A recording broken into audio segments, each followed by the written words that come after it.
Oil program, The Whistler.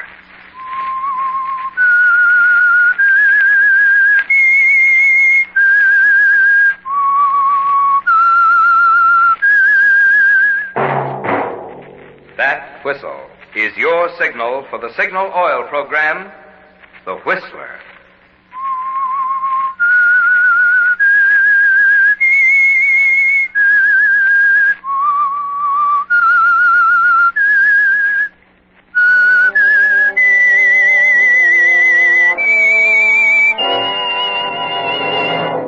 I am the Whistler, and I know many things, for I walk by night. I know many strange tales hidden in the hearts of men and women who have stepped into the shadows. Yes, I know the nameless terrors of which they dare not speak. Yes, friends, it's time for the Signal Oil program, The Whistler. But first, we want to thank you, Whistler fans, for your loyalty that has now put The Whistler into top place among all programs broadcast to the Pacific Coast. Yes, according to the latest Pacific Coast Hooper ratings, The Whistler has more listeners than any other program, barring none. Well, friends, you can't imagine how much this good news thrills us. With this tribute from you, the Signal Oil Company and those of us who help produce The Whistler can't help being inspired to bring you ever better stories that will keep The Whistler your favorite program. And now The Whistler's strange story, The Bridge on Black Mountain.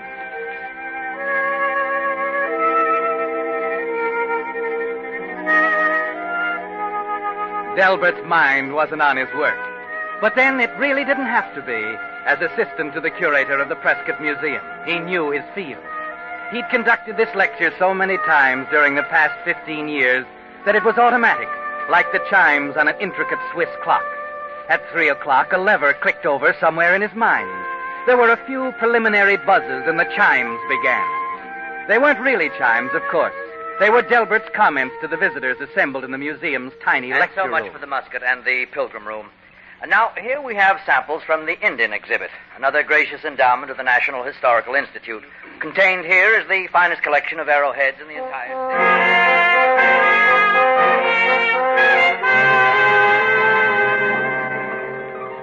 The Egyptian exhibits came next.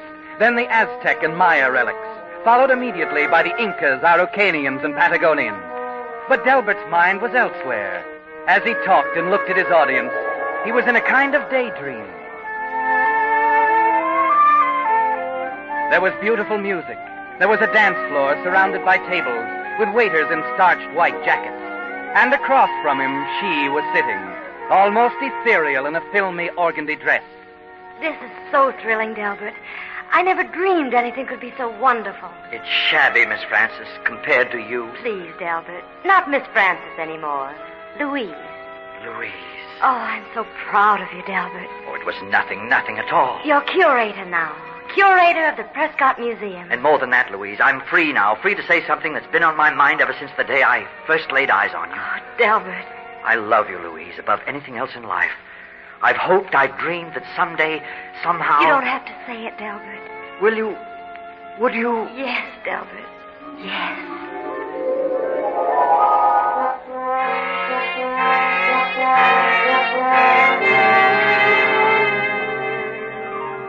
And the daydream is as automatic as the lecture, Delbert. The dream that someday you'll be curator. That someday Miss Frances will look upon you as somebody. It's been that way ever since the day she came to work as secretary to the curator, Dr. Prescott.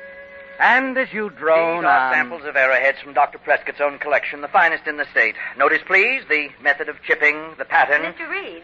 Oh, excuse me a moment. Louise, was there something? Louise. Oh, I mean, Miss Frances, I'm sorry. Oh, Mr. Reed, I didn't know you cared. Oh, it's nothing at all. Sure now? Why, yes, of course. Too bad. Some girls have all the luck. I'm sorry I interrupted your lecture, Mr. Reed, but there's something you ought to know. Yes? There's a gentleman here to see Dr. Prescott. Oh? Well, did you tell him Dr. Prescott's on his vacation? I did, but that didn't satisfy him. He still wants to see Dr. Prescott. But he's 100 miles from here, Miss Frances, up at his fishing lodge at Black Mountains. It's impossible. Oh, that's just what I said, but he still insists. Who is he? Gorman. Mr. Carl Gorman of the National Historical Institute. Oh, good heavens. I thought I'd better ask Frank Spiegel to drive up to Dr. Prescott's cabin and bring him back. That's a good idea. The doctor doesn't have a telephone. And Mr. Gorman is pretty impatient. He wants me to haul out the papers. Papers? He says he's going over them with Dr. Prescott. What papers, Miss Francis? Oh, attendance records, receipts and expenditures, the figures on the loan exhibits, and shipping and repair charges.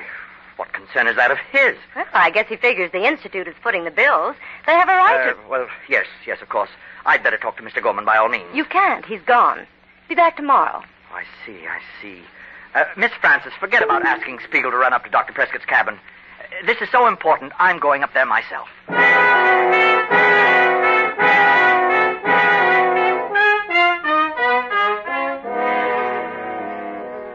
It's 3 hours to the cabin from town, Delbert. The last 10 miles on a winding one-way road up Black Mountain. And every foot of the way you can hear the world falling down around your ears. Your hopes for the curatorship of the museum. Your love for Miss Francis. Everything. You tell yourself that somehow Dr. Prescott will understand. Keep thinking of the little kindnesses you've done for him over the years. The time you loaned him your car. The trees you chopped down for him on the narrow road up to the cabin. The rickety bridge just before you get there. The one you helped him repair just last summer. Perhaps he'll remember these things, Delbert. Perhaps now that you're faced with destruction, with the loss of the career you've been 15 years building, Dr. Prescott will remember and understand. You watch the doctor carefully as the two of you sit face to face across the table in the rustic room over a cup of coffee. So Gorman's after us at last. Well, it's a horrible thought, but I guess I'll have to drive down and see him. It would seem so, sir. Oh, blasted nuisance. The Institute on our trail wanting us to account for every penny of their blood money. Delbert, museums should be run by taxes, same as battleships and sewers. You're absolutely right, Dr. Prescott. Link up, Delbert. We'll go and see the man. Oh, Dr. Prescott, there's something you really should know before you see Mr. Gorman. I think I know what you mean, Delbert. No, I'm afraid you don't, sir. It's about certain expenditures during the past year, the loan exhibits. As you know, I've handled them. Yes, Delbert. I think I've done a pretty good job, sir, but, in going over the papers the other day, I noticed a shipping bill, the Kansas City exhibit. It's a bit high. I see. You'll run across it with Mr. Gorman, I know. It's perhaps, $50 more than it should have been. I'm glad you told me, Delbert. Because, you see, it saves me telling you. It's an ugly job firing a man who's been a good employee for 15 years. I don't understand. Of course you do. You padded the Kansas City bill by $147.16. The Chicago freight charges were $72.08 more than they should have been. There are a dozen others. Dr. Prescott, You needn't explain, Delbert. I have a complete file on the whole matter in my safe at the museum. You must know I plan to let you go as soon as I return from my vacation. I'm sorry, Delbert. Excuse me a moment now. I'll get my coat.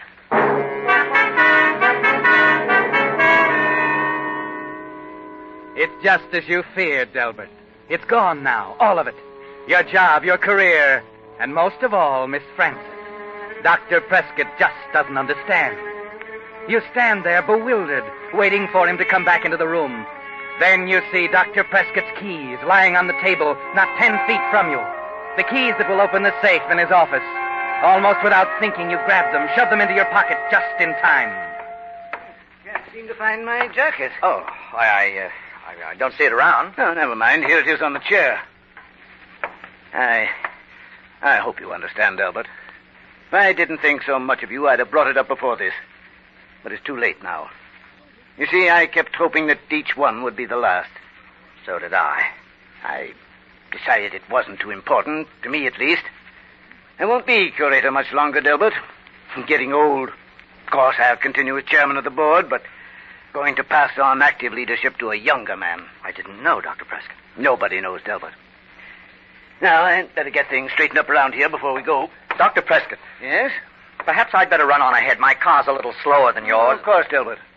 Well, goodbye, sir. Goodbye. No hard feelings, eh, Delbert? No, sir. No hard feelings.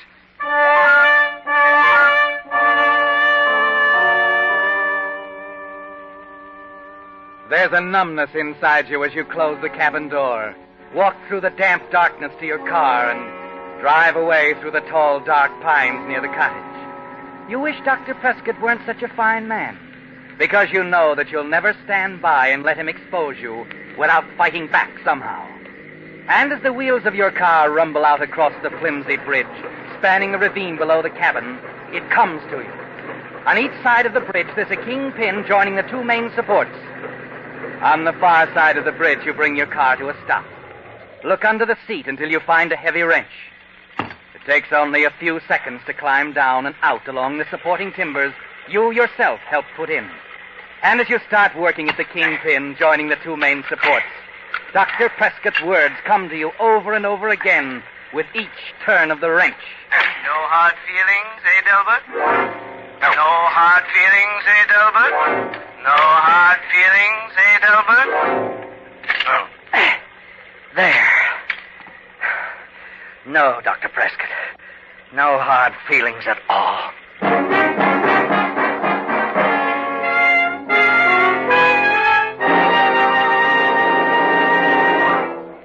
With the prologue of The Bridge on Black Mountain, the Signal Oil Company is bringing you another strange story by The Whistler. But now, a word to you drivers who want to be sure you're getting the tops in quality when you buy gasoline. Just consider the facts. There's only one way any gasoline can give your car superior performance, faster pickup, smoother knock-free power, and all that sort of thing. That's by helping your motor run more efficiently. And when your motor runs more efficiently, naturally you see proof of it on your speedometer, in better mileage, the very thing that Signal gasoline is famous for throughout the West, from Canada to Mexico. That's why we're so proud of Signal's good mileage. And it explains why we say, to be sure of the tops in gasoline quality, there are just two things to remember. One, it takes extra quality to go farther. And two, Signal is the famous Go Farther gasoline. And now back to the Whistler.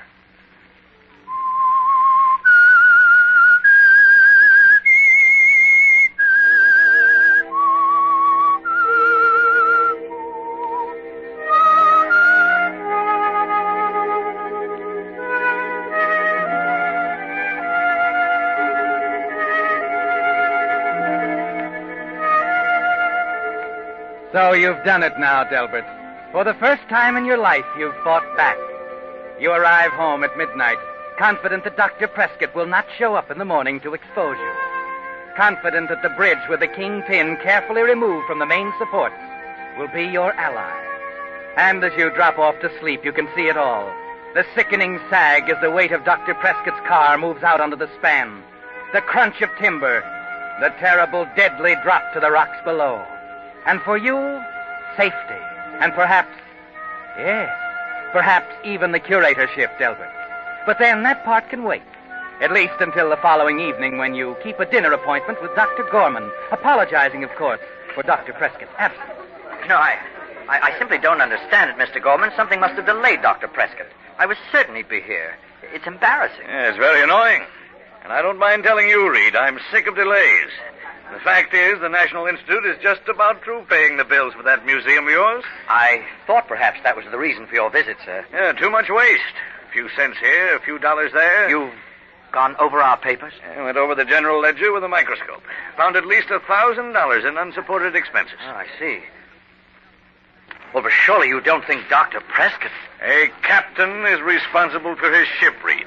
And Prescott was a good man once. Probably still the best man for chairmanship of the board. But as far as the actual administration, he's getting careless, forgetful. Oh, it's such a shame. And business is business. Institutions like ours have to be run on a business basis or they go under. Waiter? Yes, sir? Check, please. Very good, sir. You're leaving, sir? Can't hang around all week. You make some sort of an explanation to Prescott, or better yet, I'll dictate a note to him. You mean you're going to tell him he's relieved? No, I can't go that far. Under the Articles of Incorporation, he still has final say-so, but I can politely suggest that he appoint a younger man in his place and use the threat of withholding Institute funds to make it stick. But that won't be at all necessary, sir. No? No, that is... Well, I don't know if it's my place to tell you this. Well, out with it. Dr. Prescott told me last night, sir, he intends to retire. Retire? Well, good Lord, man. Why didn't you say so sooner? Well, I suppose it was modesty in a way, Mr. Gorman. You see, he asked me to succeed him as curator.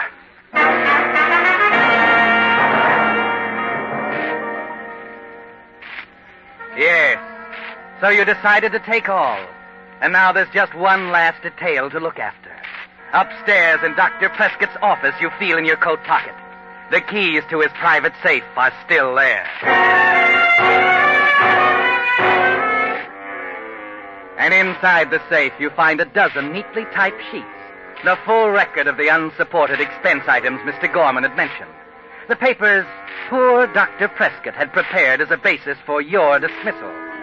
At least he'd been decent about one thing, Delbert. Your name was not mentioned, but the facts were all there.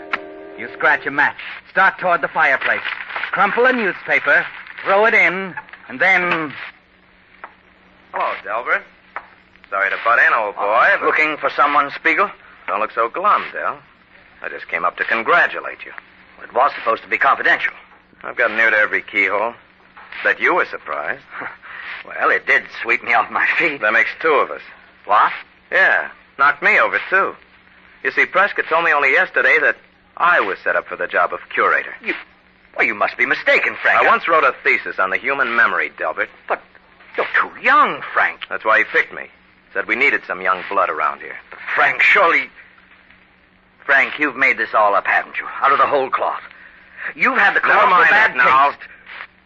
All I know is that Prescott told me a different story, and I'm curious about the reason.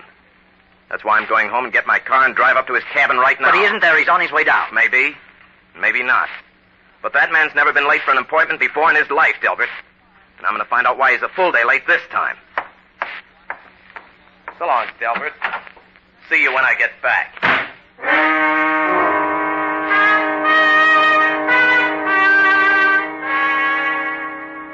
It's quite a shock, Delbert, to be confronted with the end of the world twice in 24 hours. It's clear now, isn't it? It'll be your word against Frank Spiegel's. And you're not a gambler, Delbert. You glance down at the sheaf of paper still in your hand, pause a moment, and then move quickly to the typewriter. See now. Memo to Delbert Reed. Believe attached papers self-explanatory. As new curator, it will be your job...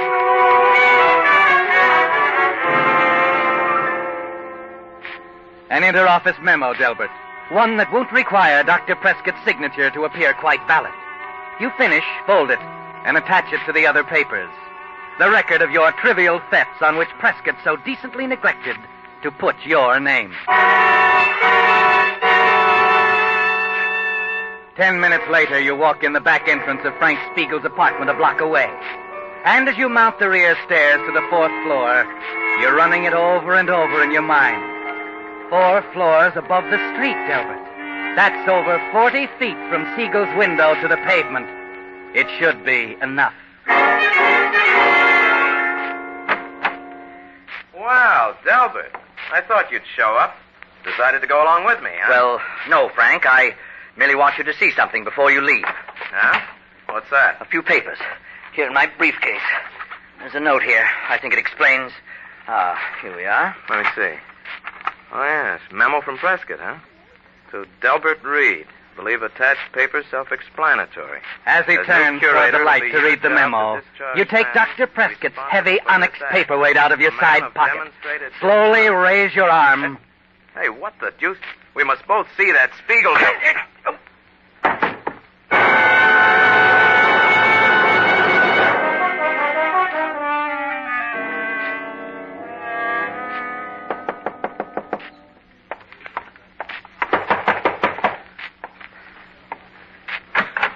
Mr. Reed? Yes? Joe Hannigan, Police Department. Police? Yeah. Mind if I come in? Why, no, not at all.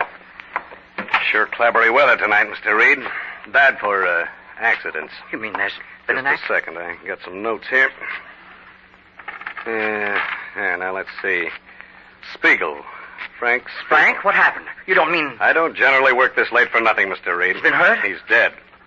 Good heavens, how did he... He took a nosedive from the window of his apartment. What, Frank? Why, I can't believe it. Let's see now. At 9:25, you were alone in Dr. Prescott's office. 9:45, Spiegel goes into the building. That's right. He came to see me, Mr. Hannigan. That's what the nosy old biddy across the street figured. And then right after that, Spiegel leaves the building and walks toward his house. Now, Yes? what did you two talk about, Mr. Reed? Frank and I? Well, I don't think it... Oh, we just talked. All right. If it's personal, suppose I tell you.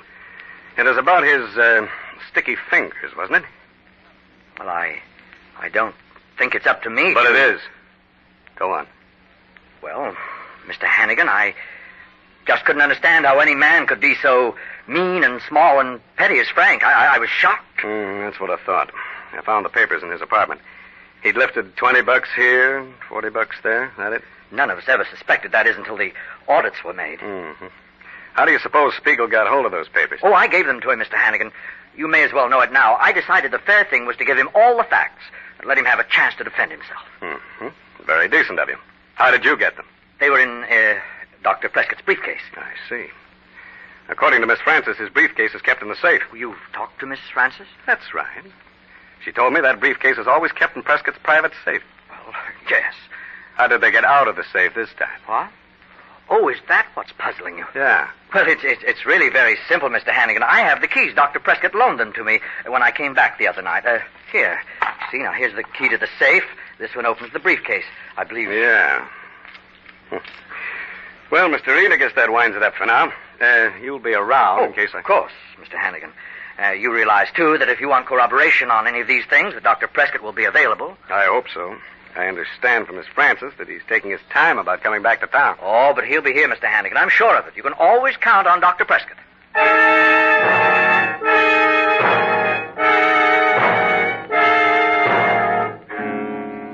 Yes, it's gone beautifully up to now.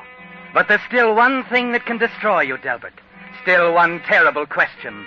And the answer lies at the bridge on Black Mountain.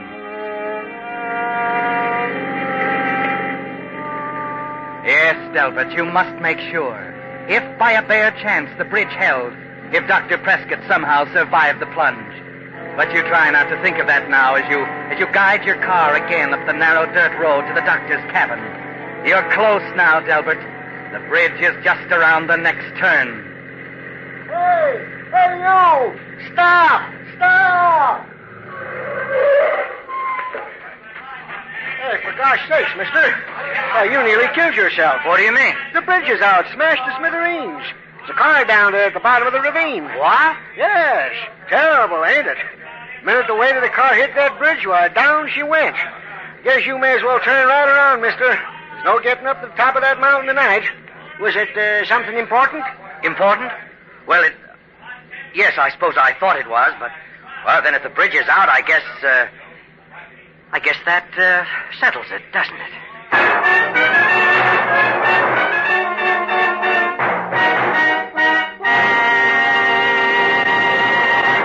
The Whistler will return in just a moment with a strange ending to tonight's story. Meantime, may I have a word with you about the prevention of cruelty? Back in the horse and buggy days, you know, there were laws to keep drivers from beating their horses. Too bad there isn't a law today to keep drivers from beating their motors with old-fashioned straight motor oils that cause excessive carbon, wear, and corrosion. After all, it's unnecessary today to put up with those old bugaboos that up repair bills and cut down performance, thanks to that new type signal oil that combines pure paraffin base with 5 scientific compounds, Signal Premium Motor Oil. In comparative tests with today's finest straight oils, Signal Premium Motor Oil actually kept motors 6 times cleaner, reduced cylinder wear 1/3. And what does this mean to you? Well, less carbon means that your motor runs quieter, smoother, and less cylinder wear means more power. So to keep your car's performance young, make your next oil change a change for the better. Switch to the new type Signal Oil that's your guarantee of a sweeter running motor. Signal Premium Motor Oil. And now back to the Whistler.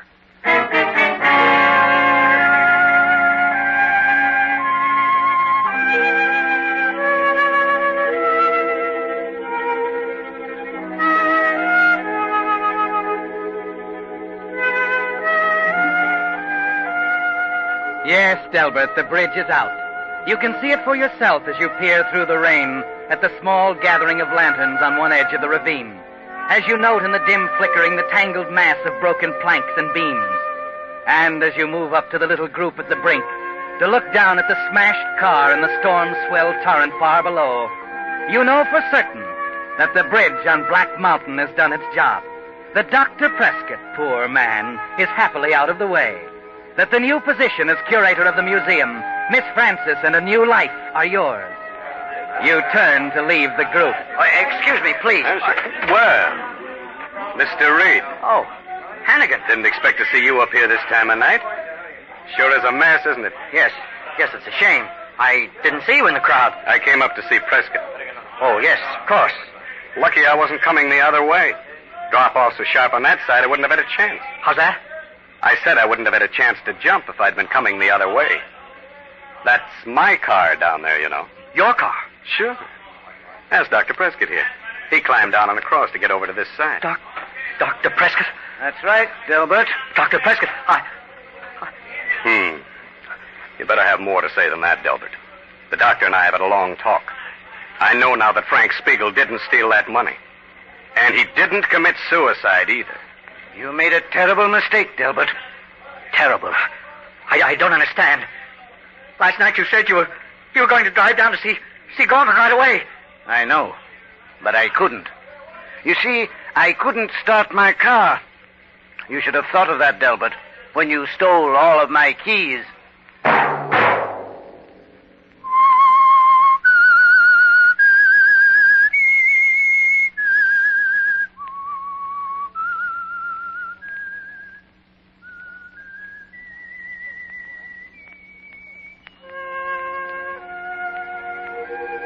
Let that whistle be your signal for the Signal Oil program, The Whistler, each Wednesday at this same time. Brought to you by the Signal Oil Company, marketers of Signal gasoline and motor oil, and fine quality automotive accessories.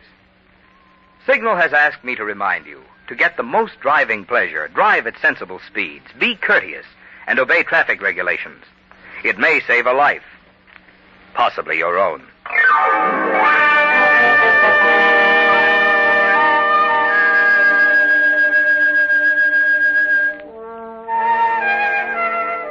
Featured in tonight's story was Joseph Kearns. The Whistler was produced by George W. Allen with story by Robert Eisenbach and Jackson Gillis, music by Wilbur Hatch, and was transmitted to our troops overseas by the Armed Forces Radio Service. This is Marvin Miller speaking. This is CBS, the Columbia Broadcasting System.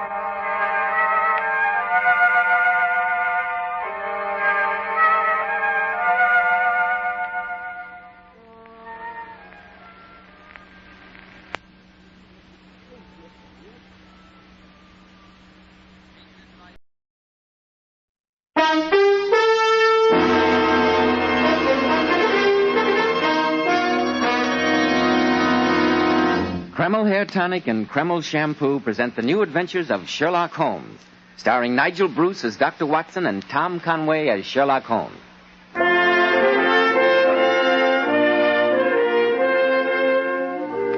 Well, once again, it's time to join our good friend and host, Dr. Watson, as he waits for us in his familiar study. Good evening, Dr. Watson. Good evening, Mr. Bell. Well, are you all set for tonight's new Sherlock Holmes adventure? Yes, my boy, I'm all set, as you put it. I was looking over my notes on the case before you arrived, and I came across this. It played an extremely prominent part in tonight's story. Well, what is it, Dr. Watson? It looks like a dried leaf of some kind. In its younger days, Mr. Bell, it was a sprightly sprig of parsley.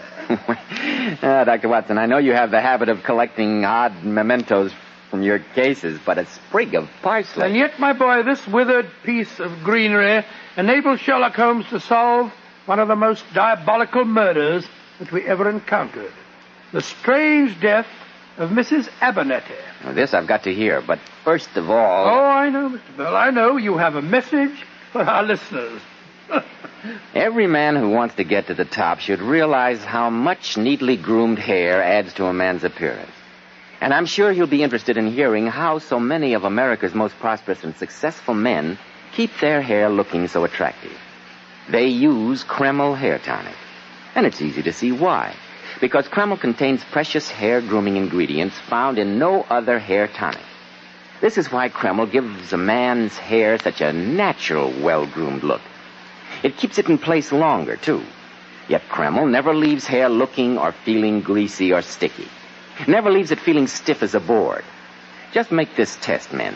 After you apply Kreml, run your hand back over your hair. Notice how delightfully clean your hair feels. Notice how no grease comes off on your hand. Your hair always looks like a million and feels like a million when you use Kreml. Kreml. Kreml Hair Tonic. Now, Dr. Watson, how about the mystery of the withered parsley and the strange death of Mrs. Abernetty? Well, Mr. Bell, at the time I'm talking about, this parsley, just like myself, was a great deal younger. Oh. But to get on with my story, Holmes had just concluded his amazing investigation in the affair of the Reading bicycle pump murder, and we decided to stay for a few days in the nearby beautiful village of Pangbourne. The weather was surprisingly generous for an English summer, and on our second day, Holmes and I had gone for a stroll along the towpath of the River Thames. Holmes was in an extremely morose mood that day, I remember, as we walked back towards our hotel. The country's beautiful here, Holmes. Yes, I suppose it is. Oh, come. Look at the red and grey roofs of the cottages, and the farms peeping out through the trees over there. So peaceful and soothing. I'm afraid it has the reverse effect on me, Watson. That's the curse of having a mind like mine. Oh, how do you mean, Holmes? I observe everything with reference to my own special subject. You look at those scattered houses, and I'm impressed by their peace and beauty. I look at them and think how easily crime may be committed there. Good Lord, who'd associate crime with a spot like that? It's my opinion, Watson, based on experience, that the lowest and vilest alleys in London do not present a more dreadful record of sin than does the smiling countryside. What a morbid thought. The reason is obvious. The pressure of public opinion can do in the city what the law cannot accomplish. There's no lane so dark that the scream of a tortured child or the thud of a drunkard's blow does not obtain sympathy and help from some neighbor. But look at these lonely houses. Think of the deeds of hellish cruelty, the hidden wickedness, which may go on year in, year out in such places and no one the wiser. Upon my soul, Holmes, you're in a particularly depressing mood. Hello. Look at this fellow running towards us. Must be crazy. Imagine galloping along a towpath on a hot day like this. From his expression, I think we may reasonably assume that he's not doing it for the exercise. Excuse me, but is one of you gentlemen Dr. Watson? Yes, sir, I am. And this is Mr. Sherlock Holmes. Oh, how do you do, sir? Mr. Holmes. How do you do? My name is Gareth Abernetty. I heard that you were staying in the village. I went to your hotel, and they told me that you'd gone for a walk in this direction. I presume you need a doctor's help. Yes, I do. Dr. Watson, I know you're on a holiday, but... Oh, well, naturally, I'm at your service, sir. What is wrong? No, perhaps we could start walking back to the inn. My horse and trap are there, and I'll tell you about it as we go.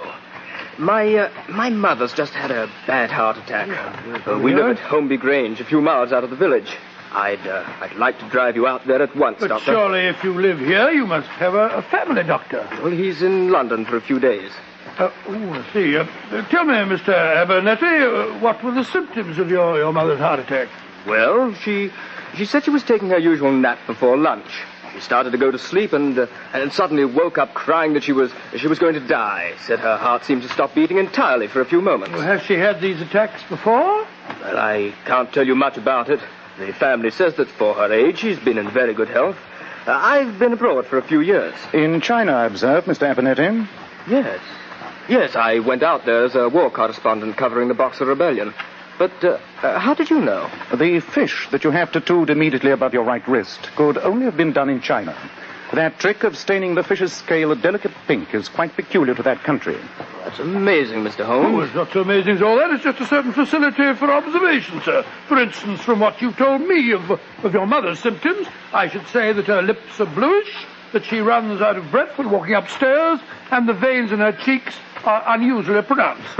I begin to think I've met a pair of magicians. Oh, but you're right, Doctor. I see I put you on your mettle, Watson. How did you deduce that? Elementary, my dear Holmes. The symptoms that Mr. Abernetty described were typical of mitral constriction. I shall be delighted to examine your mother and do whatever I can for her. I'm very grateful, Doctor. You're in good hands, Mr. Abernetty. Well, Watson, I shall see you later, no doubt. This is one case in which I'm sure you need no help from me.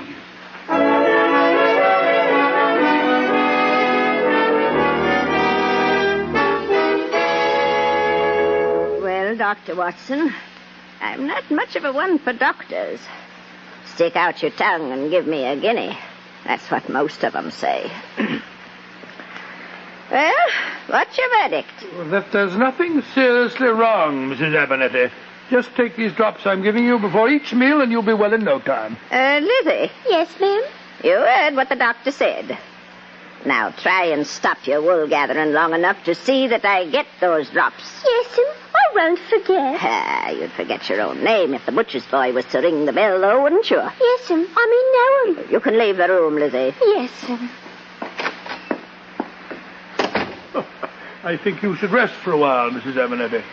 Plenty of time for rest at my age, Doctor.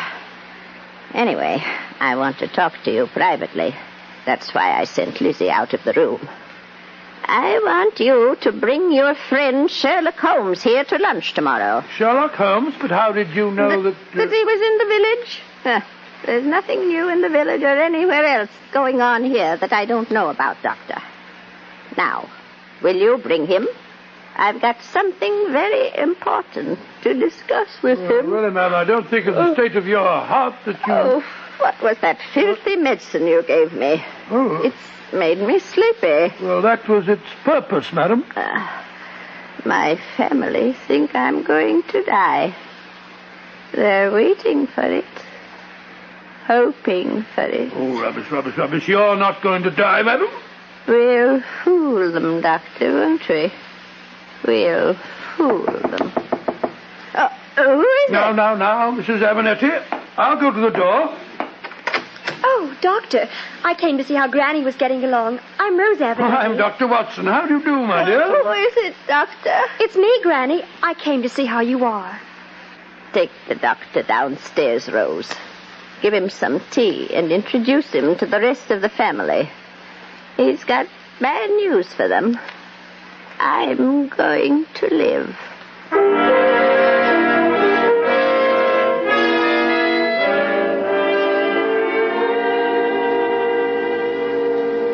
Uncle Gareth, will you introduce Dr. Watson, please? Of course, my dear Rose. And I appreciate your motive in giving me the privilege. A shy, retiring girl like yourself would hardly dare make such a descriptive introduction as I will. Uncle Gareth, you've been drinking again. Well, since I was the only member of this heartless Abernetty clan that had the initiative to go and get a doctor, I think I was entitled to a brandy or two. Come on, Watson. Come and meet my noble brothers. They're here in the library, waiting like hopeful vultures for bad news about our dear mother's health. Oh, well, sir, I think perhaps some other time. No. Might as well get it over with. I'm sorry, Dr. Watson. I didn't know Uncle had been drinking. Oh, that's quite all right, my dear child.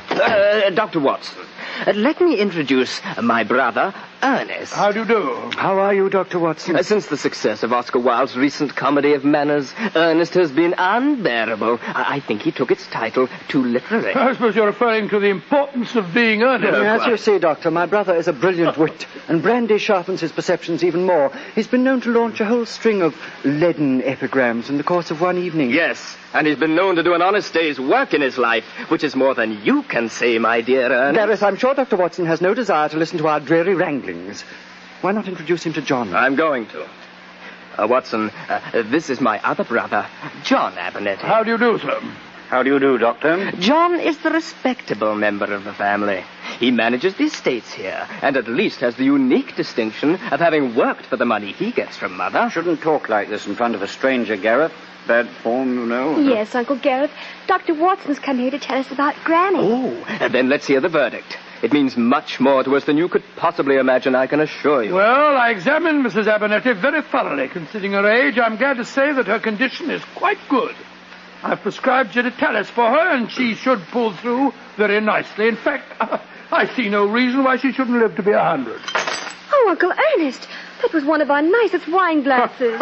Look at us, Watson. You give us the best possible news, and look at our faces. Don't you realize that this whole family is waiting for one thing? My mother's death?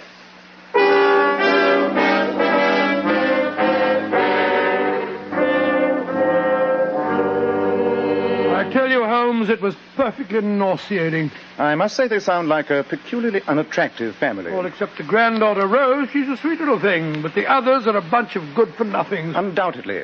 And yet my reaction to what you've told me is one of intense curiosity. As I remarked earlier today, the quiet countryside, beneath its external beauty, cloaks some of the vilest happenings. Well, I admit the atmosphere in that household is vile, all right. And think of the potential tragedy smoldering there. A wealthy matriarch who controls the purse strings. 4 relations living there and praying for one thing, her death. No, Watson, with such a setting, my curiosity is overpowering. Then you will call on her? If you think she's in good enough condition to see me. Attempts may have already been made on her life. Normally I'd suggest postponing it for a day or two, but if you think that she's in danger, Quite. I feel... Watson, tomorrow we shall call upon the lady and see what can be done to help her.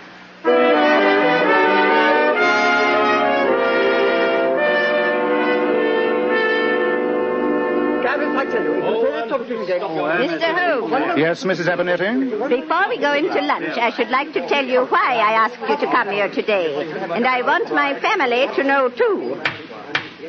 Children, I want your attention. Oh, Mother, not another lecture, surely. No, Ernest, not a lecture. Merely a statement of fact.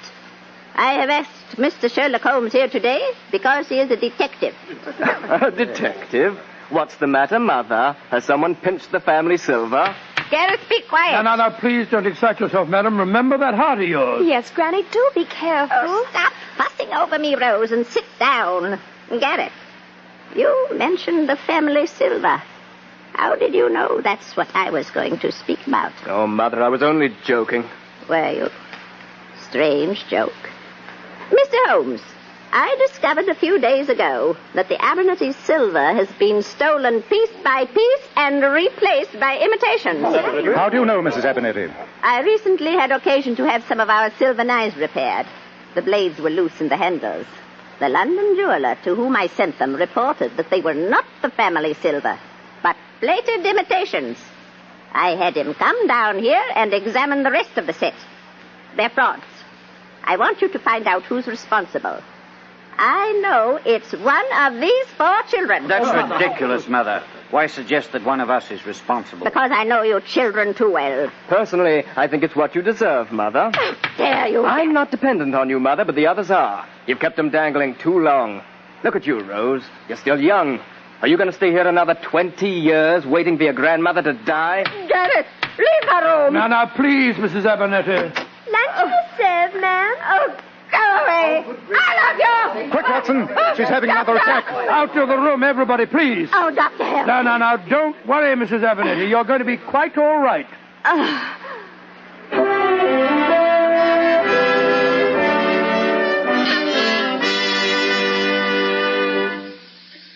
Are you feeling better, Mrs. Abernetty? Yes, Mr. Holmes, I am. That digitalis soon fooled you round, didn't it? You must remember not to take another dose until this evening. In the meanwhile, I think you'd better go and lie down. No, Doctor. I want to go into lunch. And afterwards, I have something else to tell you, Mr. Holmes. Something I don't intend the family to hear. And it's much more significant than stealing silver. Mrs. Abernetty, I think if you were to tell me your real problem now, simply and directly, a great deal of time and patience might be saved. After lunch, Mr. Holmes. Doctor, give me your arm.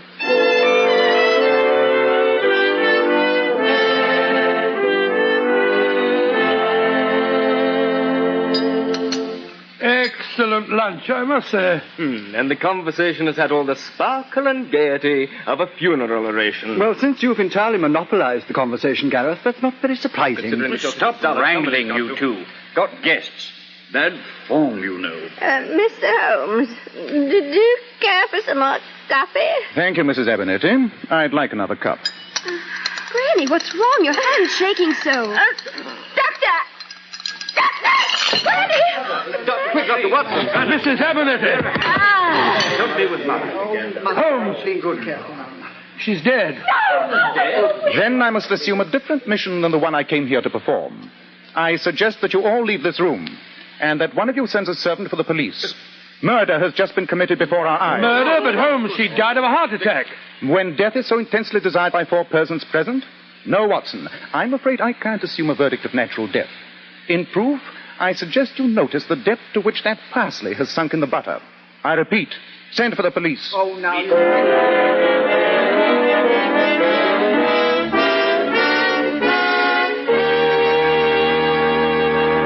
Before we find out what the police discover, men, once you get bald, there's nothing you can do about it. But it's never too early to make the most of the hair you've got. That's why I urge you to try Kreml Hair Tonic. Kreml contains very special hair grooming ingredients which have never been duplicated in any other hair tonic.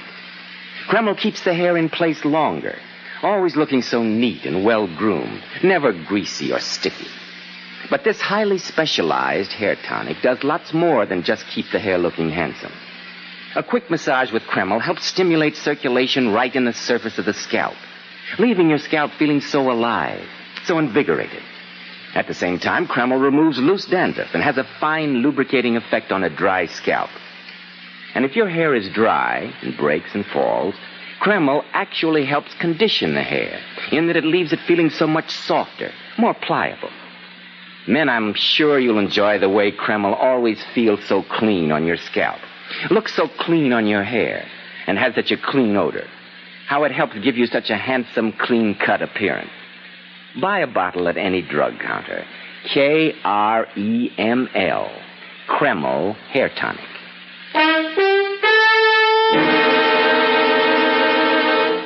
Well, Dr. Watson, I begin to see what you mean about that withered sprig of parsley.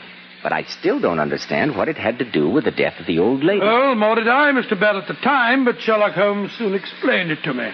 As soon as the family had left the dining room and the police had been sent for, Holmes and I stood together in that room of death, examining the dining room table. Yes, Watson. I'm certain that she was poisoned before our eyes. But how, Holmes? You'll admit that in her condition a double dose of digitalis would have been fatal? Possibly, yes, but she didn't have an overdose. I gave her some before we came into lunch and told her not to take her usual dose at the table.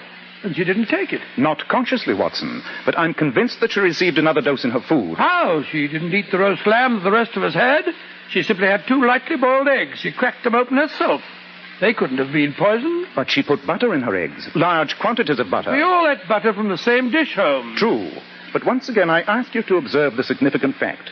The depth to which the parsley has sunk in the butter. But the parsley hasn't sunk perceptibly at all. That, my dear Watson, is the significant fact. Oh, beg your pardon, sir. Lizzie said as how you thought something was wrong with the lunch. I'm the cook. Something was very wrong with the lunch, my good woman. Oh, I'm sorry. And I hear as how Mrs. Abernetty's been took with another of her spells. Yes, she has. Tell me, was this table laid for lunch at 1 o'clock? Yes, sir, it was. But you didn't come in till half an hour later. While Mrs. Abernetty's attack delayed us in the drawing room, did anyone come through the kitchen into this room? No, sir. Lizzie and me would have seen him if they had. And when you set the table, you placed this butter here? Yes, sir. As you see, it's garnished with parsley. Did you do that? No, sir, I didn't. That's funny. Who could have put that on there? Joe Holmes, you're right. But the roast of lamb was garnished with parsley, wasn't it? Yes, sir, it was. Splendid. I'm much obliged to you. I hope the mistress finds better soon, sir. Watson, I'm going to take that butter to the village, chemist shop, and have it analyzed. While I'm doing that, I want you to conduct an experiment of your own. What do you want me to do? Obtain a fresh quantity of butter from the kitchen. Place a sprig of parsley on top of it and see how far in half an hour it sinks in. Ridiculous way of spending my time, I must say. Nevertheless, Watson, I think the experiment may give us the vital clue to the murder.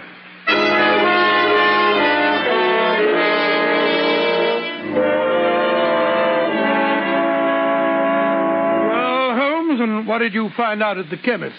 It was as I suspected, Watson. The butter was thoroughly impregnated with digitalis. And yet we all ate some of it. True. It would not produce any effect on a normally healthy person. In the case of Mrs. Abernetty, however, 2 doses in quick succession were fatal. Great Scott. What was the result of your experiment, old chap? Well, in half an hour on a blazing hot day like this, parsley sinks quite noticeably into the butter. Therefore, it was placed there shortly before we came in late to lunch, not when the table was set. But what was the motive? The butter had been shaped by a mold. It was patterned on the top. The murderer used a hypodermic needle to inject the digitalis, and he had to hide the holes made by the needle. So he took the parsley from the roast and placed it on the butter. Who had the opportunity? That's what we have to find out.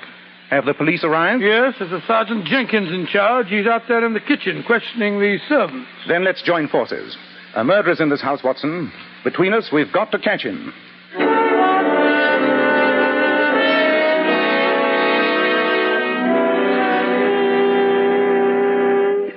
Mr. Holmes, I've questioned everybody. The cook, Martha, says nobody came in through the kitchen when lunch was waiting on the table. And yet we know somebody did, Sergeant. Well, perhaps they came through the window. I checked that too, sir. The gardener was working in the rhododendron bed outside. He said no one went in that way. And the only other entrance to the dining room was the door leading into the library. Oh, I checked on that one too, Mr. Holmes. Mr. John Abernetty and his brother Ernest were playing a game of chess there. They swore that no one went through that door. Well, it looks as if no one could have tampered with the butter. Whereas we know they did. Sergeant Jenkins, you've been very thorough in your examinations. But one of these witnesses is lying. We must talk to them again.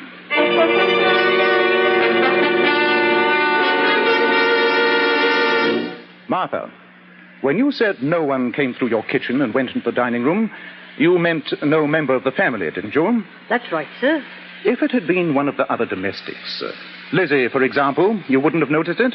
No, you mention it, sir. Lizzie did go in just before they came into lunch. Lizzie did, but... Quite, Watson. Sergeant, please ask Mr. Ernest Abernetty to step in here for a moment. Yes, Mr. Holmes, Lizzie did go through the library door, but I can't see that fact as of much importance. Possibly you can't. And yet I assure you my question was not an idle one.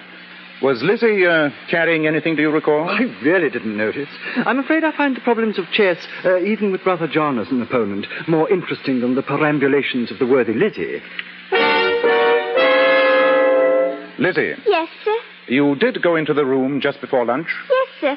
I remember that I'd forgot to put the claret out, so it would be room temperature. Mr. Ernest is most particular about that. Thank you, Lizzie. You may go. Yes, sir. Thank you, sir.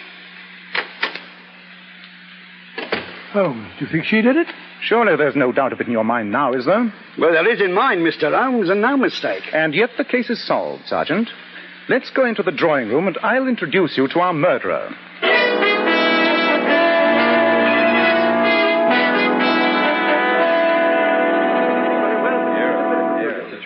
And so, ladies and gentlemen, you can all see now how the murder was committed. But by Lizzie? But that doesn't seem possible, Mr. Holmes. What motive would she have? Oh, I could understand her motive. Mother's been an absolute tyrant with her. I find it hard to believe that with her addle-pated mentality, she'd have the imagination to think of such a plot. Oh, no, Gareth. The man responsible for this murder is you. Uncle Gareth! Oh, this is ridiculous. I did not say the murderer. I said the man responsible. But Holmes, what on earth are you driving at? Gareth, by his example in finding a job and going abroad, caused one of his other relatives to become disgusted with the life of a parasite. That person decided to go beyond such petty devices as stealing silver and to turn to murder. And Abernetty commit murder? I say, really. A remarkably brilliant observation. Which one is it, Holmes? Surely that's obvious. Two witnesses, the cook and Ernest, at first swore no one had entered the dining room. Then, when I asked a question based on one of the elementary flaws of direct evidence, each admitted that Lizzie had entered. Lizzie herself admitted it, Mr. Holmes. Very true. She told us in detail how she had entered the dining room once. But the witnesses had her entering twice. The cook saw her come through the kitchen door, and you, Ernest, admitted that she had passed you through the library door. Someone else had realized that same flaw of evidence, that no employer really notices the actions of a servant. Someone else had entered that room in the maid's uniform. And who is the only suspect who could have done that? By George, Rose Abernetty. The shy and retiring Rose? Yes, I killed Granny. When Dr. Watson said that Grandmother might live another 20 years, I saw that I'd never get away from here. Well, you're getting away from here now, miss. I'm taking you over to the station. I don't care. I'd be an old maid. And I warn you that anything you say may be used in evidence against you. I killed...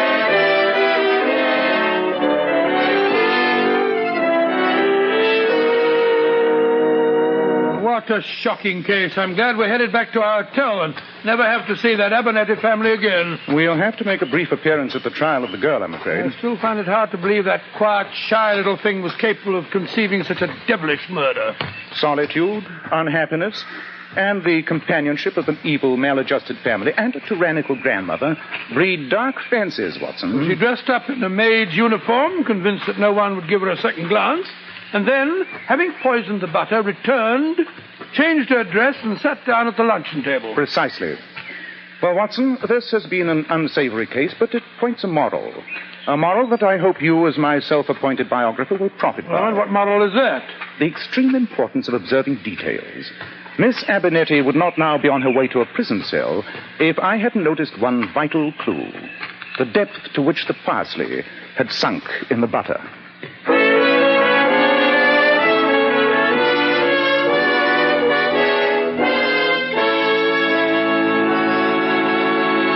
Just a moment, Dr. Watson will be back to tell us something about next week's story. Girls, have you noticed how men can't help but admire the bright, shimmering highlights in a woman's hair? Then why not follow the advice of the famous $1 Million Powers models? Girls noted for their glossy, bright hair. Powers models wash their hair with Kreml shampoo.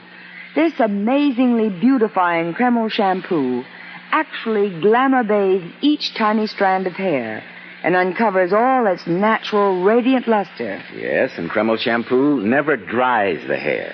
In fact, it has a beneficial oil base which helps keep the hair from becoming dry or brittle. Its luxurious active foam penetrates right to the scalp and removes all loose dandruff as well as the dirt.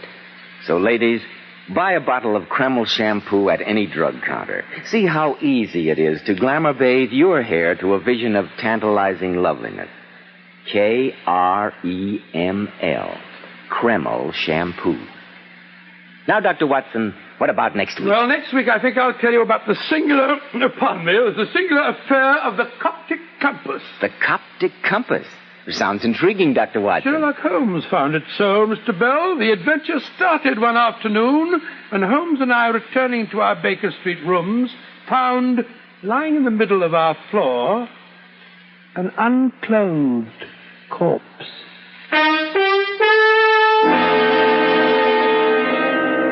Tonight's new Sherlock Holmes adventure was suggested by an incident in Sir Arthur Conan Doyle's story, The Six Napoleons. Nigel Bruce appeared by permission of California Pictures, Tom Conway through the courtesy of Eagle Lion Pictures. This is Joseph Bell speaking for Kreml Hair Tonic and Kreml Shampoo, and inviting you to be with us next week at this same time, when Dr. Watson will tell us about the singular affair of the Coptic compass.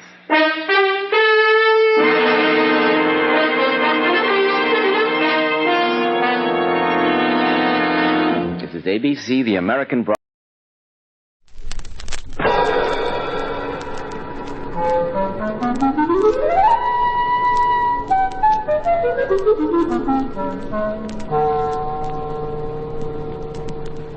Tonight,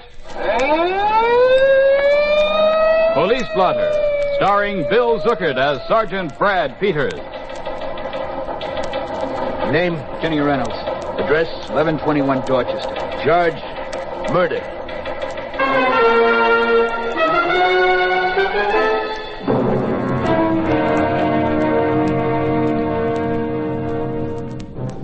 The heritage that you and I share as Americans has been given to us by many great men. Men such as Meriwether Lewis and William Clark. The winter of 1804 was a hard one. Gusts of snow whirled around horses and men that made up the Lewis and Clark expedition. Doggedly they pushed westward across the plains of the newly organized Iowa Territory and through the Rocky Mountains. Day after day, Clark noted watersheds and trails, while Lewis sketched them in on the map. 2 more winters passed before they returned, but they had reached the Pacific and claimed the vast, sprawling Louisiana Territory for the United States. They had opened up a whole new country for those who would follow. Their courage helped to build your America. It's part of your American heritage. Good evening. This is Dirk Fredericks, your host for Police Blotter, authentic dramas of police work and the constant battle that goes on night and day against crime. Tonight, Police Blotter brings to life an exciting story dealing with a phase of the theatrical world. So listen now as Murder on the Fourth Floor on Police Blotter.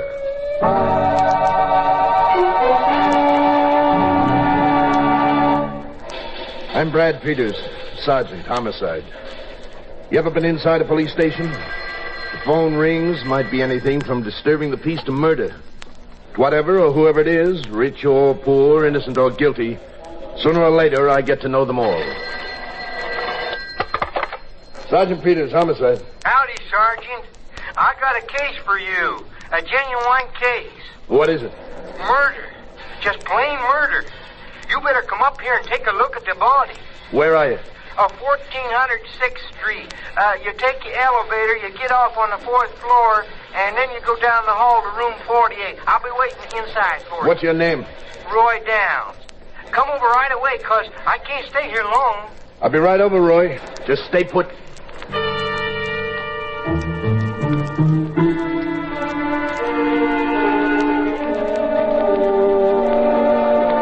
Room 48, according to the printed letters on the door, was the office of Marvin Jackson, casting agent.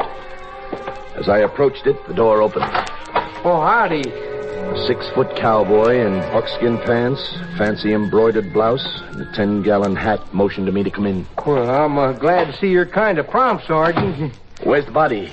Well, this here is what they call the outer office. Now, behind that door there is a private office. You'll find him in there. All right, come along. Yeah. Well, what for? I seen him already. You ain't afraid of a corpse, are you, Sergeant? I just want your company. Oh, well, in that case, I'll be glad to oblige.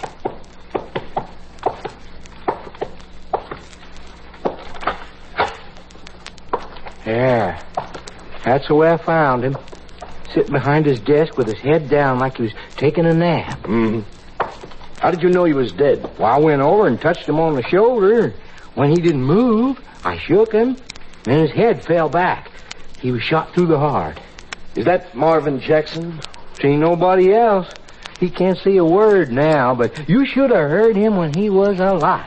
The smoothest talker I ever met up with. What? He could talk an Indian out of his tomahawk. Did you do any business with him? Well, not yet, but he kept promising he'd make me another Will Rogers, swinging a lariat and chewing gum and saying funny things, like everybody's always talking about the weather, but nobody ever does anything about it.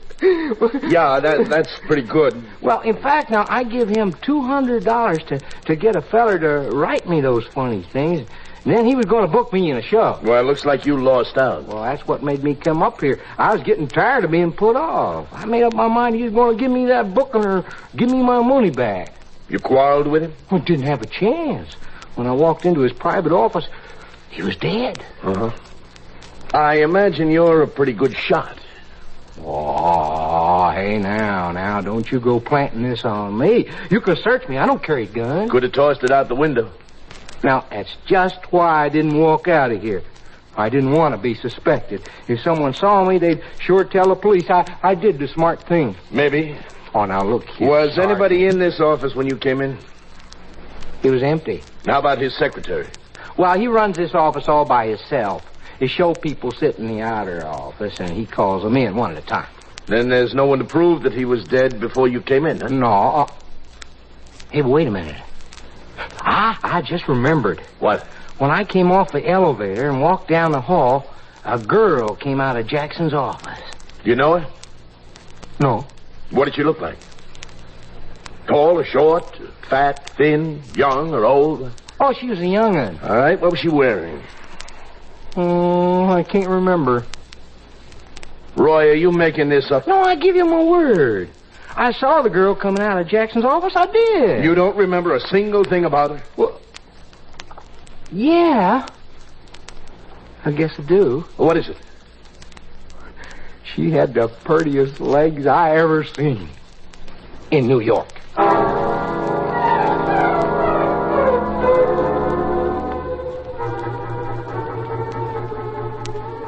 I couldn't get any more out of Roy Downs. I decided to let him go. I told him not to leave town. I called the coroner. Then I searched Marvin Jackson's desk. Found a book listing his clients' names, telephone numbers. There were more than 100. It would take a year to investigate. On his desk, there was a daily calendar. On today's date, there was a notation. Juliana, theater. I went through his address book. I found only one Juliana. That was under the M's. Juliana Montaigne. But before paying her a visit, I decided to check with the elevator men in Jackson's building. No one remembered taking down a girl from the 4th floor at the approximate time of the murder. But if Roy was telling the truth, the girl could have walked down the stairs. The description was worthless. I headed for the fashionable district where Juliana Montaigne lived.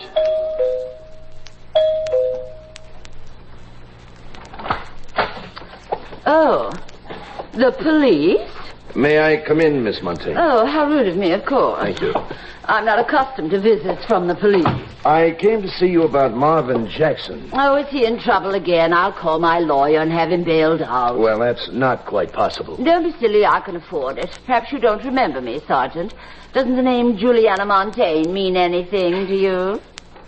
I was a star when I was 20. Musical comedy.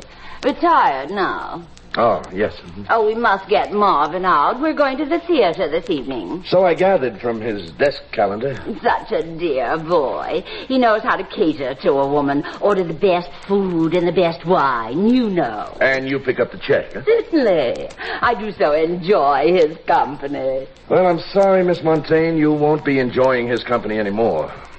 Marvin has been shot, killed. Oh, dear. No, that's terrible, simply terrible. I was so looking forward to this evening. It was to be a sort of reunion. Reunion? You see, we'd quarreled. He said he needed money. He wanted me to lend it to him, and I refused.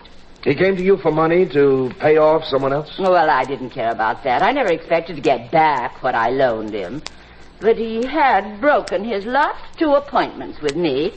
I found there was a young girl involved. What was her name? Gloria. Mm-hmm. His second name? I don't know. He had been dating her? Yes. I told him frankly if he didn't give her up, he'd get no more help from me. And he gave her up? So he said. That's why I bought the theater tickets. We were going to celebrate. Miss Montaigne, have you any idea to whom he owed that money? Not at all. But if that's why he died, then I'll never forgive myself for not helping him. You will try to find poor Marvin's murderer? Yes, that's our business. Of course. Oh, Sergeant. Yes, Miss Montaigne. It's a shame to have the theater tickets go to waste. Perhaps you'd care to be my guest?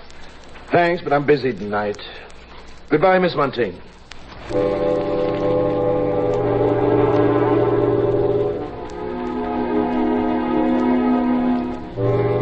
Juliana didn't strike me as the type who would be jealous enough to kill. I decided to check on her story about Gloria. I went back to Marvin's office. I checked his black book. I found 4 Glorias listed, and I called the numbers.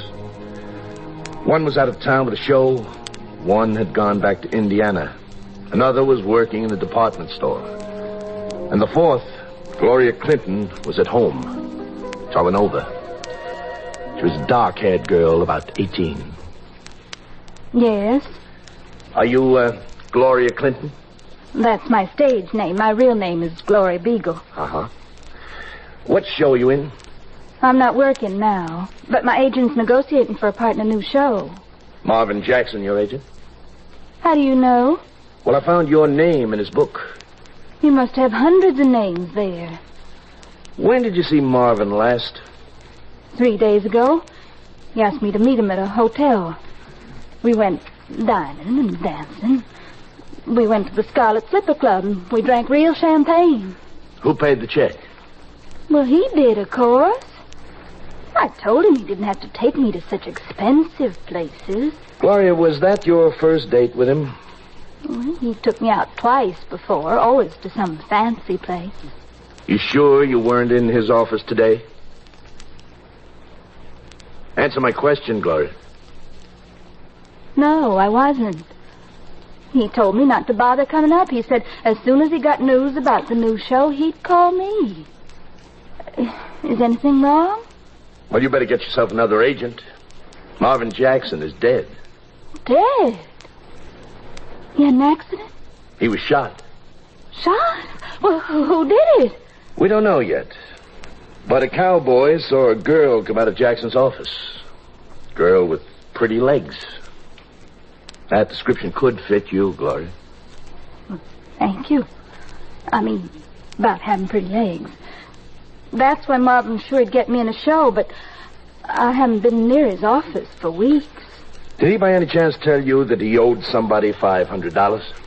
No, all we talked about was show business. Mm-hmm. Gloria, what shows have you been in so far? None. You ever been on the stage? No, sir. Where you from, Gloria? Alabama? Been long in town? About 3 months. Did you give Marvin Jackson any money to get you a job? Now, why should I do that? He's supposed to get me a job for free, and then I pay him 10%. Okay, Gloria. I may get in touch with you again. What for? You never know.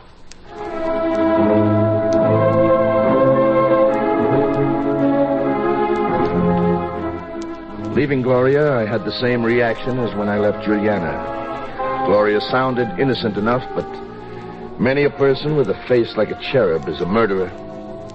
At the station house the next day, I got a call from Juliana. Said she had some important information. I went up to see her. I'm sorry, Sergeant. I couldn't give you that information over the telephone. Why not? I just happen to value my life. I don't get it. Haven't you heard of wires being tapped? Oh, I don't think you need worry about that. Well? Remember my mentioning the fact that Marvin wanted me to lend him some money? $1,000? Yeah, and you turned him down? Yes. I know now why he needed the money. Why? To pay off a debt. He gambled, you know. Who did he owe it to? Frankie Hines, a racketeer.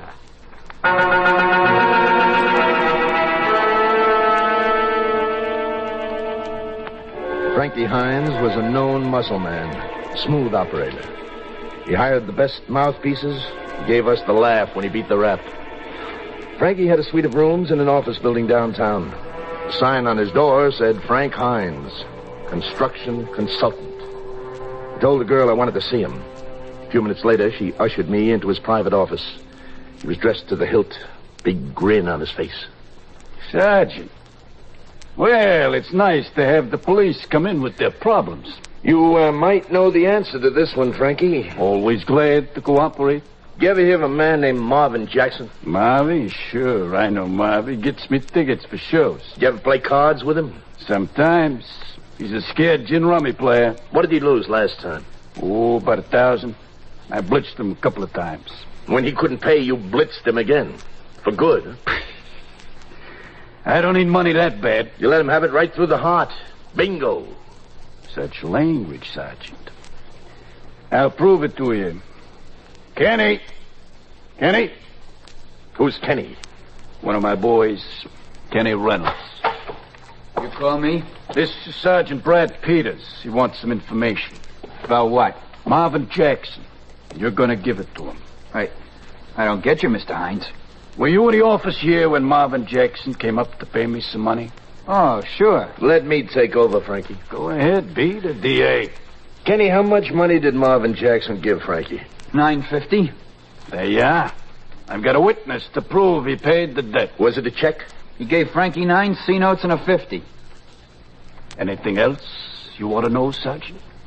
Yeah. Would you have any idea who would want to bump off Marvin Jackson? Nope. You come to the wrong place. A girl came out of his office right after it happened. Do you know any girl who was sore at him?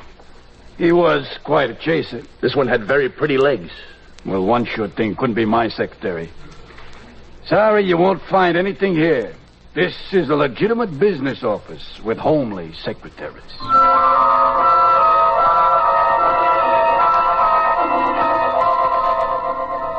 Every lead ended up at a stone wall. I'd have to check every name in Marvin Jackson's book. As I thumbed through the pages, wondering where to start, the phone rang at the station house. Sergeant Peters, homicide. Well, howdy, Sergeant. I got another case for you. Who are you? Well, don't you remember? I'm Roy Downs, a cowboy. Oh, yeah. You are? What is it this time? Just plain murder. You better come up here and take a look at the body. Where are you? Well, the address is 59 Quincy Street. I'll be waiting for you, Sergeant.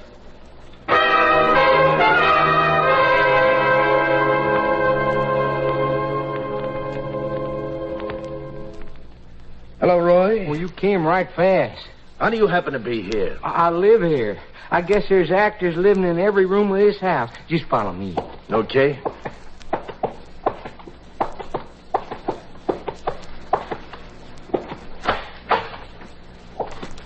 There she is. Gloria Clinton. You know her? I spoke to her yesterday. She was shot right through the heart. You said the same thing when we looked at Marvin Jackson's body. So I did. Come to think of it. Did you know her? I never had the pleasure. But you lived in the same house? Oh, we just never met. Were you the first to discover the body?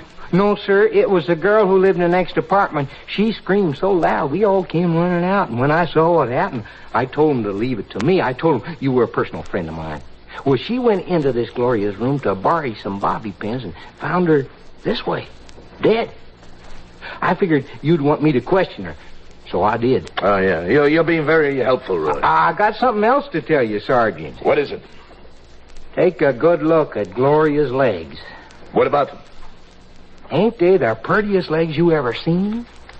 What are you driving at? Look, I got a feeling that those were the legs I seen coming out of Marvin Jackson's office. Yes, sir. I recognize them red shoes.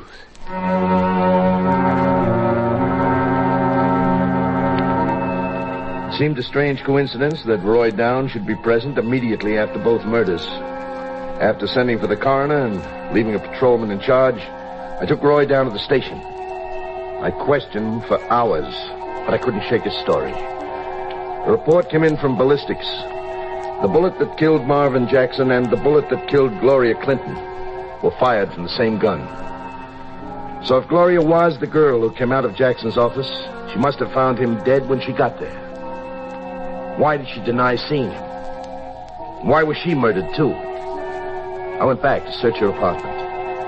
Found a pack of letters with Alabama postmarks. One in particular interested me. It read, Dear Gloria, I'm so glad to hear that you're not lonesome anymore. That young man you wrote about, Kenny Reynolds, he sounds like a real nice young man. I wish you would send me a picture of him. All my love, Mother. Kenny Reynolds was that young punk I met in Frankie Hines' office. It'd be a real pleasure to talk to him again. I started over to Hines' place. As I neared the office building, I saw Kenny approaching a taxi that was idling at the curb.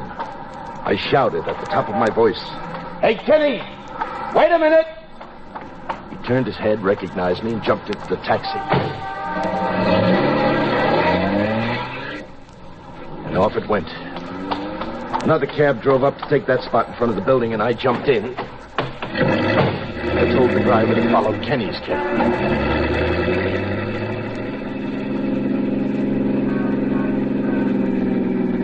Chased him for more than a mile. Down one street. Up another.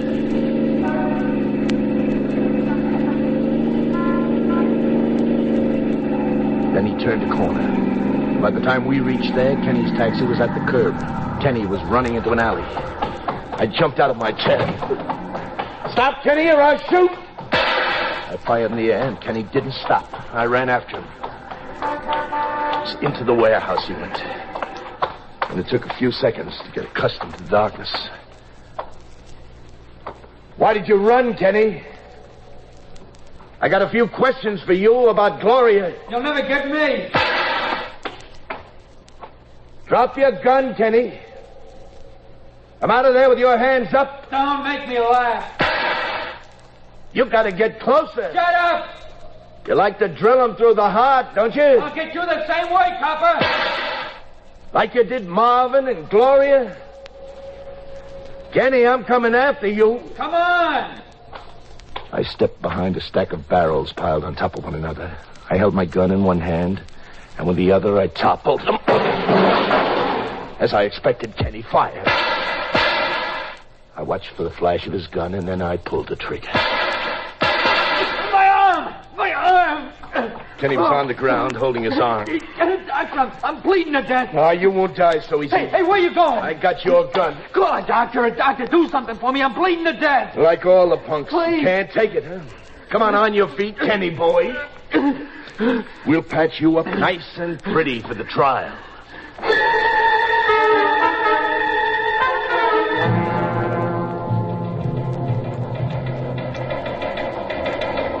Name? Kenny Reynolds. The address? 1121 Dorchester. Charge, murder. At the trial, Kenny admitted he had given Marvin Jackson $1,000 to advance Gloria's career on the stage. When Marvin failed to get her a part, Kenny demanded his money back. Marvin laughed at the idea, so Kenny killed him. Knowing Kenny's intentions, Gloria went to Marvin's office to warn him. But she was a little too late. And Kenny feared that Gloria might report him to the police. So he killed her, too. Jury brought in a verdict of guilty of murder in the first degree. Kenny paid the penalty. Signed, Sergeant Brad Peters.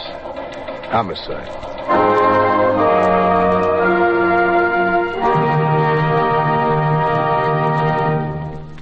You have just heard Police Blotter, starring Bill Zuckert as Sergeant Brad Peters. The cast included Roger DeKoven, Peter Fernandez, Elaine Rost, Nancy Sheridan, and Lawson Zerby. Tonight's drama, Murder on the Fourth Floor, was written by Ed Ettinger and directed by Clark Andrews.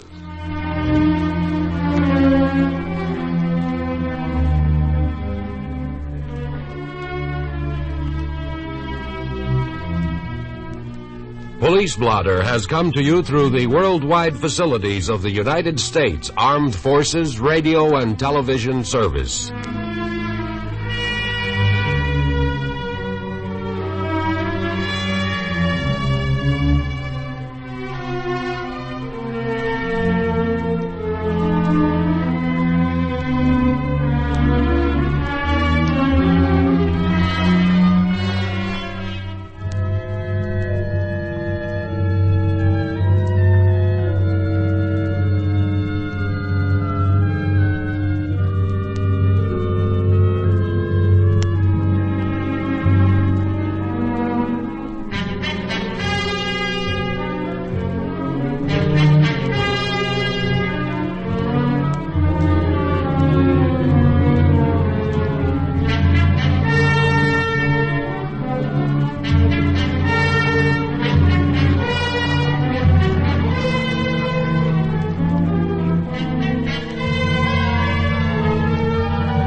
The National Broadcasting Company presents Radio City Playhouse, Attraction 31.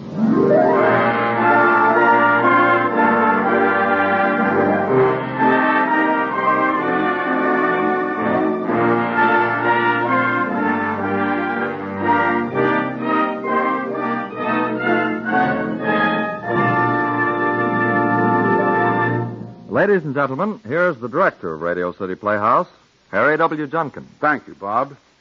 Friends, it is once again our privilege to welcome a very talented actor to his first appearance on Radio City Playhouse. Our star tonight is David Gothard, a young man who has been a member of that very limited circle of top-notch radio actors for some 8 years. Here is David Gothard as Babe Sherman in Wardrobe Trunks, Attraction 31 on Radio City Playhouse.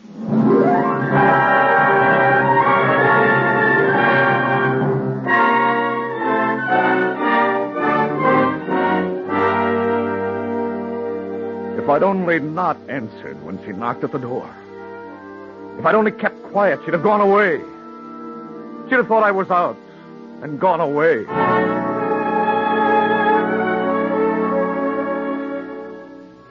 I was what they call working Paris. In a big city, it's pretty easy to pick up money without attracting too much attention. Ponies, gambling, a little blackmailing, married women who don't like their husbands to know what they're doing. All right, so I'm a heel. The fact remains that nothing would have happened if I just kept quiet when she knocked at the door. Therese Germain, her name was. Tiniest girl I ever saw. She was like a little bird, fragile, delicate.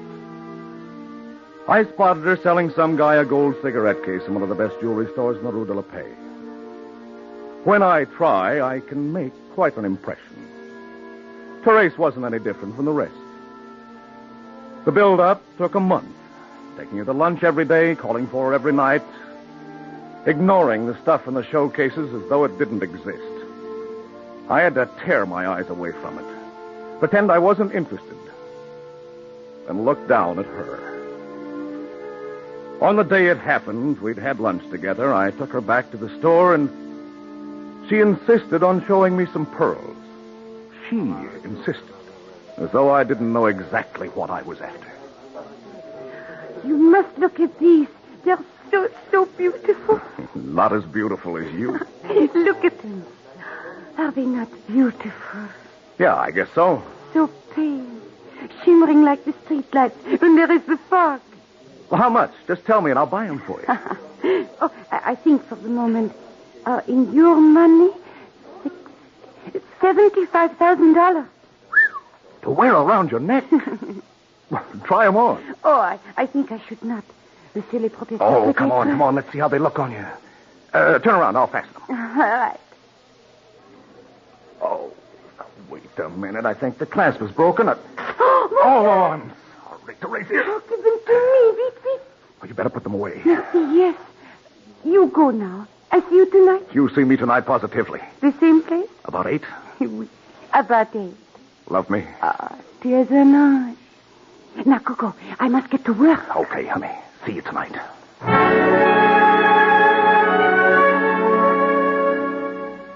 I deliberately let the pearls drop to the floor and then stooped to pick them up. It was a cinch to make the switch. The ones she put back in the case weren't worth more than $100. I left the shop like I was on air. That was it. I'd done it. I would never have to see her again.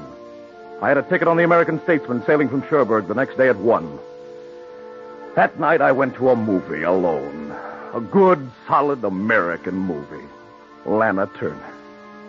I'd had enough of French women. I came home and slept just fine. I had to be up at 7. The boat train left at 8. The packing didn't take long. And I was so glad to be getting out of Paris that I felt like singing. East side, west side, all when I feel like singing at 7:15 in the morning, things have to be just London right. Bridge is falling down. That's the way they were at 7:15 in the morning. Hello. Here's photos, Mr. Sherman. Well, speak English, can't you?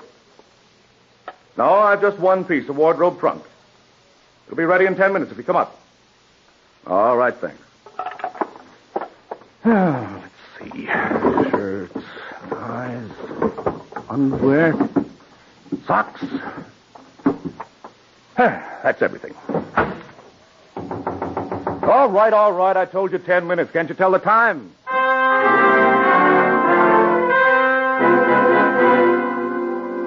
That's when I shouldn't have answered the door. I should have known that it wasn't the porter. He couldn't have gotten upstairs in 30 seconds, but I didn't think. I never dreamed. All right, I'm coming. Therese, I told you not to come here. I told you. Oh, baby, you're safe. But of course I'm safe. I imagine all sorts of things, that you're killed with attacks. Oh, don't be ridiculous. That you're sick. I wait last night for hours and hours. Oh, Therese. You not come and poor Therese worry. She doesn't sleep. Look, I told you not to come here. Go down to the corner and wait at the coffee shop. No. I'll meet you and we'll have breakfast. Everything's fine, Therese. There's no need to get... The trunk, you're packing. For Pete's sake, keep your voice down. You're going away. You're leaving, Therese. You're going. Do not say no, for I can see. Shut up, will you? No, I will not shut up. I will not shut up. You cannot do this to me. All right, come in. But for Pete's sake, keep your voice down. You cannot do this to me, baby, please.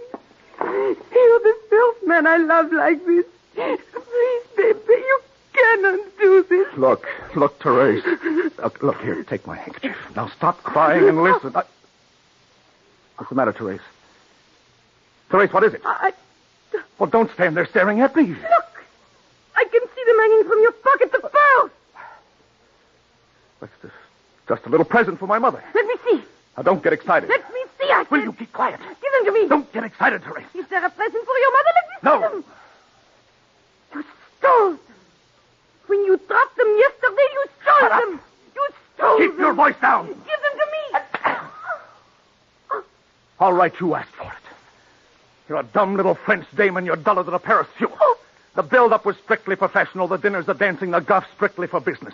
I got the pearls and I switched another string. And unless you keep quiet, they'll think you did it.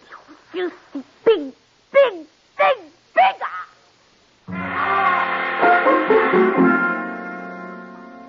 We were both at a white heat of rage and hate and fear. I was scared stiff at the noise she was making. I put my hand over her mouth. She got away and made for the door.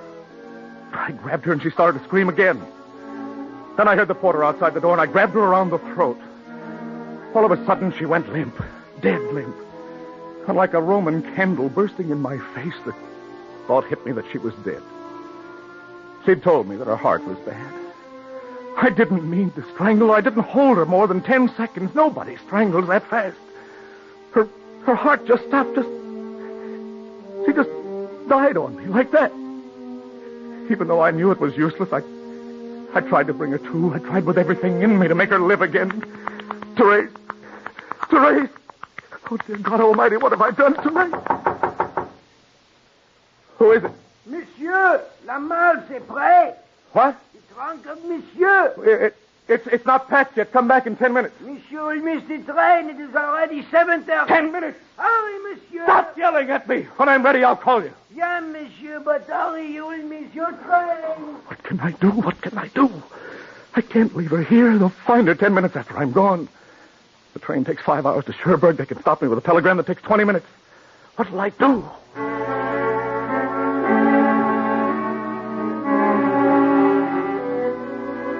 And then, looking at the trunk, I knew. I'd have to take her with me. Once we got to sea, I'd throw her overboard.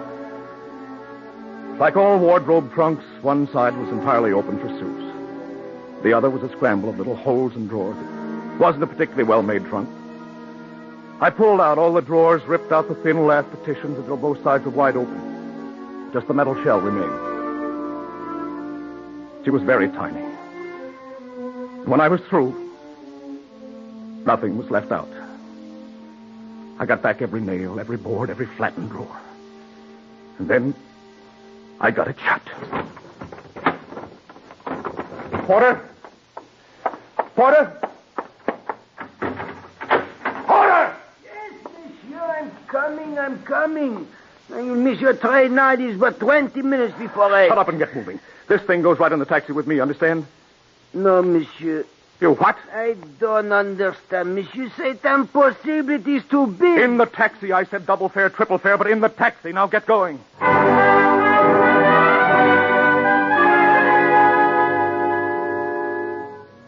We got it into the taxi.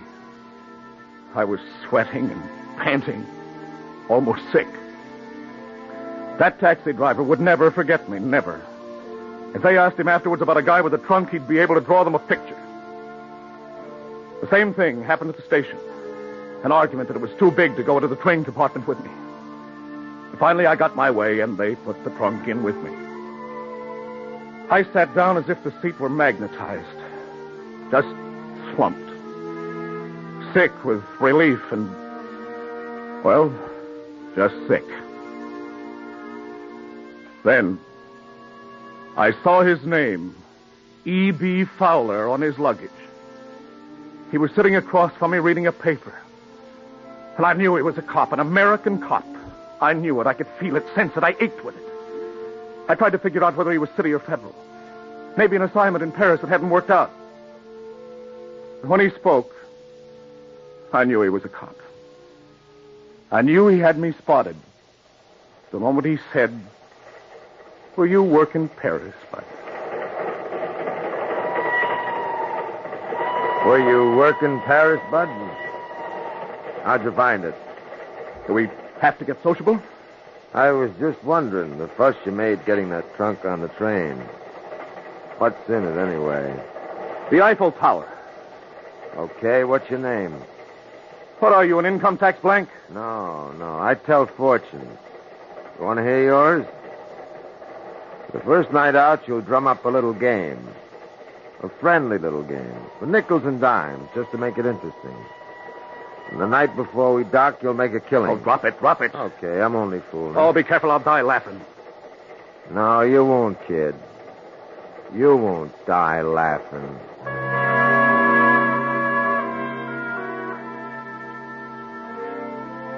Sherburne showed about 1 o'clock. I was out in the vestibule with the trunk 10 minutes before the train started to slow down. It ran right out onto a double-decker pier broadside to the boat. I thank God for American ships. And American stewards who spoke English. Then it started again. The trunk was too big for the cabin, they said. I'm sorry, sir, but we don't allow heavy luggage in the cabin. I've got to have it in my cabin. I'm sorry, sir, but it's too large. But it's the only piece of luggage I've got. Surely I can have it with me for a day or so just till I get it unpacked. Perhaps you could open it here, sir. Remove the things you need for the trip, and then It's got to go in my cabin, and that's that. What cabin are you in, sir? 42A. Well, that's a cabin for two, sir. You're sharing it with somebody. I'm afraid a thing that size would be annoying to the gentleman who... If the gentleman wants the trunk in the cabin with him, let him have it. Listen, Fowler, why don't you mind your own business? It is my business. What do you mean? I'm in 42A myself. I don't need much room. Let him have the trunk, steward. Very well, sir. See you later, Sherman. We'll have lots of time to get to know each other. Sitting in that cabin all the way home.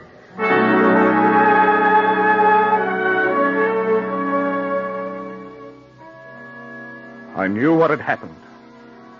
Fowler had been standing behind me. I knew by the way the steward's opposition flattened like ice cream under a blowtorch that Fowler had flashed his badge behind my back. He'd sized me up as off-color. Now he was baiting me. Baiting me the way they'll bait any guy on the other side of the fence. Not sure, just suspicious and hoping for the worst. I had to get out of that cabin. They just had to change me. I couldn't cross the Atlantic with Fowler sleeping across from me or I'd go nuts. I hurried on board and made for the purser's office. There was a lineup, but finally I made it. You're welcome, madam. Hope you have a nice crossing. Thank you very much. You've been very kind. Yes, sir. Any spare cabin? I think so, sir. I find I'm sharing mine, and I'd prefer to be alone. Well, I think that can be arranged. What cabin are you in now? 42A. Is that Sherman? That's right. I'm sorry, Mr. Sherman. I'm afraid there's nothing available at the moment. But if anything comes up, I'll give you first choice.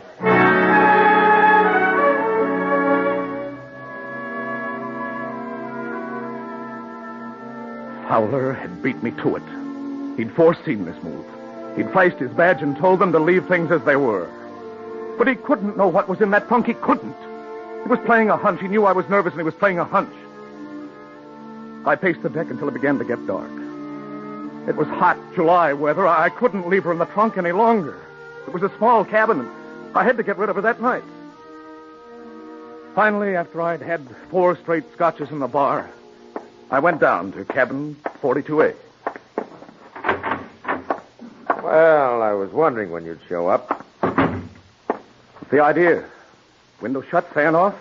Can't be that chilly in July. Why all the yen for ventilation? What do you mean? You a fresh air fiend?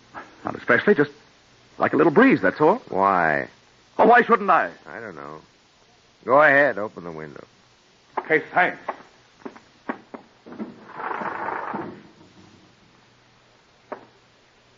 Not much breeze yet. There's enough. Enough for what? What's biting you, Fowler? Nothing at all. All right, then pipe down. What makes you so edgy? I'm not edgy. You just get on my nerves, that's all. Is there something on them already? Now, look here, Fowler. No, let's not get excited. Let's go down and have dinner.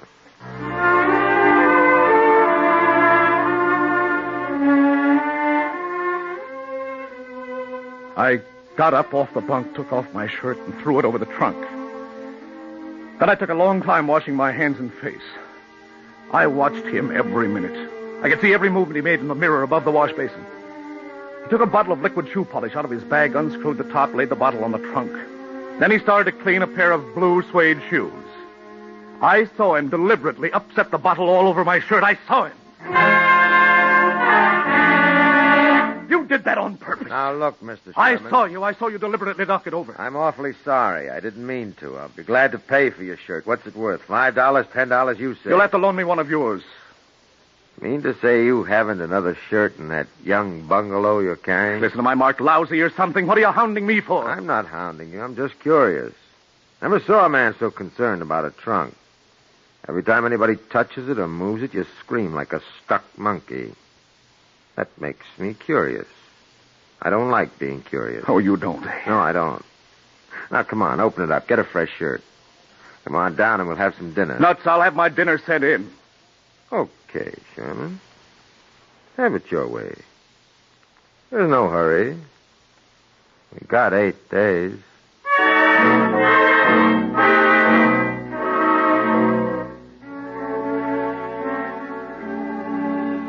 He finished dressing and went down to dinner alone. I locked the cabin door. And gritting my teeth, I opened the trunk. I didn't look. I just grabbed for shirts, underwear, ties, pajamas. Then I heard Fowler coming back. I'd fallen for it. He'd walked down the passageway and then come back. I couldn't get it shut again. It wasn't her. It was all the wood and the stuff I'd piled in. I tugged at it. It wouldn't shut. Oh, dear heaven, make it shut.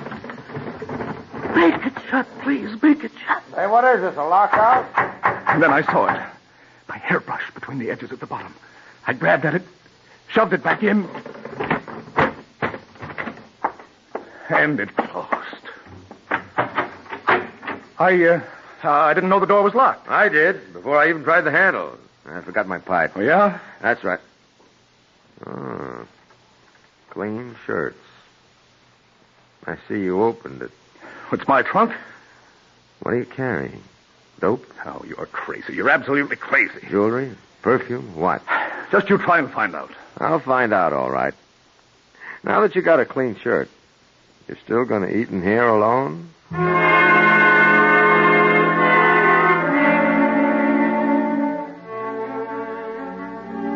I went down to the dining room, but I didn't sit with him. I ate, but I couldn't taste anything. I didn't even know what I was eating. After dinner, I went back to the cabin and flung myself down on the bunk, fully dressed. Sheer nervous prostration made me sleep. When I woke, the luminous hands on my watch said 3 o'clock. A thin shaft of light from the transom above the door made the room a little lighter than pitch dark. I could hear Fowler in the opposite bunk. His breathing was regular. In, out. I listened. For an hour, I listened.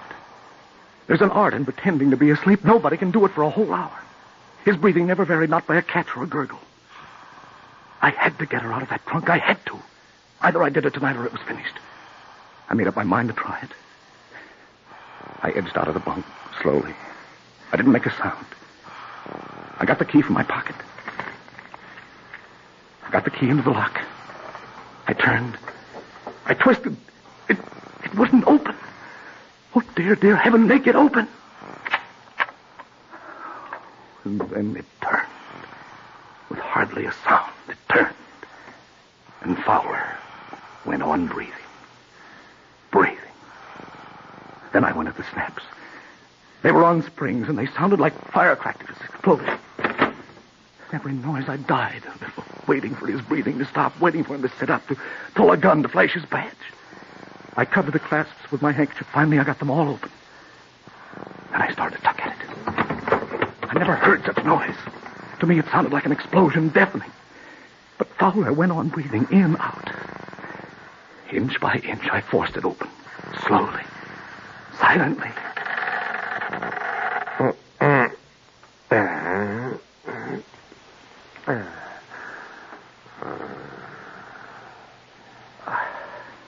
I hadn't wakened him. And I'd gotten it open. It took me 15 minutes, but I'd done it. I lifted her out. She was like a doll. Like a beautiful sleeping doll. I got through the door. I stood with her in my arms in the passageway. I stood there sweating, shaking, terrified. And then I heard someone coming. Someone was coming along the passageway. I pressed back into the recessed doorway, holding her in my arms, and the footsteps came nearer and nearer and nearer. Wonderful evening, Gerald. See you in the morning. Now, don't ask if you can come in. It's nearly 3:30. What? Just one kiss. Good night, Gerald. Good night, darling.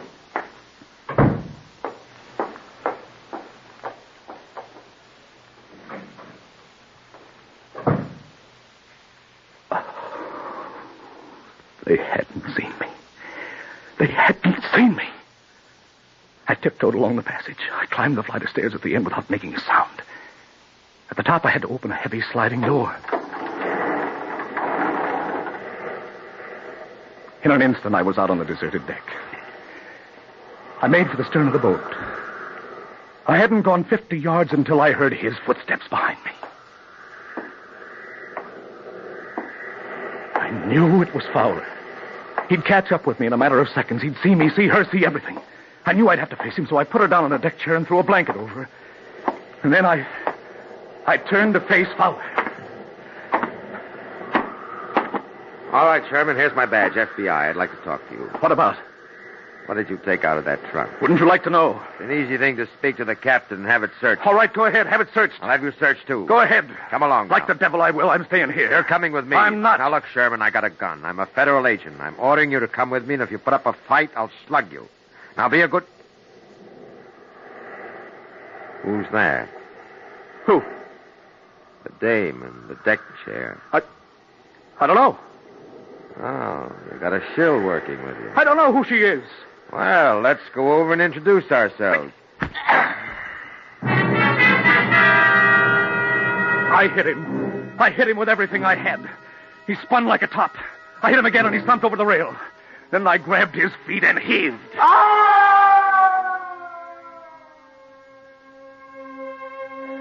It didn't take a second to go back for her. I held her out over the black water, then let go.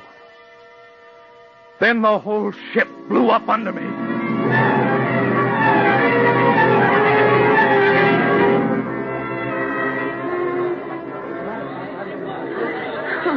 Please, madam, control yourself.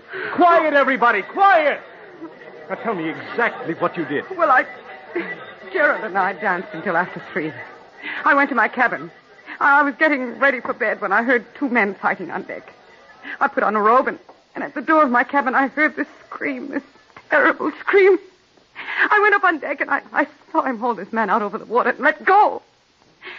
When the man fell, the blanket came loose. The wind blew it back onto the deck. It landed right at my feet. And I found the badge. He murdered an FBI man.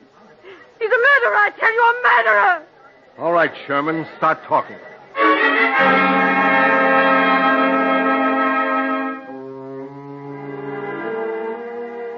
So I told them.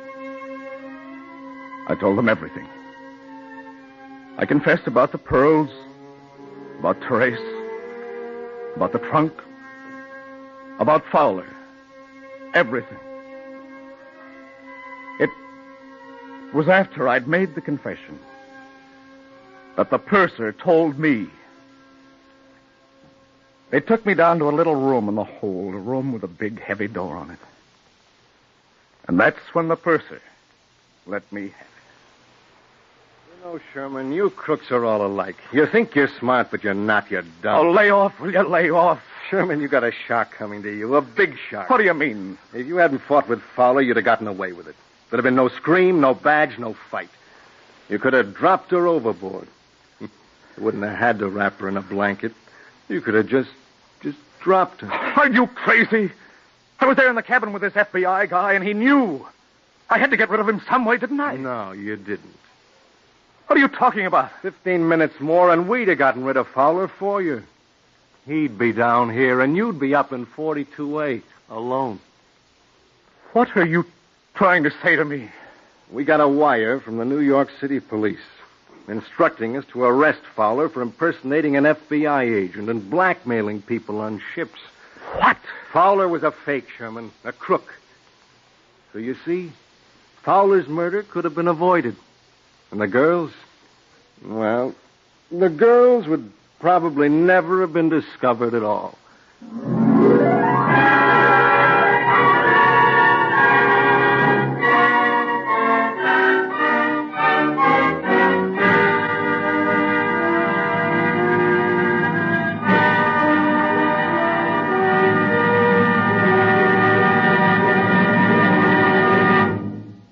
You have just heard Wardrobe Trunk by William Irish.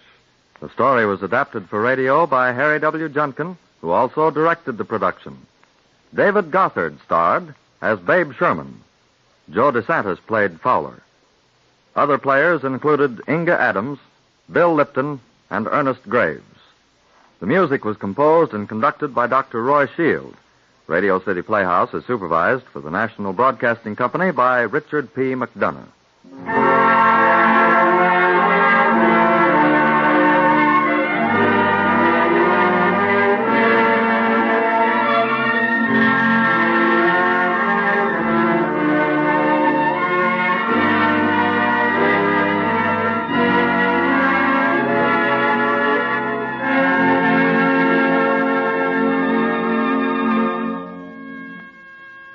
This is Harry Junkin again. Next week on Radio City Playhouse, one of the most exciting stories we have ever presented. The story of a vague and indescribable evil that ruins the lives of three very fine people. Be with us next week for Treasure Trove, Attraction 32, next week on Radio City Playhouse. Good night, everybody.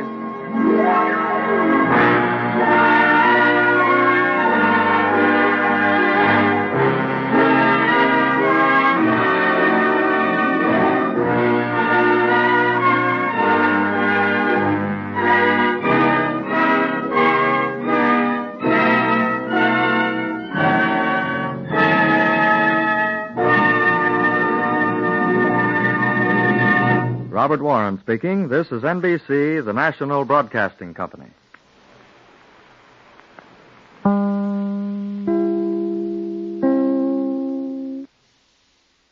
You are about to hear a story based on actual events. To protect the innocent, names and places have been changed.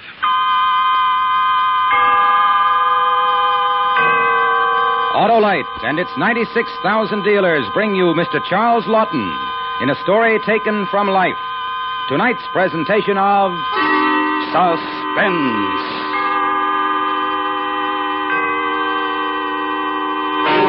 Tonight, Autolite presents Neal Cream, Doctor of Poison.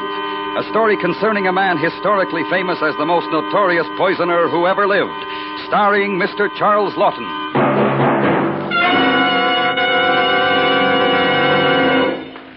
Hello, Harlow. Well, hi, Hap. Boy, you just can't beat the system, can you? What system? Why, the electrical system of your Autolite-equipped car. And it works for you every time you press the starter button, blow your horn, light your lights, or use your radio or heater. Harlow, you mean Autolite makes coils, distributors, and all the other important units that make up the complete electrical system? They sure do, Hap, with all units and their thousands of component parts related like a team by Autolite engineering design and manufacturing skill to give you the smoothest performance money can buy. Harlow, even I couldn't improve on that. Thank you, Hap. So, friends, because the electrical system is so important to the smooth and efficient operation of your car, treat your car to a periodic checkup. See your car dealer or visit your nearest authorized Autolite service station listed in the classified section of your telephone directory. Or call Western Union by number and ask for Operator 25. She will quickly tell you the address of the authorized Autolite service station nearest you. And remember, from bumper to tail light, you're always right with Autolite. And now, with Neal Cream, Doctor of Poison, and the performance of Mr. Charles Lawton, Autolite hopes once again to keep you in suspense.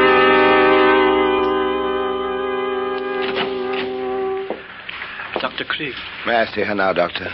Dr. Cream, there was nothing I could do. I'm sorry, terribly sorry. I tried everything. You tried everything?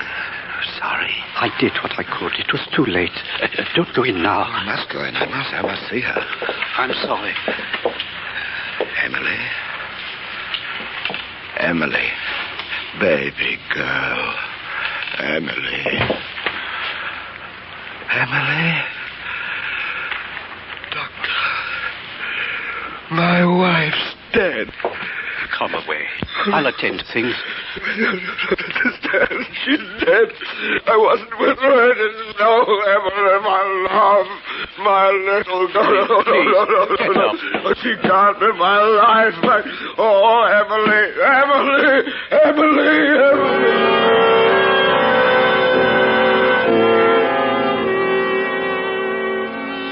Well, that was Emily, my only wife. She left me a widower with an income of £400 a year. It's rather extraordinary how long it took her to die. To look at the girl, you'd never have thought it. She was thin and sickly, but in possession of what must have been the constitution of an ox. I'd been poisoning her steadily for 6 months and expected her certainly to die within 3. It was a case history for the medical journal. So I wrote them a paper about it, anonymously, of course.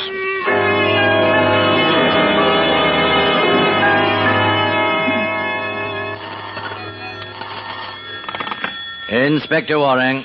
Sergeant Dean, sir. I've got a letter here from the editor of the medical journal. Why did they forward it to the yard? There's a manuscript that came with the letter.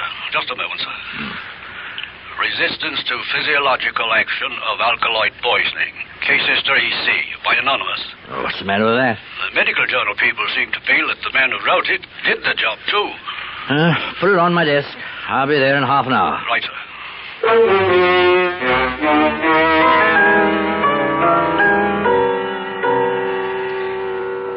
3 weeks after Emily died, I made arrangements to move to London. There was no trouble, but then I hadn't thought there would be. The good doctor had made out a certificate based upon the history which I supplied. I had decided upon a refined intestinal disorder which bore a magnificent Latin name and closely paralleled the symptoms brought about by the poison administered. So much for the late and unlamented Emily Cream.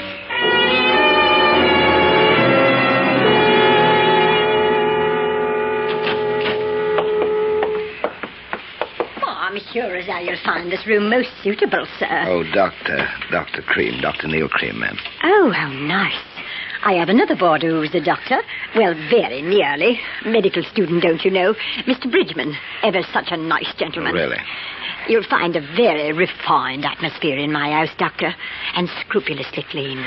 Very scrupulous. I'm sure of that, Mrs. Minns. I think this will do very nicely. May I ask, Doctor, how long you plan to allow us the pleasure of your company? I'm afraid I have no idea of that, Mrs. Minns. You see, I only just arrived from Hull. My wife died there a month ago. Oh, how sad. How terribly sad. See, I thought that here in London I might forget. You look understanding. You do understand that, don't you? Oh, but poor dear man. Of course. Oh, my, I understand. I'm a widow myself. Only my daughter Daisy and me. How I do feel for you. You're so kind. Oh, no, not at all, I'm sure. You will join us for tea, won't you? Oh, I should be delighted. Thank you so much.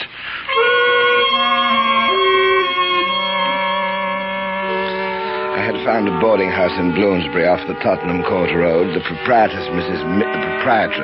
Minns, was a tall, bony sort of woman, a type that I particularly despise, not at all nourishing to a man of my disposition. Now, the daughter she'd mentioned I hoped would be a better prospect, but I knew that I would have to be careful there. After unpacking, I went down to tea. Oh! I'm awfully sorry. I didn't mean to bump Oh, it's quite all right, I'm sure. You must be the new boarder, Dr. Cream. Yes, I've been asked into tea. Oh, they're waiting for you. You're in for it. I'll pass muster, as poor old Dad used to say. Dear, oh dear, is that dreadful? You'll see. As bad as that, huh? Worse. Oh, excuse me, I've got to put the kettle on. Maid's day off, you know. May I help you? Oh, of course not. Then you could help me pass muster when we come back. Oh, you know, you're not at all what I expected. What did you expect? Well, from the way Mum talked, I don't know. Oh, all right, come along. Daisy Mims was not a beauty by any means, but there was a spark, an honesty, good humor that I found most enjoyable. We got on famously, but it was too soon to think about Daisy. Perhaps later.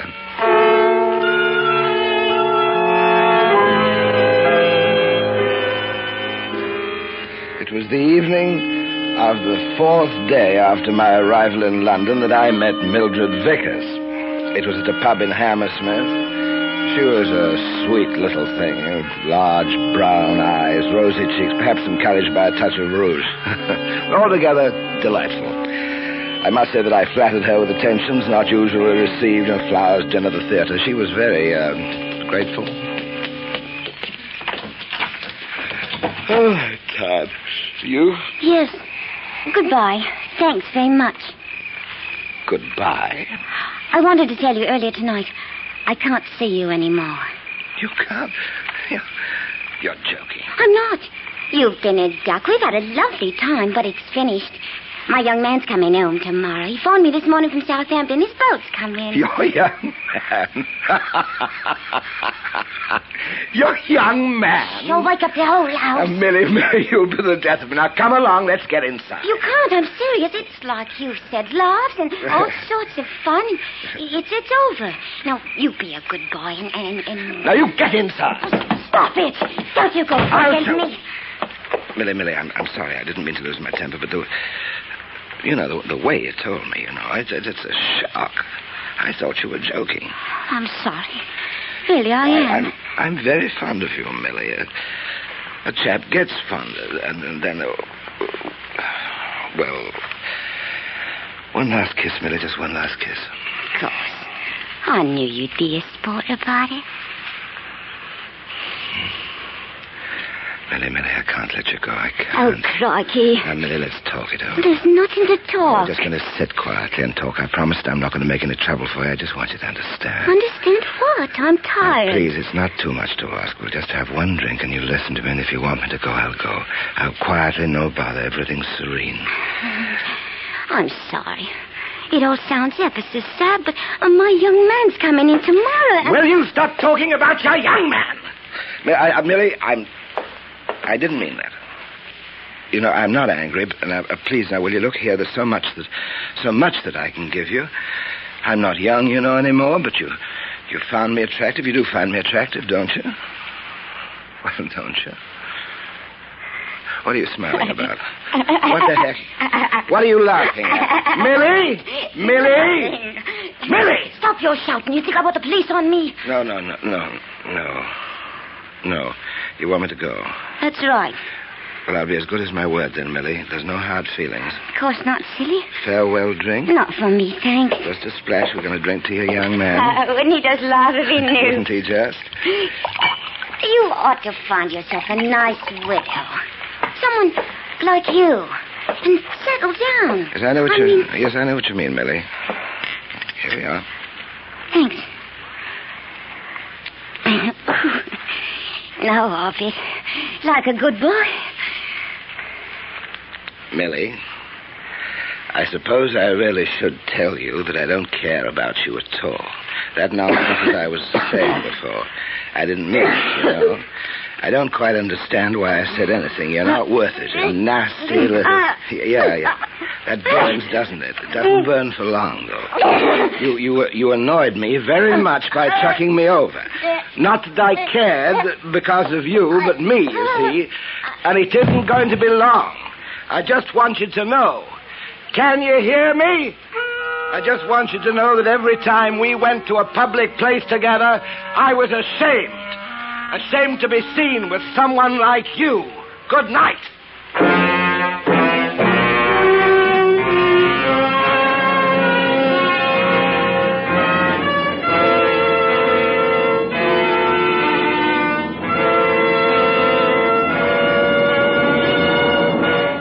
Autolite is bringing you Mr. Charles Lawton in Neal Cream, Doctor of Poison. Tonight's production in radio's outstanding theater of thrills, Suspense.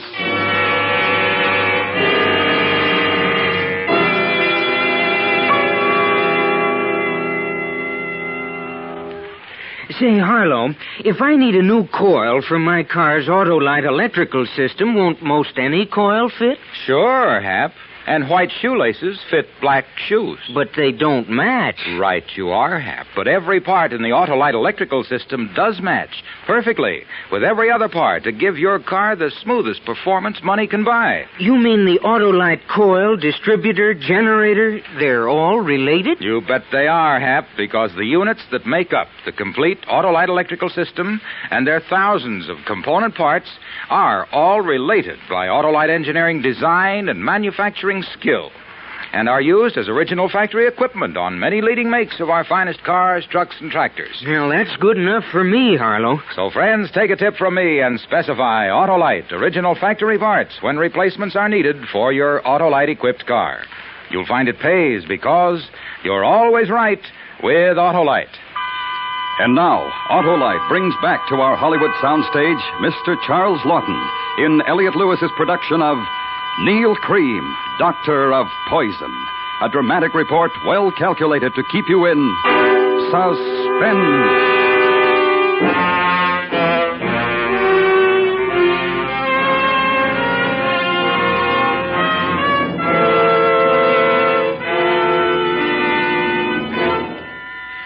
For the next 2 or 3 nights I stayed in at the boarding house, I don't think I felt well. I couldn't sleep. My sleep wasn't at all restful. I had dreams. Horrible, frightening dreams. I remember that just before I dropped off to sleep one night, soon after Millie was taken, that I thought to myself that I must speak to Mrs. Minns about the cooking.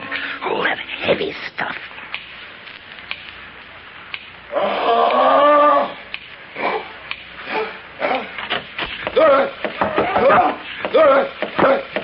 Dr. Cream! Dr. Cream! Doctor! Dr. Cream! Wake up. Wake up, Doctor. It's all right. It's all right. Help! What's the matter? I hope you'll forgive the liberty, sir. I'm afraid you were having a nightmare. It sounded as though you were being murdered. Murdered? You thought I was, did I say anything? You screamed, sir. Oh, is that all? It sounded... Well, I'm awfully sorry. That's quite all right. It's very good of you to be concerned. You're that young medical student Mrs. Minns told me about, aren't you, Mr. Bridgman, sir. Yeah, that's right, Bridgman. We should have a chat one day soon, lunch perhaps. You specializing? I haven't made up my mind yet, Doctor. Good. Lots of time for that, hmm? Yes. Well, I think I'd better go back to bed. I was sorry to have troubled you. Not at all, sir. Good night. Good night. I wonder, is he lying? Did I say something? Did he hear it? I wonder. Blast!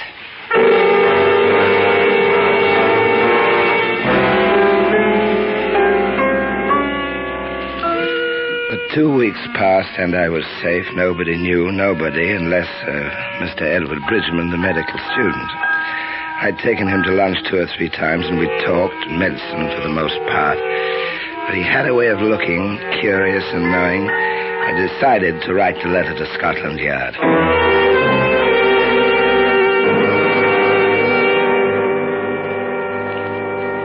Commissioner, Inspector Waring here.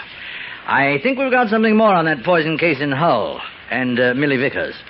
Yes, a letter. It says, to whom it may concern, I have information which can lead to the arrest of the person responsible for the murder of Millie Vickers in Hammersmith. Is it worth £3,000? If so, leave the money at the pillar box on the corner of Kensington and Earl's Court Road. Plain wrapping paper will do. And it's signed A. O'Brien, Private Detective. Yes, sir. Yes, we'll see to it straight away.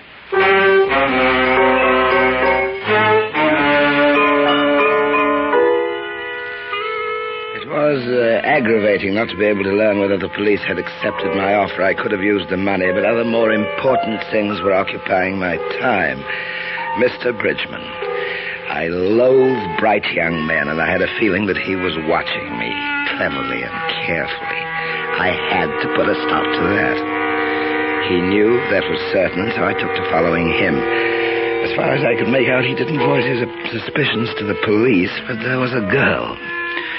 He met her from time to time, and one day when they were having tea together, I think he saw me.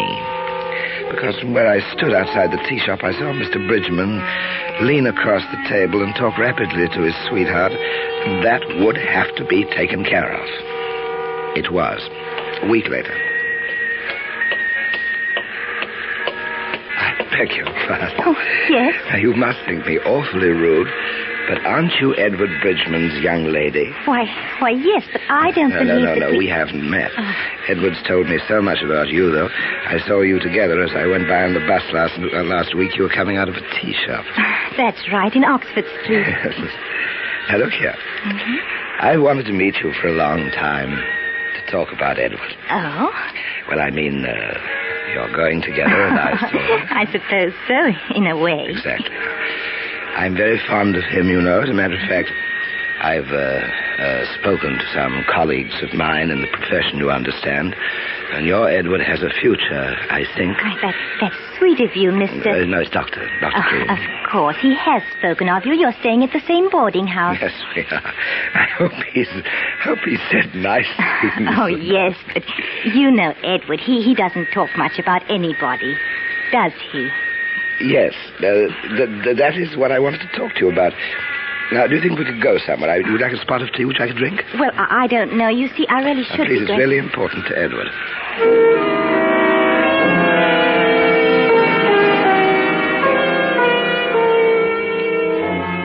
Clever little devil, but a rotten actress. You know Edward. He doesn't talk much about anybody. Does he? Because I could see through a plan perfectly well. Trapped me into an admission of guilt and then called the police, but I was ready for that. It was a little sad. I didn't even know her name. She had a pretty face. And a pretty figure. No name. Just Mr. Bridgman's young lady. It was dark when we walked along the quiet road leading to our house. I'd been the perfect gentleman and had escorted her home. She died behind a hedge. Convulsively, but within 3 minutes. I made sure that there was no outcry, nobody heard, nobody saw, and nobody cared except perhaps for a medical student.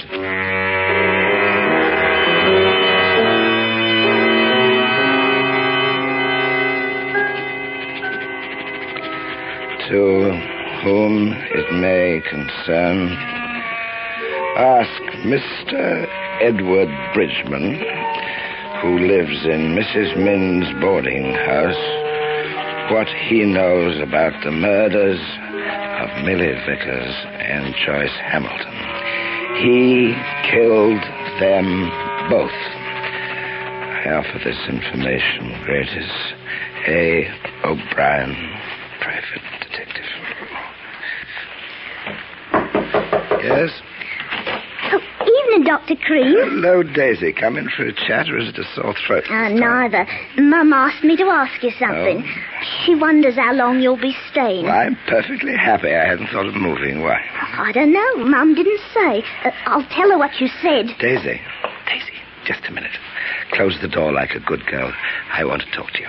Gentlemen lodgers' doors must be kept open when receiving female company. Drat that notice. I've read it, too, and I just closed the door, and don't be silly. Daisy, come here. Have you read about the murders, the poisoner? Oh, who hasn't? What do you think? Well, I don't. But Mum says he's one of those, you know. Hey, shall I tell you a secret? What? You won't tell. Of course not. What? I think I know who the murderer is. Really? Have you told the police? Well, yes. I wrote them a letter. I told them who it was. No. Who? Come here. Edward Bridgman. Oh, you're pulling my leg. Very pretty leg, Daisy, but I'm not. Oh, how do you know? I know it's Dottie. I know. I do. Oh, Dr. Cream, you are the one. Oh, I should know better than to listen to you, always joking. Well, I've got to go downstairs now. Mum will be wondering. Ta-ta. Daisy, wait. I've got to tell you something.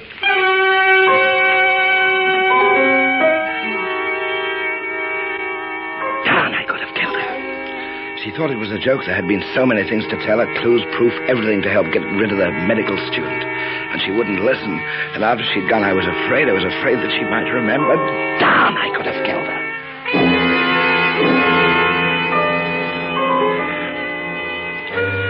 It was Saturday, 2 days after I'd posted the letter to Scotland Yard. I thought I'd take a walk to Hyde Park and was leaving my room to go downstairs when the front door bell rang. Good afternoon, gentlemen. Mrs. Minn? Yes. We're from Scotland Yard. Police? I should like to have a word with a Mr. Edward Bridgman. Does he live here? Yes. Won't you come in?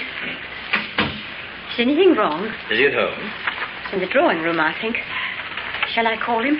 Yes, if you don't mind. Not at all, I'm sure. Mr. Bridgman. Yes, Mrs. Minn? Mr. Bridgman? Yes? I'd like to speak to you, if you don't mind. Oh, what about? Tell me, is there somewhere we can, Afternoon, everybody. Oh, hello, Doctor. Nice day. I thought I'd take a walk. Mum, all right if I go to the cinema with Agnes? Oh, police. Run along, Daisy. Don't be home late. Mr. Bridgman. Come along, Daisy. I'll walk along with you. You were right all the time, Doctor. Oh, and to think I didn't believe you. What did you say, miss? Oh, just a little joke of ours, Inspector. Nothing at all. Come along, Daisy. I can't wait, Daisy. Just a moment, sir. Miss, do you know something about this? Of course I do. But Dr. Cream told me he wrote a letter to you about Mr. Bridgman. He told me. Didn't you, Doctor? Dr. Cream, you wrote us a letter signed A. O'Brien? Bridgman's your man, sir. I wanted to spare him the humiliation. That's your man. I told Daisy I thought he might try to harm What are you saying? I never... It's all right, Mr. Bridgman. I don't think we shall need to trouble you. Come along, Doctor, if you don't mind. There are a few questions we should like to ask you at the Yard. Oh, of course, of course.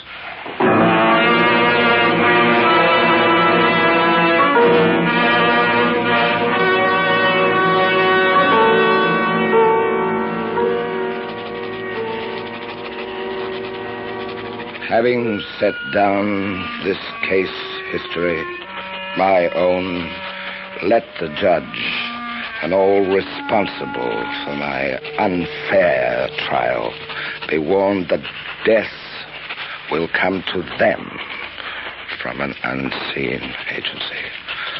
What I did in honor and right. No human power has the right to condemn me. Those that died because of their own misdeeds. I have been merely the instrument of justice. For this, I cannot hang. Neal Cream, M.D.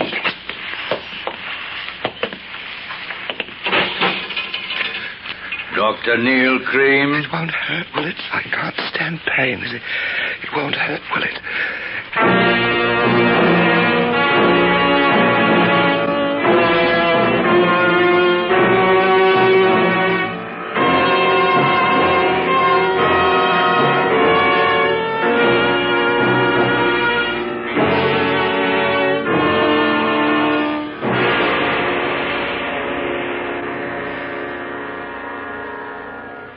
Suspense. Presented by Autolite. Tonight's star, Mr. Charles Lawton. Friends, this is Harlow Wilcox again to remind you that Autolite is the world's largest independent manufacturer of automotive electrical equipment. In 28 plants from coast to coast, Autolite makes over 400 products for cars, trucks, planes, and boats. These include complete electrical systems used as original factory equipment on many leading makes of our finest cars. Ignition-engineered Autolite standard and resistor-type spark plugs. Autolite batteries, including the famous Autolite Stay Full battery. Electric windshield wipers, fuel pumps, speedometers, and many more. All are backed by constant Autolite research and are precision-built to assure long dependability. So remember, from bumper to tail light, you're always right with Autolite.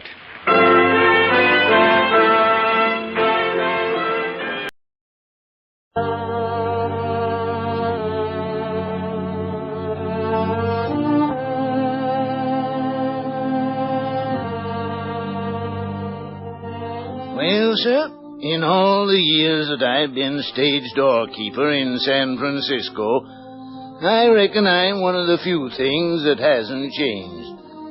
Excepting that I haven't much hair anymore. But the plays have changed and the acting has changed. The old days when Nance O'Neill played Martha of the Lowlands with plenty of ranting and screaming, and the days when Mrs. Leslie Carter played Zaza, those days are gone. And Olga Nethersoul and the second Mrs. Tancred, I guess not many of you remember that. And the days of the Central Theater when the Marie Corelli melodramas were popular. You young folks would just laugh if you saw one of them today. Plays like Thelma. But there's one kind of play you never do seem to get tired of. And that's the kind of play, so to speak, that we have for you tonight in our radio playhouse. A mystery thriller. Now, the idea of our play isn't a new one. It's been told in different ways by some of the finest writers. The setting is in a beautiful, sort of faded old California estate in the hills back of Carmel, out beyond the Carmel Valley. The kind of place Mr. John Steinbeck likes to write about. In a room of the big old house, an old man is talking to a young aviation captain. He's got sort of a tired face, the young fella has, but a strong face. And while he's listening to the old man talk, you can see he's got a steady hand. And he's sort of laughing at the rattling of the shutters and the noise of the wind. Gloomy place, isn't it? The curtains are always drawn, Captain Craig. The sun never comes into the room. Well, let's have a little light. It gives me the shivers. Yes, sir, Captain Craig. But I'm afraid there's not much sun today. It's a gloomy day, sir. I'll open the curtains. Good. That'll be a little better, sir. Yeah, thanks. I don't like gloom. No, sir. I dare say you saw all the gloom you wanted down in those Pacific Islands. And noise. There's worse noise than the rattling of shutters. We won't talk about that. Do the shutters always rattle? When the wind blows, Captain Craig, the house is in need of repair. What's that? Just a door swinging on its hinges, sir. No wonder they call it a haunted house. Do you think it's haunted, Dawson? I do not believe in ghosts, Captain Craig. Neither do I. Why do they say it's haunted? Legends get about, sir. Shadows in the windows at night, strange sounds and whisperings. All things that could be explained, no doubt, by natural causes. But, yes, sir? That moaning, it gets me. One gets used to it, sir. No doubt. Will you sit down, sir? The workmen will be here in a few minutes. Yeah, thanks. If I might offer you a glass of sherry while you're waiting. Oh, don't bother. I have it here, sir. Just a small glass and a biscuit. Thanks, Dawson. There you are, sir. Oh, you have some too, Dawson. If you don't mind, sir. Oh, don't stand on ceremony. Thank you, sir. Now, while we're waiting, I'd better explain, sir, why it was necessary for me to request you to come today. Your father was Mr. Engar's attorney, and it was natural that I should think of you when a witness was required. It's just 20 years ago today, Captain Craig, since I have seen Mr. Engar. January 19, 1925. He left orders that on January 19, 1945, that is today, I should call in workmen and have that brick wall torn down. Mm-hmm. Looks like it'd been built right into the wall of the room. It seals up a closet that was formerly in use, sir. Crazy ideas men get. Tell me something about Engar while we're waiting. He was a Scandinavian, sir, a Norwegian. He was a very quiet man, Mr. Craig. He didn't talk. He was a scholar. He thought a great deal. I came to work for him just after he came to America. That was 25 years ago. He was married, wasn't he? He didn't marry for 4 years. Then he married Miss Mary. She was Norwegian, too? Her parents were, sir. She was born in California. She was much younger than Mr. Engar. Oh? Yes, sir. He was past 50 when he married her. She was 20. It wasn't a love match, then? I believe he loved her very much, sir, in his way. Mr. Engar spoke so little. One didn't know what he was thinking. And he brought his bride to this huge old barn. Yes, sir. It was lonely. Miss Mary used to walk in the rose garden. She'd talk to the flowers and the birds. You see, there was nobody her own age. It was lonely for a young girl, but she was very cheerful, sir. And if I may say so, we all loved her. There had been little youth in the house. Special pruners must be pruned. I'll tell Dawson. And the Marshall Neals need more sun. They're like little tiny babies. When they don't get sun, they weaken and grow pale. Oh, who are you? I didn't know there was anyone here. You see, this is a private garden. Yes, I know. I've come to work for Mr. Nils Engar. I'm going to work in his library. I'm going to catalog his... I did not know. You? Do you live here? I am Mary Engar. Oh, Mr. Engar is my husband. I see. You look at me so strangely. I'm sorry. I didn't mean to... Does Mr. Engar know you have come? Oh, yes. Yes, he had shown me to my room. He said I might walk in the gardens. You don't mind? No. He said we would not... That is, he said... You started to say... Yes, that we would not commence work until tomorrow. Then I will show you the gardens. I'll show you the roses. If you would. You're so young. I am young? I'm sorry. I shouldn't have said that.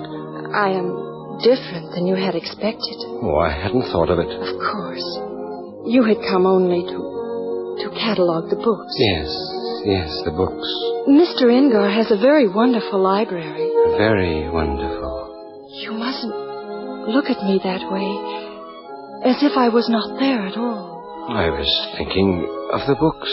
As if your eyes were looking through me. It was his library that I was thinking of. You are No. You were going to say... You are a strange young man. Oh, I'm just... I do not know your name. My name is Ronald Bruce. Ronald Bruce? Yes. Your hand is shaking. Oh, a shiver. A ghost walking on my grave. Oh, it is foolish to think such thoughts. Come, I'll show you the roses. I'll show you the gardens. The pool where the frogs make such a noise at night. There are water lilies in the frog pool. Coral pink. Everything is beautiful here. It is very peaceful and lonely. The quiet. One can almost hear the flowers opening. Sometimes I almost think they will talk to me. You would understand them. I think I would understand. Here is my husband. Nils, I have been meeting your young man. I sent him into the gardens. He will be with us a considerable time. I hope he will be comfortable while he is here. I hope you will make him feel at home. I do not wish him to feel he is tied to his task. I will leave you now, Nils. You will want to talk. We will walk together. We will look at the roses. My wife makes flowers grow where not even weeds would grow before. Yes. I know so little. There is an instinct, more than a knowledge, that guides one in making beautiful things grow. You will agree with me, Mr. Bruce? I'm afraid I didn't hear what you said.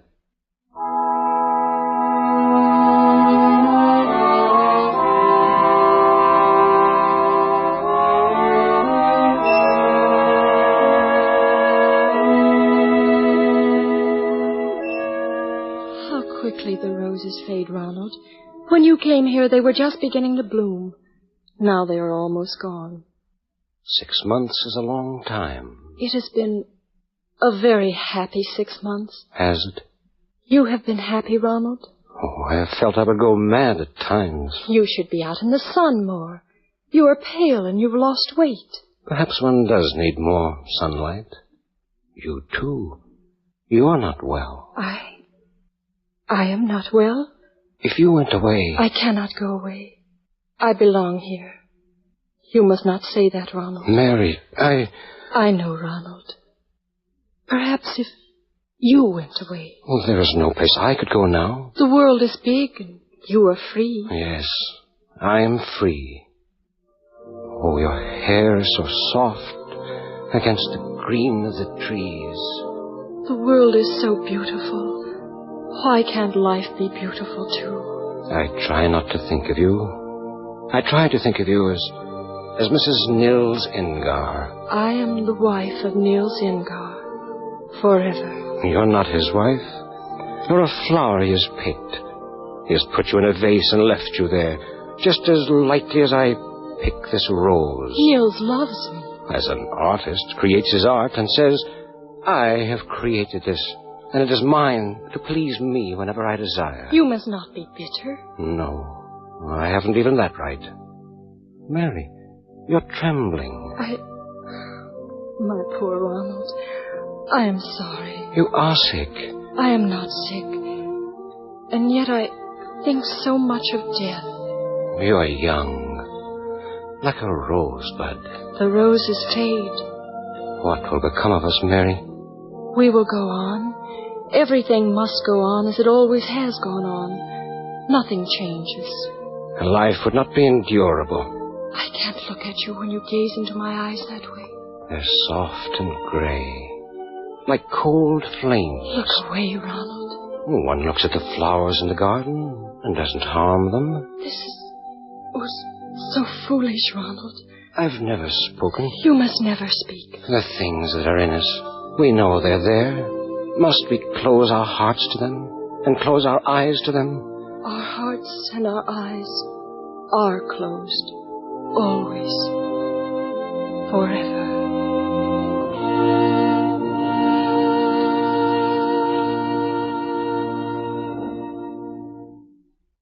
You wish to talk to me, Nils? Yes. I brought you a wrap. You shouldn't be in the garden on winter nights. I am warm. You have been ill. The color is gone from your cheeks. I am sorry, Nils. I wish you to take care of yourself. You must be strong. Someday, I hope you will give me a strong son, Mary. Is that what you wish to speak to me about, Nils? That and other things. I am listening, Nils. If you wish me to go away, Nils. I do not wish you to go away. There's no thought of your going away. Why should you speak of going away? I only wish to please you. But that would give me no pleasure. You are so quick to seize on words I say and give them another meaning. I am sorry. It's the same with Ronald Bruce. Oh. Why do you start? You were saying of Ronald Bruce. He asks me a question. I answer him. He twists my answer into a meaning I had never intended, then grows irritable in his talk, ready to flare, as though he were the employer and I the employee. I am sure he means no harm, Nils. Why are you sure he means no harm? He is young. He is old enough to play the man, not a petulant schoolboy. You must try to understand him. Do I understand that you are siding with him against your husband? You know I wouldn't. I know nothing. It's as if you were all conspiring against me. Nils, don't. My desire is to be a good husband and a good master. Please. I will not have my home disrupted by schemers. Ronald is not a schemer. So, you see, you do give him right and your husband wrong. I only try to be fair. What is Ronald Bruce to you? Nils. That you should make it your concern to be fair. I am first and always your wife. It would be well for you to remember that. Have I forgotten, Nils? I was wrong to let you marry me. I was old, and you were young. You loved me, and do love me. I shall always love you. Then, Nils... That is why I cannot let your young head be turned by this man. Ronald Bruce has never forgotten that I am your wife. Any man would forget. You are cursed with beauty. If you feel he is this way because of me, you should speak to him.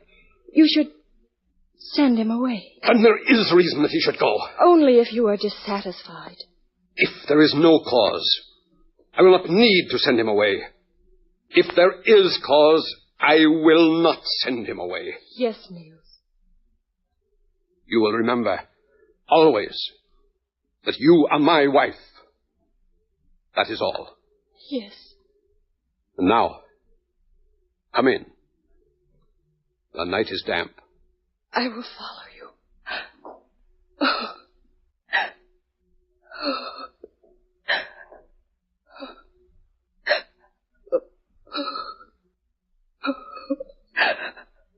Barry, you mustn't.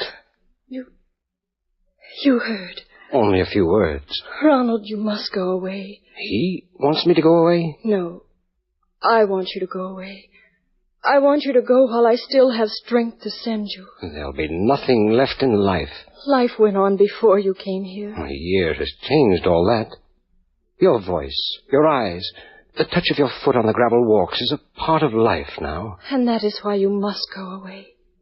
If I go, will it mean nothing to you?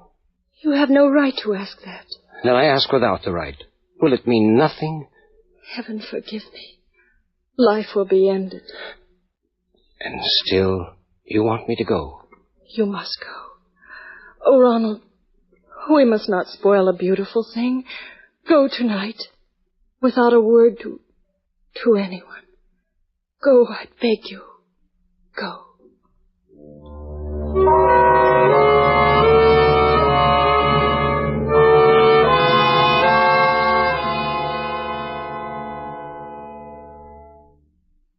Dawson. Yes, Mr. Ingar.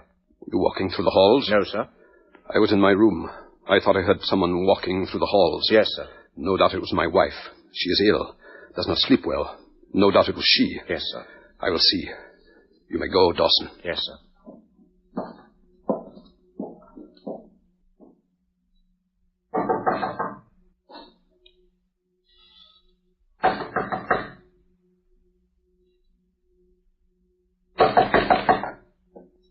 Mary! Mary! Yes, Niels? I knocked 3 times. I'm sorry, Niels. I did not hear. Were you alone? Alone? Yes. I was alone. Why do you tremble? I did not know I was trembling, Niels. Close the door. Yes, Niels. Sit down. Yes. I told you to come in when I left you in the garden. Yes. I demand obedience from my wife at all times. Yes. Bruce joined you. He was in the garden. He stopped to speak to me. What was there he needed to discuss with you? But, Niels, living as we do, it is as though he were a part of the family. He is employed by me to catalogue my library. I know. He never made love to you? You shall not say that to me. Answer me! Did he make love to you? No, never. I do not believe you. He'd be a fool if he didn't try to make love to you. Niels, he's going away. Oh. He's going away? I told him to go away. Why should you tell him to go away? Because I am your wife. Then he did make love to you. Never, I say. What was that? What, Niels? Something moved. I heard nothing. Stand aside. Niels, what are you doing? There is someone in that closet. You are mad. I saw you watching the door all the time you were talking. I heard something move. There is someone in that closet, and I'm going to open the door. Niels, don't open that door. Why shouldn't I open the door? Because I am your wife, and because I've said there is no one in the closet, and so you must believe me and not open the door. I am master here. I beg of you, Niels, if you love me and believe that I love you, do not open that door. Aren't you making too much of it? If there is nothing, no one to hide? When you open it, you will tell me your faith in me is dead. Mary, you are sure there is no one in that closet? There is no one. You swear it? I swear it by my faith. Very well. What are you going to do? I shall remain here tonight. I shall be comfortable in this chair. You will sleep. And tomorrow we will talk further. But I cannot sleep when you doubt me. You have sworn by your faith. I have sworn. Then I must not doubt you.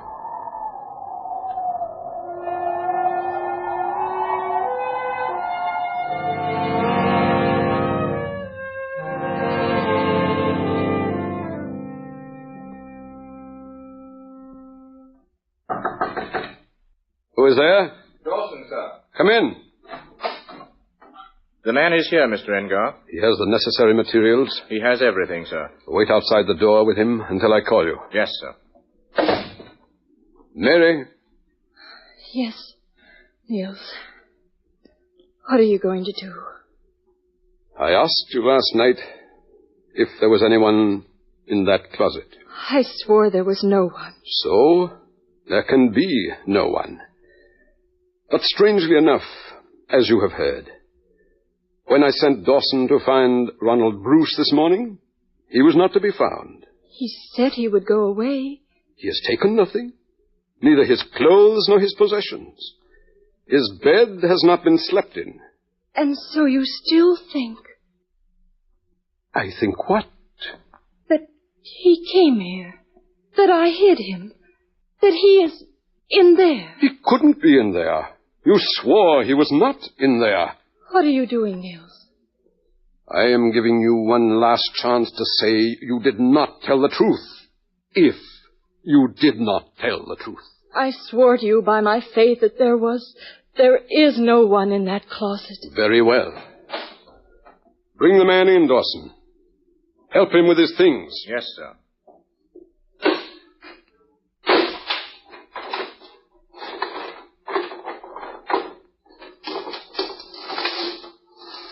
I am afraid, my dear, this will upset your room. Mrs. Engar is not feeling well, Dawson. I'm sorry, sir. She will remain in bed while the work is being done. She wishes, Dawson, to have that closet door walled up. A wall of bricks, Dawson. Then cement and plaster over it. So it will not disfigure the room. You can do that, my man? Yes, sir. You can start at once. I wish the work to be carefully done. You see, Mary, it will not disfigure the walls. Mary, I am speaking to you. I say it will not disfigure the walls. Niels. I hope you're feeling better this morning. Yes, Niels. But you must have some nourishment. Dawson, when the work is finished, prepare something tasty for Mrs. Engar. Yes, sir. Bricks and mortar. That'll make a strong wall. Probably it will stand when the rest of the house begins to decay. Eh, Dawson? Yes, sir. I didn't hear something moving in the closet. Did I, Dawson? Perhaps a mouse in the wall, sir. Yes. Probably a mouse in the wall. Mary, Dawson thinks there may be mice in the walls. It's just as well we're sealing up the closet. What is it, Mary? Niels, come close to me. Yes? Niels, I can't stand it. I'm choking. I'll make him stop, Niels. You mean make him stop sealing the closet? I'm choking. I can't stand it. Oh, now that's absurd, Mary. If you were in the closet and the door was being sealed, then you might have reason to choke. But you're here, and there's no one in the closet. You're sure there's no one in the closet. I'll make him stop. I've sworn. Having sworn was all that's necessary. There can be no one in the closet. But it's a closet of unpleasant memories. It would always haunt us. It's best that it should be sealed up. Oh, you're torturing me. Trying to torture me. Cruel. And you're acting like a child, my dear. Go right ahead with your work, my man. Mrs. Engar is just suffering from a bad headache. I say you're acting like a child, Mary. You swear and maintain there's no one in the closet. But it chokes you to see the closet being sealed up. Sealed up quite airtight with bricks and mortar. What can it matter to you, since your conscience is clear? You're sealing up our lives. You're You're sealing our hope of happiness behind that wall. Hills, you're sealing our faith. Our faith. Our trust. Trust. You're killing my soul and my body. You are hysterical. You need sleep. But of course you can't sleep with all this noise. The work will be finished very soon now. Just see how quickly the wall grows. Like magic. Almost finished, isn't it, Dawson? Yes, sir. And of course, with the plaster on it, it will hardly show, will it, Dawson? No, sir. It's just as I told Mrs. Engar. I said to her... Mr. Engar. Well, Dawson? The mistress. She's fainted. Fainted? Oh, no, Dawson, you must be mistaken. She just... No, it isn't. Dawson! Sir! Do something! Quickly, do something! Sir, she's dead.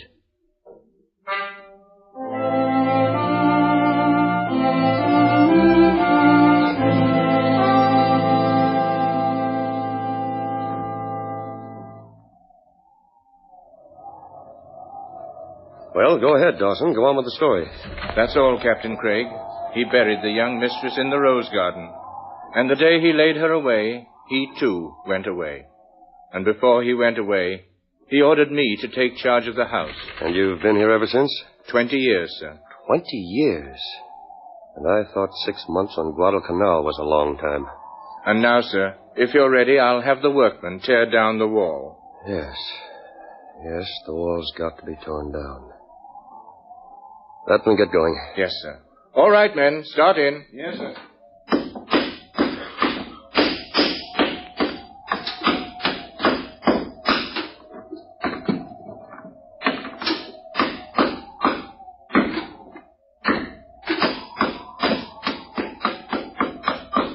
Dawson. Yes, sir. Tell them to stop. To stop? I tell you to have them stop. Stop the work, men. They've stopped, sir. Send them away. But the wall has to be torn down, Captain Craig. It was your father's orders, and Mr. Engar's orders. Dawson, Niels Engar is dead. My father is dead. It looks like it's up to me from now on out. Dawson, I've had to be very realistic. War doesn't leave much softness in a man. But I hope I've got a little bit left. For the memory of Mary Egnar, we will never tear down that wall.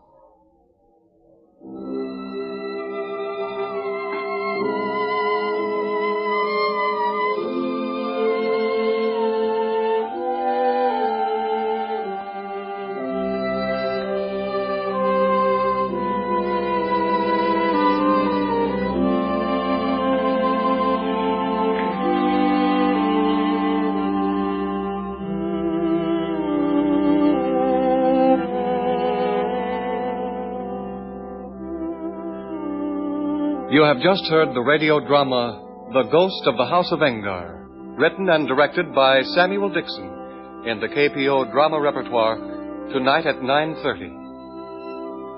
The cast included Robert Fassen as Dawson, Ray Lewis as Captain Craig, Everett Glass as Nils Engar, Julie Ferris as Mary Engar, James Garthwaite as Ronald, and Earl Lee as the old stage doorkeeper.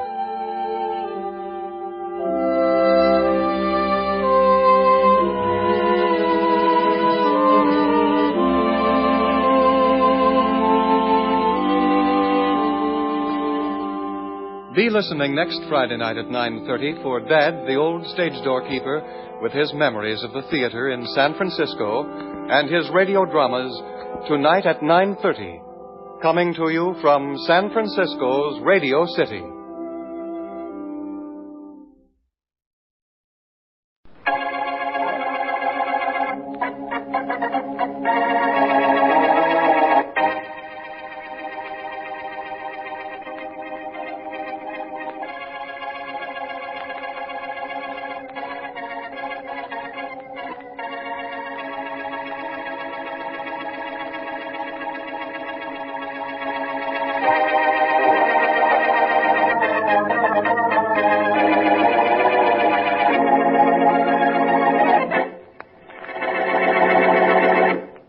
What you doing, Bill? Yeah, what's it look like? Oh, A gun needs cleaning every now and then, Sarah. It doesn't work when you want it to. some husband you are, always carrying a gun. Any complaints you got, write them out and forget them. This baby's all loaded and ready to use. What do you use a gun for, Bill? Persuasion. What? Where's that gimmick I had here? I don't know. Oh, here it is. See, fits right on. Hey, that's a silencer, isn't it? Yeah. You gonna use that gun tonight? Uh-huh. On who? You? Me? Uh-huh. Bill, you're crazy. You're not I'm going to kill you, and I'm going to get away with it, too. Because the police will say at the same time I kill you, the same gun kills somebody else 20 miles away. The same gun, Sarah. At the same time it kills you. You get it? No. Bill, you're crazy. You're crazy. Oh, you don't get it, huh? Okay. Well, you got that, didn't you?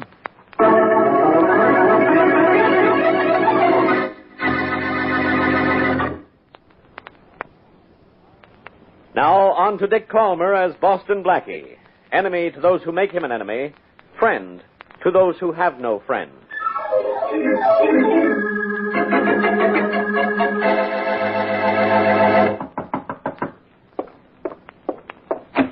Hello, Mr. Johnson. Bill King. What are you doing here at this hour? You'll find out. Get back Why, here. it's almost midnight, Bill. Can't just wait till morning, whatever it is? You can wait about 30 seconds, Mr. Johnson, and that's all. What do you want?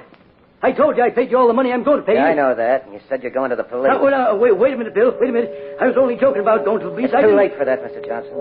This gun's already killed one person, my wife. No. And it's got to kill you to cover up. No. Well, it's exactly midnight, Mr. Johnson. Please. So...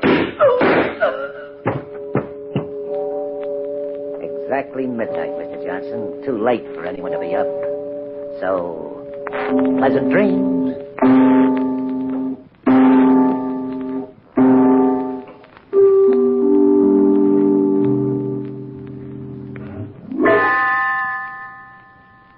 I'm sorry I spilled that coffee all over your arm, Jim. Did it burn? No, I just made a mess of my sleeve and trousers. Okay, though, Bill. It's just an accident. Look, here's a towel. Yeah. Oh, here's your watch. Thanks. Now, let's get back to the game, huh? Yes. Hey, what time is it anyway? It's almost 4. Almost 4? Uh-huh. Ooh. Oh, you don't realize the time, do you, when you're in a good card game? And what's good about tonight's game? Well, okay, so you're having tough luck for a change. For a change? Nothing. I had to borrow $50 from my friend Boston Blackie last week, and $35 the week before. Well, that's what friends are for. Yeah. Well, come on, the other guys are waiting. Right. Personally, I've got everything I've been waiting for.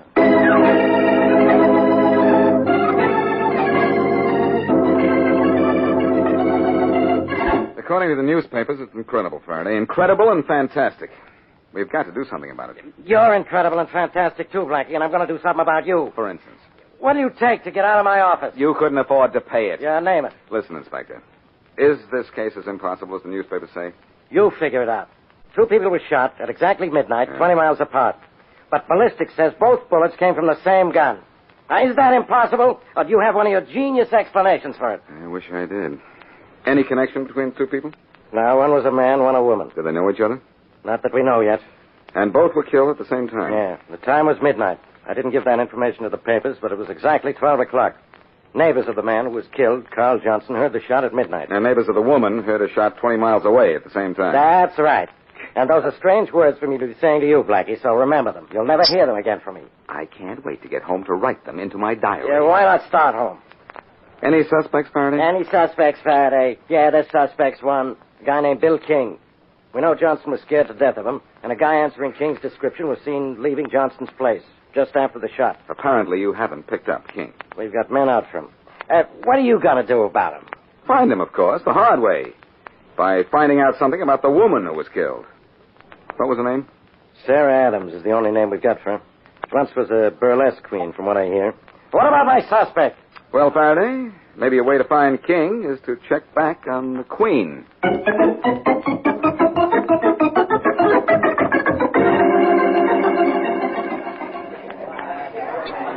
What do you have, Mac? A little information, and the name's not Mac, it's Boston Blackie. Okay, Mac, what's with you? How's business? Not good. Well, this place looks as if it should do all right. You must have a theatrical following, haven't you? Those pictures of celebrities up on the wall there. Know any of them personally? What celebrities? They're just people who used to put on a good show here in my better days. Oh. I didn't give that information to the papers, but it was exactly 12 o'clock. Neighbors of the man who was killed, Carl Johnson, heard the shot at midnight. And neighbors of the woman heard a shot 20 miles away at the same time. That's right. And those are strange words for me to be saying to you, Blackie, so remember them. You'll never hear them again from me. I can't wait to get home to write them into my diary. Yeah, why not start home? Any suspects, Faraday? Any suspects, Faraday? Yeah, there's suspects. One, a guy named Bill King.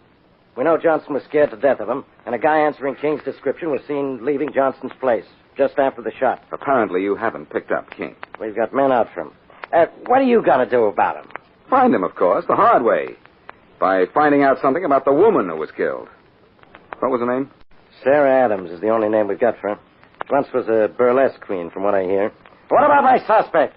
Well, Faraday, maybe a way to find King is to check back on the Queen.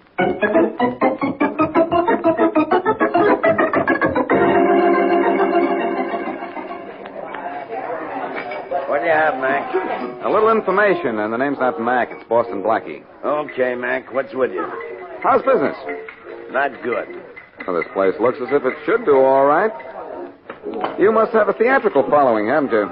Those pictures of celebrities up on the wall there. Know any of them personally? What celebrities? They're just people who used to put on a good show here in my better days. Oh. Well, here's hoping you have them again. Thanks. They say there was a murder in that tenement house across the street, wasn't there? According to the papers. The woman who was killed, Sarah Adams. So? She came in here, didn't she? No. Never saw her. Never heard of her. Look, I got work to do. You have some talking to do. Let go of me. I'll pull you across the counter on your chin if you don't start telling the truth. Look, tough guy, I'll bounce a sugar ball up your head if you don't take your hands off me. Oh, yeah? When I say I don't know somebody, I don't know him. I'd like to give you a memory course, pal. Someday I will. Hey, what's eating this guy, Joe? That's nothing, man. Now go on back to your table. I'll bring you some java. I thought I heard him say something about Sarah Adams. No. Now go on, will you? You know, she and me used to troop together, Hanson. Yeah, Hanson, she and me used to troop together. Till she got married. Whom did she marry? Keep your mouth shut, May. Brother, you're begging for a clip on the chin. Go ahead, May. Whom did she marry? Fellow named King. Yeah, Bill King. Oh. Yeah, that's the guy. You wouldn't happen to know if she knew a fellow named Carl Johnson, would you? Johnson? Sure, Sarah knew him and how. Made me laugh when I seen in the papers that Sarah and Johnson got killed. The cops couldn't find no connection. Is that so? What are you doing later, Hanson? Want to take a gal to the movies? No, thank you. Say, you wouldn't know where I could find Bill King, would you? Hey, mister, I don't say I know everything. I just say everything I know.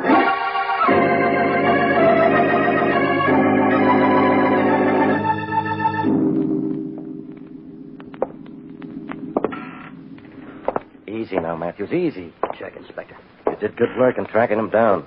But if King's in that room at the end of the hall, maybe he's not alone. I know Inspector Faraday. He has a gun with him. All right. Well, I'm ready for him with mine. Quiet. Here's the door.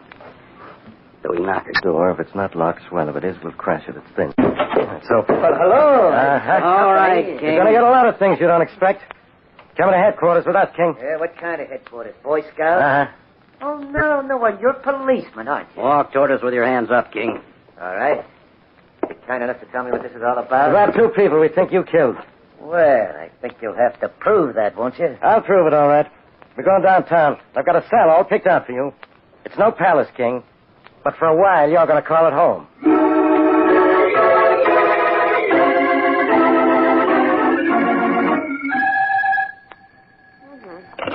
Hello. Mary, this is Blackie. Anybody call? Yes, Blackie. And don't you think it's time you either let me regain my status as your girlfriend or paid me for being a telephone operator? Take 20 years' notice on both jobs. Oh, that sounds more like it.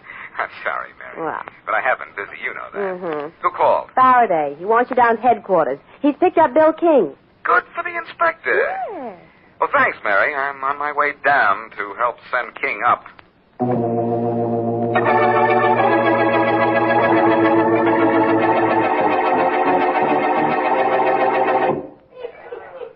Hey, Joe. Yeah? Come on, clean off the counter. It's a mess. It ain't anything like the mess you got Bill King in with that big mouth of yours. Now, you didn't have no... You didn't Bill in any mess. No. Oh. Bill's landlady just called. The cops picked him up. What for? What do you think? His wife was killed, wasn't she? So what? So maybe Bill killed her. Maybe he never sent nobody to the chair. Look, somebody killed her. Bill and his wife didn't get along so good. So what? I don't get along with a lot of people. The cops ain't after me for murder. Well, they're after Bill for murder. And because you had to open your big yammer. You know what Blackie did after you talked? He went right down to where the cops were holding Bill. So he went to the cops. So they'll what? get Bill for murdering his wife. And then maybe killing that guy Johnson. He had a reason to kill Johnson, too, maybe. Maybe. Sure, he had a reason. He had a reason to kill his wife, too, but the cops won't get him for it. It's too smart for him, Joe. Too smart.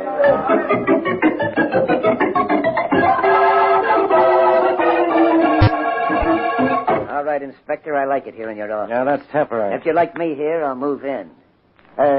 What rent do you pay? Very humorous, isn't he, Blackie? King, why don't you get smart? Okay. You were positively identified as the man seen leaving Carl Johnson's house just after he was shot, and I found out at a little cafe that Sarah Adams was your wife. Aren't you the one? Oh, by the way, if I killed Johnson, how could I have killed my wife 20 miles away at the same time? How's that possible? We'll figure that out later. King, on the night of the murders, where were you at 11 o'clock? From then on. Let me see. Oh, yeah, I was playing cards. One of the fellows I played with, Blackie's a friend of yours, I think. Who's that? I know who it A is. fellow named Jim Carter. Oh. You were with him all that time? I've sent for Carter, Blackie. He's this character's alibi. I see. Is Carter on the level? I'd bet on him. If Carter says King was with him, he was with him, all right. Well, never mind, Carter. King, look, we're not stupid. No? You're a cute kid. I think I'll... Come in. Inspector Jim Carter's here. Send him in. Yes, this way, Carter. Thanks a lot. Well, Blackie, hello. Hi, Jim. Hi. I've got a question to ask you. I'll save you some trouble, Blackie. Jim, the police think that I killed 2 people last night. Last night? Why, you killed 3 people last night, Bill. 3? What? 10:30. 11:30, huh? From there, we went to Harry's house, picked him up, and... One does. You were with King here from 11:30 on, and he didn't leave you for 1 minute? I was with him from 11:30 until after 4 a.m., and he didn't leave me for 1 minute. Well, gentlemen, I'm sorry to disappoint you, but this is where I leave. Here.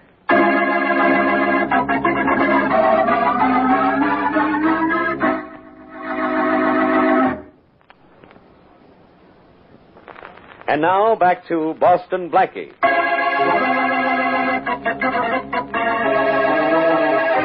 Bill King shoots and kills Carl Johnson at exactly midnight. Apparently, at exactly midnight, 20 miles across town, King's wife is killed.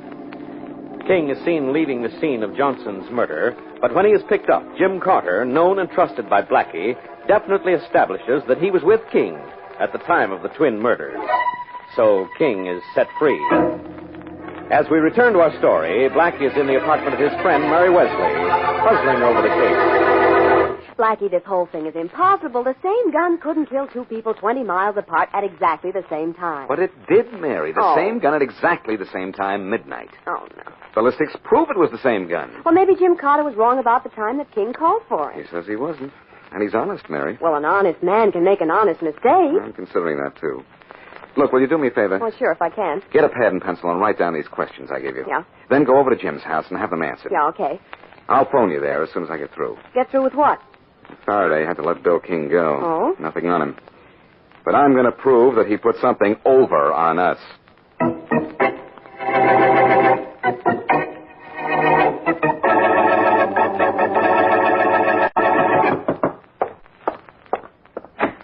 Hello, Jim. Oh, Bill. Come in. Come Oh, in. thanks.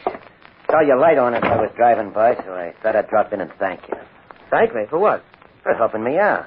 Helping you out? I don't see where I You helped told you the out. police where I was last night when my wife and that guy Johnson were killed. You could have double-crossed me. I don't see how. I just told the truth. You were with me. Yeah, but you know, a friend who isn't a friend. Now, look, Bill, I don't know why you give it a thought. You were with me last night, and that's all there is to it. But there may be more to it, Jim.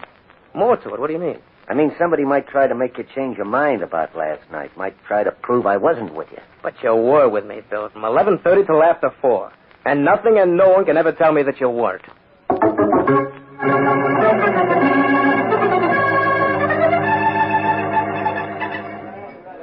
Hiya, Joe. How's everything? Slow tonight, Bill. I heard you was at headquarters a while. Yeah, I just came from there, but they had to let me go. That's good. Tough about Sarah. Yeah, sure was. I'm going to miss her. Look, who talked? Not me. Boston Blackie admitted he was down here asking questions. Who gave him answers? Well, don't look at me. I didn't. But then who did? She did. Who? Over there in the booth. Hey, you know how May. women shoot their mouths off, Bill. Boy, that... She didn't mean no harm, no, Bill. Never mind. I don't care what she did to me. Now, look, Bill, take it easy. Shut up, Joe. I'll handle this. Oh, Bill. Hey, there was a guy in here asking. Yeah, I know, May. There was a dame in here talking. I don't like people popping off about me. What you gonna do about it? Well, I'll do this about it. Here's another one. Maybe one more to set you up for good. Hey, come down. Boston Blackie, just come in. Blackie, come in. Yes, you're just going out, Bill. Down and out. Go on, hit him, Blackie. Very brave for the girls. Thanks, mister. Thank you. That was my pleasure.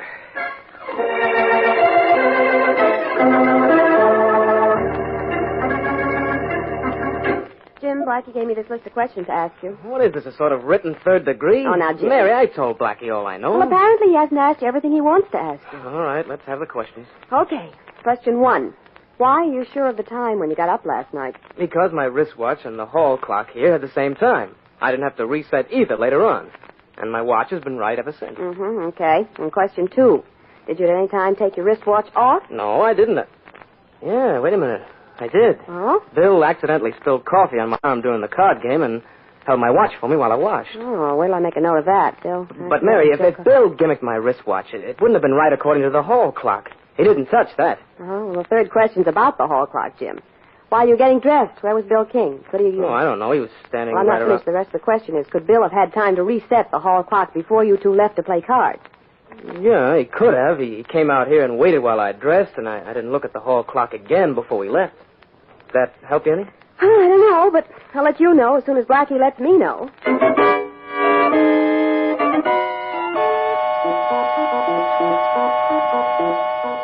Come on, Faraday. Yes? Wake up. Wake up. What for? Who's bothering me? Oh, it's you, Blackie. You sleep enough on your job. You don't mind my waking you up at home. I don't. What time is it? Look at your watch and see. It's exactly midnight. So what? So I just figured the way Bill King could kill two people at the same time. It isn't midnight at all, Faraday. It's 1 a.m. I set your watch back before I woke you up. Wait a minute. That's right, Faraday. You would have sworn in the morning that I was here at midnight. Sure. That's how King could have framed Jim Carter into giving him a perfect alibi. That's exactly how he did it. He woke Carter up at 12:30, not 11:30, and then later reset Jim's watch and clock to the correct time without Jim knowing. They played cards, and, you know, who thinks about time when they're playing cards? That's right. Congratulate me, Inspector. King could have been at Johnson's at the time Johnson was killed. You want me to congratulate you, do you? Well, if King killed Johnson at midnight last night, how did he kill his wife at the same time, 20 miles away, and with the same gun? Do you have to mention that? Yeah, I have to mention that. Faraday, your phone's... I can hear. Hello. Inspector, this is Matthews. What do you want? I'm sorry to bother you this time of night, Inspector. I'll bet. There's been another murder you'll be interested in. The dead man was Lenny Mitchell, Yes? a pal of Bill King's. Used to work for him when King was in the rackets. A pal of King's, huh? That's right. Okay, I'll be down at headquarters in half an hour. Well, Blackie, we just... I know. I heard it. So Lenny Mitchell is number 3 on King's list. What do you mean, King's list? Okay, so King could have been at Johnson when Johnson was killed. We think King killed his wife. But when we try to pin those murders on him, we draw nothing but blank. Wait a minute. Faraday, blanks, that's it. Pick up Bill King again, Inspector. A couple of... King? He told you so. That's right. And if I killed Johnson, how could I have killed my wife 20 miles away at the same time Johnson was killed? Tell it to him slowly, Blackie. I will, Inspector. Go ahead. King, first of all, you weren't with Carter when Carter thought you were. Huh? You set back his watch and hall clock before you woke him. Did I? Yeah. Well, if I did that, wouldn't his watch be wrong from then on? And the clock, too? No, because you reset the hall clock while he was dressing, then spilled coffee on his arm during the card game. When he took off his watch to wash, you reset it. King, a witness identified you as the man seen leaving Johnson's house just after Johnson was killed. Oh, that's very interesting. Thanks. But just to show you I'm a good sport, I'll say maybe I was at Johnson's when he was shot. Well, that's something. Let's even say I shot Johnson. But how could I have been 20 miles away and at the exact stroke of midnight killed my wife with the same gun that killed Johnson? Oh, we know that, too. Don't we, Blackie? We sure do, Yeah, but I see? think King can do all the talking from now on. King, you said Johnson and your wife were both killed at the stroke of midnight, didn't you? Yeah, I did. How'd you know that? I read it, same as you did in the paper. The papers didn't mention midnight, King. What? All the papers said was at exactly the same hour. But they didn't mention the hour. The killer is the only one who would know that. That's it, King. You've made your mistake. Well, King, what do you have to say for yourself? Your little plan didn't work, did it? I don't have anything to say. Why did you kill your wife, Ann Johnson, and your friend Mitchell? I can tell you why he killed Lenny Mitchell. King killed his wife, let's say at 11 o'clock, with a silencer on his gun. Then he went to Johnson's without the silencer. Got there at midnight and killed him. And at the same time, in his wife's apartment, 20 miles away, Mitchell fired a blank cartridge, just to confuse us. Now, do you want to go on from there, King? I don't know how you figured it out, Blackie. I thought when I killed Mitchell to keep him quiet that nobody'd ever know how I did it. And we found out how. Now we want to know why. Well, I'm not positive why, Faraday, but I can guess. Johnson was in love with King's wife before King married her. But Johnson already had a wife. Right, King? Yeah, that's right. And after I married Sarah, I saw a chance to make some easy dough to shake Johnson down. Go on. Well, after a while, he got tired of paying, said he'd go to the cops. So then I decided to get rid of him and my wife. You tried to get away with murder by fixing a clock, King. But take my word for it. Time's run out on you.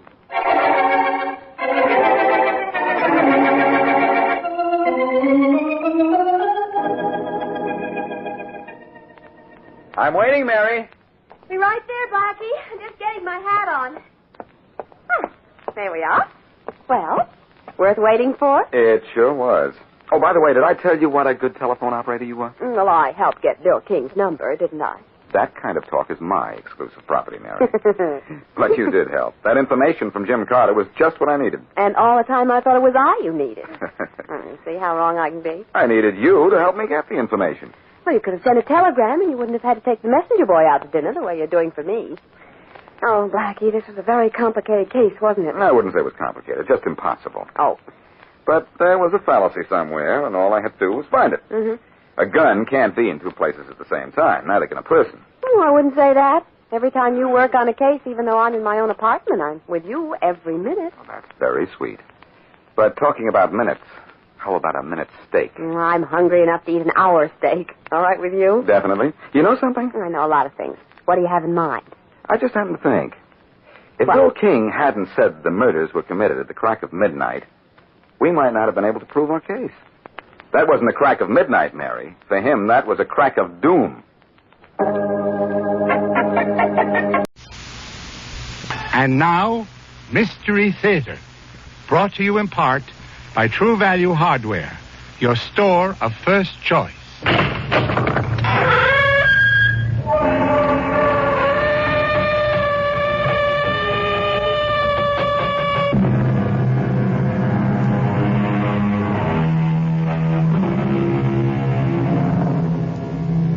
Come in. Welcome. I'm E.G. Marshall. The world, it is said, has changed over the centuries, but people have not. Perhaps this is because all too often the human heart is more intent on seeking its own pleasure, satisfying its own selfish needs, than giving thought to others. But there is innocence, too, and love, and selflessness. And it is the interplay of these good and evil forces that form the warp and woof of the strange and horrifying tale I bring you now. Listen. Oh, Murray, I tell you it was Chris. I talked to him. Chris is alive. Andrea, Chris is dead. No! Whoever is buried in that grave, it isn't Chris.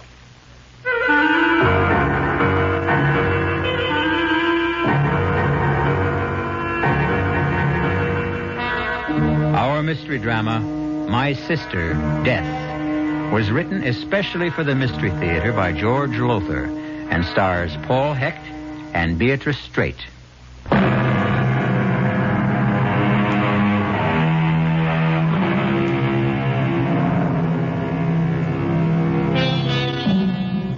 Come with me now to a cemetery near New York City. It is late afternoon. An afternoon of gloom and drizzle and cold, damp fog.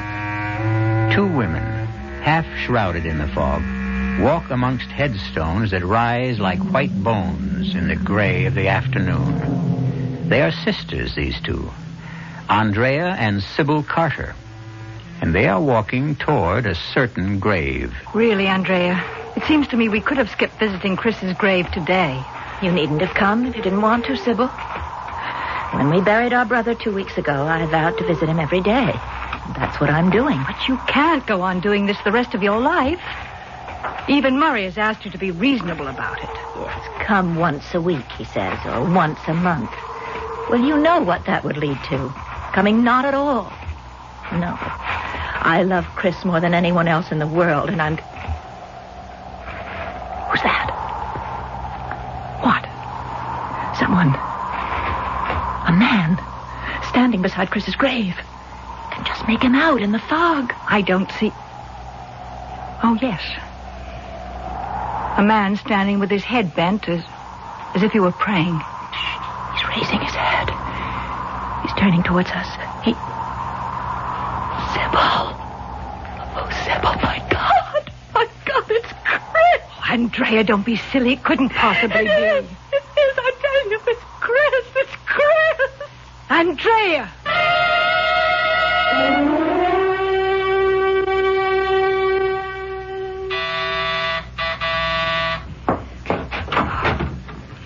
Oh, Murray, come in.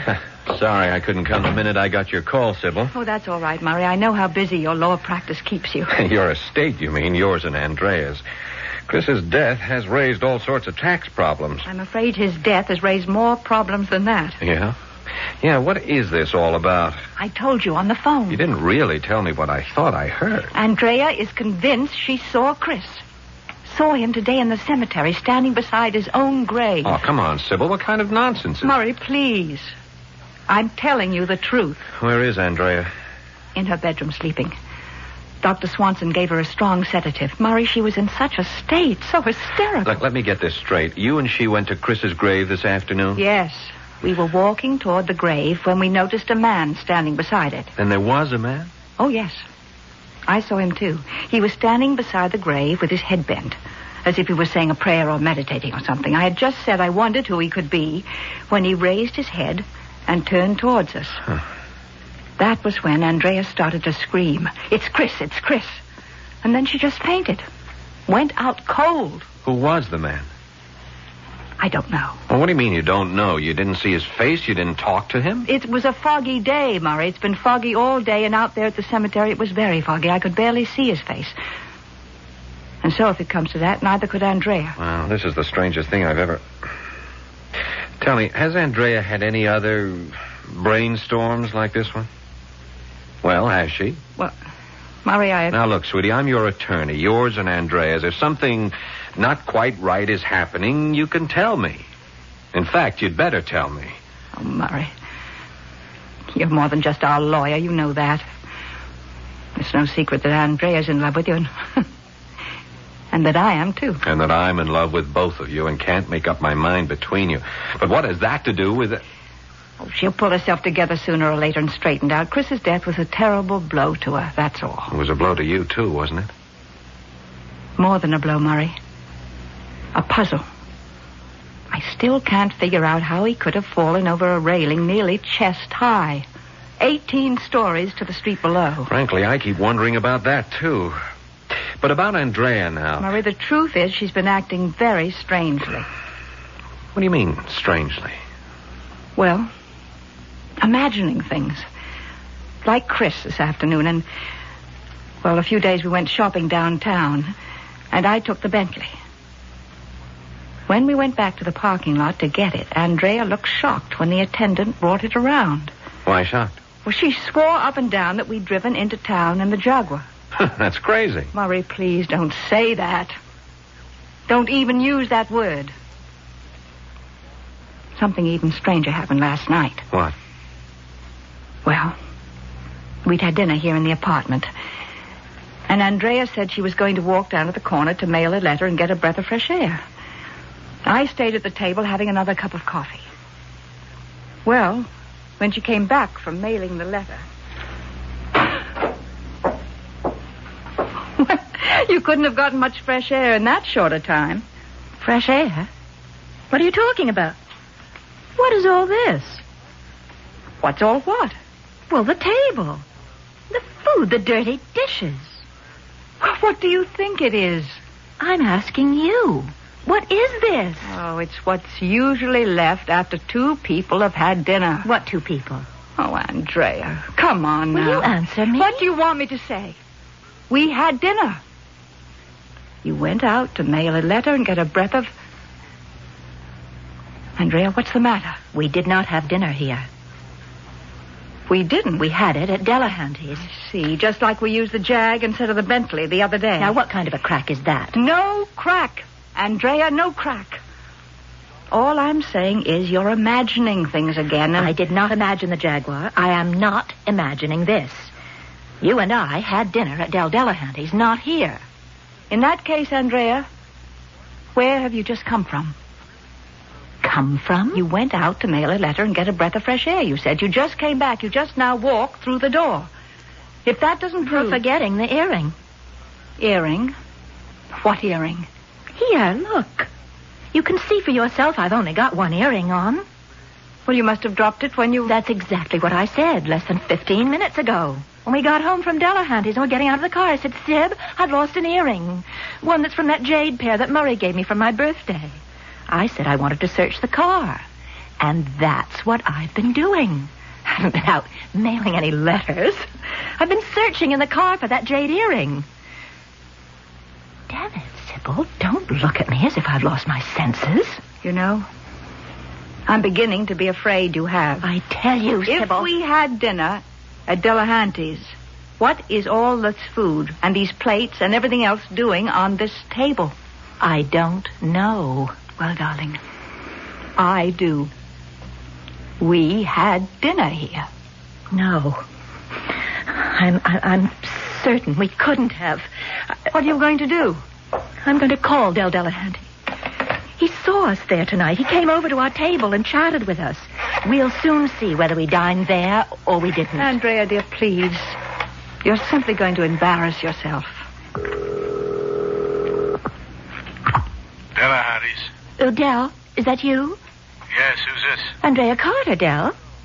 Nice to hear from you, Miss Carter. Calling for a reservation? What? We're pretty full up, Miss Carter, but I'm sure I can arrange something if Del. Yeah?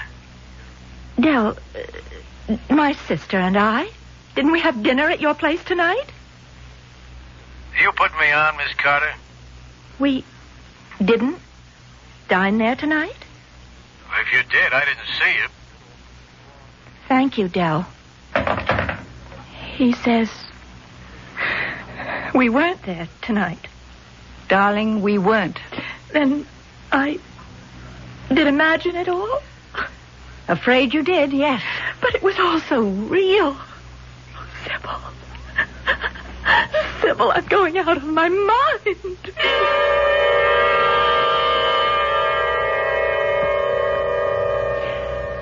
And I had a real rough time with her then, too. Believe me, Murray. She was simply beside herself. Yeah. A Jaguar, this business of Delahanty's, and now today imagining she saw Chris at his own grave. Murray, you don't think she's... Well, you know. I don't know. Grief hits some people like a sledgehammer, belts them so hard they never recover. Trouble is... Yes? Trouble is... Andrea isn't that kind of people.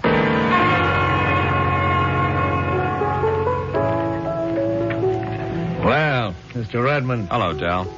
Nice to have a future New York DA at my bar again. That'll be the day. That I make a district attorney, I mean. Me? I'd bet on it. You drink okay? Perfect. Long time no see. You've been busy, I guess, huh? Very. You too. I see Delahanty's is just as crowded as ever. I got no complaints. Carriage trade mostly. People that wouldn't go anywhere else but Delahanty's to dine and dance or just have a drink at a bar. Or gamble. How is that? Gambling does go on in the back room, doesn't it? Where'd you get an idea like that, Mr. Redmond? Oh, I have ways. I'm going to help you win your bet and become DA someday. I got to keep on top of things, wouldn't you say, Del? Yeah. Well, nice having you with us again, Mr. Redmond. Hope to see more of you. Yeah. Before you go, Del. Yeah? A friend of mine, a lady friend, mentioned she thought she'd lost an earring here one night. An earring? Yeah, a jade earring. Would you know something about it, maybe? No, but we keep a lost and found box right behind the bar. Eddie, give me the lost and found box, will you? If it was lost here, Mr. Redmond, and we picked it up, it's sure to be. Well, thanks, Eddie. Here we are. Let's see. Gold cigarette lighter. Look at them rings Dames leave them in a powder room. Money clip. Oh, here. An earring. This what you're looking for, Mr. Redmond? Yeah. Yeah, this is exactly what I'm looking for, Del. Well, hey, that look on your face. You look like you found a lot more than an earring. I have, Del. I have.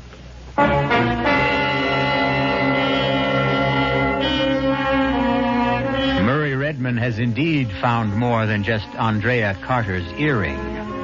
He has also found that she didn't imagine dining at Delahanty's. Nor then, in all likelihood, did she imagine driving into town in the Jaguar.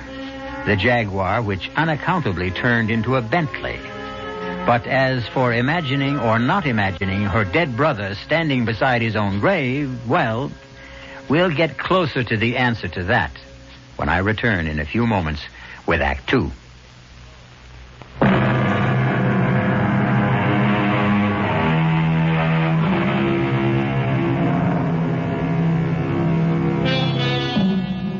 We are told that the proper study of man is man. Personally, I prefer to study women. Whether I did or not, I'm sure that had I been handsome young attorney Murray Redmond, unable to decide which of two wealthy sisters I wanted to marry, I'd have been absolutely intrigued by the curious circumstances which now seem to attend them. I'm not sure, however, that I'd have adopted Murray's direct approach.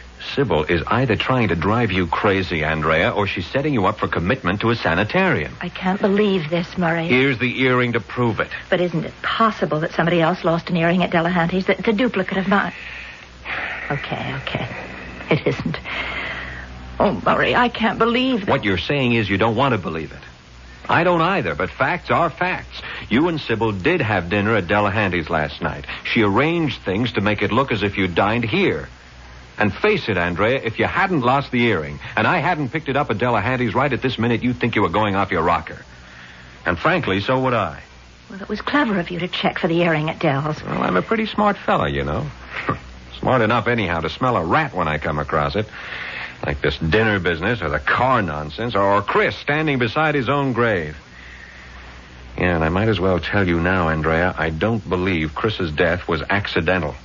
Murray. No one could have fallen over that railing. Or fallen off accidentally, yeah. If he'd been sitting on the railing, even taken his own life if it comes to that.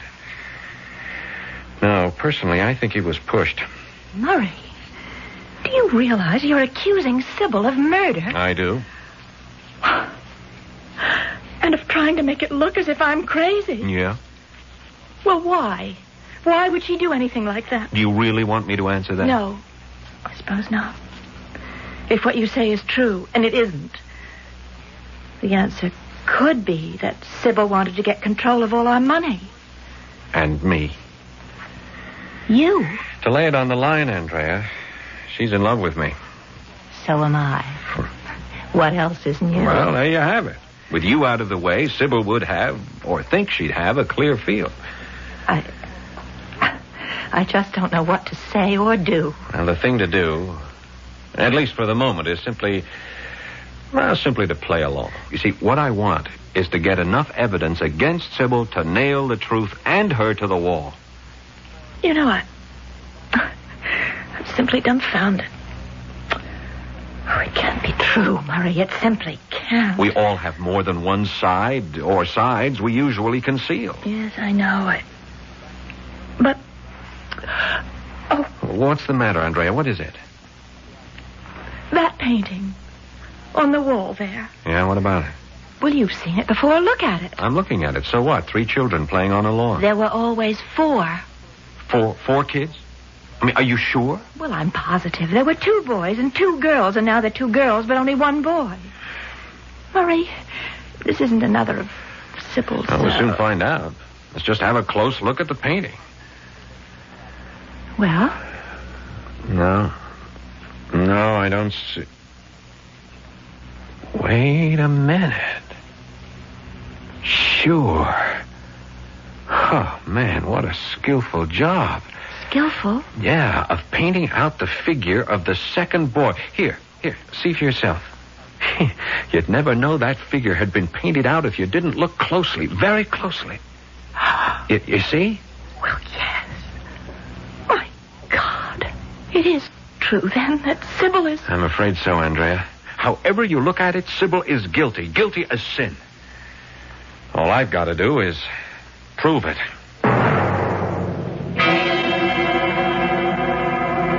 You get the hell out of my office, Redmond, or I'll throw you out. Cool it, Del. Just cool it. Cool it? You come in here and call me crooked, accuse me of pulling some kind of fraud, and then tell me to cool it? All right, let's say I advise you to cool it. Look at this. The earring you picked up here last night. What about it? It belongs to Andrea Carter. It's one of a pair I gave her. She lost it out there in the restaurant while she was having dinner with her sister, the dinner you said never took place. I said? Andrea phoned you last night to ask if she and Sybil had dinner here. You said they hadn't. You lied, Del. Now, why did you lie, huh? Okay, so I played a little joke. Somehow it doesn't strike me so funny. I'll tell you what does, though. Why, you and Sybil Carter teamed up to play this little joke on Andrea. Teamed up? Me and Sybil Carter? What else? Look, Del, take a lawyer's advice. Open up. Spill everything. And do it now. Cop a plea? Like that? Something like that. Chris Carter, the brother. Yeah? He was into me for over 12 grand. He gambled like it was going out of style and always lost. Go on. So he falls off the terrace of their apartment and gets killed. Mm-hmm. I'm out 12 grand. I call up the Carters and I get the Sybil dame on the phone. I tell her how I'm out a dozen big ones and she tells me to drop dead. Oh? But the next day, she shows up here and says she'll pay the dough if I'll help her play a little joke on her sister. Pretty expensive joke, wouldn't you say? I didn't say anything. If she's willing to get me off the pad for 12 grand, I'm willing to help her play her joke. So where's the harm in that? Who gets hurt? Worse than hurt, Del. Somebody could get dead. Real dead.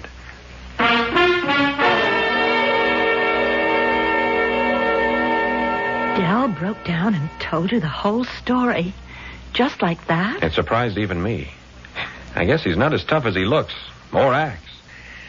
Fact is, though, that earring of yours stopped him cold. I had him dead to rights, and he knew it. Murray. Yeah? I want to face Sybil with this. Face her right now. She's bound to try another trick, and probably soon. Mm-hmm. And that could be the one that hangs her. If it weren't for you. Oh, Murray. I'd be out of my mind. I'd be stark raving mad this minute. No, you wouldn't. Yeah, you're too level-headed for that. Well, forewarned is forearmed. You know what Sybil's up to. We both do. So she can't win, Andrea. Murray, when this is over, let's get married. I couldn't make up my mind which one of you I wanted for a wife, but I guess I can now. Andrea, I definitely can now.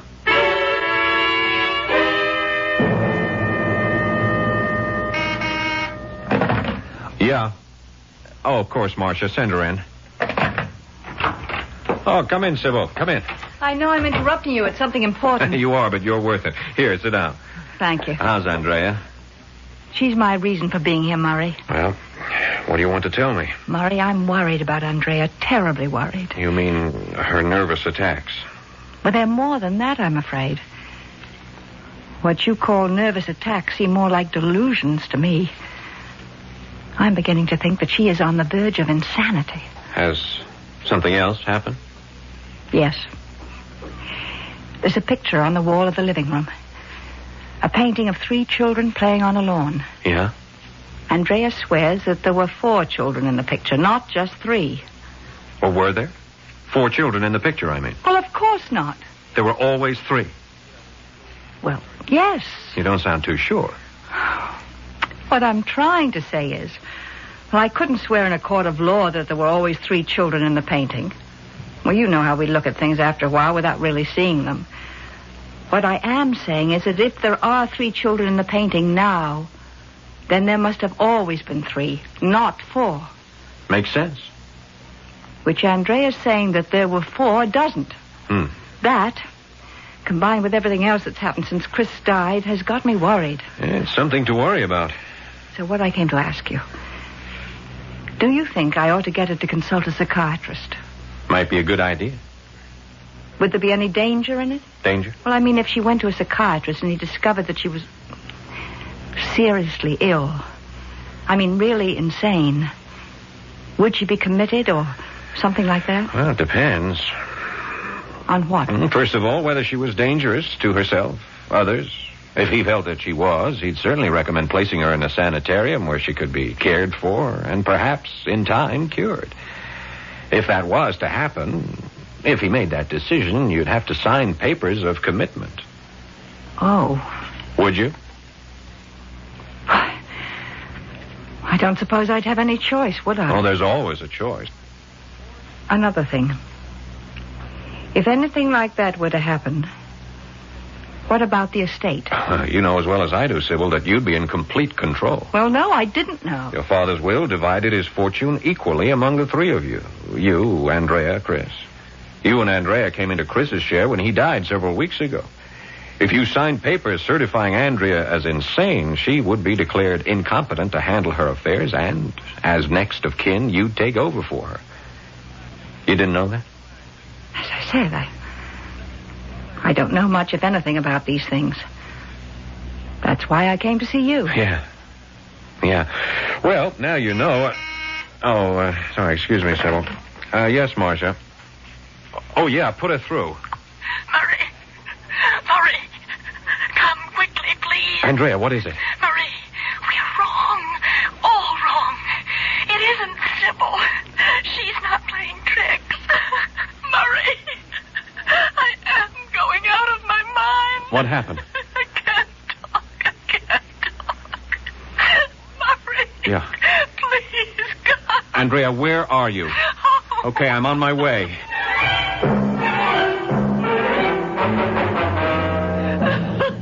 Andrea, you've got to get control of yourself. What is it, dear? What happened? I went to the cemetery to visit Chris's grave. Yeah, I know that. A man was standing beside the grave like the other day, Sybil. Yes, dear, yes. And like the other day, as I walked towards the grave, he lifted his head and looked straight at me. It was Chris.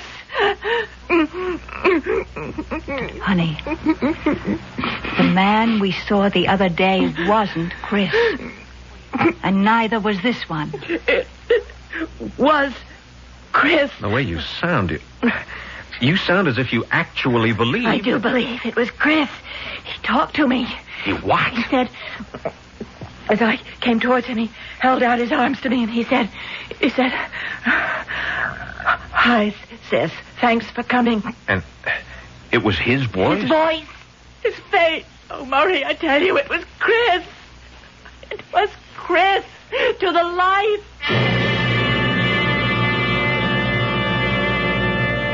Well, if you're shocked, think how shocked Murray Redmond must have been. His entire theory that Sybil is trying to have Andrea committed out the window, just like that. On the other hand, Chris couldn't be standing by his own grave. Could he? Perhaps we'll find out when I return shortly with Act 3.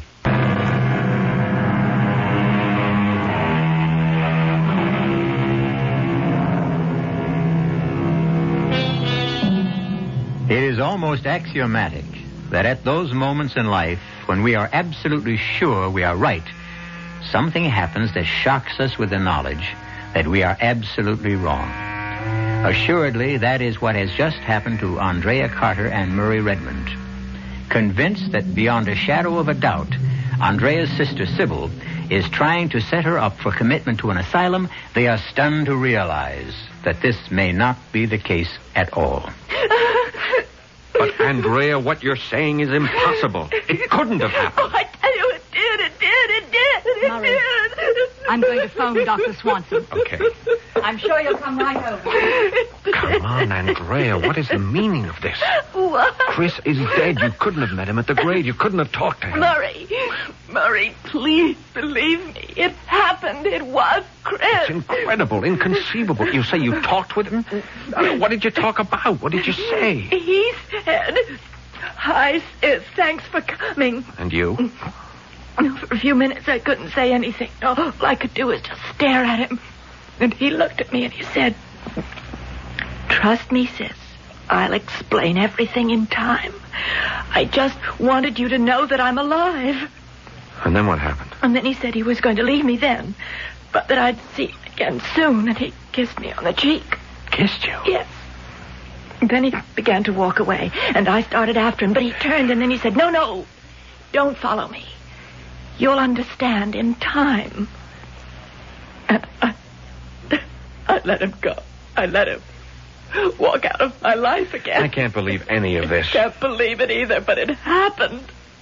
Oh, Murray, what does it mean? This can't be one of Sybil's tricks. The man I talked to was my brother. I don't know who we buried in that grave, but it couldn't have been Chris. It was. It couldn't. I was there. I was there when they closed the casket. I was one of the pallbearers. Oh, Dr. Swanson's on his way over. How are you feeling, Andrea? I'll be all right. Would you like a drink now? Oh, yes, I could use one, Sybil. Murray? Yeah, I could too. Double, please. Murray, Chris can't be alive, and yet, Murray, we are going to have to open the casket. Oh, no. Sybil's right. Oh, no. I've got a court order this afternoon. Don't look so horrified, Andrea. You don't have to be there. Oh, but yes, I do. Oh, Andrea, why? Because I know what you're thinking. Both of you now. You're thinking I'm out of my mind. I don't. You must. What I've told you is crazy. Well, I want to be there when you open that grave and see for yourself the proof that I'm sane. Or what, dear? Mad. Stark mad.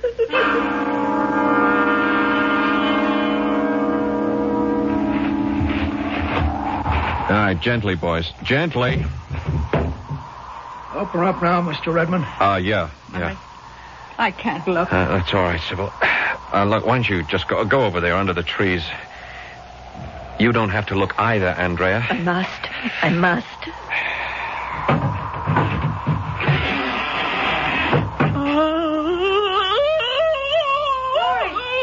No, stay there, Sybil. Sybil, don't come here. Don't look. Murray. All right, close it up, boys. Close it up. The coffin, who's in it? Is it? Yes, it's Chris.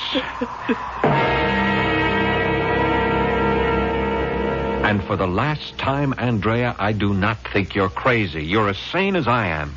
Then, my meeting with Chris and talking to him, it was a trick. Yes. But how could it have been done? How could Sybil have managed it? I don't know. You said that Sybil is clever. I'd say she's diabolically clever. Andrea, I brought this along. I want you to take it, and I want you to keep it near you. A gun? Yeah. Murray, I'm scared to death of guns. I couldn't even touch that thing. Now, listen to me. There's no question in my mind now that Chris's death was not accidental. Sybil. He was pushed off that terrace out there. I'm sure of it. I'm equally sure that Sybil may try to kill you. Oh, no. It's a possibility. Her plan to have you committed is not working out, not as fast as she'd like to. I'm trying to stay just one jump ahead of her. It seems to me she just might try to kill you and make it look like an accident. Like with Chris? Yes. So here, take it. Oh, but Take it. And keep it near you at all times. You understand? At all times.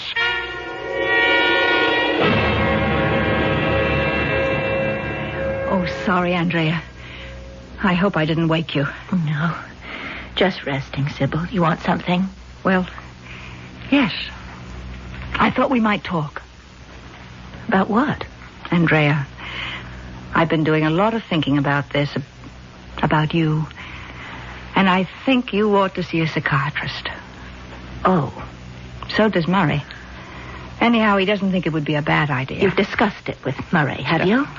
I love you. Murray loves you. It was only natural I should go to him for advice. You are lying, and you know it. What are you talking about? You are either trying to drive me out of my mind or trying to make it look as if I am so that you can have me committed. Andrea! Everything that's happened to me since Chris's death, which was no accident, Sybil. You killed him. Everything that's happened since then. Every strange, incredible thing. That business with the cars, the dinner bit. The painting with only 3 children in it instead of 4. Oh, yes. And even my meeting with Chris. Chris in the flesh. I don't know how you managed that. But it's all been arranged. Every single thing arranged by you. Why should I do such things to you? To get control of the money that we share jointly. To get Murray for your husband. You are out of your mind. To think that I would do anything so vicious, so depraved. Yes, vicious and depraved. You. And when I realized it, when I could no longer hide it from myself and had to face it, that my sister, the sister I loved devotedly, had murdered our brother. Andrea. And was now tricking me into thinking I was going out of my head. When I realized that, Sybil, I didn't want to live anymore. I wanted to die. Oh, Andrea, I wanted to die. What are you doing? Murray gave me this gun to protect myself with against you. I told him I was scared of guns. I'm afraid even to touch them. But I didn't tell him why. I didn't tell him I was afraid I'd use it on myself. Andrea, no! Yes, I can't go on living, Sybil. All that meant anything to me is gone. Chris is dead. You've turned on me. You want me dead and out of the way so that you could have the money and Murray. Right, then. You shall have what you want now. Give me that gun. Give it to me. Give it. Sybil. Sybil.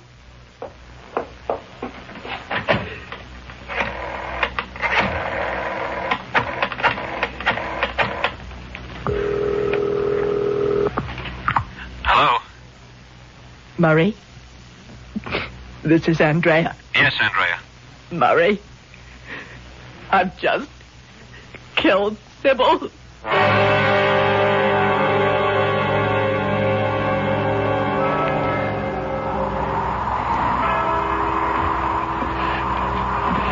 Shall we go now, Andrea?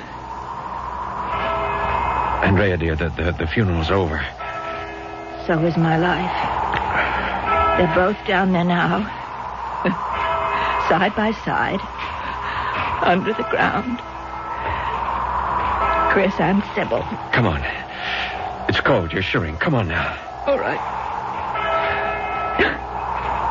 I never thought, when I vowed to visit Chris's grave every day, I never thought that in a few short weeks we'd be visiting Sybil. What's the matter? Why have you stopped? Someone coming towards us on the path. Look, they're under the trees. What? Oh, God. It looks like Sybil. You're imagining things. No, look. It's a woman. You can see her clearly now. Sybil's clothes. The blue suit that she wore. The Sybil's hat. Murray. It is. It can't be, but it is Sybil. Why, Andrea. What are you doing here? What are you doing here? I came to visit Chris. Easy, Andrea. Murray, it's Sybil. No dear, there's no one here but us. You're imagining things. No. Sybil, it's you, isn't it? Of course. But you're dead. You're dead. Dead? I'm very much alive, as you can see. I killed you. Shot you to death. My God. We just buried you. Come on now, Andrea. I want you home. I'll get you a sedative. She's there, I tell you. I don't see anyone. I do. Heaven help me. I'm mad. I'm out of my mind. Murray. Help me. I've done a terrible thing and I'm being punished. But you've got to help me. Save me. Terrible thing? What terrible thing, Andrea? I killed Sybil deliberately. I murdered her, Murray. I murdered her just as I murdered Chris. You? I pushed him off the terrace to his death. I shot Sybil to make it look like an accident. Oh, I knew if I pointed the gun at my head, she'd try to take it away from me. The tricks and all that happened. Sybil wasn't playing the tricks. I was. You, Andrea? You played those tricks? You hear, Murray? You hear? I'm listening, Andrea. No. You heard Sybil. There is no Sybil here. Forgive me, Chris. Forgive me, Sybil. Forgive me. Of course. But why did you do all this? To make it look as if you were trying to get me out of the way, when all the time I was planning to do away with you. It was all a trick. It was nothing but a trick. Yes, a trick that's backfired, I'm afraid. Backfired on you, Andrea. What? You heard me correctly. You've been fooled. Fooled by your own trick. Understand? I don't... Tell her, Sybil. She is standing there? Yes, Andrea. I am. And very much alive. What? How? Huh? Oh, Murray. You tell her. I can't. Andrea, you went too far. You overreached yourself. Your story about meeting Chris clinched things for me. Oh. It was impossible. Either you had to be insane and I knew you weren't, or you had to be lying. And that was when I decided to force your hand and use a few tricks of my own. Oh, what about the gun you gave me? It contained blanks. Oh. I took Sybil into my confidence. I had to, and she played her part very well. I'm sorry, Andrea. But you did bring it on yourself. Yes. Yes, I did. All right, Andrea. Let's go. No. What? I don't want to go home with you. I'm too ashamed. Please. I don't want to go home. We're not going home, Andrea. We're going to the police.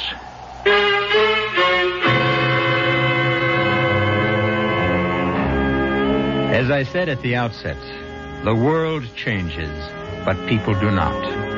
There are those who believe this planet we inhabit is a school where we are sent by God, by Providence, what you will, to learn to be better. Experience, of course, is the teacher. A harsh teacher, but an effective one.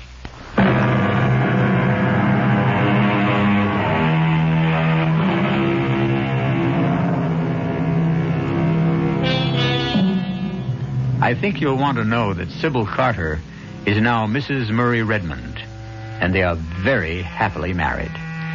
Andrea is living quietly and comfortably in a sanitarium. For as it turned out, strangely enough, this woman who pretended that her sister was trying to drive her mad really was. Our cast included Beatrice Straight, Paul Hecht, Marion Seldes, and George Petrie. The entire production was under the direction of Hyman Brown. This is E.G. Marshall inviting you to return to our Mystery Theater for another adventure in the macabre. Until next time, pleasant dreams.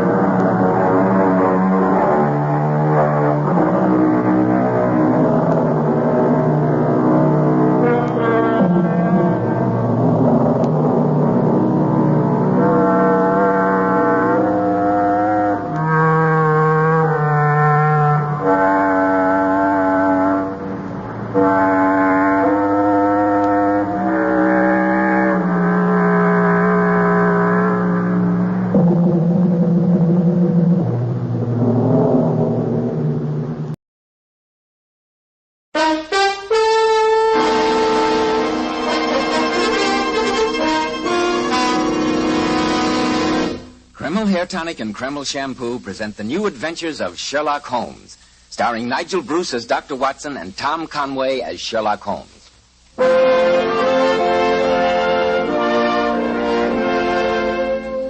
Well, here it is, Saturday night again, and time for our weekly visit with that excellent host and incomparable storyteller, Dr. Watson. I'm sure he's waiting for us in the old familiar study, so let's waste no time in joining him. Good evening, Mr. Bell. You're punctual to the minute, as usual. You bet I am. When it's time for Dr. Watson to tell a new adventure he had with the immortal Sherlock Holmes, I'm not going to miss a second Nice of you to say so, my boy. Draw up your usual chair and make yourself comfortable. Before I sit down, Dr. Watson, you mind if I take a look at the old metal case on the mantelpiece? It wasn't there last week. No, I placed it there because it played a prominent part in tonight's story. You see, it's a memento of yet another encounter that Sherlock Holmes and I had with the arch-villain of London crime, Professor Moriarty. But what is it, Dr. Watson? It looks like an old compass. That's exactly what it is, my boy. But there are no numerals on it. Just these strange figures around the dial. Oh, those apparent hieroglyphics helped us to solve one of the most diabolical murders that we ever encountered. I call it the adventure of the half-eaten apple, the Coptic compass, and the unclothed corpse. I can hardly wait, Dr. Oh, I'm sure you'll wait long enough to have a word with our listeners now, won't you, Mr. Bell? Right. Men, aren't you sick and tired of hair preparations which leave your hair looking and feeling greasy? When you run your hand over your hair, does your hair feel sticky and dirty? Does grease come off on your hand? If so, then now's the time to change to Kreml Hair Tonic. The first thing you'll notice about Kreml is how clean it smells, how clean it looks and feels on your hair and scalp. When you use Kreml, you can run your hand over your hair. And honestly, men, it's a pleasure. Not a trace of that greasy, sticky feeling. Yet you can't beat Kreml to keep hair neatly groomed. You see, Kreml contains a special combination of hair grooming ingredients which is found in no other hair tonic. That's why it keeps hair in place longer, with such a natural, well-groomed appearance. So, men, let Kreml give your hair this handsome, clean-cut look which is bound to make a hit, both on the job and with the ladies. Kreml, Kreml Hair Tonic. Now, Dr. Watson, how's about the compass, the half-eaten apple, and the unclothed corpse? Well, Mr. Bell, the adventure began on a November morning shortly after the turn of the century. Holmes, seldom one to indulge in exercise for its own sake, had displayed a rare burst of activity and joined me in a stroll through Regent's Park. Just before noon, we retraced our steps, and as we turned the corner into Baker Street, I nearly collided with a tall, well-dressed man walking in the other direction. Oh, I beg your pardon. Oh, it's quite all right, sir. Excuse me. Aren't you Mr. Sherlock Holmes? I am. I'm Major Stanley. Indeed. You're a little early for our appointment, Major Stanley. This is my colleague, Dr. Watson. How do you do, sir? Dr. Watson. I am early, Mr. Holmes, and when your housekeeper told me you were still out, I decided to take a stroll. Then let's walk back together, and perhaps you can tell me your problem as we go. It isn't exactly my problem, Mr. Holmes. You see, I made decant to the Maharaja of Kasul. Oh, really? It's a very interesting job, I should imagine. Yes, it is. I was in India myself, Peshawar and further north. I was once attacked by... Quite, Watson. Some other time, don't you think? Oh, sorry, Holmes. The Maharaja's problem would seem pressing since his emissary has been so eager to reach us. Please continue, Major Stanley. Mr. Holmes, have you ever heard of the Star of Kasul? A fabulously valuable diamond, isn't it? Yes. It's the treasure of the Maharaja's collection. At the moment, it's in the vaults of the Bank of England. No, it's the best place for it, I should say. There have been several jewel robberies lately. Yes, so I've been told, and that's why I've come to you, Mr. Holmes. You see, the Maharaja has come to England to have his portrait painted by Sargent. Your problem becomes apparent, Major Stanley. When this portrait is painted, the Star of Kasul will no doubt be set in the Maharaja's turban. And you quite justifiably feel concerned about the jewel's safety. Exactly, Mr. Holmes. It must be cleverly and closely guarded on its daily journey from the vaults to the Maharaja's suite and back. Well, hardly sounds like a job for you, Holmes. No, Major Stanley. Without wishing to appear conceited, I may say that such a routine matter is rather outside my scope. The Maharaja insists on having you, Mr. Holmes. I assure you his fee would be princely. Here we are at 221B. Come in, Major Stanley. We'll discuss the matter further, if you like. Mrs. Hudson, we're back. Oh, very well, Doctor. Oh, Mr. Holmes. Yes, Mrs. Hudson? There were two gentlemen waiting to see you. Said they had an appointment, but they've gone. Said they'd come back later. Did they leave their names? No, sir, they didn't. That's odd. Thank you, Mrs. Hudson. Hi, sir. Let's go upstairs, shall we, Major Stanley? Very well, Doctor. Regarding your problem, Major Stanley, it occurs to me that Humphrey Pedder might be a good man to see. Humphrey Pedder? Yes, I'm not personally acquainted with him, but I'm told that he specializes in the more physical aspects of detective work. The Maharaja will be very distressed if you refuse him, Mr. Holmes. Naturally, I wish to... I'm sorry, Major Stanley. I've made my decision. I can't handle the case. See Mr. Pedder, if you will. But Mr. Holmes, can't we sit down and talk about it, at least? Yes, Holmes. After all, there's no need to be rude. I'm afraid not. Good day, Major. I've heard you were eccentric, Mr. Holmes, but I didn't know how eccentric. Holmes, what on earth's the matter with you? You ask him up, and then you won't even let him into the room. For an excellent reason, Watson. Come inside. Look, there on the floor. Great heavens. I could hardly let the emissary of a Raja walk into a room containing a corpse, and an unclothed one at that.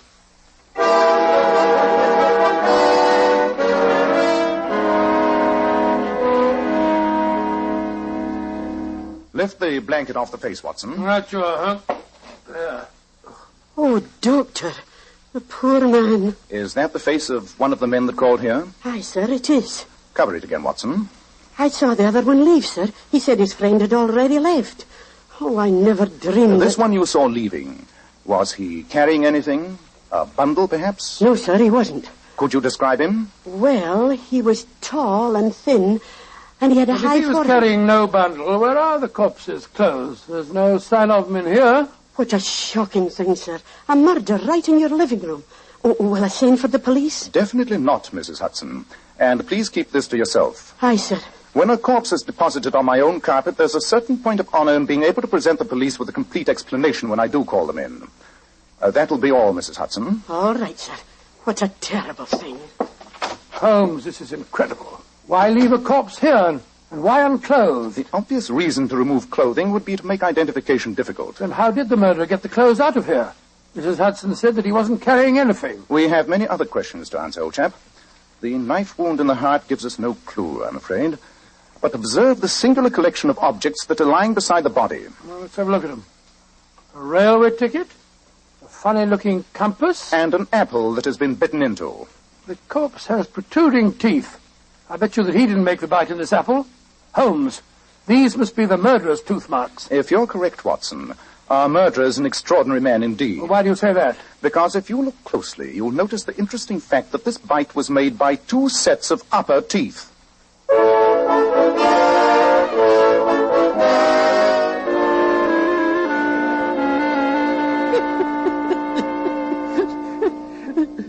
You're the one who no mistake, Professor Moriarty. 2 sets of upper teeth. Now, that was the best touch. Yes, Carter. I must confess it was neat. Simple, of course. You start the bite with your upper teeth, reverse the apple, and conclude the bite. Yes, simple. But I trust also somewhat disconcerting for the great Sherlock Holmes. Our past encounters have given me an insight into his very unusual mind. I'd like to have watched his face when he walked in there, Professor. So would I. But the next 24 hours will give me little leisure, I fear. I must arrange for a certain matter concerning a change of ownership in the Star of Kasul. This should be a fascinating game. But the old compass, the railway ticket. Carter, with your somewhat limited cranial development, it must be hard for you to absorb the subtler points in such a plan, but Surely its basic purpose is obvious. Sherlock Holmes is about to be engaged by the Maharaja to guard the jewel. I had to divert his attention, so I perpetrated an intriguing murder on his own doorstep and surrounded the corpse with meaningless and completely unrelated objects which I knew would torment his curiosity and keep him off my trail. And that corpse would take some explaining to the police, too, Professor. Yes, that's why I placed it there. It puts him in an acutely embarrassing position. He has to try and solve the case or become the laughingstock of London. It's one of your neatest jobs, Professor. Oh, I won't say that, Carter. But I'm quite sure that I've posed a problem that Sherlock Holmes will be totally unable to resist.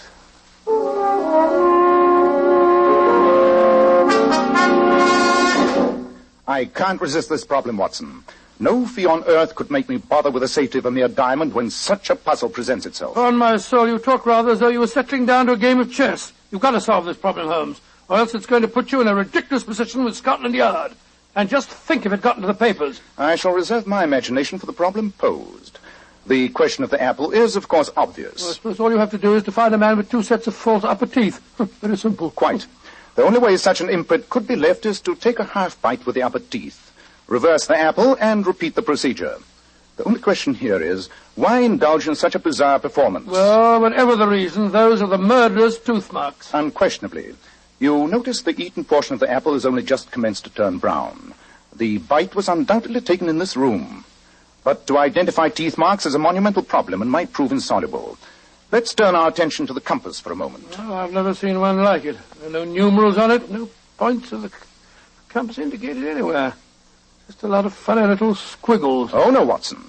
Surely you recall the singular affair of the Coptic patriarchs? You overrate my memory, Holmes. In any case, I don't even know what a Copt is. My dear Watson, sometimes you astound me. Well, it seems to me it takes very little to astound you. I repeat, what is a Copt? The Copts are the principal Christian race descended from ancient Egyptian stock. What you refer to as squiggles on this compass, in reality, are letters of the Coptic alphabet. Oh, that makes it more confusing than ever. An apple bitten into by an eccentric, and now a compass with ancient Egyptian lettering on it.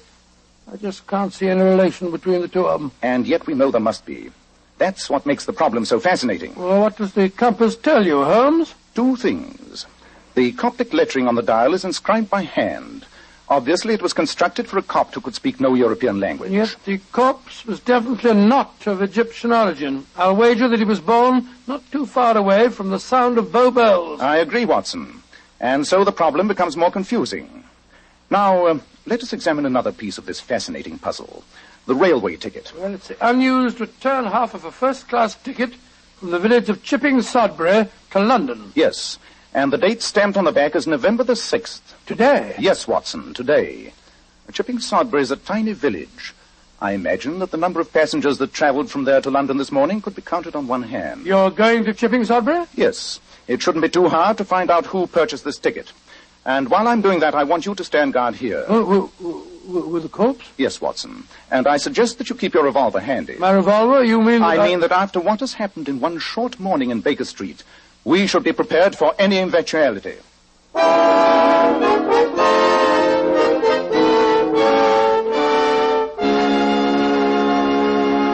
In just a moment, we'll see just what eventualities do develop. But first, if you're smart, you'll take better care of the hair you've got. Let me assure you, men, you can't use a better product than Kreml Hair Tonic. This highly specialized hair tonic contains a special combination of hair grooming ingredients which no other hair tonic has. That is why Kreml keeps your hair in place longer. Why your hair always has such a natural, well-groomed appearance, never greasy or sticky. And listen carefully to this, men. Kreml does lots more than keep hair looking handsome. A quick massage with Kreml stimulates the circulation of blood right in the surface of the scalp. Notice how alive, how invigorated, how clean your scalp feels. At the same time, Kreml removes loose dandruff. And if your hair is so dry that it breaks and falls, Kreml actually helps condition the hair by making it feel softer, more pliable. So, men, why be satisfied with a product which merely keeps your hair in place when you can have handsomely groomed hair plus all those extra advantages of Kreml? Buy a bottle as soon as possible at any drug counter. KREML, Kreml Hair Tonic.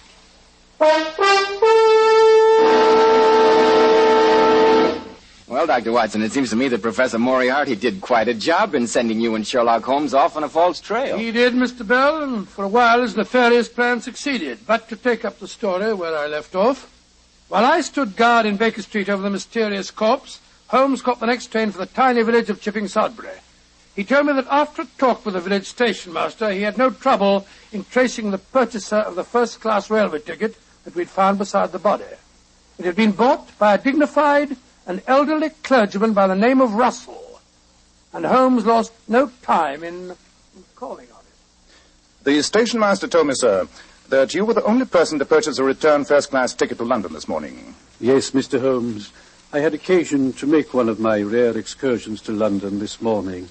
But though it was an unfortunate experience for me, I can't think my humble visit to the city could be a matter of any possible interest to you. I'm very interested in what happened to the return half of your railway ticket, sir. Very odd you should mention that. A regrettable business. Most regrettable. It was stolen from me by a pickpocket, together with my watch and chain. Didn't notice it until I had occasion to look at the time when I was lunching with the Bishop of St. Luke's. You've no idea when or where the theft took place, sir? I walked from the station. The crowds were quite dense, and I do recall being jostled rather heavily on one occasion. You reported your loss to the police, I suppose? Naturally, but I have little hope that they'll catch the criminal. Most regrettable business. Cost me a watch and the price of another ticket. An expensive lesson in the frailty of human nature. Do you care for a cup of tea, Mr. Holmes? No, thank you. I'm afraid I haven't time. I must return to London on the next train. Urgent and unfinished business awaits me there.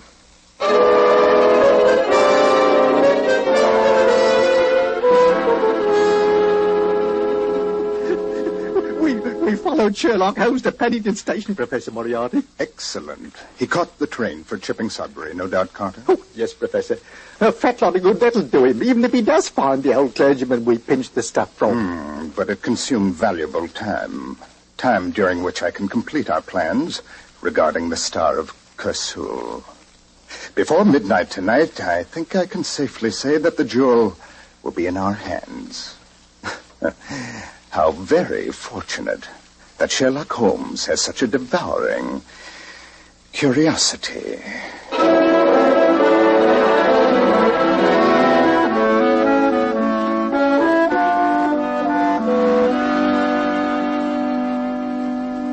Any luck, Holmes? A waste of valuable time, Watson. I found the purchaser of the ticket all right.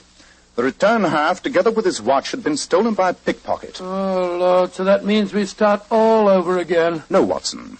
At least one clue has been eliminated. Let us analyze the remaining ones more thoroughly. Now, the problem of the Coptic compass should next engage our attention. A call on the Egyptian embassy might prove illuminating. You know, Holmes, while you were away, I had a brainwave. Congratulations. It was connected with the missing clothes from the corpse. Where, I asked myself, where would be the obvious place to hide clothes? Why, in the clothes closet, of course. So I searched both our wardrobes absolutely thoroughly. They weren't there. Interesting, Watson. Of course, I'd already done the same thing. Oh, The problem of the missing clothes is still... Numbskull! Yes, Holmes? Why didn't I think of it before? What is it, Holmes? The special wardrobe that I keep for my disguises, in the dressing room. Come on, Watson. By Jove, yes, I never thought of that. Perfect place for hiding the dead man's clothes. Let's see if there have been any recent additions to this raggedy collection of mine. Costa's outfit. And there's the clergyman's suit. You always made a surprisingly convincing clergyman, Holmes. And here's the unfailing passport to many a servant's back door. The stained and roughened worsteds of the English plumber. Yes, these patched and frayed ghosts could tell many a tale of... Hello. Look here, Watson. Plain blue suit in rather good condition. Quite. And it doesn't belong in my collection. I think we've solved the mystery of the vanishing clothes. The labels have been ripped out of the coat. Yes, and the pockets emptied. All possible identification removed. We're getting warm, Watson. We're getting very warm. Wait a minute. What is it? Give me a knife. All right, sure. There's something in the lining of this coat. Feels like paper. Perhaps the murderer didn't remove all identification after all. Here you are. These scissors will do the trick. Splendid. There we are. Piece of paper sewn to the padding of the coat. Yes. Let's see what it tells us. Humphrey Pedder, 118 Montague Crescent, Knightsbridge. That's the private detective you were talking about earlier on today. Do you suppose that Pedder's the corpse? At this stage, Watson, I shall suppose nothing. We'll go to Montague Crescent and find out for ourselves.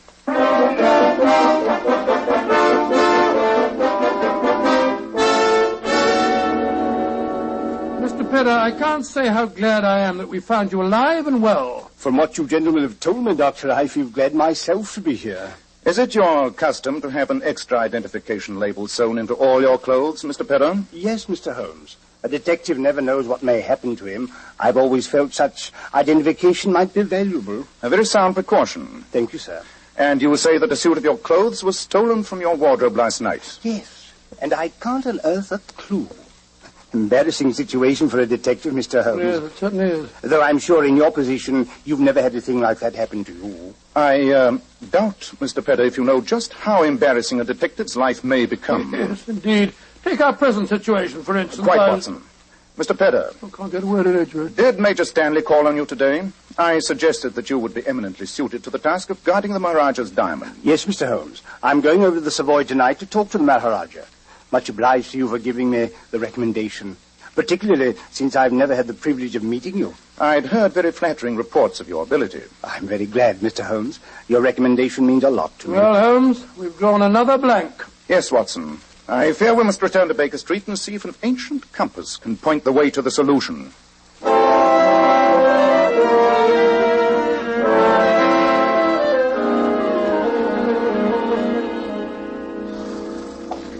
Where to, sir? The Egyptian Embassy in Grosvenor Square, Caddy. What's your government? Jump in, Watson. I feel a blasted fool trotting around London with a COPTIC compass under my arm. I hope this leads us somewhere. If the excursion proves fruitless, Watson, I'm afraid I shall be compelled to get in touch with Scotland Yard.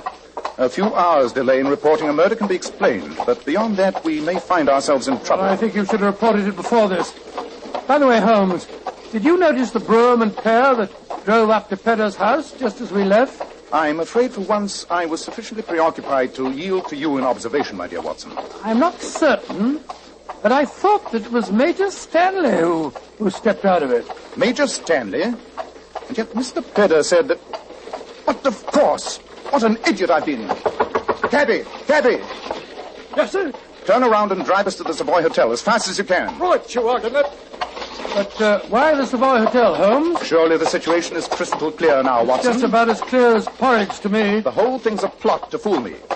Tell me, Watson, what is suggested to you by the combination of an unclothed corpse, a stolen suit, and a railroad ticket? Well, if I knew the answer, Holmes, I'd have given it to you this morning and saved ourselves a lot of trouble. The answer, Watson, is organization. A group of well-organized criminals who are able to perform these unrelated tasks. And who is the only person in London who can arrange for running the criminal gamut from murder to plain pickpocketing? Moriarty. Professor Moriarty? Of course.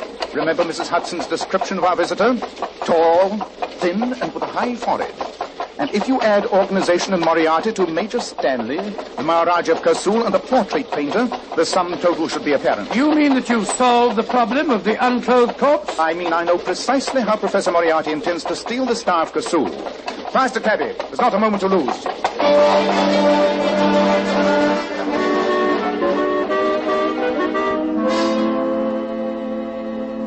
Mr. Holmes, it's an astonishing story you've told me. At least it explains my apparent rudeness this morning, Major Stanley. You can appreciate the embarrassing position in which my friend was placed, sir. Yes, indeed.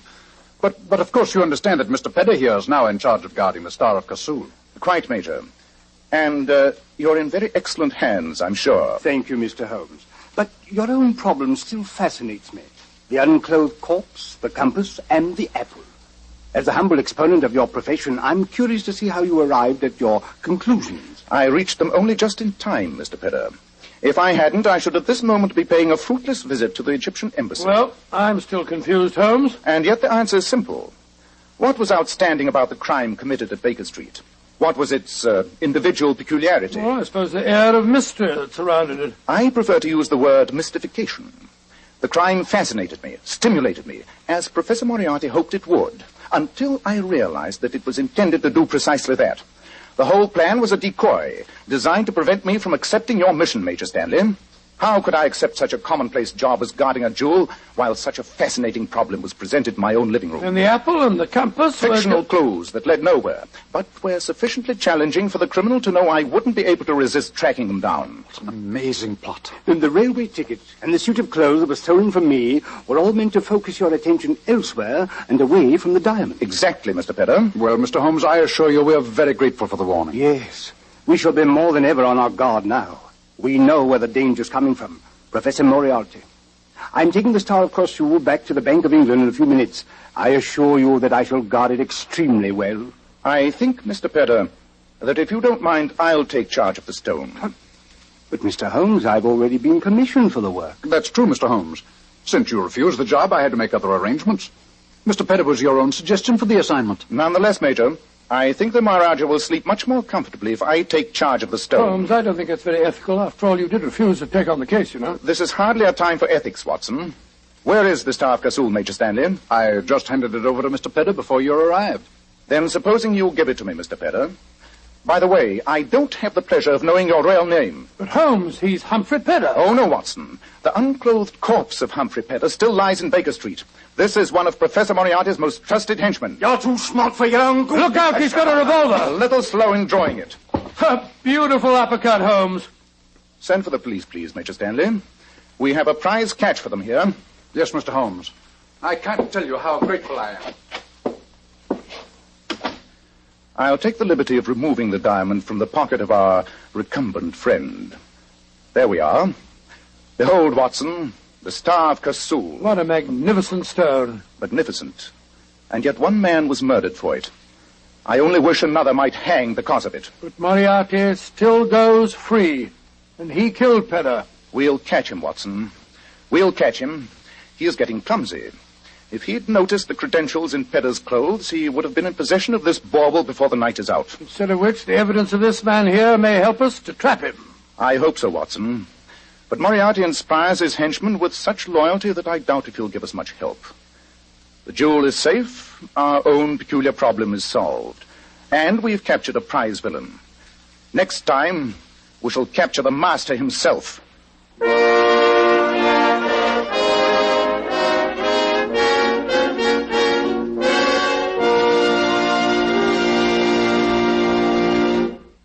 Did you, Dr. Watson? Did I what, Mr. Bell? Did you and Holmes finally capture Professor Moriarty, the master himself? No, Mr. Bell. Haven't you got a word for our listeners? Yes, I have. In just a moment, Dr. Watson will be back to tell us about next week's story.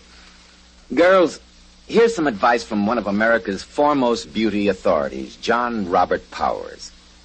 Mr. Powers tells his famous $1 million Powers models to use only Kreml shampoo to wash their hair. And how right Mr. Powers is.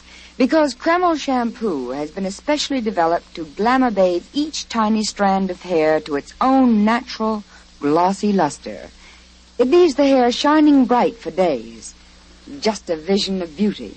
You know, Kreml shampoo is great for washing children's hair, too. Yes. Its luxurious active foam thoroughly cleanses the hair and scalp and removes all loose dandruff as well as the dirt. Kreml shampoo never dries the hair.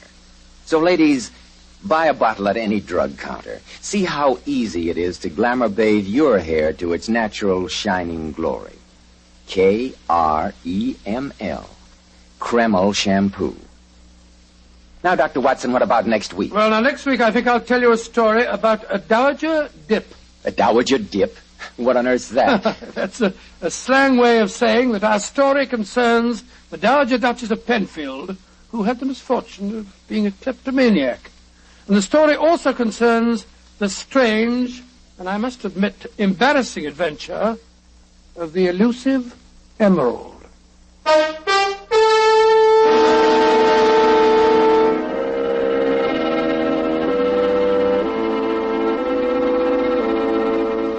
Tonight's new Sherlock Holmes adventure was suggested by an incident in Sir Arthur Conan Doyle's story, The Final Problem. Nigel Bruce appeared by permission of California Pictures. Tom Conway through the courtesy of Eagle Lion Pictures. This is Joseph Bell speaking for Kreml Hair Tonic and Kreml Shampoo, and inviting you to be with us next week at this same time when Dr. Watson will tell us about the adventure of the elusive emerald.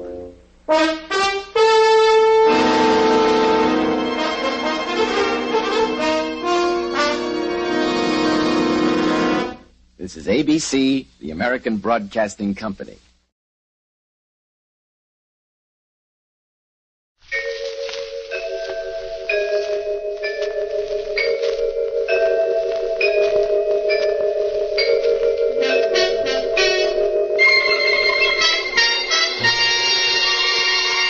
Murder by Experts.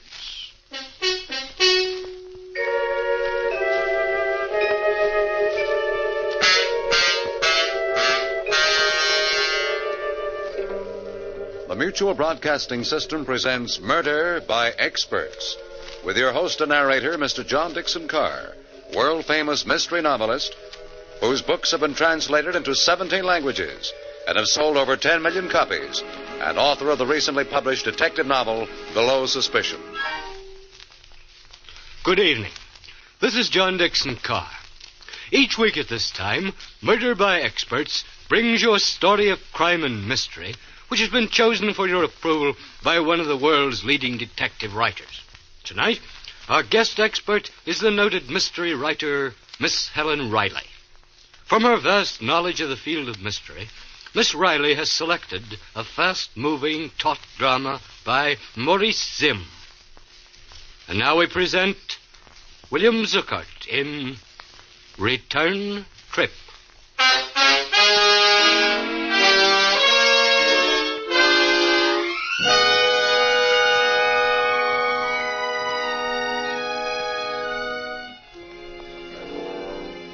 Our scene, a small, plainly furnished hospital room, late at night. The patient, a man in his late 30s, is flat on his back, staring up with pain-filled eyes at the ceiling. He raises his head slowly as the door to his room is opened. Nurse? Yes, there's someone to see you. Yeah? This is Superintendent Andrews of the State Institution. Oh. What have you got there? I've set up a recording machine out in the hall. Careful with the wire, nurse, when you close the door. The doctor said not to keep him. Yes, I'll make it as brief as possible. You may go now, nurse. Very well. Do you, mind if I hook this microphone at the head of the bed? Suit yourself, fella. Well, it was a choice between a recording machine and a stenographer, and I figured that in your condition... Well, who said I was beefing? Go on, ask your questions. I have only one question. What happened? You mean I can tell this in my own way? That's great. Had an uncle once, you know, that was a writer. He wouldn't have gone near this kind of a story, though, with a 10-foot pen. No, he went in for happy endings.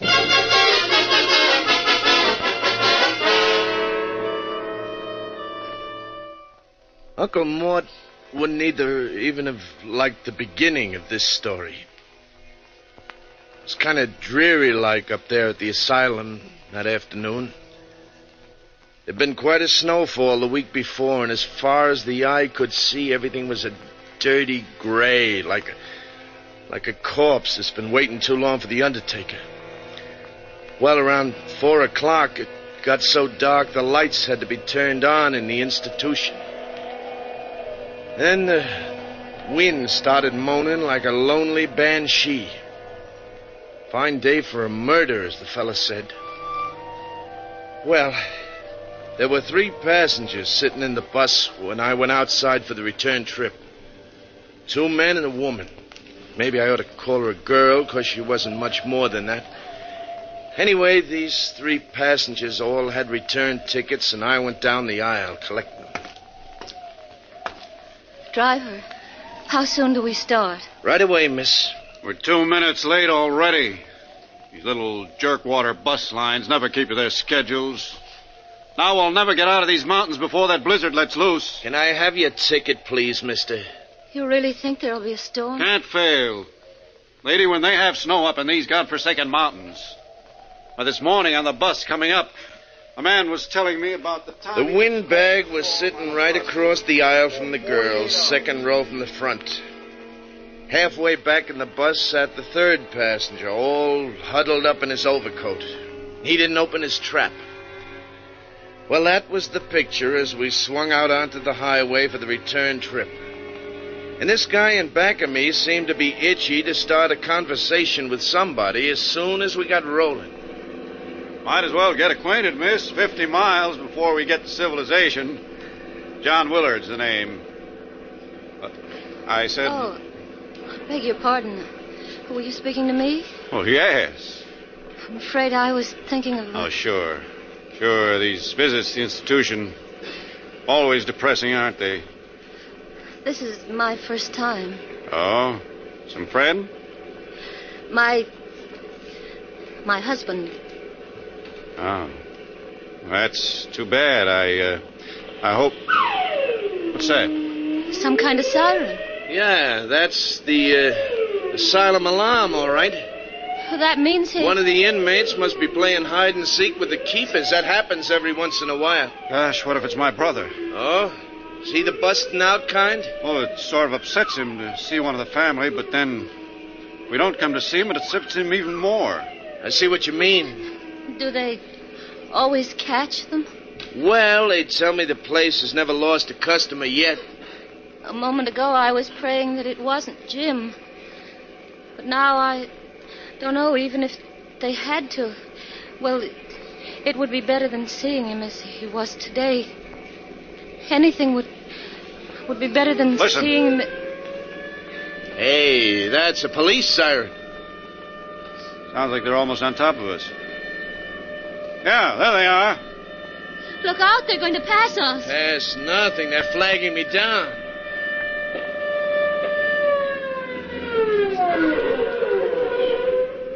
All right, now just keep your seats, everybody. Guards. With rifles. We're looking for somebody. Yeah, we heard the asylum alarm and... Seen anyone along the road? No, not even a jackrabbit. Officer, who is it you... Gregg, Steve Gregg. Oh. That's a relief. Holly, take yourself a walk down the aisle. Keep your rifle ready when you look behind those back seats. Are you kidding? Hey, when was this coming out party? I don't know. Maybe as much as a couple of hours ago. Oh. Does this Gregg have a gun? I can't guarantee he hasn't. But it was a file that sprung him. A tiny steel file. Must have been working away at the bar since the day he was committed. A month ago. His stay was short. Nobody back here. Now check the gents for identification. I know how it is, driver. Can't take chances. Well, of course not. Here's mine. Okay. I didn't really mean that... Your name, Frank Keniston? You can read, can't you? Friendly cuss, ain't you? You know, that's the first peep that passenger has let out.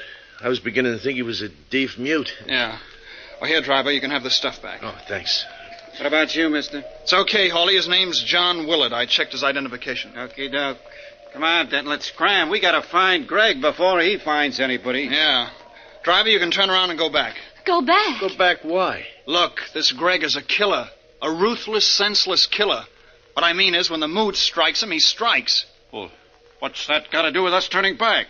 Didn't I tell you this guy kills even without reason? Now he's got plenty of reason. He's got to get out of these mountains, but quick. If he's down the road, there are a lot of ways he could stop a bus. I say turn back. But that blizzard's liable to break any minute. We could be snowbound up here for days. If I had to spend even one night in that institution, so help me, they'd have to keep me there. Listen, driver. Now, just a second, Mr. Willard. You're just one passenger. There are three. What about you, miss? Well, whatever you say. Mr. Keniston? I say keep going. That settles it. Hurry up, Denton. No, wait. What does this killer Gregg look like? Height about 5'10", weight about 165. Dark hair, brown eyes, 37 years old. Denton, get the lead out of your britches. But I still think they We warned them, didn't we? Now, if they meet up with him, it's their funeral. Yeah. Well, we can take care of ourselves, fellas.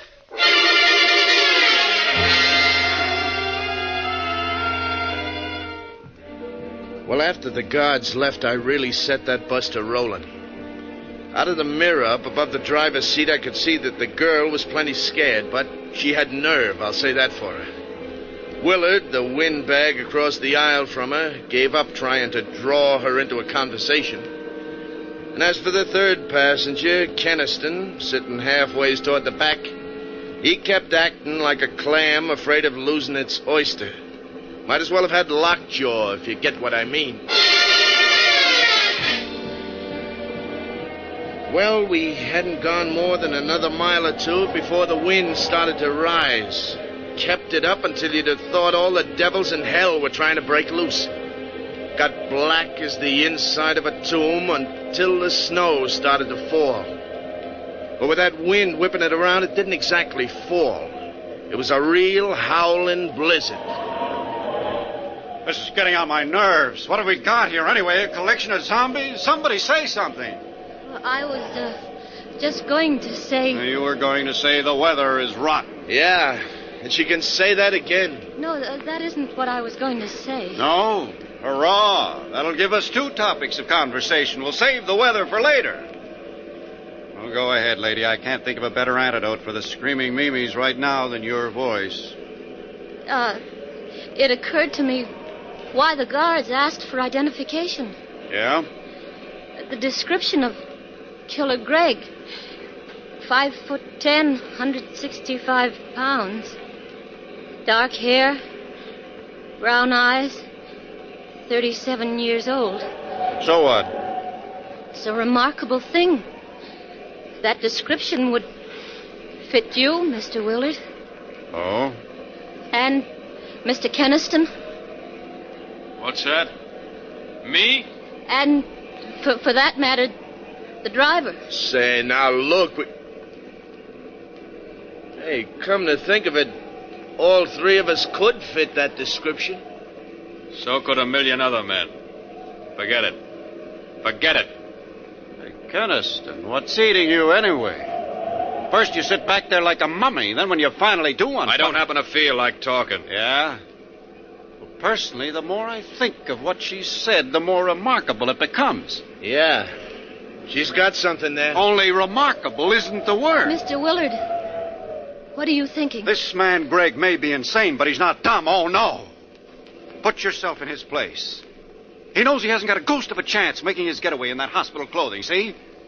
So he borrows the wardrobe and identification of some stranger.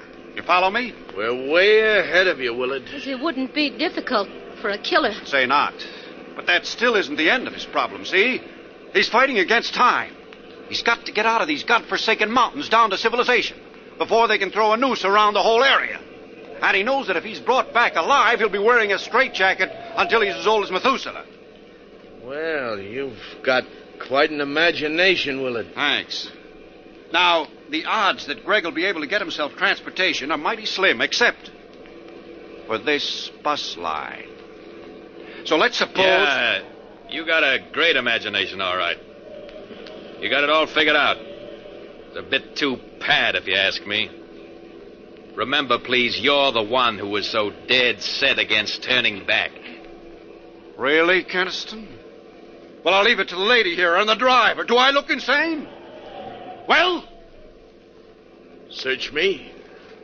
There were times, long periods of time when Jim didn't either. My husband, I mean. That was the terrible part of it. He would be just like the old days, and we'd be so happy together, and then all of a sudden, without warning, It's Keniston's been acting crazy, not me. I'll bet it wouldn't take a half a dozen psychiatrists to prove that he... Hey, an avalanche! It's coming down on us! Hold on!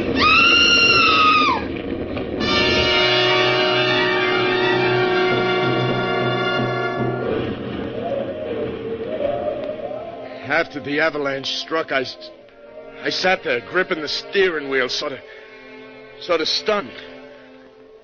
And there wasn't a sound except for the wind. And it was muffled by the snow barrier that packed us in. Even on the far side, the bus was buried up to the middle of the windows. Well, all this was only a matter of seconds, I suppose. And then suddenly the quiet was broken by the most gosh-awful racket. It was as if somebody had up and given the signal for my passengers to go completely crazy. Get me out of here. Now, take it easy, will you? Get me out of here. Look out, Willard's got an axe. The axe, take it away from me. Let go of it, Willard. Let go of that axe. Well, that did it. He's the one. He's the one. Lucky I saw him grab the fire axe from up on the rack. It's what the district attorney likes to call a lethal weapon. And then some. Step back, he's coming too. Yeah, tie him up. Here, you'll find a rope in the dashboard compartment. Get it for me, huh? Driver, I'll report you for this. You will, huh? I was going to smash a window so we could get out of here. Oh, yeah? Sure. What'd you think?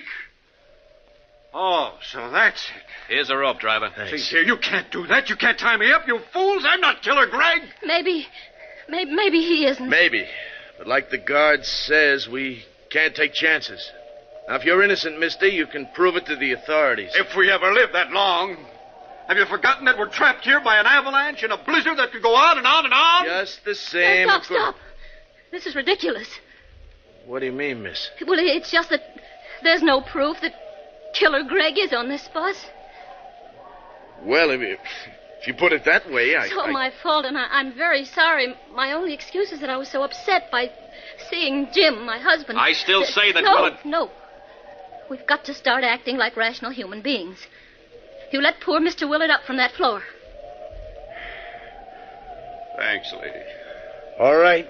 But I'm warning you, Willard, no funny stuff. Snap out of it, driver. We've got to get out of this mess. Hand me that axe. Do I look that dumb? All right, then use it yourself. Smash a window so we can crawl out. Willard, what makes you think the windows won't open? Huh? Then open one. What for? To let in the blizzard? But we've got to get out of here. Not me. Take a bear to make even a city block in that blizzard. But we can't stay here. Why not? We're not freezing yet. Driver's right. Our best chance is to sit pat until the storm lets up. But what if it doesn't? If and when the weather clears, we can send out a party for help, huh? Yeah, or maybe a road clearing crew will come to our rescue. Yes. I suppose that's the sane thing to do. Wait here. Well, how about you, Willard? You also decided to do the sane thing? I don't like that crack, Keniston. One more like it. Now, look, we're not starting that again. That's going to be a long night. We might just as well make ourselves comfortable and try to get some sleep. Sleep? Cut it out. Miss, you take the back seat. That's the only one that runs the full width of the bus. You can use your lap robe for a quilt, huh? All right, driver. I want to apologize again to everyone for the way I behaved. Casting suspicion. Forget it. Need any help? No, thanks. I don't know what came over me, starting that idiotic talk. Please What? What's the matter? Why are you staring at the floor? Well, say something. Look. A file. Tiny steel file. One that... After the avalanche hit, there was a mad scramble. One of you lost it then. One of you is Greg. Killer Greg! Let me out of there! Let me out of there! Well, we just let her wear herself out, kicking and banging on the door. Nobody said a word. Willard and Keniston just stared at me and at each other. By and by, the girl stopped her fussing to stand and stare at the three of us in rotation. Would have made your flesh crawl. And outside, the blizzard was getting worse, if possible. Finally, I reached into the watch pocket of my pants and brought out the old timepiece. What time is it? Broke the crystal.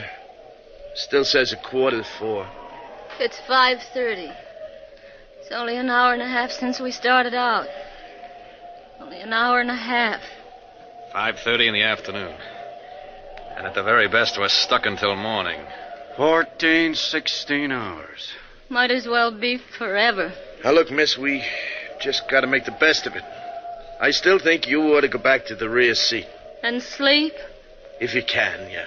Willard, the driver, and myself will be keeping a rather close eye on each other in the light of recent developments. You'll be all right, especially if you take that axe away from the driver. Huh? Let her have it for her protection. Sure, let her have it. Yes. You give it to me. Okay. You, holding on to the file, too? Of course she is. The file could also be a lethal weapon.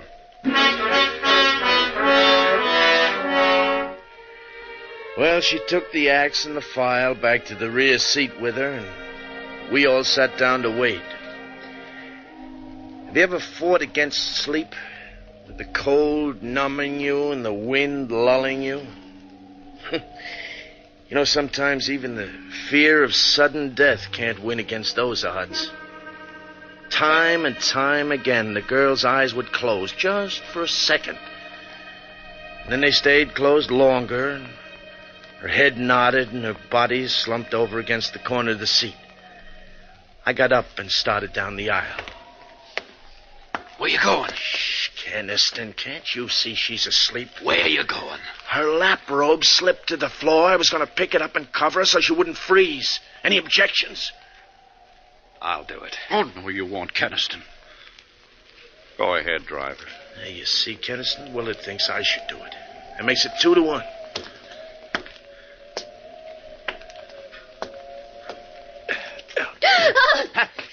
Help me! Help me with this wildcat! Get that file away from me before she jabs my eyes out!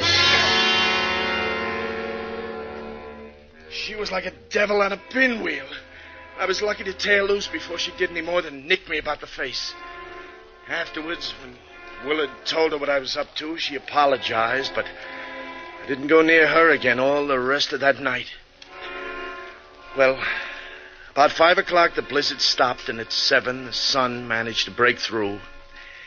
We held a council of war. We can't send out for help. Why not? Don't you see, Mr. Willard? If we split up the men, whichever of you is Greg would have too good an opportunity. Whether he goes or stays. Well, you could go. Alone. I'd never make it. We could all go together. How about that, driver? Well, I'd rather stick with the bus, Keniston. But before we decide anything, let's get out and look around. We got a window open on the far side of the bus and crawled through. The girl first. She was still clutching the axe and the file. Come here and look. Another few yards and we'd have escaped the avalanche entirely. We can shovel our way out. I'm sure we can. Well, there were 2 shovels in the tool compartment at the tail guard of the bus. That only let 2 men shovel at a time, with the 3rd man getting a breather meanwhile. And it took a lot of shoveling. What's the matter, driver? Did you hurt your hand? Nothing much. Feels good just to take off these stiff leather gloves. Looks to me like you've got some blisters on that right hand. Thumb and first 2 fingers. Say, Keniston, are you shoveling or talking? We'll never get out of here at this rate. Well, it's your turn anyway. I'm tired. Not as tired as Willard looks. I'll relieve him. No, that's all right. I can keep going yet for a while. Okay, then, Keniston. Here. Let me take a turn. I know I won't be much help, but I can at least try. No, you're a mounting guard. I'm sure you could do as well as Kenneth. Where is Keniston? Why... Keniston was making a mad dash through the snow. Willard dropped his shovel and tore after him. I yelled for Willard to let him go, but I don't think he even heard me. For a while, it looked like Keniston was going to make it, but then he floundered and fell in the snowdrift. And before he could get underway again, Willard nailed him. You'll stay put for a while. What did you do? Knock him out? What else was there to do? Is he? Oh. I knew all the time it was Keniston. You think his running away proves it? It's the same as if he'd confessed. He knew it was his last and only chance. What are we going to do with him now? Tie him up. And we're getting him and the bus out of here. Say, I wonder if there's a reward. In no time at all, we had the bus clear and headed for civilization. Those snow-covered mountain roads weren't exactly my idea of a speedway, but I gave the motor the gun. Willard and the girl didn't take their eyes off Keniston. I kept watching him, too, out of the mirror over the driver's seat. He looks like he's coming to. Don't worry, driver. Those knots I made in the rope won't give. Besides, I'm keeping the axe handy just in case. He's opening his eyes. Watch him now. Watch him. Yeah, watch me. And listen to me, too. Shut up, Keniston, or I'll stop this bus and put you out for good. Not before I've had my say. Willard, you too, lady. Why do you think I tried to make a break for it? That's easy. You're Killer Greg. You fools. You blind, stupid fools. Was it my watch that had its crystal smashed at 4:15 yesterday afternoon? So it was mine. So what? At 4:15 yesterday afternoon, Killer Greg waylaid the real driver of this bus and took his place. What? Oh, no. That's how the crystal came to be broken. Shut up, Keniston. You can't talk your way out of this. It could be a coincidence. Sure. Yeah, that's what I thought, too. A coincidence. Until I noticed the blisters on the thumb and first 2 fingers of the right hand. A file would make blisters like that. A file held in the right hand of Killer Greg. Look at him. It's true. Greg! Don't come a step closer, any of you. You make the slightest move, I'll crash the whole lot of us. Don't do it, Greg. Stop the bus. We won't do anything. It was a perfect plan. It had to work. Oh, if only that avalanche hadn't come along. Well, I'll still make it. Even if I have to kill us. That turn! Look out for that train!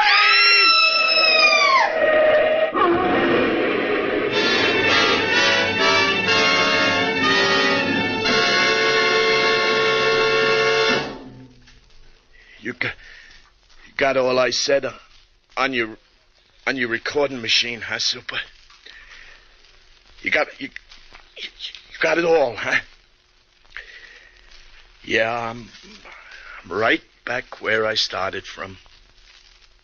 The asylum. Anyway, I outlived those 3. I outlived those 3, didn't I, Super? Killer Greg, that's me. Killer Greg.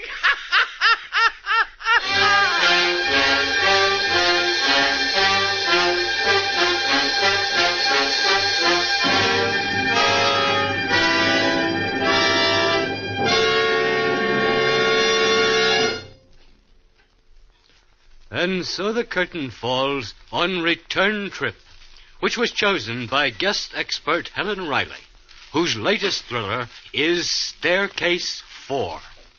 Next week at this time, Murder by Experts brings you a story of a woman who awakened from a nightmare to find reality even more frightening, as selected for your approval by one of America's leading detective writers. Until then, this is your host, John Dixon Carr, hoping you'll be with us next week at this time.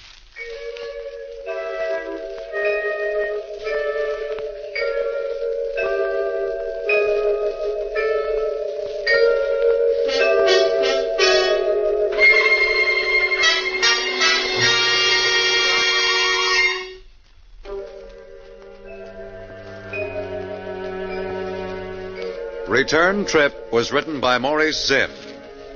In our cast were William Zuckert, Ann Shepard, Roger DeKoven, Frank Behrens, and Alan Manson. Music on our program is under the direction of Emerson Buckley, composed by Richard DuPage. Murder by Experts is produced and directed by Robert A. Arthur and David Kogan.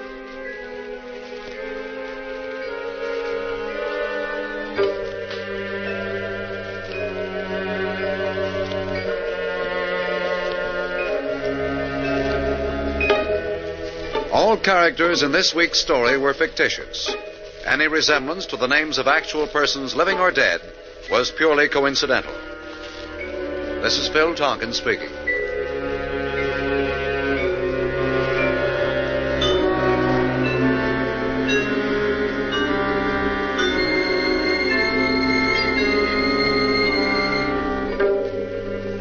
This is the world's largest network serving more than 500 stations, the Mutual Broadcasting System.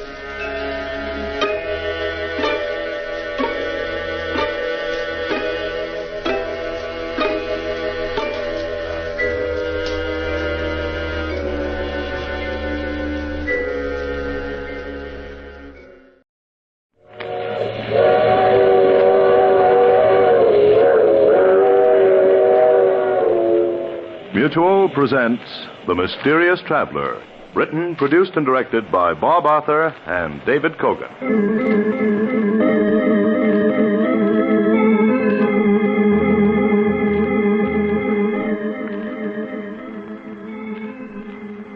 This is The Mysterious Traveler, inviting you to join me on another journey into the realm of the strange and terrifying. I hope you will enjoy the trip, that it will thrill you a little and chill you a little.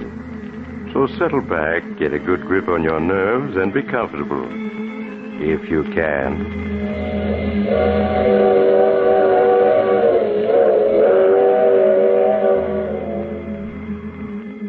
Where are we going? Tonight we're going to drop in on Henry Norton, a man who saw death in every corner. I call the story Death is My Caller.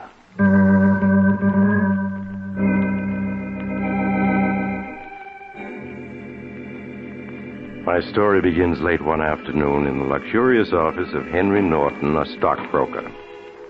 Norton, a tall, dapper man in his 40s, is in the midst of signing some letters when he's called on the office communicator by his secretary. Excuse me, Mr. Norton. Yes, Miss Perry. There's a Mr. Blair to see you. Mr. who? Charles Blair. He says you know him very well. Charlie Blair. Tell him I'm not in. I'm out of town. Tell him anything. I don't want to see him. I don't ever want to see him. He says he knows you're here, insists on talking to you. Get him out of the office. Get some of the boys to help you. If he won't leave, just... Oh, I'm sorry, Mr. Norton. He forced his way in. I'm sorry. I couldn't stop him. That's quite all right, Miss Perry. I'll see him. Hello, Henry. I thought you'd be delighted to see me. We haven't seen each other for 7 long years. That wasn't nice not to have a chat with your ex-partner, was it? Well, I was awfully busy. I have a lot of work to do. You know how it is. No, I don't. I didn't know you were out already. I thought you had 3 more years to go. I did, but good behavior cut 3 years off my sentence. Well, that's wonderful, Charlie. I'm glad you're out. It must have been a terrible experience. You've changed. It was a little hard to recognize you at first. Perhaps the prison pallor doesn't become me. And my hair has turned completely gray. I don't look so good, do I, Henry? Not like you with a Florida tan. How's Helen? My wife's dead. She's dead? Oh, I'm terribly sorry. What'd she die of?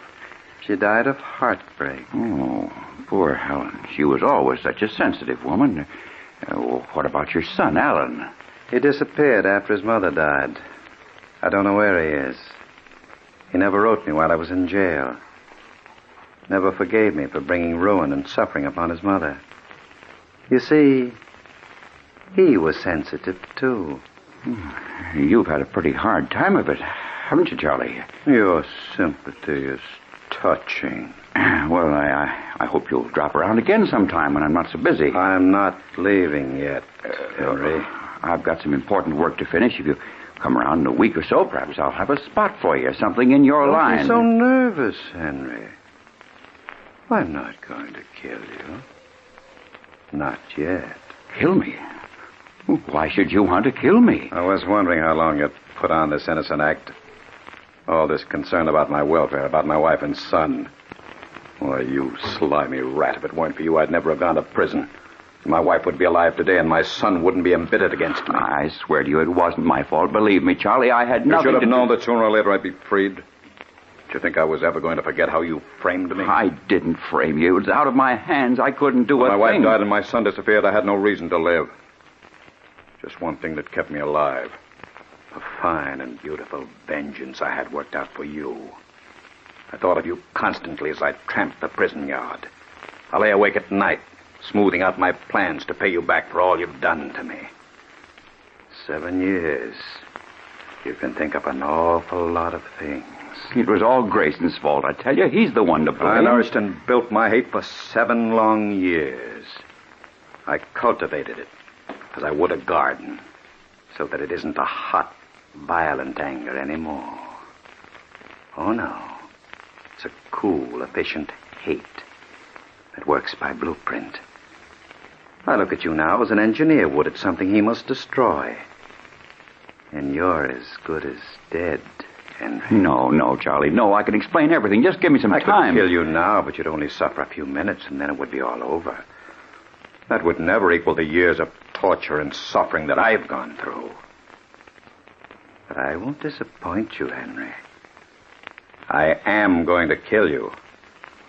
But not until you've gotten a fair idea what 7 years of suffering means. I tell you, Charlie, it wasn't my fault. Grayson made me do it. He made me water those stocks under your name. So it was Grayson. Poor Grayson went to prison where he got sick and died. He framed himself, didn't he? Come now, Henry, pull yourself together. You ought to be able to concoct a better alibi than that silly one. You were quite a brilliant fellow once. Why, with one swoop, you got rid of 2 partners. And you've thrived during these 7 years while I was away. I hear you're one of the biggest brokers in the city now. Climbed over the backs of 6 people. Oh, look, Charles, let's be reasonable. I'll give you an important position in my company. It'll be a good-paying job. A job? What for? What do I want money for? I have no family, no one to work for, care for. I have only one thing left in my life. That, Henry, is to see you go to the next world in the most agonizing way possible. Goodbye, Henry.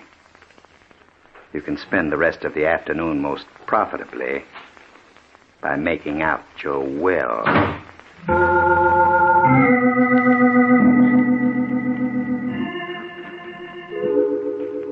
Henry Norton's cold and clammy hands were trembling as Charles Blair left his office. The impact of seeing this ghost from his past left Henry's mind in a whirl of confusion. His mind turned to flight, but that was impossible. His money, his very life was wrapped up in his business. He couldn't flee. His brain in a turmoil, unable to do any work, Henry got his hat and coat and left his office. He arrived home, badly unnerved, and retired to his study to give the problem of Charles Blair further thought. But he was interrupted. See who that is, Miss Dean. If it's Mr. Blair, don't let him in. I'm never into him, understand? Yes, Mr. Norton, I understand. How do you do, madam? Is this the Norton home? Yes, what can I do for you? I'm Mr. Madden. I'd like to see the head of the household. Just a moment, please. Who is it? He says his name is Madden. Madden? I don't know anybody by that name. Has he got gray hair? No, Mr. Norton, his hair is black. All right. All right, I'll see him. Did you want to see me, sir? Yes, sir. Are you Mr. Norton? Yes, I am. All right, boys, bring it in. Just put it down by the door for the moment, boys. That's it. Say, what's going on here? Why are you bringing a coffin into my apartment? Who are you? Well, now, if you please, I'd like to see the body. Body? What body? What's this all about? What's this coffin doing here? We've come for the body of Henry Norton. You must be crazy. I'm Henry Norton. You? I'm sorry. I must have gotten the names confused. What was your brother's name? I have no brother, and there's no body in this house. If this is some stupid joke, I don't think it's funny at all. I'm not in the habit of playing jokes, sir. I've been an established undertaker for many years. Here's my card. Well, the devil take your card. Who put you up to this? Some man came to my parlor yesterday and arranged for the funeral of Henry Norton.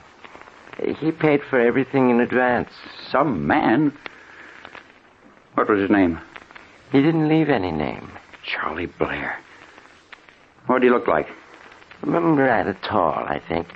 His hair had turned white. Blair. So it was Blair trying to frighten me. Get out. Get out of here, you stupid fools. Take that coffin back with you. I'm not used to being spoken to like that, Mr. Norton. Get out of here before I throw you out. Come on, boys. Wait a minute. Don't leave that coffin here. It's all paid for, Mr. Norton. It's yours now. Keep it. You might need it sometime.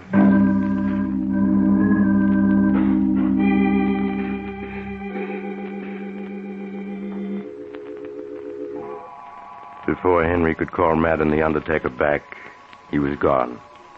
Henry turned from the door and stared at the new coffin on the floor.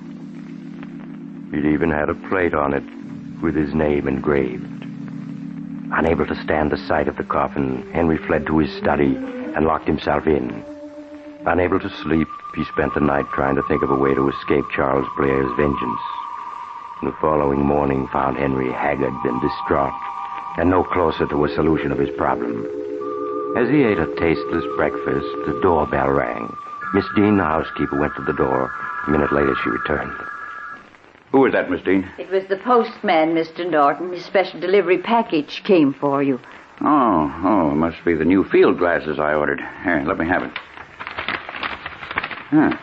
Nice of them to wrap it in a gift box. Kind of a small box, though. Guess it isn't the binoculars after all. Someone sent you a gift. Probably one of my clients. Wait a minute. You hear anything? Hear what? It's ticking. I'll put it to your ear. Listen. Yes, I hear it now. It's throbbing. It's a time bomb. Oh. Somebody's trying to kill me. Time bomb. Oh. Hey, it'll go off any minute. Well, what are we going to do? Here, take it. Throw it away. Where? Out of the window, anyplace. No. There's people outside. Don't stand there like an idiot. Throw it out. I'll throw it in the bathtub. Hurry before we get blown to bits. Dear, I hope it doesn't explode in my hand.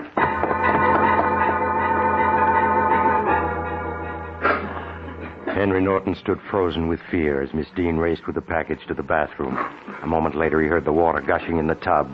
Aware of the danger he was in, he hastily retreated to the library, which was the farthest room in the house from the bathroom.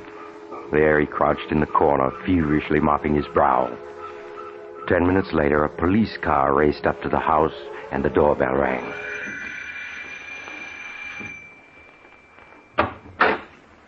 We're from the bomb and alien squad. Where's the package? It's in the bathtub. I turned the faucet on. That won't do, good lady. Where's the bathroom? That door on your left. All right, you stay here. Jim, you come along with me.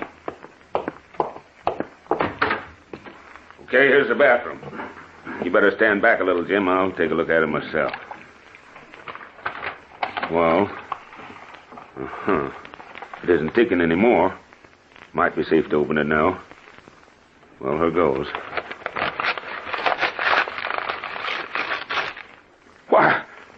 Why, it's only an alarm clock.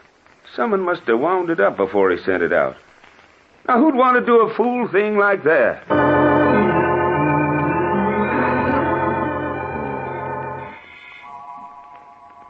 That night, Henry Norton found it hard to sleep. He tossed and turned for hours, and it seemed he had hardly closed his eyes before he awoke with a start, certain there was someone in the room. Who's there? There's somebody in this room. I know it. I'll turn the light on. Never mind the light. It's you, Charlie. What do you mean by breaking into my room in the middle of the night? Get dressed, Henry. Get dressed? What for? You and I are going somewhere. You're crazy. I'm staying right here. If you don't leave immediately, I'll call the police. If you call the police, they'll find only you here. Dead. Get dressed, Henry. All right. I'm getting dressed, but you won't get away with it. Make it fast. Don't make any unnecessary noises.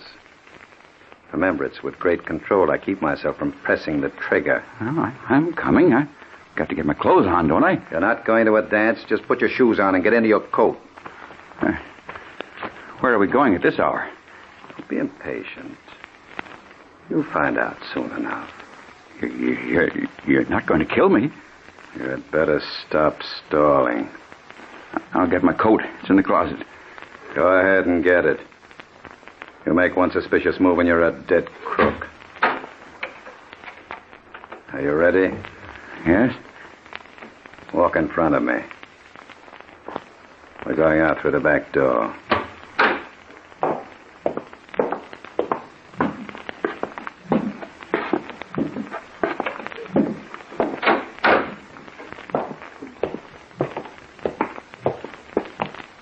Now, into the car. You're going to drive. You want me to drive? That's what I said, and don't plan anything. It only takes a fraction of a second to fire a gun. You'll follow my directions carefully. Drive slowly.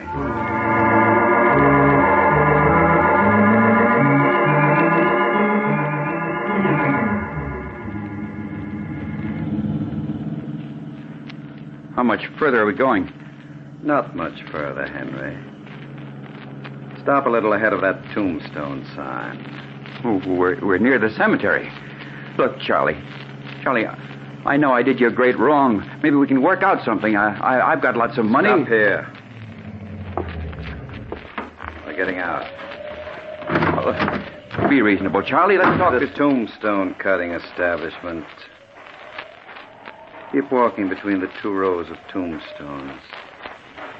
Because this is our destination. Please, Charlie, don't. I'll do anything. I'll turn over half my money to you. Why not all? All right, I'll give you everything I have. I don't want any of your money. And I'm not going to kill you yet. You see the tombstone in front of you? You see it? I'll turn the flashlight on it so that you can read it. There. Well, go ahead, read it.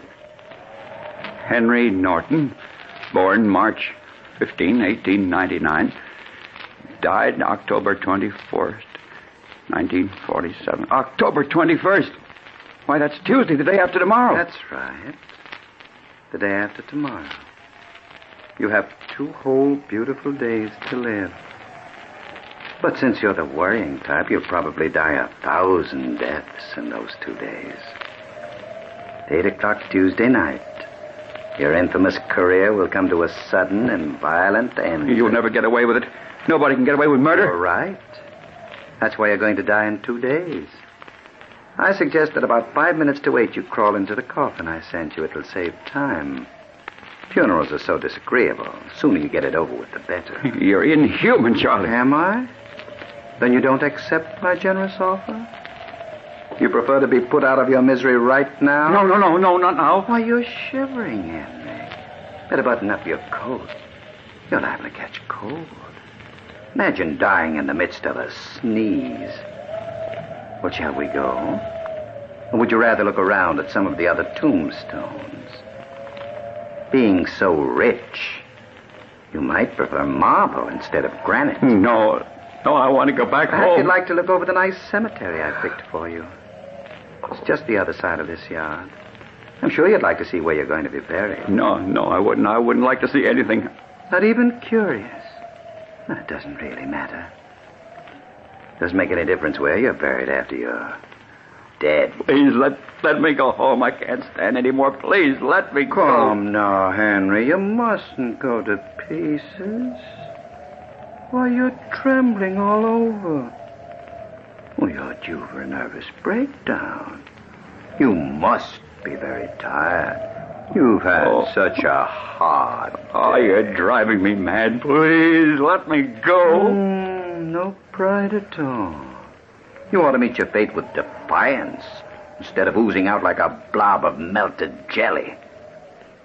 All right. Come on. We'll go back to the car.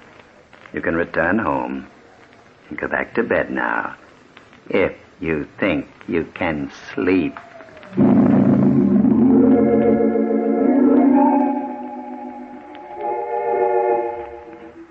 The morning of October 21st arrived, and Henry Norton's nerves were a little calmer. He had been promised a police guard, and detectives were searching the city for Charles Blair. He was reading the morning paper at home when the phone rang. Hello? Hello, Henry. Charlie, it's you. Very much me, Henry. How are you feeling? I'm fine. I forgive you for your joke on me the other night. Joke? I wasn't joking, Henry. In fact, I called now to ask if you would like an elaborate funeral with flowers or just simple services with no one but your intimate friends present. Oh, but how foolish of me. I forgot you have no friends. So my call was useless. But I'll see you tonight at 8 o'clock sharp. Goodbye, Henry. Operator. I must trace that call. Please tell me where it was coming from. Yes, I'll wait. Huh? What? The Judson Funeral Parlors? Well, that's in this block.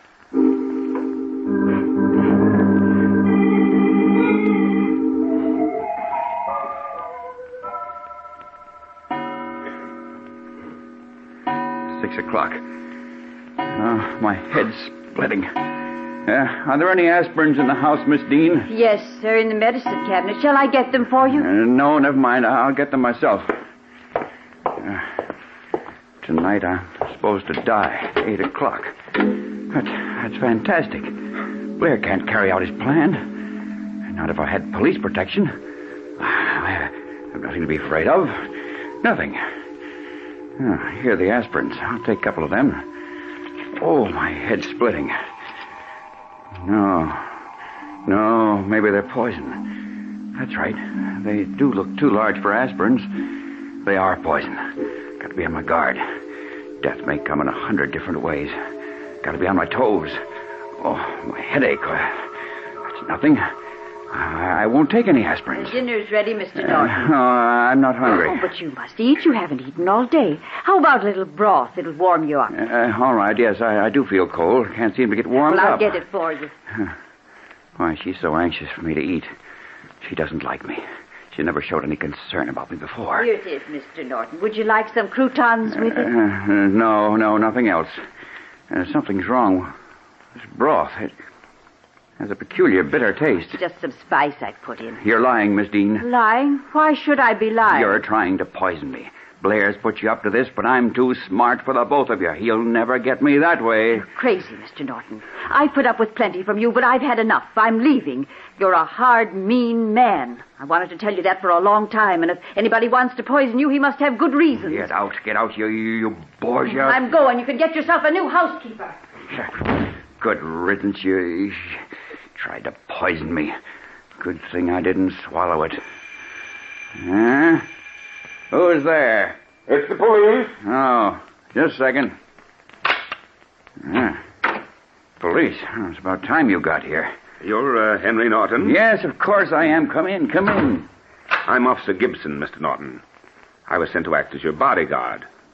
I was told someone's trying to kill you. Yes, 8 o'clock tonight. You don't say. Even told you the exact time. What precinct did you say you came from? I didn't say. But I'm from the 16th precinct. Who's your captain? Captain Donovan, Tom Donovan. Say, what's all this about? I just want to make sure you're a real policeman. What do I look like, a fireman? I've just got to make sure. You got any credentials? Why, of course I have. Here's my identification card, and here's my badge. I guess you're okay. I've got to be careful. Blair's promised to kill me at exactly 8 o'clock tonight. He's capable of any trick. Well, you don't have to worry, Mr. Norton. The chances are that he's just trying to frighten you. But if he's serious, he won't get very far. You don't know him. He's an inhuman fiend. Well, I'll take care of him if he comes. Say, you don't speak like a policeman. Your English is too good. You were sent here by Charlie Blair. You're a fake. I happen to be a college man who became a policeman. Nothing strange about that, is there? Why don't you call the precinct and make sure? I will. I'll call him right away. Hello, operator.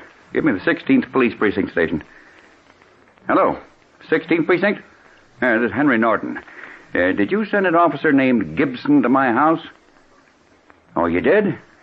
I just wanted to make sure. Thank you. Sorry, you can't be too careful. Well, that's okay. I understand how you feel.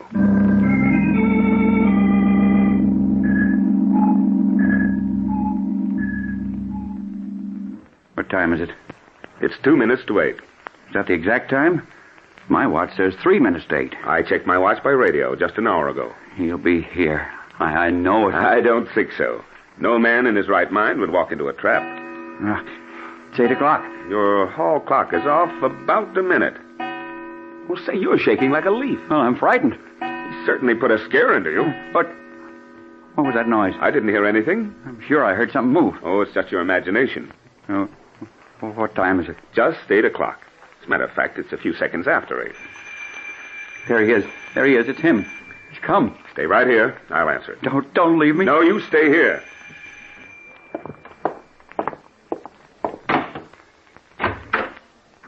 That's funny. No one's at the door. I'll take a look outside.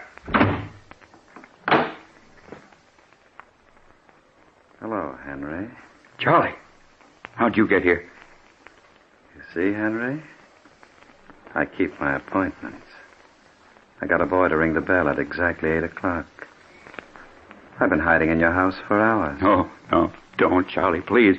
You can have everything. I promise I'll give you back everything I took from you. In less than a minute, you're going to die. Help! Gibson, save me! The door is locked. No one can save you. In a moment, your heart will be ripped apart by a piece of lead. Just one terrific moment of agonizing pain. Then you'll be dead. Open our door, Norton. Help! Help, he's going to shoot! Open the door! You see? No one can help you now. This torture is only a minute for you, but it was 7 years for me. Pity you want so much to live. Mr. Norton! Mr. Norton! I'm going around to the side door! Please, Charlie, I'll do anything. No use crawling, getting on your knees. I'm going to shoot you when I count 3. No. 1. No. Help! 2. Gibson, save me!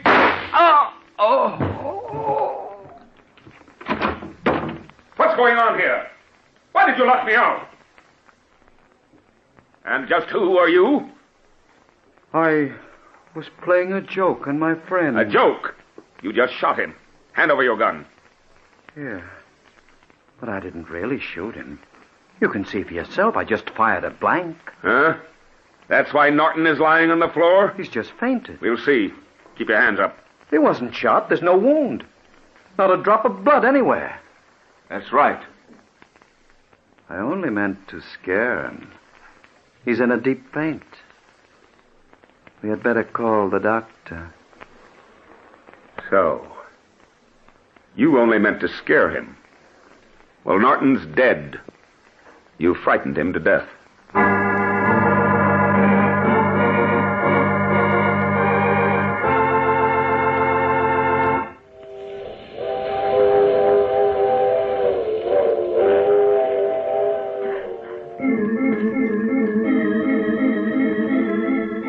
This is the mysterious traveler again. Did you enjoy our little trip?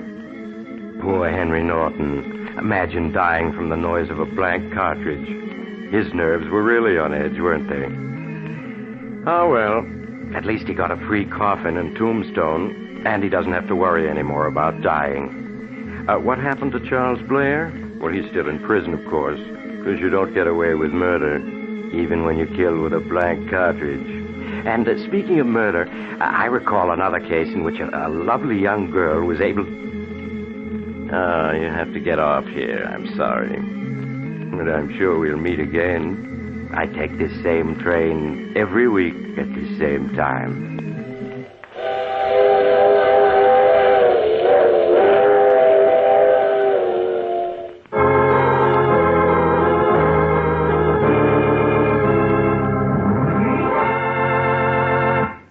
You have heard The Mysterious Traveler, a series of dramas of the strange and terrifying.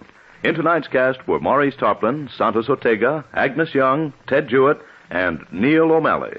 Original music was played by Paul Taubman. The Mysterious Traveler is written, produced, and directed by Bob Arthur and David Kogan. Listen next week to a tale titled Invitation to Death. Another strange and terrifying tale of the mysterious traveler. This program came from New York. Another program of tense and dramatic action follows in just a minute. Stay tuned to the station for Official Detective. Carl Caruso speaking. This is the Mutual Broadcasting System.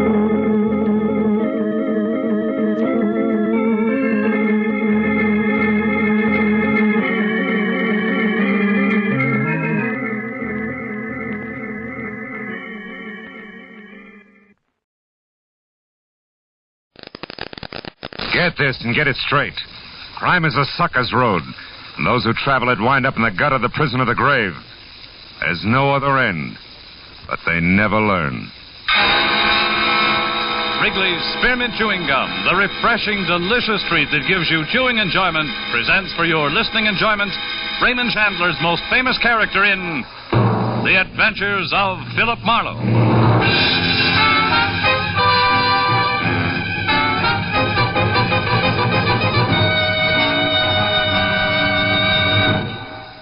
To make every day more enjoyable, treat yourself often to refreshing, delicious Wrigley's Spearmint Chewing Gum.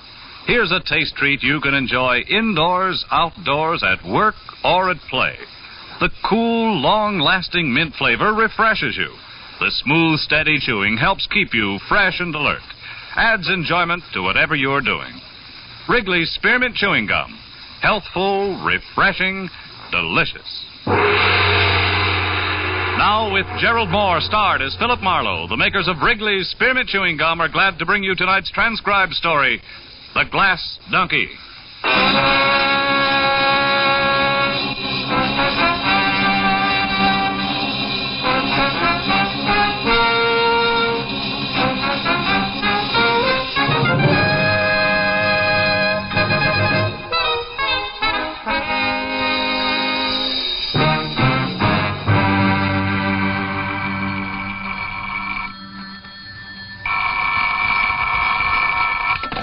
Hello, Philip Marlowe. Oh, this is Matthews, Phil. Hi. Listen, Phil. Yeah? Didn't you once go around with a brunette named Helen Lofton? Helen Lofton? Sure. Still do now and then. Why, Lieutenant? Monday your night off? Not so as you'd notice, Marlowe. When was the last time you saw her? Oh, maybe a month ago. Hey, what is this? You sound real official. Yeah, I know. Sometimes I don't like it any better than the next guy. Look, Phil, did Helen have any big problems on her mind at that time? Just me. Hey, wait a minute, Matthews. Is Helen in trouble? Not now, but she was in lots of it 3 hours ago. At about 5 o'clock this afternoon, somebody put a bullet in her neck, Phil. Oh, no. It's down here at the morgue. If you think of anything, let me know, will you?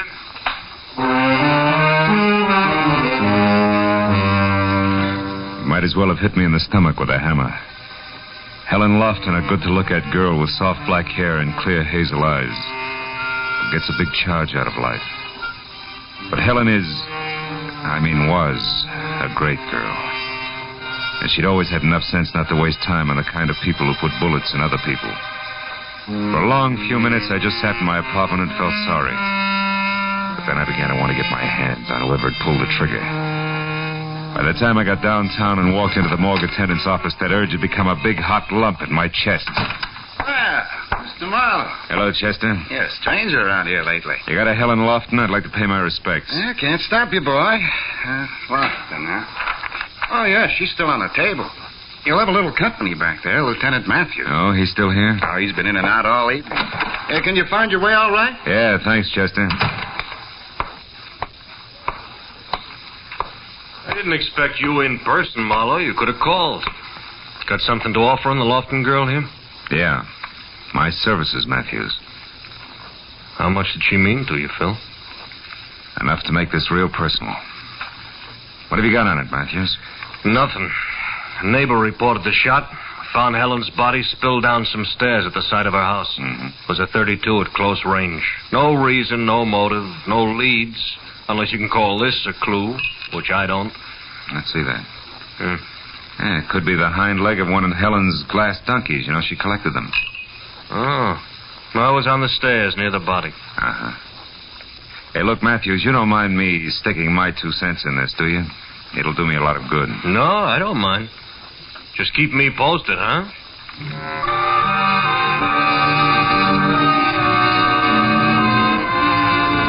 I drove out Sunset Boulevard, then north on Camino Avenue to the neat little house where Helen had lived. I sat very quietly back under some big magnolia trees. Someone had drawn the blinds on the 2 front windows, and it made them look like a pair of closed eyes.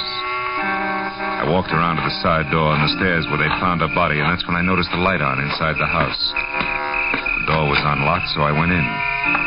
The light was coming from the bedroom, and when I got to that door, I saw a girl, blonde with harlequin horn rims, moving stiffly, like a lost somnambulist. I watched her drag one slow finger the full length of the dresser. When that was over, I said, Hello. Who are you? I was a friend of Helen's. Philip Marlowe. You? Lila Hughes. You startled me. I thought I was alone in here, and after all that's happened. Yeah. Did you know Helen pretty well? Yes. I was just about her only girlfriend. You see, we worked together in the same office and had the same boss. Uh-huh.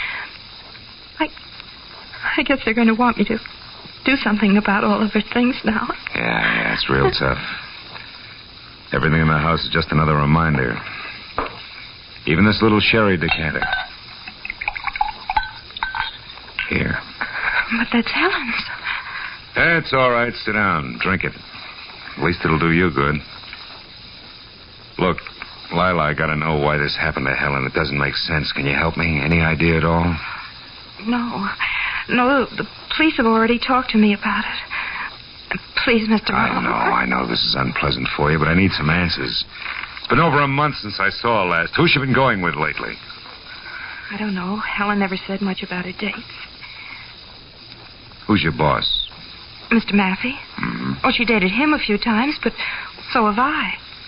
Surely you don't think Mr. Maffey... No. I just want to talk to him, that's all. It's Norman Maffey. Maffey Real Estate Company on Wilshire. He lives on Ogden Drive, 3848. Thanks, Lila. Well, I'll be on my way now. Hey, look. Maybe you better come too, huh? Let all this go until tomorrow, when you're feeling better. Yes. I guess you're right.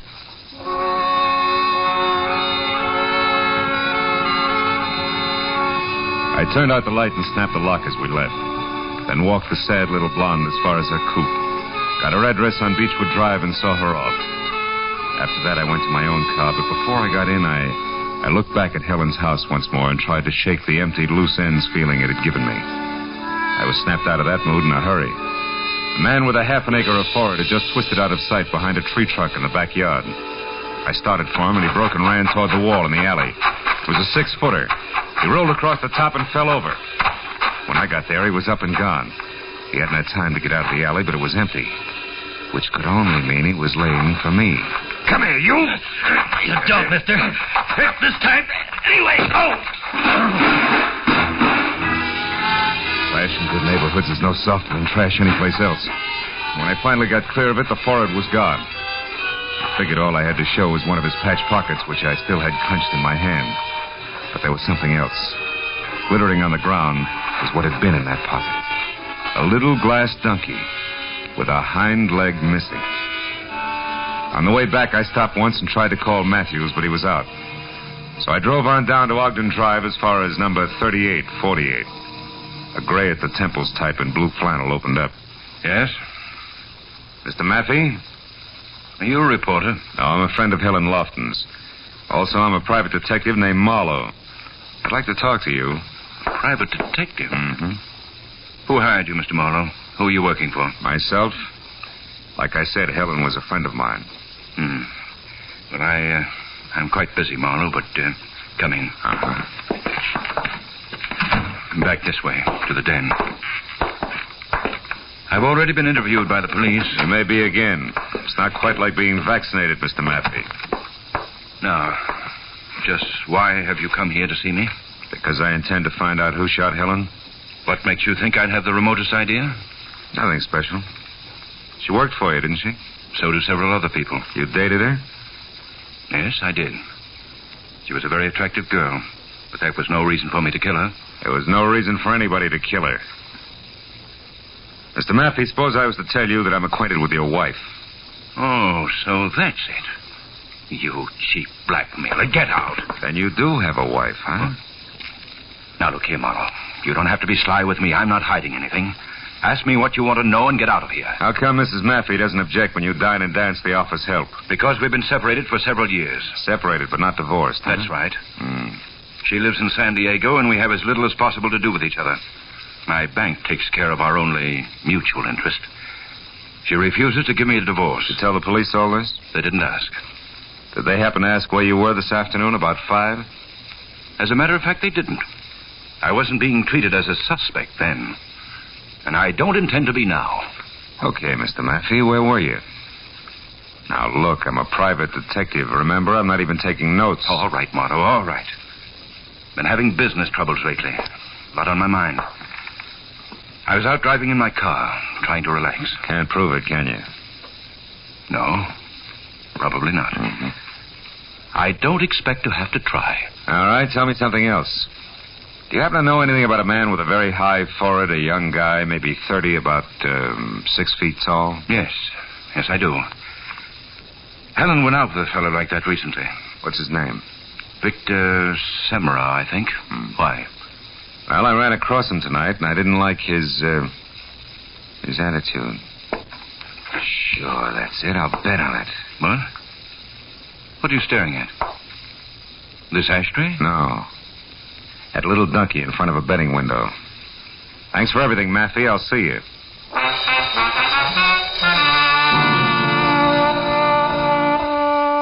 The ashtray on the table behind Maffey's desk had been made of baked clay in the shape of a sombrero, a keepsake from old Mexico that kicked hard at my memory. At least it was a thought well worth the price of a phone call to Tijuana.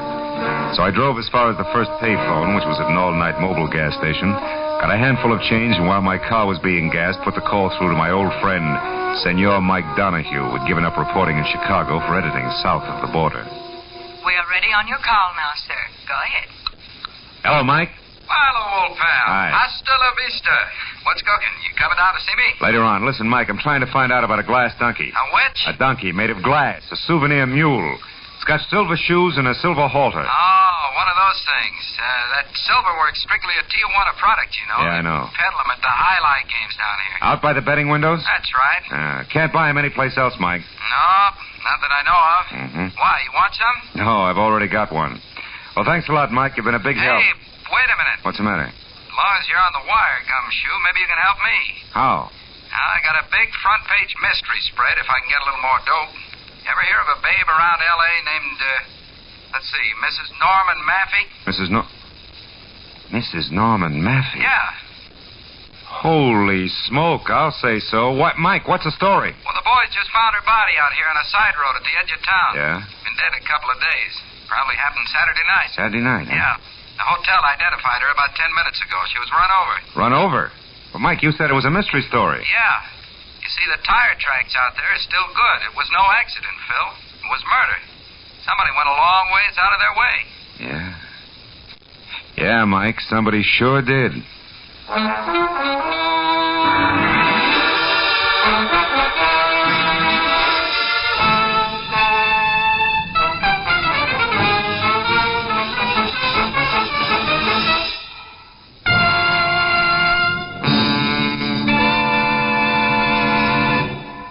To make every day more enjoyable, treat yourself often to refreshing, delicious Wrigley Spearmint Chewing Gum. The lively, full-bodied, real mint flavor cools your mouth, moistens your throat, freshens your taste. And the chewing itself gives you a little lift, helps you keep going at your best.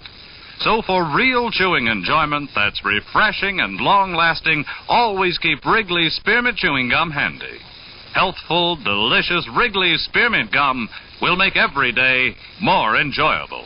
Now with our star, Gerald Moore, the second act of Philip Marlowe and tonight's exciting story, The Glass Donkey.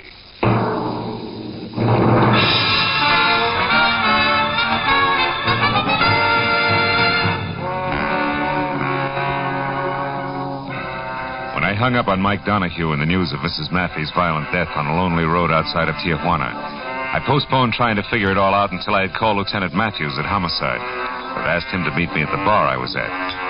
10 minutes later, Matthews was sitting opposite me and chewing on a cold pipe while I filled him in. Oh, now, easy, Phil. I'm a slow and steady boy. Now, question, who killed Helen Lofton? Answer, whoever killed Mrs. Norman Maffey. Why? Where's the tie? The glass donkey I just told you about. It came from Tijuana. So? So I figured that whoever sent it to Helen was, one, a friend who knew she'd get a kick out of a trinket like that. Yeah? And two, sent it before he or she decided to kill Mrs. Maffey. Oh, and therefore said friend had to get the glass donkey back because if traced, it would place the killer in Tijuana where sooner or later Mrs. Maffey's body had to be found. Is that right? That's so very right. And all that brings us back to only one thing. Mrs. Maffey's killer also got Helen Lofton. Was forced to. Yeah, it could be. But look now, Phil, the tough... What'll it be, chum? You look lonely. Forlorn, maybe. 2 beers. 2 beers, huh? Any special vintage? Yeah, the kind with suds on top. Goodbye, comic. Okay. No offense intended. Oh, what was I... I was saying, Phil, the tough one. Now, who killed Mrs. Maffey? Mr. Maffey. The motive? He had the best motive. He hated his wife. Also, Matthews, when I talked to him, he was real vague about his whereabouts lately. And for a clincher, he did know Helen Lofton well enough and long enough to send her a cheap trinket, as in donkey made of glass. Now, you impressed? A little, but you're holding back, Marlowe. I'm what? No, not on me, on yourself, Phil. Look, I know you. You don't usually leap at conclusions and over facts. That isn't your style. I'm trying to tell you, Matthews. With such. You know, I told Kelly about that crack you made, mister, and Skip he it. said... Here. And goodbye again. We're busy. Yeah, I'll say. Too bad we ain't got tablecloths. You could have impressed me, chum. Writing down big numbers. You tip her, I'll break your arm. Yeah. Now, look at Phil. Could you be a little bit prejudiced about this guy? Now, Phil. Yeah. Sure, I'm prejudiced. I just don't like Norman Maffey's stuffy kisser and something else. I might as well admit I keep skipping that guy with a mile-high forehead and a boyfriend named Vic Samro because I don't exactly know how he figures in. I'm too impatient to wait around for the answer. Uh-oh. What is it, Phil? A game, Lieutenant calls. Speaking of the devil. Oh, don't look now, maybe? It's Forehead, Matthews. He was in the next booth catching it all. He's at the front door now, see? But he isn't running yet. He's just paying his check. Lieutenant, how about trying that cigarette machine over there while you talk to me like I was still here, huh? Gotcha. I'll take the back entrance out to the sidewalk. You'll know if I need help.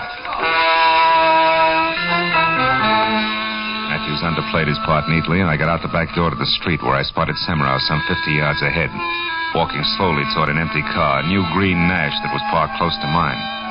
But then suddenly he started running like he had just backed into a blowtorch. Before I knew it, he had piled into his car. When I was in mine and after him, the street became that much narrower as a truck the size of a battle wagon lurched out of a side alley without so much as thinking about a full stop. You stupid clown! What was that, Sonny? You heard me, Muscles. Sonny, you have a nasty touch. You got a couple of funny ideas about driving. Hold right there, fellow. Read it and weep. A back? Yeah, and the big letters spell police. Now get back in your cab there and wait. We'll chat in a bit. Oh, yeah, sure. Whatever you say, officer. Only this jerk was in a row. Like a trouble, it wasn't my fault. Marlowe, that still leaves us a big blank to fill in. Yeah. But while we're trying, Lieutenant, do you mind if I drop in on Mr. Maffey again? Alone, I mean? I'd like to try pinning the leg of the ducky on him. All right, Phil, but be careful, huh? It's fragile, you know, made of glass.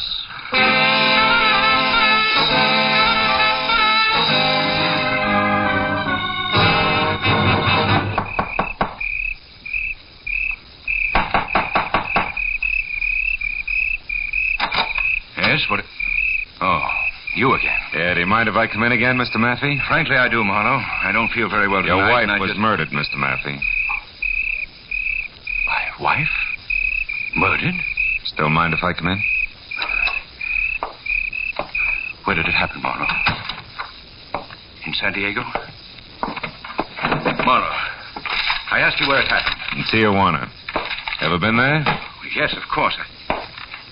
Marlowe, what are you looking for? Just looking. When were you last there, Maffey? I don't know. Maybe a month, 6 weeks ago. Not Saturday night, huh? No, not Saturday night. Marlowe, what are you Maffey, getting? did you ever send Helen Lofton a present? See here. Who do you think you are? And exactly what are you looking for? A wastebasket that isn't empty. You keep a very tidy place, Mr. Maffey. Which has what to do with my wife being dead, Marlowe? Are you out of your mind? Maybe. But also maybe not. Maybe I'm real smart. Maybe I've come to the right place to look for an empty package and a piece of wrapping paper that would be addressed to Miss Helen Lofton in your handwriting and postmarked Tijuana, Mexico. Tijuana? A large piece of wrapping paper and a large package stuffed with Excelsior. It was once home to a glass donkey in which you had to get back from Helen Lofton before she got it. Or if you were too late for that killer and then get it back before anyone else knew about it. Does that still leave me out of my mind, Maffey? Absolutely. We'll see. After we try the backyard and your incinerator. Now, wait a minute. You know, the law says you can't light it after 10 in the a.m., Maffey. If you're the one stand guilty, you wouldn't want to arouse suspicion. Stop, Marlowe. This has gone far enough. You're not the police. Which means I don't need any more of a search warrant than this.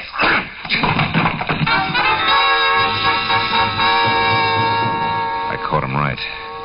He plopped to the floor, face down, like he was made of wet wash. When I rolled him over and was sure that a return engagement was still a long way off, I cut the lights, then went through the house and out into the kind of backyard that you had to call a garden.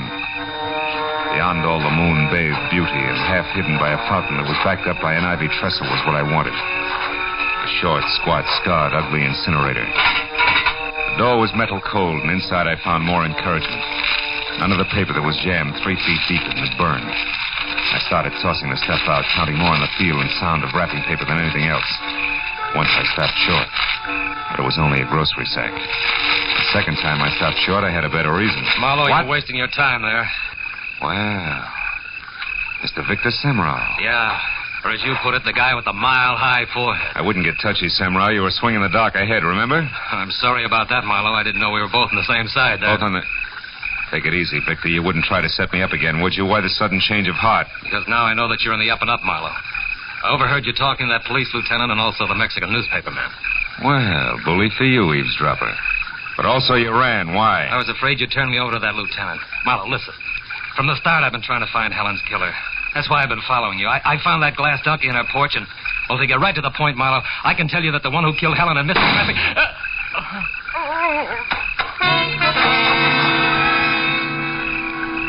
The shot that had come from the shadow driveway close into the house spun Semrau in a half circle, and by the time he corkscrewed to the ground, I had my .38 in hand, and it covered the distance across the garden. I was too late to do anything, except identify the figure I saw take off in a sedan as Mr. Norman Maffey, which was some help. But not to Victor Semrau back in the garden.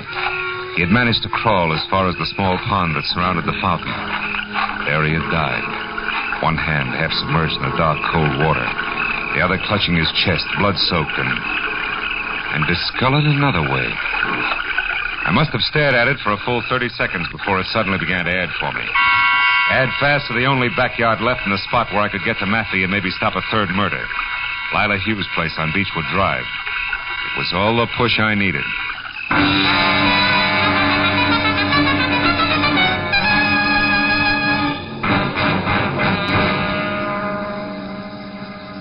When I pulled up away from the place and got out of my car and ran for the back, only 10 minutes had gone by, and I was glad of it. Because standing next to an open, still-smoking incinerator, a piece of charred paper in his hand that I knew was the remains of the rapper I'd been after, was Norman Maffey. And opposite him, a gun in her hand, was Lila Hughes, the shy blonde. Lila, you're crazy, insane. Well, I saw you shoot Victor Semrau. And you must have killed... Of course it was me, honey. I killed him. I killed Helen. I killed your wife. Well, about her, I'm not sorry. I'd do it again. How could you plan an ugly, ruthless... I didn't plan anything, darling. I ran into her by accident. Tijuana's a small place. We started sociably. We had a few drinks, a drive to the outskirts in my car, and then talk. Talk of you, darling. I knew I could have you with her out of the way. Helen was no threat. You gave her up, so there was no one else to stand between us. And, honey, you hated your wife. But, Lila... But nothing. It was all very simple, darling. Helen was different. You see, I had to kill her. That piece of wrapping paper there that you just snatched from me, the paper I sent Helen a little gift in. That's the reason, Norman. I did have to kill her. And now you do have to kill me, too. Don't you, Lila? Oh, no. No, darling. Now the killing's done. I did it all for you, darling. Don't you understand? You devil. You she-devil. Oh, Norman, dearest, you don't know what you're saying. Honey, I tell you, I did all this for you. Remember that, darling. How can he ever forget it? Don't move, Lila. Don't breathe. Drop your gun there at your feet. No. No, I think I'll use it again. Even if you shoot, I'll use it. We belong together, Norman and I, and we're going to beat it.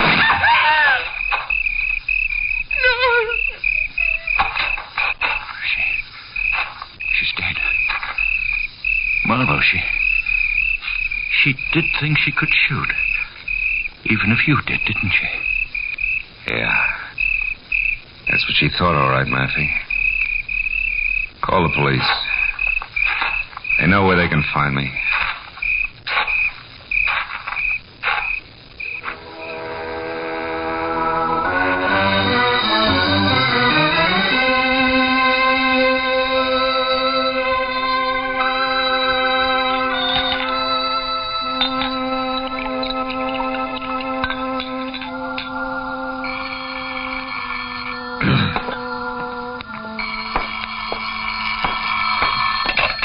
Hello. Matthews, Phil, now where have you been? You know better than to just walk off this phone. Yeah, Matthews. I'm sorry. I've been out walking. What do you want to know? The one blank, Phil. What sent you over to Lila Hughes' place?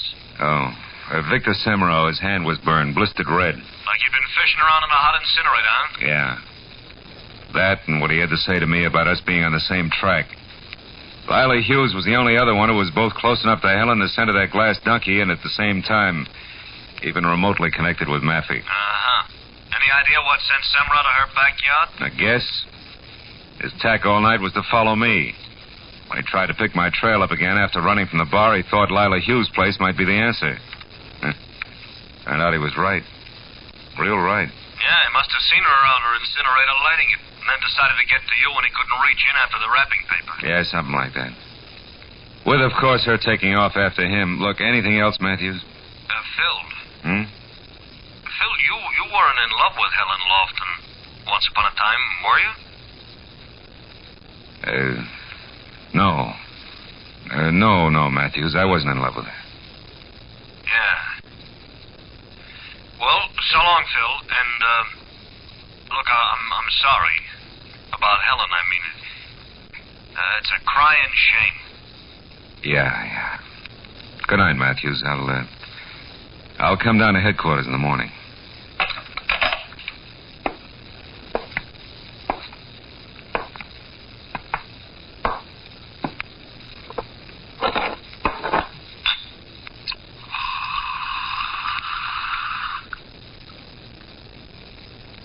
Yeah. A crying shame.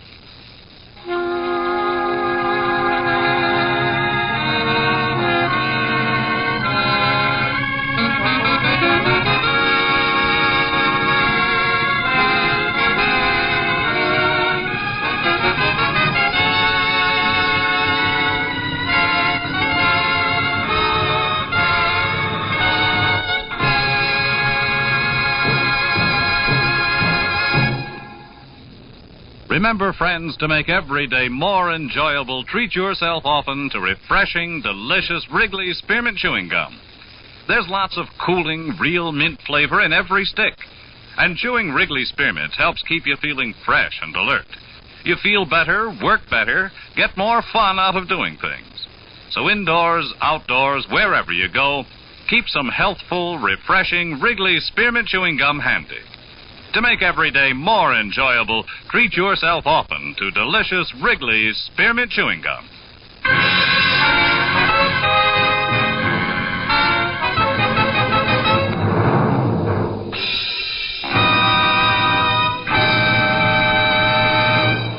The Adventures of Philip Marlowe, presented by Wrigley's Spearmint Gum, bring you Raymond Chandler's most famous character and star, Gerald Moore. Philip Marlowe is produced and directed by Norman MacDonald and written for radio by Robert Mitchell and Gene Levitt. Featured in the transcribed cast were John Stevenson, Michael Ann Barrett, William Lawley, Bill Johnstone, Vivi Janis, and Vic Perrin. Detective Lieutenant Matthews is played by Larry Dobkin. The special music is composed and conducted by Richard Arant. The makers of Wrigley's Spearmint Chewing Gum hope you've enjoyed tonight's adventure of Philip Marlowe and that you're enjoying Wrigley's Spearmint Gum every day.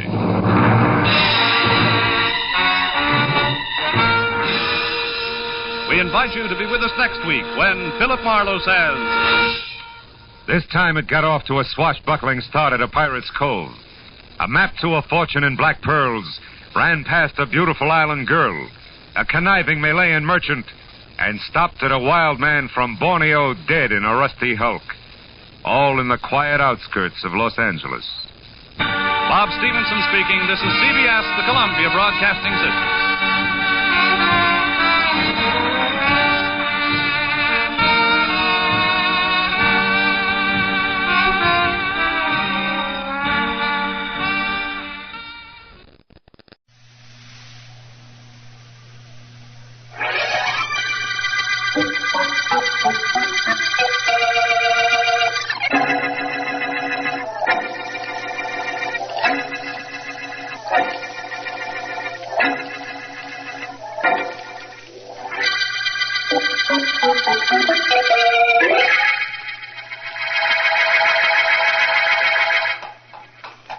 Want me to tell you what's the matter with people, Mr.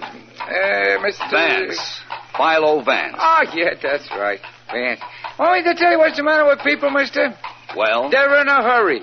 Always in a hurry. Rush here, rush there. Why?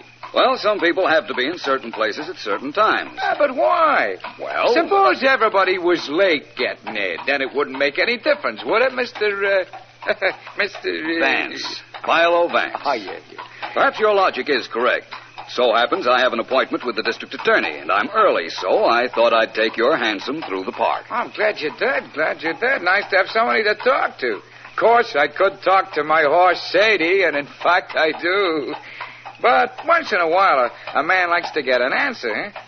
Isn't that right, Sadie? Huh? Right, Mr. Smith. Edward Smith. No, Vance, you said it was, didn't you? Yes, but that seems such a long time ago. Oh, yeah. Say, what are you doing up at the district attorney's, Mr. Vance? You're not in trouble, are you? Hardly. I'm a private investigator, and Mr. Markham is a friend of mine. Oh, you say you're a private investigator, Mr. That's right, I am. Funny thing me driving you, then. Awful strange things been happening in this park last couple of days. What? Well, for the past year, rain or shine, hot or cold, an old gent and a lady about 60, 70 maybe, have been meeting on the bench just around the bend of the road. Yes? Well, last couple of nights, only the lady was here. Seems like she was waiting for the old gent, but he ain't showed up. Now, where do you think he is? I haven't the slightest idea. Some private investigator. I'll tell you something, though, mister. The last night this old gent was with the old Judy, she was crying something fierce and kind of pleading with him not to do something. Only I guess he did it anyhow on account if he ain't shown up in the last couple of days. It might have been a lover's quarrel. Not the way he kissed her just before he left. Nah, something awful funny's going on with them two, mister. If I ever seen anybody who needed help, it was that old lady. Say, she's probably there now. What are you going to do about it?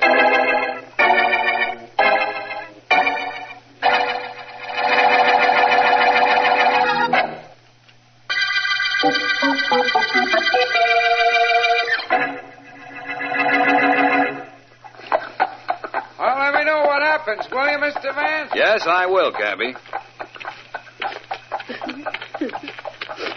Hello. Something wrong? No, nothing really. Forgive me for speaking to you. My name is Philo Vance, and I understand you're in trouble of some sort. No, I don't think so. Thank you just the same, sir. You're very kind, but there really isn't anything. You are crying. Mr. Vance, when you reach my age, there are so many things a woman can find to cry over. It's really nothing anyone can help me with. You might tell me your name. That certainly isn't a secret you'd mind sharing. Well, I'm Mary Davis. Miss Mary Davis. Hello, Miss Davis. Hello. Now that we've met formally, do you mind if I sit here on this bench? Oh, not at all. It'd be nice to have someone to talk to. Oh, thank you. Miss Davis, I'm a private investigator. Oh, really? How nice. Apparently you don't understand. Well, to be perfectly honest about it, I don't. Well, when people are in trouble, I try to help them. You, for instance. I know you're in trouble. Won't you let me help? Oh, please leave, Mr. Vance. But why? Only a moment ago you seemed anxious for me to sit down Go here. away, please. Go far away. Leave me alone and never come back. Never. I don't understand, Miss Davis. I don't want you to understand. I don't want anybody to understand anything. Just go away.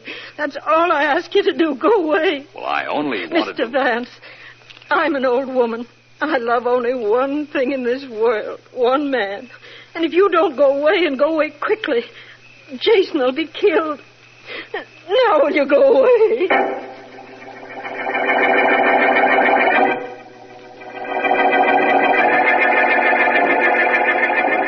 Kind of cramped in this room. Guess you'd rather be out in the park with your girlfriend, huh, Jason? Well, stop tramping up and down. Give me a little peace. Peace. I've got to think. Nothing to think about. You do like I say, you'll be able to keep those nightly meetings with your girlfriend. She's probably out on that bench waiting for you now. Don't you want to go see her? Well, of course I do. Only you're not to talk about her. I won't let her be talked about by anyone like you. I won't. Do you hear me? Sit down, you old buzzard. If I'd blow on you, you'd fall flat on your face. Let's get this thing down pat so we don't miss tonight. What time do you unlatch the door so I can get in? Mr. Woods, I've been butler for the Oxford family for 20 years. You can stay there another 20 for all I care. Nobody will suspect you. That's why I dreamt this whole idea up. You open the front door.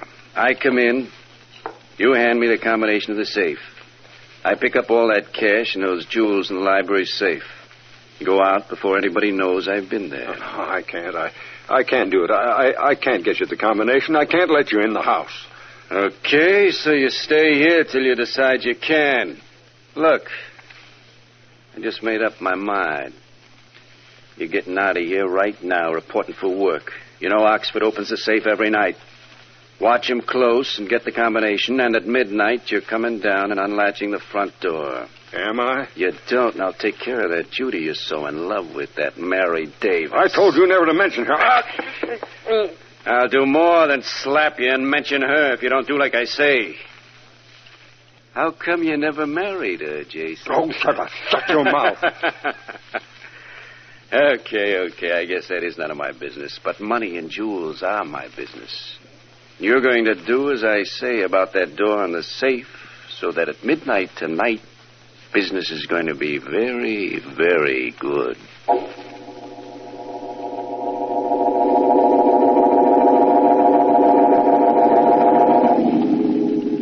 Come on, Jane. Hand me that screwdriver we brought. This safe will be open in 5 minutes. Billy, we shouldn't. Just like a dame. What do you mean we shouldn't? This money is ours, isn't it?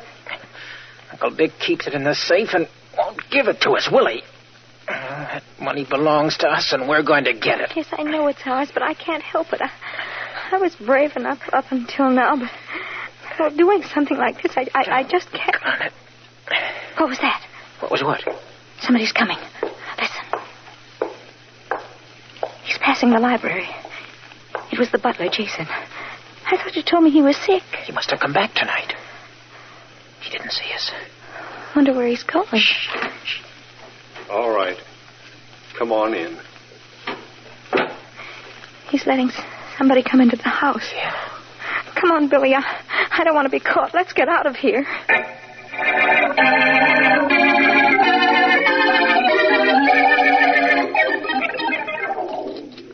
You're old, Vance, only please, no double sixes. I've enough trouble beating you at backgammon without you getting lucky, too. All right, Markham, no double sixes. Here we go. Oh. 4 and an ace. Well, I think I'll make a board point. There.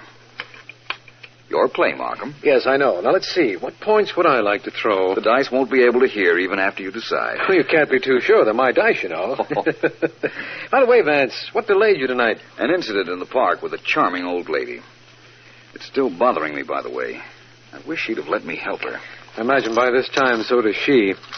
Well, I think I'd like a 6-5 combination. I get it. I can close up a point on my home board. Here we are.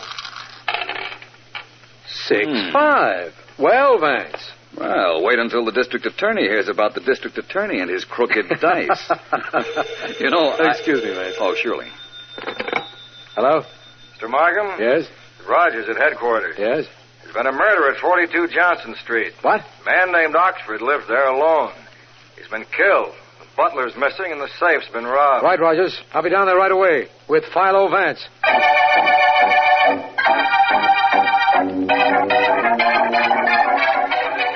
No, Rogers, never mind. PHILO Vance and I'll go into the murder room alone. It was the master bedroom, wasn't it? Right, D.A. Nothing's been touched except the body's been removed. Good enough. Coming, Vance? Of course.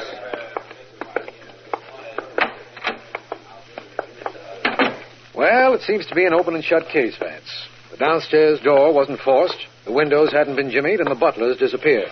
Apparently, he got tired of working for a living, strangled his employer, and departed. Apparently. You have a file on him, Markham? Rogers checked. We know his name, Jason Masters. Mm-hmm. But he's never been in trouble, and apparently he's worked here for quite a while. I see. Anything else I should know?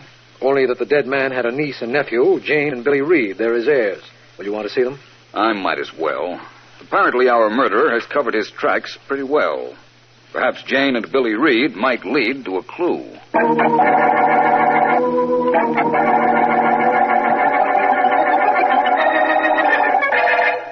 I'm going to tell the police, Billy.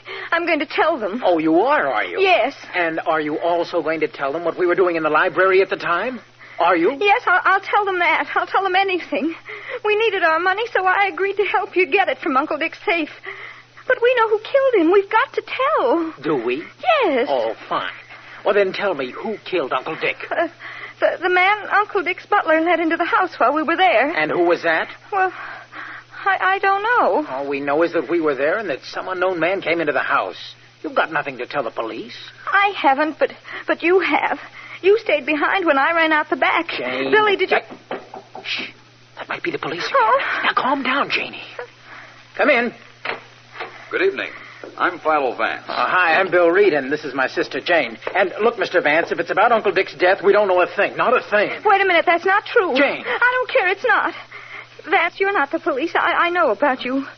Please don't have us arrested. We didn't do anything. Perhaps you'd better finish what you started to say when your brother stopped you. Well, we were in the house when Jason the butler let a man in. We don't know who it was. I ran out. But don't listen to her, Vance. She doesn't know what she's saying. It's true. Find the man that Jason led into the house, and you'll find my uncle's killer, Vance.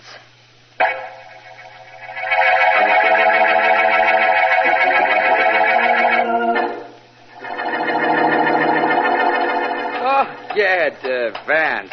Well, like I was saying, mister, riding through the park in my hansom cab gets to be a habit.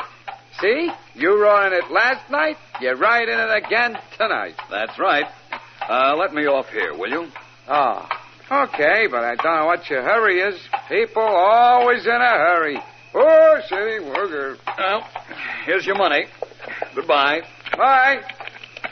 Come on, City. Step on it. Come on, girl. Gotta get home, get something to eat. I'm starved. Good evening, Miss Davis. Oh, hello, Mr. Vance. I was hoping you'd come this evening. I want to tell you how sorry I am about being so rude last night. Oh, that's all right.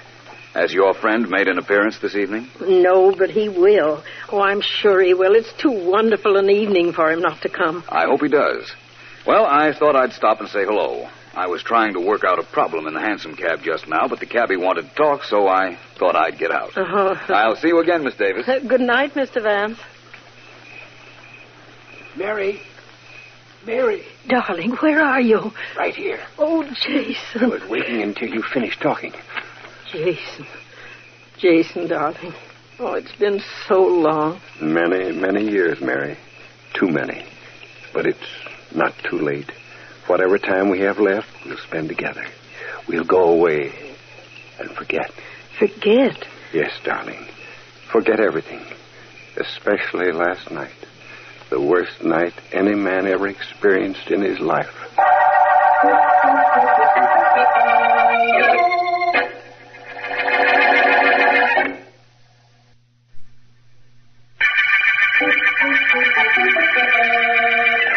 This is District Attorney Markham.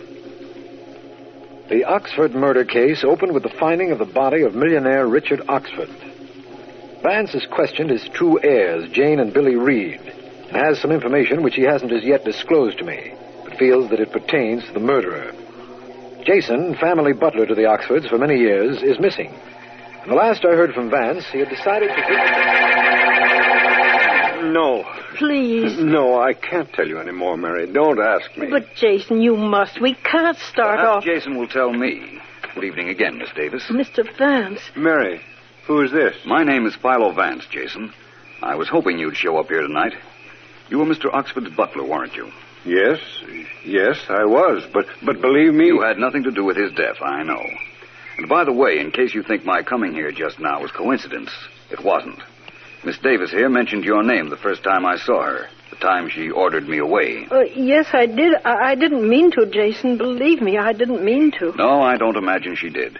But the fact that the Oxford butler was missing, the fact that she hadn't seen you for a few days was too much coincidence to ignore, especially as the name Jason fitted both of you.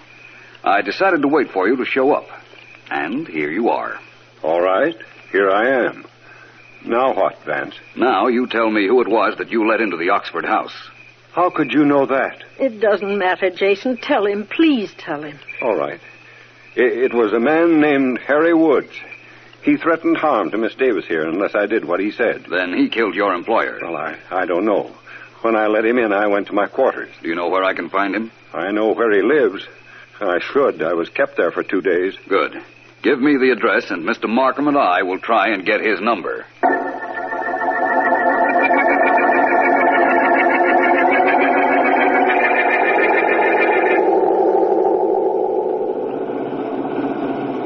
This is the place, Vance. According to the address you got from Jason, this Harry Woods lives here in this house on the river. We'll stop. It's all right if you don't arrest Jason right now, isn't it, Markham? But as long as you know where to reach him. I do. Look, Vance. There's a man running for the speedboat that's moored to the dock. That's probably Woods. Come on, we've got to stop him. We won't if he ever gets into that boat. We won't stop him, and we won't find him. Woods! Stop! Stop! A shot might do it, Markham. I think you'll find he has a record. All right, Vance. It's the only way, I guess. Got him in the leg. Excellent shooting, my friend. Now we can go and take him rather easily, I believe. I'll keep my gun out, just in case. Well, that's the man who murdered Richard Oxford, Vance. I didn't say that. I wish it were. No, Markham, we've caught a criminal. But I don't think we've caught up with Oxford's killer yet.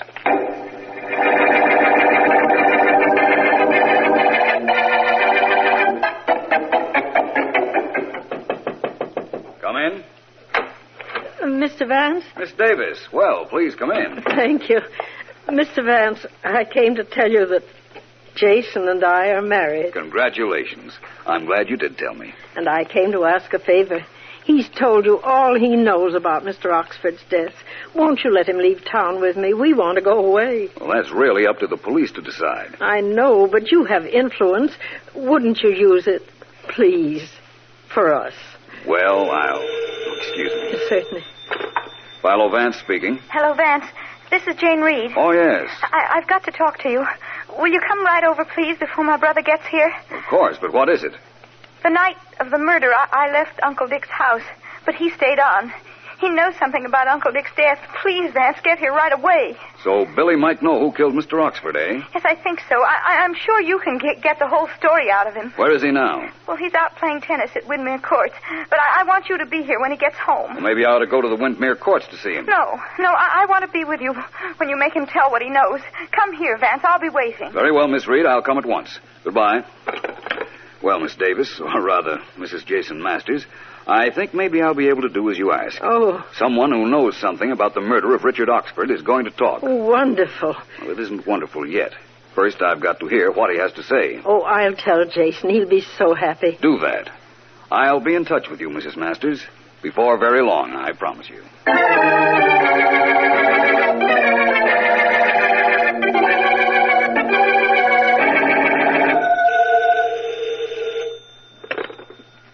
District Attorney Markham speaking. Markham, this is Vance.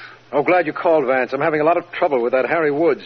He's wanted by the police, all right, but he insists that he had nothing to do with the killing of Mr. Oxford. I tried to tell you that he wasn't our killer, Markham. But he admits that he was in the house at about the time of the murder. There were several people in the house at that time, Markham. I think I'm about to deliver the real killer to you. Excellent, Vance. Who is he? Not so fast, my friend. Young Billy Reed is going to do some talking. Meet me, Markham, because if Reed doesn't use his head, he's going to put his foot in it.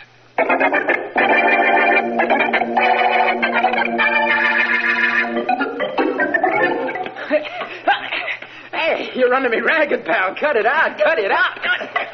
Hey, let's see if you can hit that one back. Hey, you missed, friend. Outside. Well, looks like my game.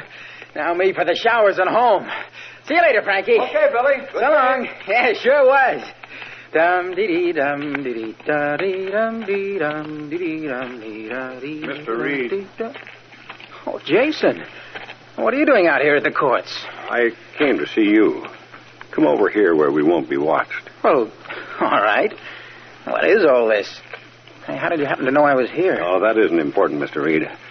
I understand you know who killed Mr. Oxford. Who told you that? The same person that told me you were out here. My sister?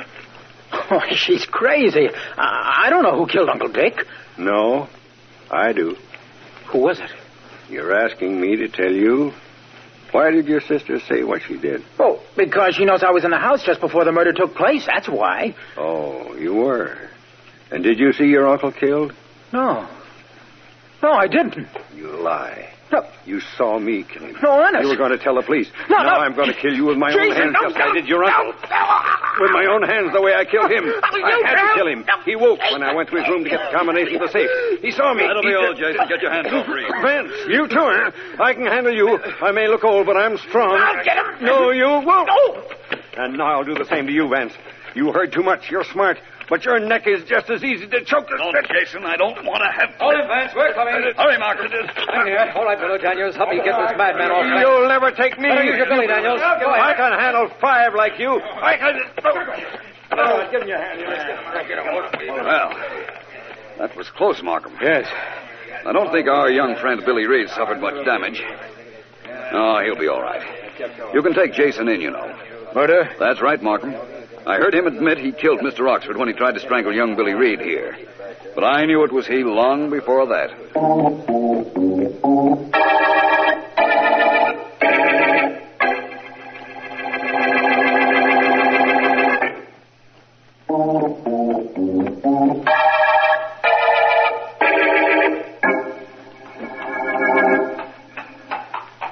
Say, I've been reading about your work in the Oxford murder case, Mr. Vance. That's right, Vance. Yeah. Hey, I've been reading about it. You're pretty smart. Only you solved the case in too much of a hurry. Everything everybody does is in a hurry. Why? Well, it seemed like a good idea at the time. Let's let it go at that. Hey, tell me something. Yes? The papers say you knew it was this old Jason guy even before you heard him brag about it while he was choking this Billy Reed. How'd you know? Well, that wasn't difficult. First of all, Mr. Oxford was killed in his bedroom. Why would anybody kill him there if the only motive for murder was robbery of the safe? Oh, that's why it couldn't have been either that Billy Reed or his sister, huh? His sister had left the house, and young Reed had no reason to go into his uncle's bedroom. All he was there for was to get into the uncle's safe, and he could have done that rather easily. But how about this Harry Woods guy that the district attorney shot? He was a fugitive from the police, as I suspected, but he never knew that Jason had crossed him. Apparently, Jason had given him the combination of the safe, but Woods found it empty. And the reason it was empty was because Jason had been there first. Woods had no reason to go into Oxford's bedroom. None at all. Yeah. Well, how come Jason had a reason? He wanted the money from Oxford's safe. Money he could get married on. Apparently, his mind went a little haywire during the past few years, and he decided to get the combination of the safe from his employer's room. He was caught, and so he strangled Mr. Oxford. Seems to me he was taking a pretty big chance. Not really. There was always Harry Woods to throw the blame on. Yeah, sure there was. You know, there's one other thing I don't understand. And that is? Well, how this Jason all of a sudden made up his mind to kill young Billy Reed at the tennis court where you grabbed him. He thought he had to kill Reed. You see, Jason's wife was with me when Billy Reed's sister phoned and told me her brother was in the Oxford house the night of the murder and had probably seen the murderer. I repeated this conversation to Jason's wife. Oh, I get it now. The wife told him Billy Reed knew who the murderer was going to talk, and that he was at the tennis court. So Jason went there, huh? I suspected that would happen, so I called District Attorney Markham, and we were there, too. The ironic part of the whole thing was that Billy Reed actually didn't know a thing. He left the house soon after his sister did. Well, you got this Jason called on account of he had to get money in a hurry. Had to get it in a hurry. That's what I always say about hurrying. Gotta lead you to trouble. Oh, city. Murder. Well, thanks for the inside story. All right, this is the end of the line, Mr. Vance. And you're welcome. It's the end of the line, my friend, and also the end of the Oxford murder case.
Tonight,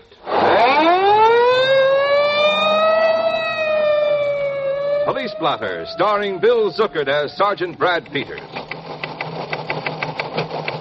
Name? Harry Dennis. Address? 543 Larson Street. Charge? Suspicion of murder.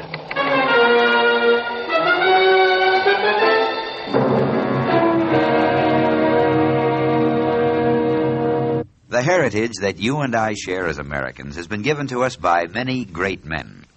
One of these was Patrick Henry. He was a very lazy youngster, preferring to hunt or fish rather than go to school. But as he grew older, he developed an interest in law. This, together with a marvelous gift for oratory, led to his becoming a famous lawyer, and later helped him serve several terms as governor of Virginia. In 1775, with the American Revolution at a critical stage, Patrick Henry made his famous speech, ending with the immortal words, "I know not what course others may take, but as for me, give me liberty or give me death." Patrick Henry's words have rung through the ages. They are part of your American heritage. Police Blotter, authentic dramas of police work and the constant battle that goes on night and day against crime. Homicide by Hurricane on Police Blotter.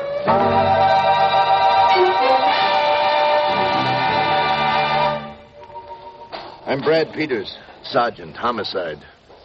Been inside a police station. Phone rings. It might be anything from disturbing the peace to murder.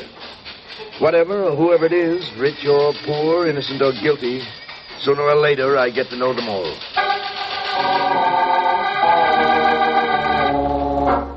"9 a.m.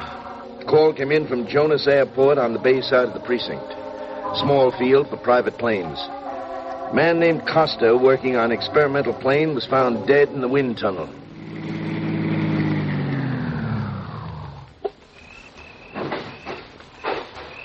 I've been waiting for you. Where you been? Just getting out here, Mr. Dennis, Harry Dennis. I told Ben to stay away from that wind tunnel. Told him a dozen times if I told him once. But he had his own ideas. Is that it, up ahead, in that hangar? Yeah. You're the one called the police? Yeah, that's right. I got here at 8 this morning, same as usual. I waited for Ben, and he didn't show up. I began to wonder. Finally, I looked in the wind tunnel. Why that? Because that's where I left him last night. Costa and I are working on an experimental plane, a flying platform kind of gadget. Uh-huh. We were making wind tunnel tests. But last night at midnight, I had it. I told Ben the project was a flop, and why throw good money after bad? You were partners? Up until last night. How did the argument end? What? What argument? Dissolving a partnership usually means an argument. Not with Ben and me. We've been friends for years. I just threw in the sponge, that's all. Look, why do you guys always figure there had to be an argument? It's just force of habit, Mr. Dennis. Never mind, let's see the body.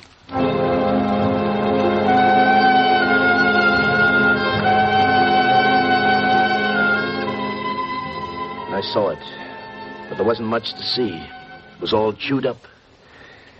That's a tough way to die, huh? Yeah, poor Ben. You see how a wind tunnel is, Sergeant? The air is sucked in through that opening at the far end. Uh-huh. These two giant propellers up here build up the airspeed. Over here, this is where we set up the airplane model. It's suspended on this platform. Wires are used to test stability, turbulence factors, and so on. How did Costa get in here? With that door. The same one we just used now. Only he couldn't have used it while the wind tunnel was in action. The door locks? Automatically, once power is on. That's what I don't understand. What? How it started. It can only be turned on from outside. Ben must have been in here working on the model. Then something went haywire with the wind tunnel controls. It started up, and there he was, caught in a wind stream of over 250, 300 miles per hour. You sure the controls went haywire? What else? Well, I'll have the controls checked, Mr. Dennis. Maybe they're okay. In which case... What are you getting at? Murder. All anybody has to do is push that button.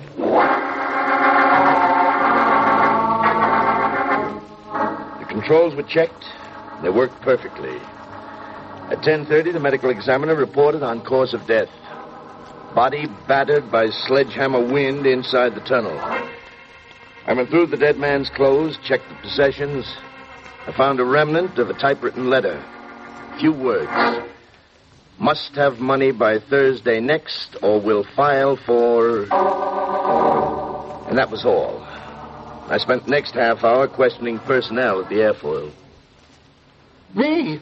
You're taking me in? What for, Sergeant? Suspicion of murder, Mr. Dennis. Oh, you're off your rocker. Why me? You were the last one to see Costa alive. Who says so? Guard on duty last night at the field entrance. Look, that's nothing. This field isn't well guarded. Sure, there's a fence, but the fence is broken in a dozen places. Anybody could have walked in. And there's another reason.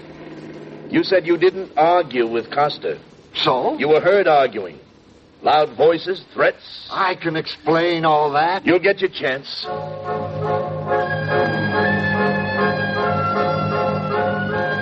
Dennis was taken in, booked on suspicion of murder. 12:15 p.m., I went over to Costa's apartment, the 800 block Shoreham Street. Furniture was being moved out. I found a woman supervising. Dark hair, good-looking, well-dressed. Who am I? Helen Costa, that's who I am. Mrs. Ben Costa? Not for any longer than I can help. And why shouldn't I take this furniture out? I paid for it, not Ben. He put every penny into that stupid invention. I'm sick of it, you understand? I told him over and over I couldn't go on this way. You're divorcing him? I told him that last night. Last night? Where was this? Well, it was at the... It was right here, Sergeant, here in this apartment. What time was it? Oh, 6:30. You certain of that? No, I'm not certain. I was upset.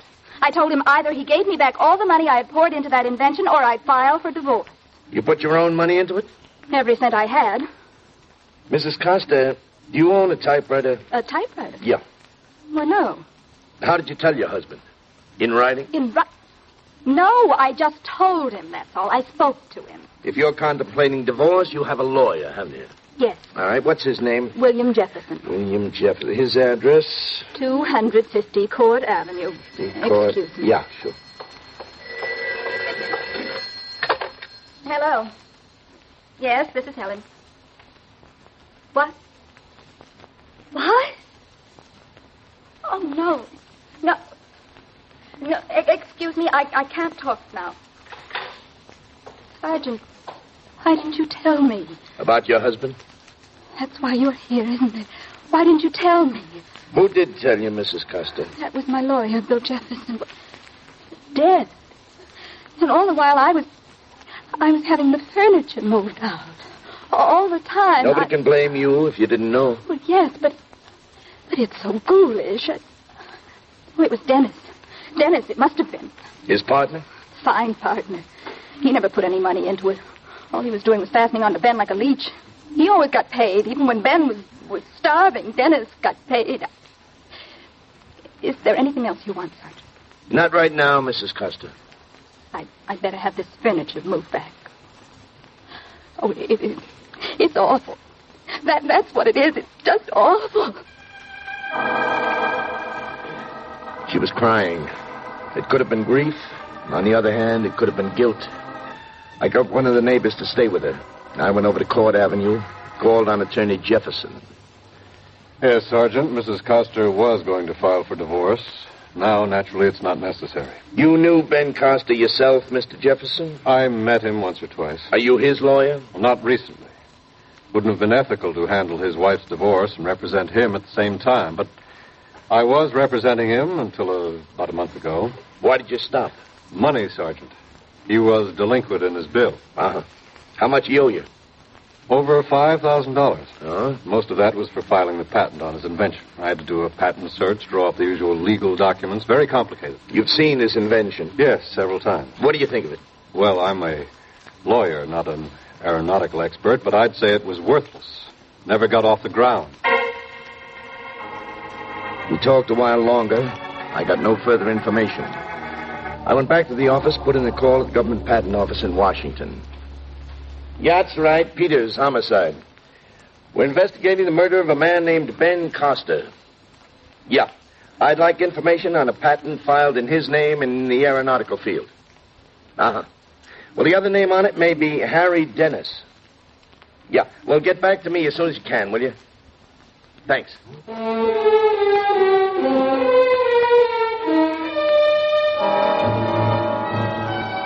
3:30 p.m. Got the information from the patent office. Only 2 names on the patent. Ben Costa, Harry Dennis. I held further conversation with Dennis in my office. Now, you know you can't hold me. I didn't have anything to do with it. What happens to that invention with Costa dead? The invention isn't any good. It's worthless. Well, as surviving partner, do you get it? Look, that happens to be my business. How much money was invested in that invention? All told? Mm-hmm. Well, I should say $60,000, $70,000. What was your share? That's my business, too. You ever see this? Must have money by Thursday next, or we'll file for... Where's the rest of it? That's all. It's not familiar to me. Whose is it? We found it in the wind tunnel. Must have been Ben's. I don't get it. What money? I thought you might know. Did Costa borrow any money? Not that I know of. He had some, I had some, and his wife. Say, this could be about a divorce. She was pretty mad about Ben using up all her money. That's all you can tell me? Yes, except that you've got no right to keep me here. I talked to my lawyer. He says you can't... We can. For 24 hours. Now, one more question. You can ask. I may not answer. Who was Costa's lawyer for the past month? Bill Jefferson. Jefferson says no. Oh, that's right, sure. A man named Hazel. John Hazel.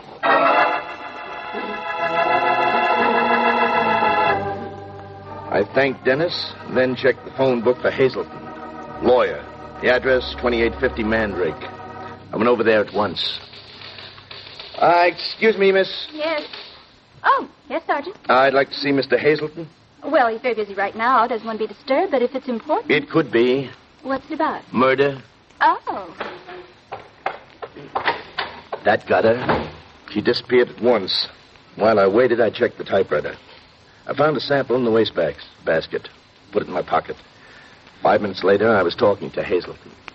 Yes, I heard about it. Terrible tragedy, terrible. Anything I can do at all, just call on me, Sergeant. I am. Not that I can give you much help. I've only known Costa a month. And Dennis? Same. Not very well in either case. This invention, were affairs in a tangle? Tangle? Sergeant, you've heard of the Gordian knot. Yeah, I think so. Oh, this was worse. Well, just 2 days ago, I learned that Costa had borrowed $20,000 and was being threatened with a lawsuit. $20,000? Well, that's the figure he gave me. Who did he borrow it from? I don't know.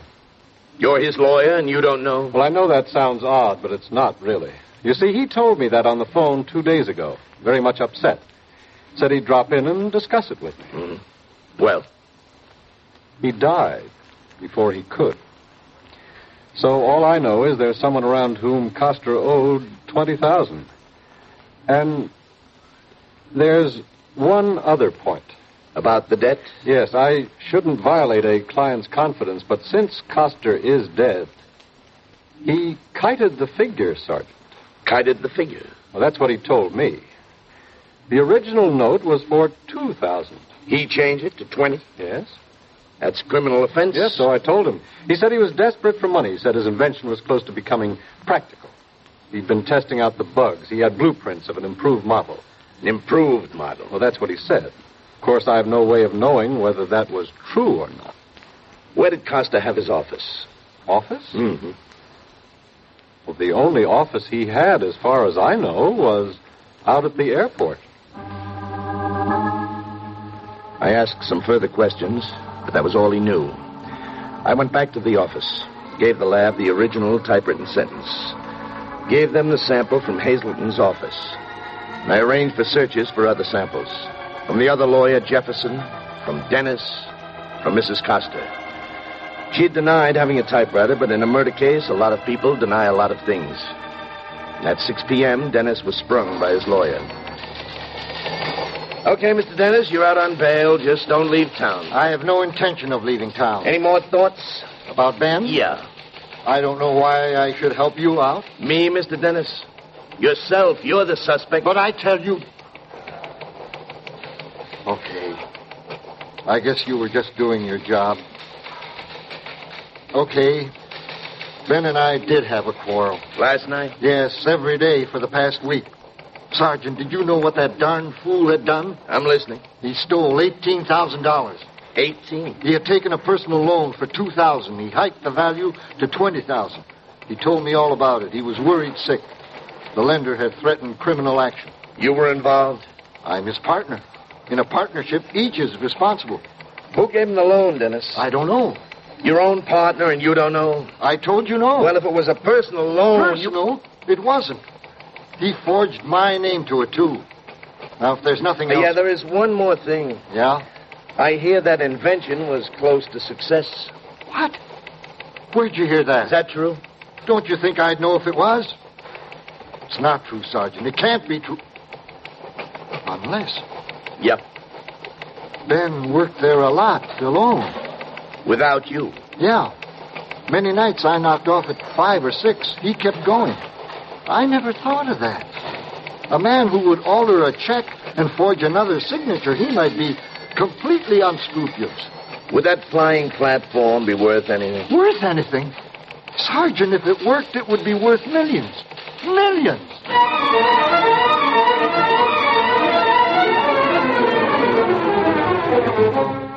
The newspapers carried it in the late editions. Inventor murdered. On brink of great triumph. I checked the lab at 8:30. I was still working on the typewriter search. And then a call came in at 9 p.m. Peters, homicide. Right. How long ago? Check. Call was from plainclothesman Walker. He had Mrs. Coster under surveillance. She had gone to Jarvis Airport. I went out there, walked across the airport, till I came to the hangar that housed the wind tunnel. I entered through the big steel door. I could just feel that echo. And just then, the door beside me opened. I saw it was a man. I didn't recognize him. But a flashlight went on across the hangar from me. And then there were two figures. A man and a woman. I started to tiptoe across. Mrs. Coster! Mrs. Coster! There was nothing. There was no answer. And then something came flying through the air. And it hit the hangar wall instead of me. Now, look, you're wasting your time. There's been one murder already. You can't get away with another. Mrs. Coster? Mrs. Coster! And then I heard it. I couldn't tell where it was. Hangar had echoes. Might have come from any direction. But somebody was dragging her. And I listened. And there was a door somewhere. Not an outside door. It sounded different. And then the same door again, closing. What other door was there? Front door on the hangar? The back door? What other? And another sound. And I listened. It was a hum. It started low. It seemed to vibrate through the hangar. The wind tunnel. And then I used the flashlight. Wide open this time. Narrow beam, but strong. And I ran toward the wind tunnel. And beside the door leading into it, I saw the starting button. Just as I got there... Hey, one side! Drop that light! Look, you fool, whoever you are! You'll never know.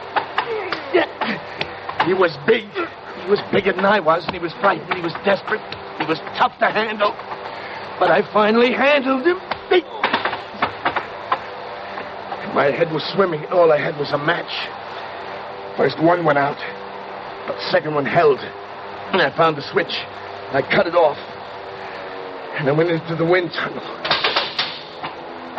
And that was like stepping into a hurricane. Wind sucked at me, and I fought it. Mrs. Coster! Mrs. Coster! All right, take it easy. Just keep talking. Keep talking. All right, okay, easy. All right, easy now, easy. The wind. I know. Let me out. Look, stop it. Take it easy. He took me. Now listen, it's dying down now. It's all right, Mrs. Coster. I helped her out of the wind tunnel. Her clothes were torn. She certainly needed another permanent. I found the hangar lights, switched them on. I sat her down, slipped handcuffs on the man I had knocked out. Okay, Mrs. Costa. It's William Jefferson, huh? Yes. He killed your husband? Yes. He came here last night. Ben owed him money. A lot of money. $20,000? You knew about that? Yeah, we knew. Another couple of hours, we'll have the proof. Well, he was angry at Ben. Very angry. Only because of the money? Well, yes. Nothing else, huh? No, of course not. What else could there be? She's lying, Sergeant. Why are you lying, Helen? So you're conscious, Jefferson, huh? She came to me for a divorce. We were going to get married, Helen and me. That's funny. Funny? I'm a lawyer. I didn't want to wait for a divorce. I figured it'd be easier with Ben out of the way. An accident. Accident? Okay, no accident. I came here late last night. I sneaked through a break in the fence. I put him in the wind tunnel. And you did the same to me. I cut it out, Mrs. Costa. You know why he wanted to kill me, too, don't you? Don't you, Sergeant? Yeah, I can guess. You don't have to guess, Sergeant. I got panicky, that's why. Helen knew what I'd done. I told her. Then I got panicky. She was the only witness. I told her to meet me here. I picked up that story in the newspapers as an excuse. That Coster had blueprints around, a new flying platform, a successful one worth millions. You tried to kill me. Yes, I didn't want to, but I had to. I had to keep your mouth shut. Oh, Sergeant, these handcuffs. What about them? Well, you don't need them now. I'm finished. I know that. Can't you take them off? Sure. When you're sitting pretty behind bars.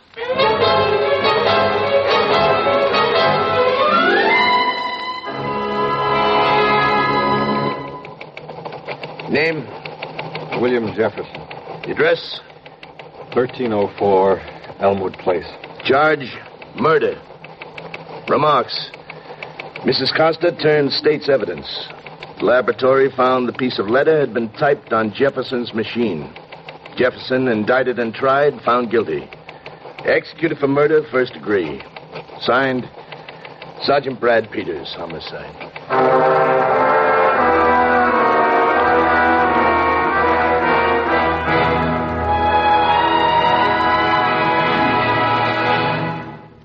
You have just heard Police Blotter, starring Bill Zuckert as Sergeant Brad Peters. The cast included Joseph Boland, Elaine Rost, and Carl Frank.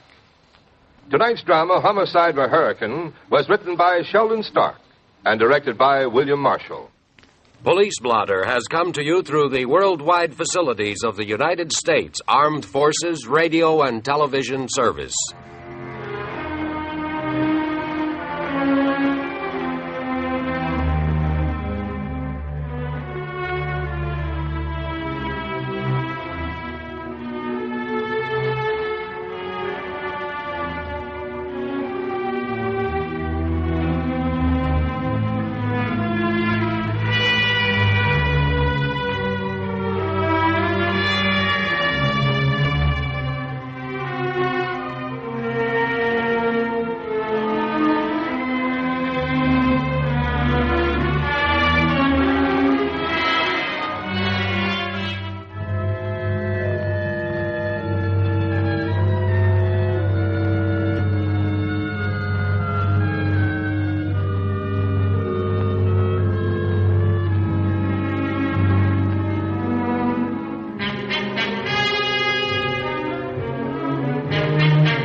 Who need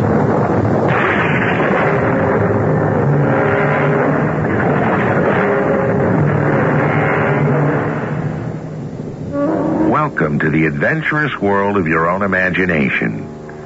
This is Tom Bosley asking you to let us enter your minds with voices and sounds while you sit back and conjure up the pictures, all the faces and places, and all the action of a remarkable chapter in America's Civil War of more than 100 years ago.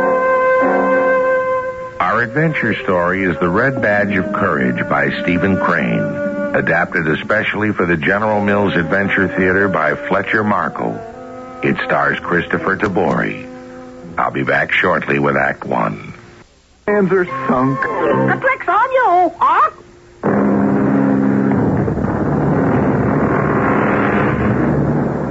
The Red Badge of Courage is a book about a young man named Henry Fleming who fought in the Civil War of 1861 to 1865. It's a book about the men of the North and the men of the South who faced each other in deadly conflict. Stephen Crane, who wrote the book, tells the powerful story in words that will light up your imagination. And I would like to bring you our story in his own words.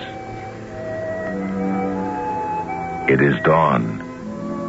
The cold passes reluctantly from the earth, and the retiring fogs reveal an army stretched out on the hills, resting. A river lies at the army's feet, and one can see across it the red eyes of hostile campfires set in the low brows of distant hills. As the morning landscape changes from brown to green, the army awakens and begins to tremble with eagerness at the noise and rumors. We're going to move tomorrow, boys. We're going to move. We're going way up the river, cut across, and come round in behind them. Oh, who says? Yeah, who says, Jim? Crump says. He heard it from a cavalryman. And where'd the cavalryman hear it? His brother told him. And where'd he get it? From one of the orderlies, division headquarters. It's a lie. That's all it is, a thundering lie. I don't believe this whole army's ever gonna move. Hey, what's the shouting for? What's up, Jim? The army's gonna move, Henry. We're going to move? Pay no heed to him, Henry. Jim Conklin don't know what he's talking about. Well, how do you know we're going to move, Jim? I heard a while ago, Henry. It's all just rumor talk, boy. Don't believe him. Well, you can believe me or not. Just as you like. I don't care a hang. Prove it, Conklin. Yeah, sure. Where's your proof? I don't need to prove nothing. I'm just telling you. We're going to move tomorrow. Going up the river, cut across, and come round in behind them. Thunder. There's going to be a battle at last.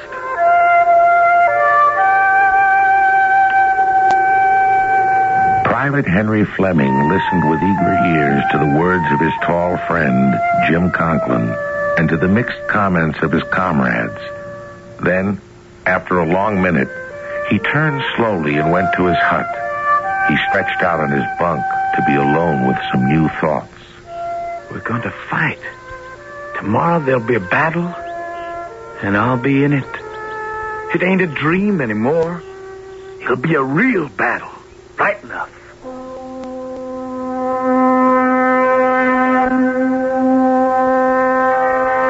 It all began some months ago. One night as he lay in bed, the winds had carried to him the clanging of a church bell as someone pulled the rope frantically to tell the twisted news of a great battle. Ma, I'm going to enlist. Oh, Henry, don't you be a fool. Back to sleep now. I am, Ma. You're not, and that's an end to it. I am, Ma. Oh, you're of more good here, Henry, on the farm here where you belong.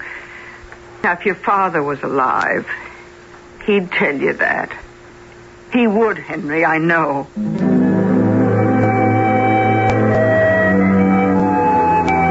Nevertheless, the next morning, Henry Fleming had gone to the town near his mother's farm and had enlisted in a company that was forming there.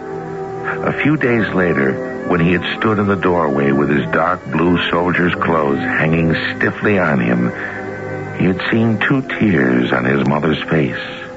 Take good care of yourself in this here fighting business. Yes'm. And don't go thinking you can lick the whole rebel army at the start, because you can't. No. Now, you're just one little fella amongst a whole lot of others, and you got to keep quiet and do what they tell you. Now, I packed you 8 pairs of socks, Henry, and whenever they got holes in them, I want you to send them right away back to me so that I can darn them. Yes, ma'am. I don't want you to ever do anything, Henry, that you'd be ashamed to let me know about. If so be a time comes when you have to fight, then fight. But don't go doing anything foolish just to be brave. I hope it's over soon, and you'll come home soon. Take real care now.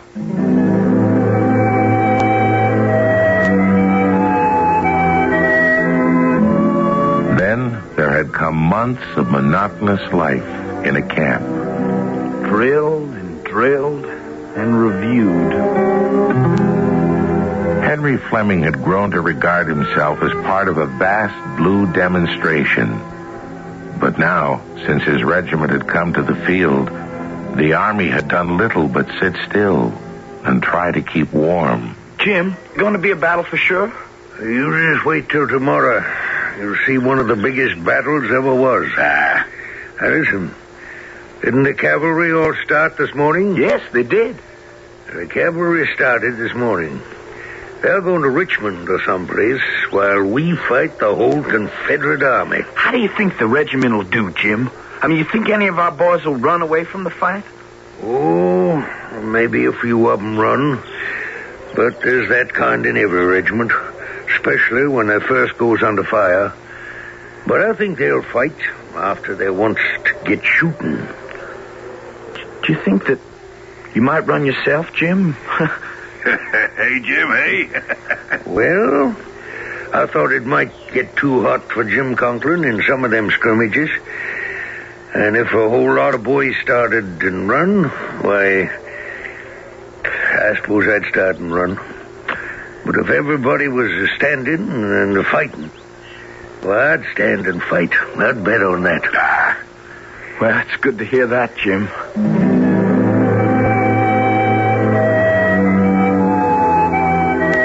At nightfall, the columns broke into groups and the fragments went into the fields to camp. Lying there listening to the snoring of his friend Jim Conklin, he was sharply aware of the beating of his heart. I'm afraid. No. Yes. I'm afraid. The next morning, the regiment is routed out with early energy and hustled along a narrow road that leads deep into the forest. Now they are running through the damp fog of the morning. This is sudden and confusing and frightening and thrilling. Say, what's all this about? What the thunder are we skedaddling this way for? I told you, didn't I? I told you. We're going into battle. What are they in such a hurry for? Henry, where are you? Here. I'm with you, Jim. Listen! Muskets! Muskets, right enough.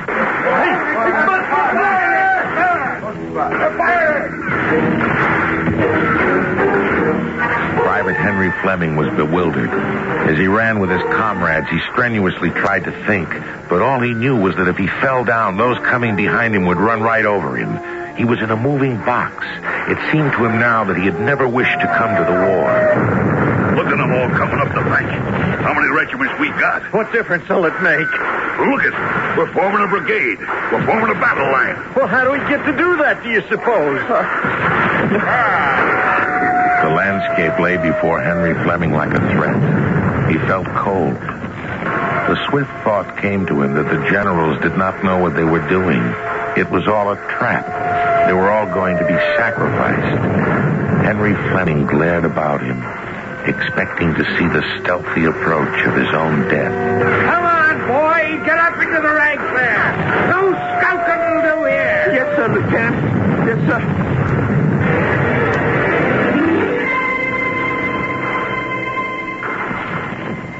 You suppose they'll move us, Jim? I don't know, Henry. You want a bit of cracker and pork? No, thanks. I tell you, if anybody with any sense was running this... Now, shut your mouth, Wilson. You ain't had that there blue coat and pants on for 6 months. Yet you talk. Well, I want to do some fighting. I didn't come here to walk. I could have walked back home, round around the barn if I just wanted to walk. Well, maybe you should have. Hey, what's going on? The skirmishers are running. Look at them. Oh, they are, too.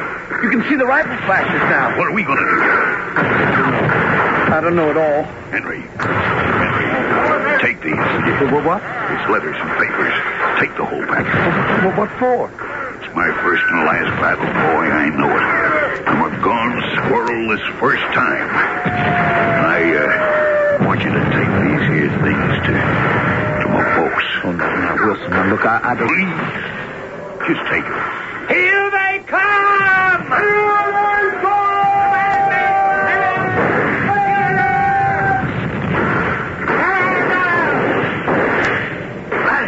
Colonel says we gotta hold him back, boys. We gotta hold him back. Why, Jiminy, we're in for it now. Preserve your fire, boys. Don't shoot till I tell you. Wait till they get close up. Quick. Oh, quick, now! Ready! Now! Fire! Fire! Now!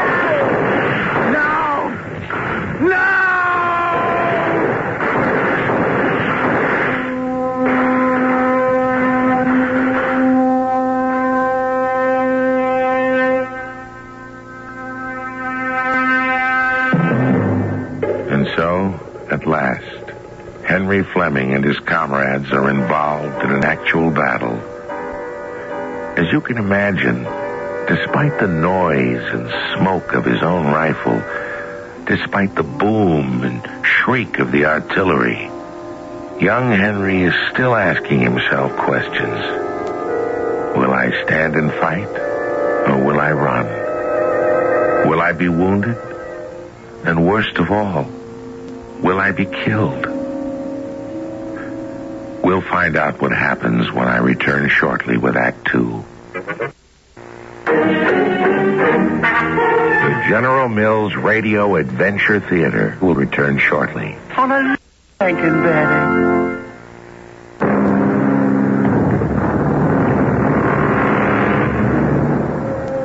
The first battle appears to be over now.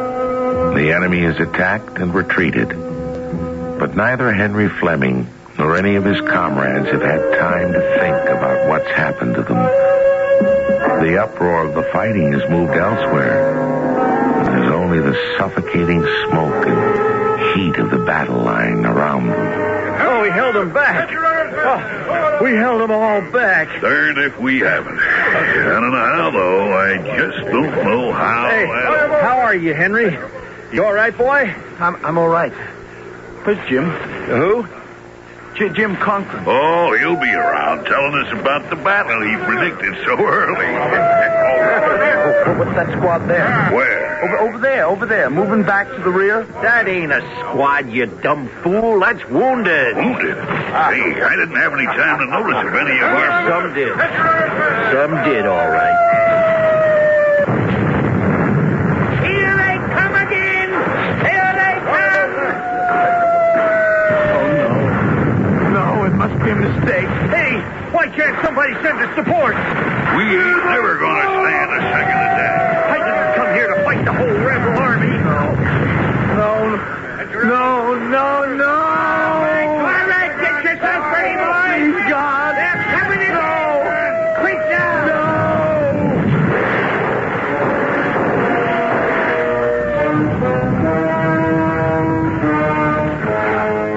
Henry Fleming's neck was quivering with nervous weakness, and the muscles of his arms felt numb and bloodless. His hands, too, holding his hot rifle, seemed large and awkward, and there was a great uncertainty about his knee joints. A man near him, who up to this time had been working feverishly at his rifle, suddenly stopped and ran, screaming. That was a revelation. Henry Fleming threw down his rifle and ran. There was no shame in his face.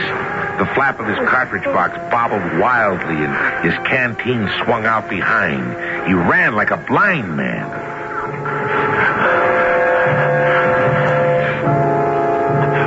Henry Fleming knew that he could not run much further. Deep in the woods, he staggered and stumbled. After a time, the sound of musketry and cannon grew faint. The rumble of death was far away. The sun blazed among the trees. This landscape gave him life and assurance. It was the religion of peace. He thought of home, of his mother. I don't want you to ever do anything, Henry, that you would be ashamed to let me know about. Oh, no, Mother. No. Henry Fleming shambled along with bowed head, his brain a tumult of agony and despair. At length, he reached a place where the high, arching boughs of the trees made a kind of room in the forest. Near the threshold, he stopped, stunned, struck cold with horror. He was being looked at by a dead man who was seated with his back against a tree. The eyes staring had changed to a dull glaze. The dead man and the living exchanged a look. And at last he broke the bonds that fastened him to the spot and fled, pursued by a memory of the black ants swarming greedily on the dead man's face.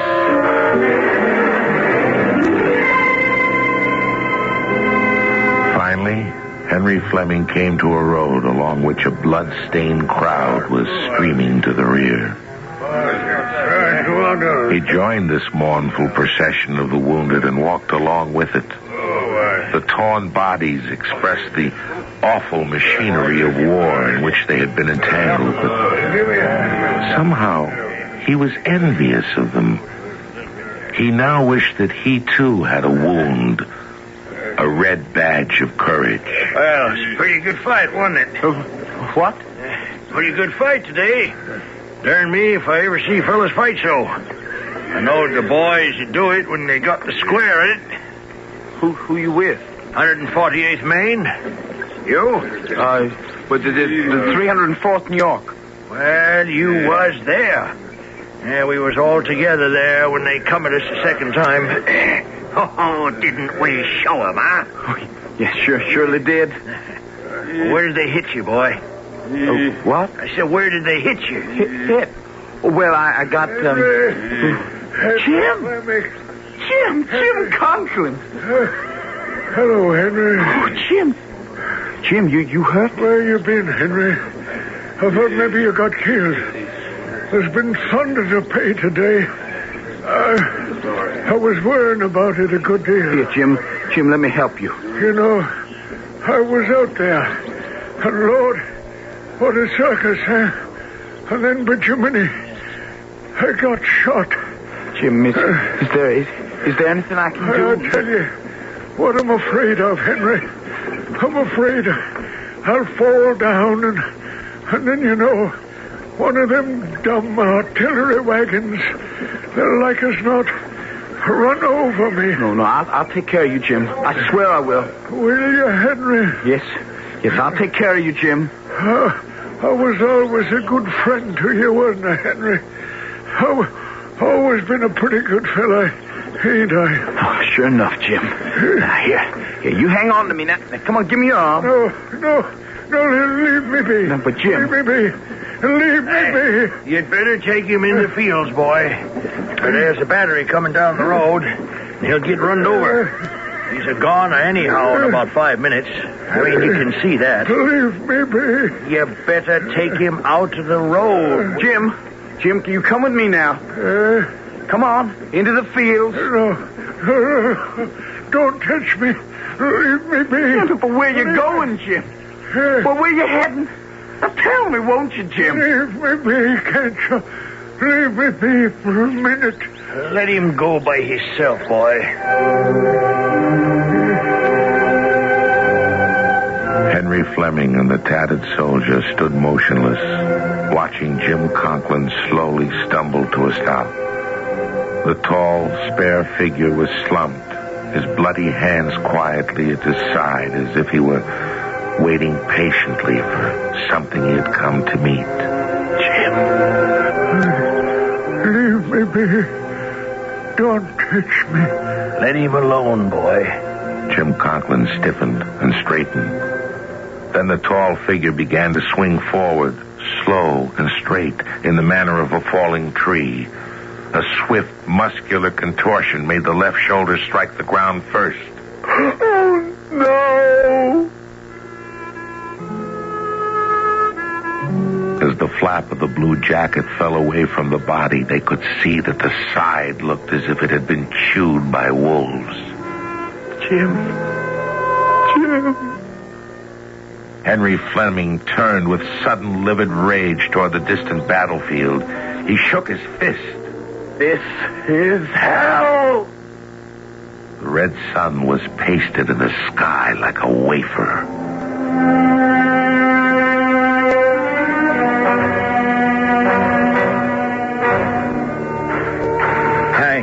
I wonder where he got his strength from. He was a regular Jim Dandy for nerve, wasn't he, huh? Regular Jim Dandy. I've never seen a man die like that before. Looky here, boy. He's up and gone, ain't he? We might as well begin to look out for old number one. Friend's all right here. Nobody won't bother him. And I must say, I ain't enjoying any great health myself right now. Good Lord, you ain't gonna... Not you, too. No, all I want is some pea soup and a good bed. What you gonna do now? I'll try to find my regiment, I guess. You do that, then. Yeah, you do that, boy. I'm gonna set myself down over there, the edge of the road, and rest a bit. Will you be all right? Oh, well, I'll just be fine. Yeah. Look pretty peaked yourself, you know. Bet you got the worse a wound than you think. You better take care of your hurts. No, I'll be all right. Well, you go along, then. Yeah, you go along. I'll try to find my regiment. Goodbye now.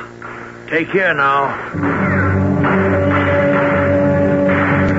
Henry Fleming fought against a cold feeling of shame and moved on.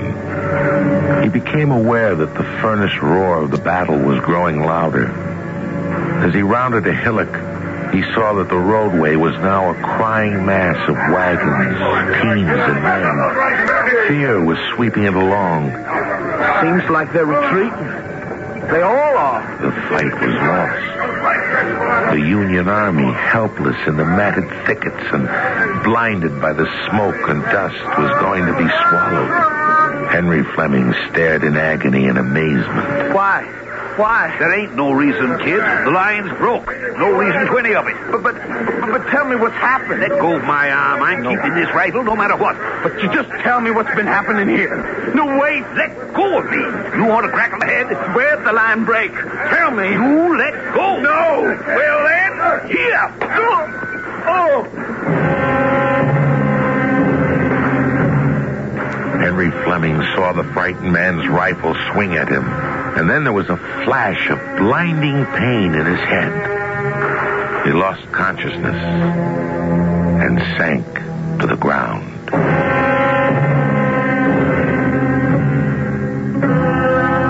Well, it seems that Henry Fleming isn't the only victim of cowardice on the battlefield, including that retreating soldier who just gave him his first wound. But when a wound is received, not from the enemy, but from one of your own comrades, it can hardly be considered a red badge of courage, can it?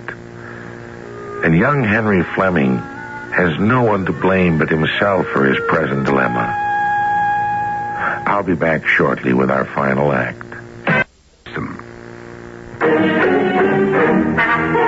General Mills Radio Adventure Theater will return shortly.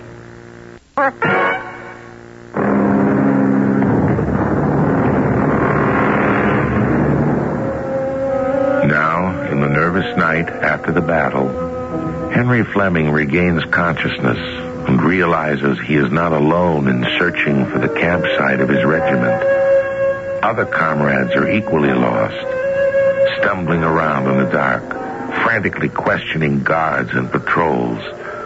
Then, as midnight approaches, as the pain in his head makes walking unbearable, Henry Fleming staggers towards still another campfire. Halt, who goes?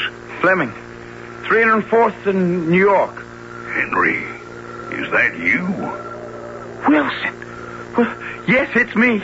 Well, by ginger, I'm glad to see you, Henry. I'd give you up for a goner. I thought you was dead, sure enough. Oh, no. I've been all over. Well, I've been way over on the right. Terrible fighting over there. Fighting and retreating, I heard. Yeah. I got separated from the regiment. I had an awful time. Over on the right. I got shot in the head. You got shot? Well, why didn't you say so first off? Hold on a minute. I'll go call the corporal. Who you talking to, Wilson? Why, hello, Henry. You here? Hello, Stanley. I thought you was dead hours ago. Oh, great Jerusalem. They keep turning up every 10 minutes or so. We thought we lost 42 men by straight count, but if they keep on coming this way, we'll get the whole company back by morning. Hey, where was you? I over on the right. I got separated. Yeah, and he got shot in the head, and we got to see to him right away. Oh, it hurts like thunder, I'll wager. Yeah, it hurts. It's a good deal. Come on, Henry, I'll take care of you. Put him to sleep in my blanket, Stanley, and hold on a minute. Here's my canteens full of coffee. Now, look at his head by the fire and see how bad it is. And when I get relieved in a couple of minutes, I'll be over to see him. Hey, I'll hang on to you, Henry. It's this way.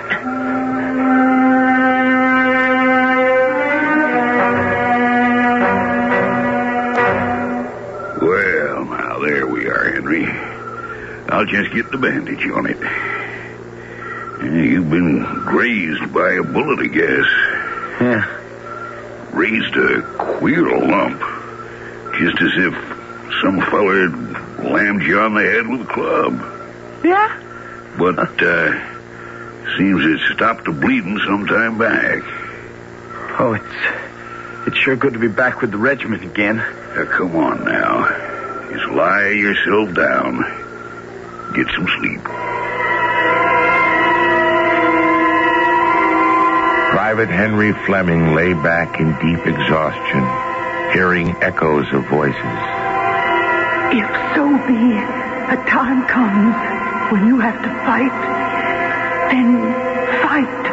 He got shot in the head, and we got to see to him right away. Shame and remorse for his cowardice that day rose inside of him like a fever. But fatigue was the victor, and in a few minutes, Henry Fleming was asleep. Well, Henry, my boy, how do you feel this morning? Pretty bad. My head feels like a melon. I hope you'd feel better by this morning. Oh, I feel better, all right. And thanks for everything you did last night, Wilson. Want nothing. Here. Brought you some coffee. Thanks. There's a battle, huh? Yeah, way over the hill there. They'll probably send us back soon. All officers say we got the Rebs in a pretty tight box. I thought we handled them mighty rough yesterday. Not where I was. Oh, I forgot to say. Jim Conklin's dead. Is he? Jim Conklin? Yeah. Shot in the side. You don't say. Old Jim, poor cuss. Makes me feel like a pretty big fool for saying the things I said to him. I was a pretty big fool myself. For getting hit, you mean? Yeah. Henry. Yeah, what? Well, I guess you might as well give me back the packet, them letters and things they give you to keep for me. Oh, yeah, sure. Here you are. Thanks. Henry Fleming's regiment was marched to relieve a command that had lain long in damp trenches. The men took positions behind a curving line of rifle pits, turned up like a large furrow along a line of trees. Hey, big Jiminy, we're being general by a lot of lunkheads. Yeah, I don't see any sense in fighting and always losing through some lunkhead of a general. Maybe you think you fought the whole battle yourself yesterday, huh, Fleming? No. I didn't say that. I didn't fight the whole battle yesterday. Oh. All right, you men, shut up. No need wasting your breath in long-winded arguments about this and that and the other. All you got to do is fight. And since there's a battery moving in behind us, you'll get plenty of that any minute now. Yes, sir. There's too much chin music and too little fighting in this war anyhow. All right, ready now? Return fire! Fire!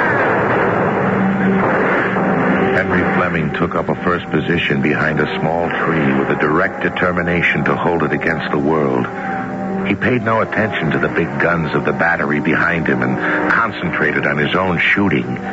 His rifle barrel grew so hot that ordinarily he could not have held it in his hands.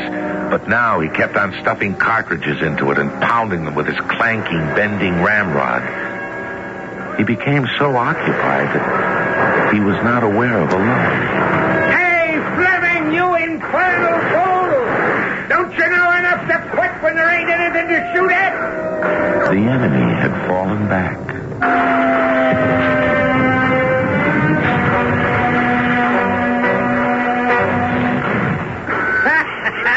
By heavens, if I had 10,000 wildcats like Fleming, I could tear the stomach out of this war in less than a week. You all right, Henry? You feel all right? I feel fine. There ain't nothing the matter with you, Henry, is there? Firing away like that? No.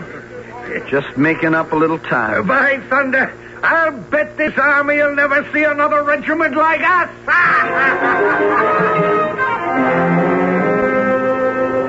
We're going to charge, boys. The 304th's going to charge. I bet you're lying to us, Wilson. No, he ain't. Not by blamed sight. We both heard him talking. Heard who talking? The general himself and one of our officers. Over at the edge of the woods, while he was still in the canteens. We couldn't hear what our man was saying, but the general hollered that he'd get word back in a matter of minutes, and then he rode off. Charging the Rebs. Oh, great Jerusalem. We'll get swallowed.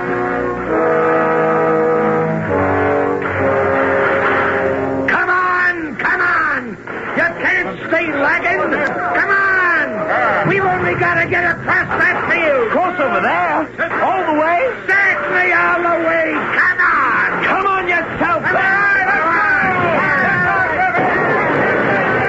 And here, those boys! Right onto it! By Harry! Shoot into him! Shoot into him! Shoot into him! Henry Fleming, peering through a sudden rift in the smoke cloud, saw a gray mass of troops, interwoven and magnified until they appeared to be thousands. A fierce, hued flag flashed before his sight. He centered the eyes of his soul on that enemy flag. Its possession would be high pride. He would seize it by himself. It's mine! It's mine! I'll get it! He plunged across the field like a mad horse, headed straight for the Confederate flag. He pulled at it, wrenching it free from the wounded rebel soldier, swung up its red brilliancy with a cry of exultation. I got it! Even as its bearer, gasping, lurched over and turned his dead face to the ground. There was much blood upon the I grass. got it, boy! I got it! Looky here!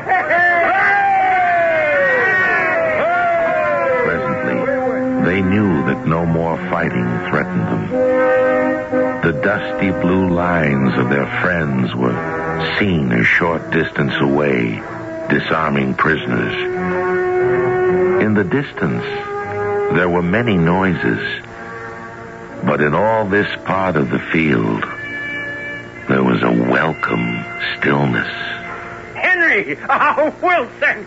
You just ought to heard. Heard what? What's all the fuss, Stanley? Well, the colonel met our lieutenant right by us, right by me and Brock. And it was the damnedest thing I'd ever heard. By the way, Lieutenant, the colonel says, who was that lad who got their flag, he says. There, Henry, what do you think of that? I don't believe it, that's what. And the lieutenant, he speaks up right away. That was Henry Fleming, sir, and he's a Jim Hickey, sir. Oh, go to blazes, Stanley. And you know, and you know what the colonel says to that? My sakes, he says. He deserves to be Major General, he says. I'm sorry. No, they never said all that. They did. And that's God's truth, and shut up and go to blazes. The regiment marched until it had joined its fellows. For a time, Henry Fleming, marching, was obliged to reflect in a puzzled and uncertain way. He had been where there was red of blood and black of passion, and he had escaped.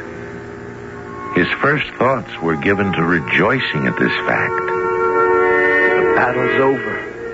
It's all over now. He recalled with a thrill of joy the respect of his comrades for his conduct when Stanley's news had proven to be true.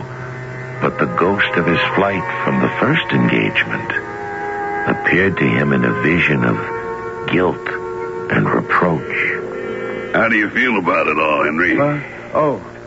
Wilson. I don't know. If a man should come up and ask me, I'd say we're going down here a ways, swing around, and come in behind them. Oh, quit it now with you coming in behind them. I've seen all of that I want to. Now, don't tell me about coming in behind. Well, why shouldn't we come in behind them again, huh? Didn't Jim Conklin tell us we'd come around in behind them this time? Huh? Didn't he? Shut your mouth. It's over now. And that's that.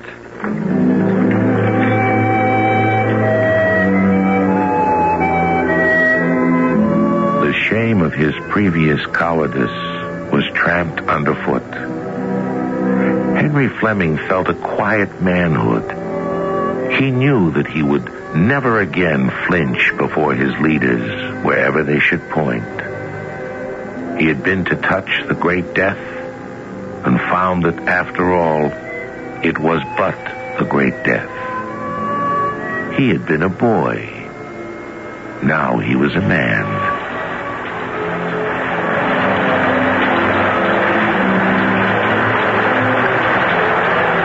Rained.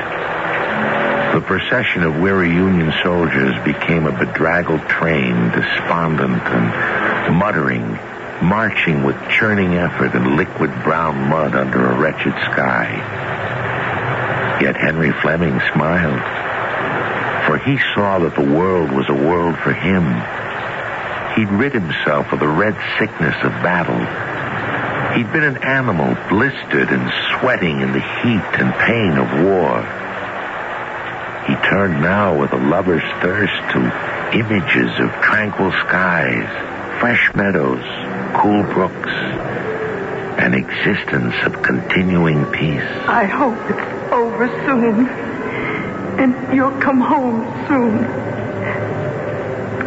Take real care now. Over the river, a warm yellow splash of sun came through the hosts of leaden rain clouds.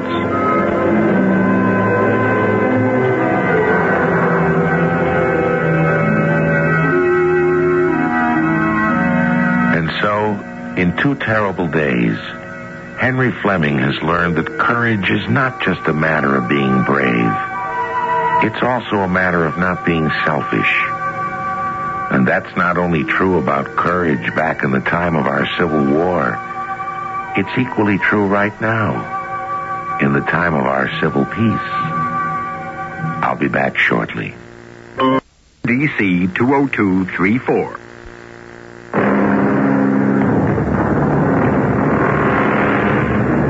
The story you've just heard was all about a young man's experience in a war of long ago. And while you were listening to it, it may have come to your mind, as it did to mine, how fortunate we all are today to be sharing the experience of peace. Let's hope we can keep that peace.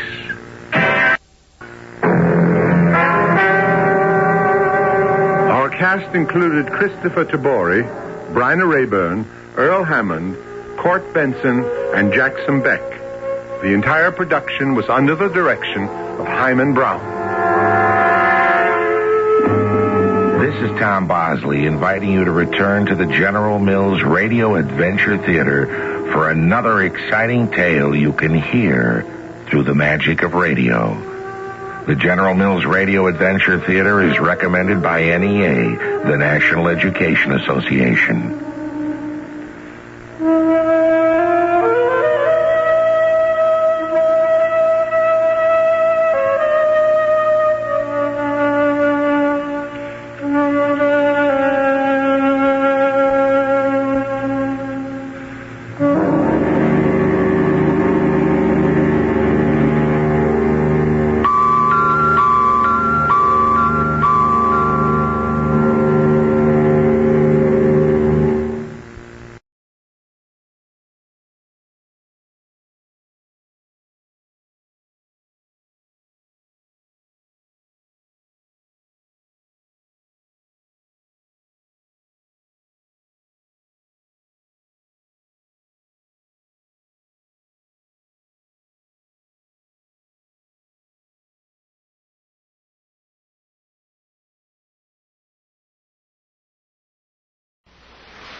This is Radio City Playhouse.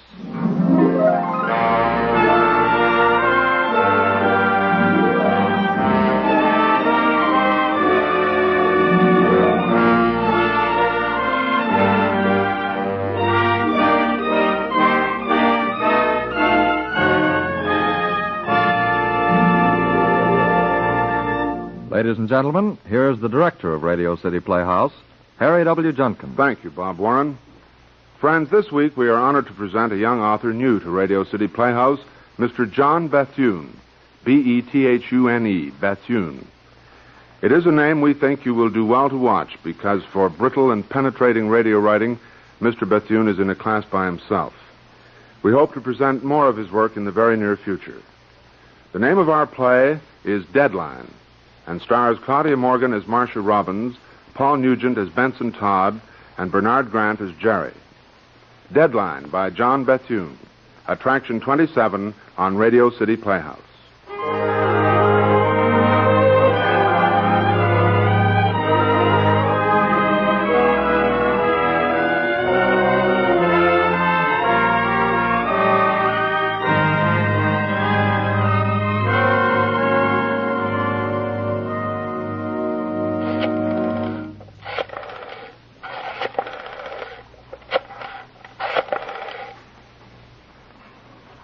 Hello, Sphinx Club. Can I speak to Louis in the bar, please? Oh, what's he doing? Hello, Louis. This is Marcia Robbins. Marcia Robbins, Benson Todd's secretary. Yes.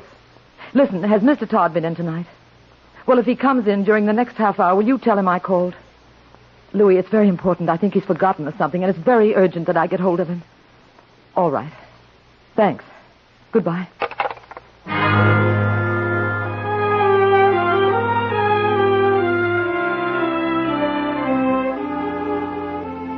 That's the way the story began. Me chasing Benson Todd all over town. Perhaps you wonder why I don't write a book about Benson Todd. Well, it's a fair enough question. A book dealing with one of our more outrageous drama critics would be bound to have a certain celebrity value, if nothing else. And as a study in advanced megalomania, it might even have a certain clinical value. But unfortunately, it's not quite as simple as that. In the first place, having spent 5 hair-raising years as Benson Todd's personal secretary, I find it rather difficult to view him with the proper detachment and reverence of a good biographer.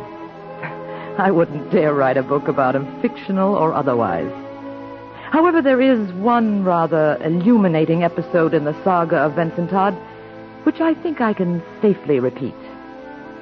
It happened only last season, on that now famous evening when the Vaughan Courtney production of Macbeth opened on Broadway. Perhaps you remember, it was at the Gotham Theater. Will it not be received when we have marked with blood those sleepy two of his own chamber and used their very daggers that they have done it? Who dares receive it other, as we shall make our griefs and clamor roar upon his death? I am settled, and bend up each corporal agent to this terrible feat. Away, and mock the time with fairest show. False face must hide what the false heart doth know.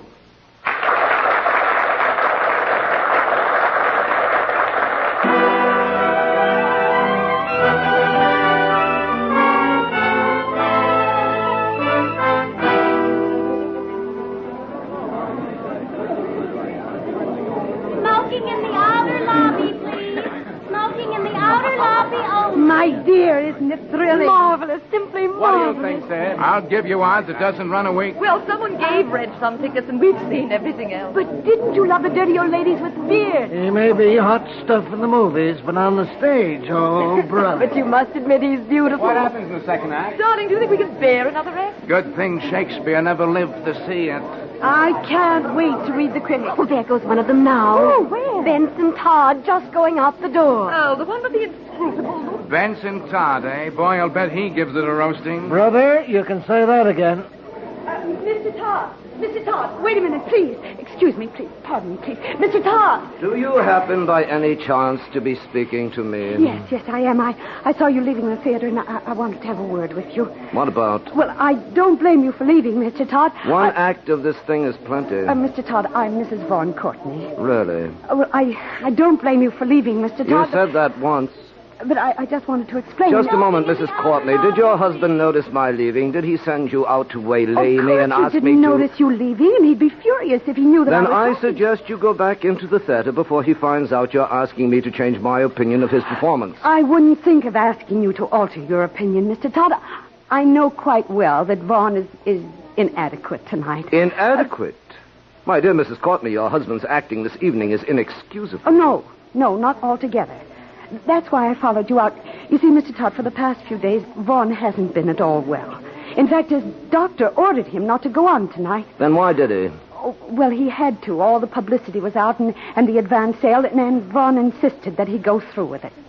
But his stomach's been upset all afternoon, and he feels wretched. And, well, if the opening could only have been postponed a couple of days, I know Vaughn could do a splendid job. My dear Mrs. Courtney, this is no concern of mine. Yes, I realize that. But, Mr. Todd, if you could just mention something in your review, just a sentence, explaining that Vaughn felt so wretched and had a temperature... Mrs. Courtney, I'm about to proceed to my favorite bar and write a review. I have no intention of turning it into a medical report. It's a matter of supreme indifference to me whether your husband is suffering from chilblains, hydrophobia, galloping consumption, or barber's itch. He's giving an outrageously bad performance of a magnificent role... And I fully intend to say so. Good night. No, please, Mr. Todd. You don't understand what this production means to him. It's not just a publicity stunt. In spite of what people think, Vaughn feels very deeply about acting. He's been studying and planning this night for years. It's terribly important to him. Well, if you were an actor, you'd understand. Now, Mr. Todd, couldn't you possibly come again tomorrow night or the night after? I know you'd feel that Vaughn was wonderful. Mrs. Courtney, I have a deadline to meet. You'll have to excuse me. A theater lobby is no place to stage a sob scene, so if you don't mind... I should have known better. Good night, Mr. Todd.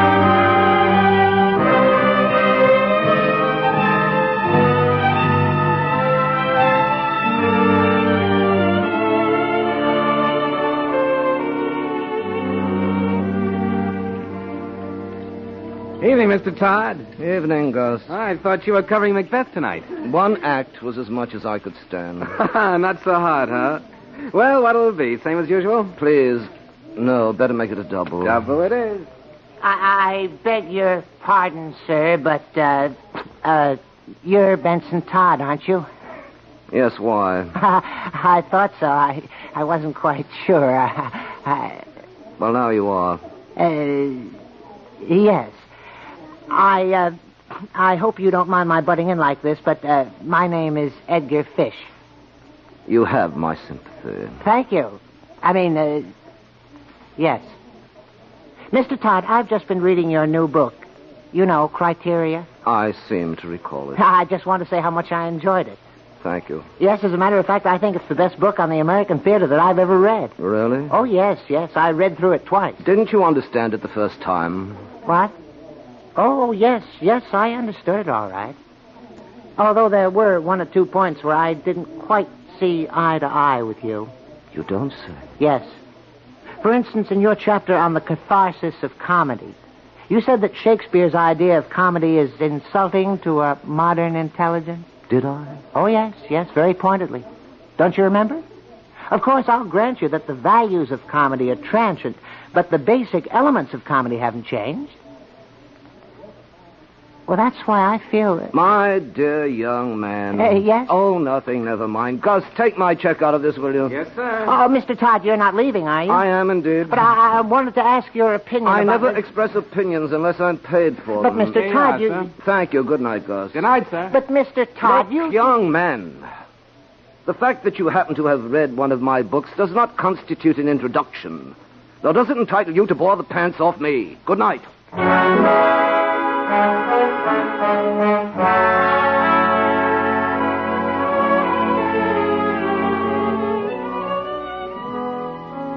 Hello, Store Club. This is Marcia Robbins of the Morning Chronicle speaking. Can you tell me Mr. Todd's there? No. Todd. Benson Todd. That's right. Well, would you find out, please? It's very important. Yes, I'll hold on. Oh, come in.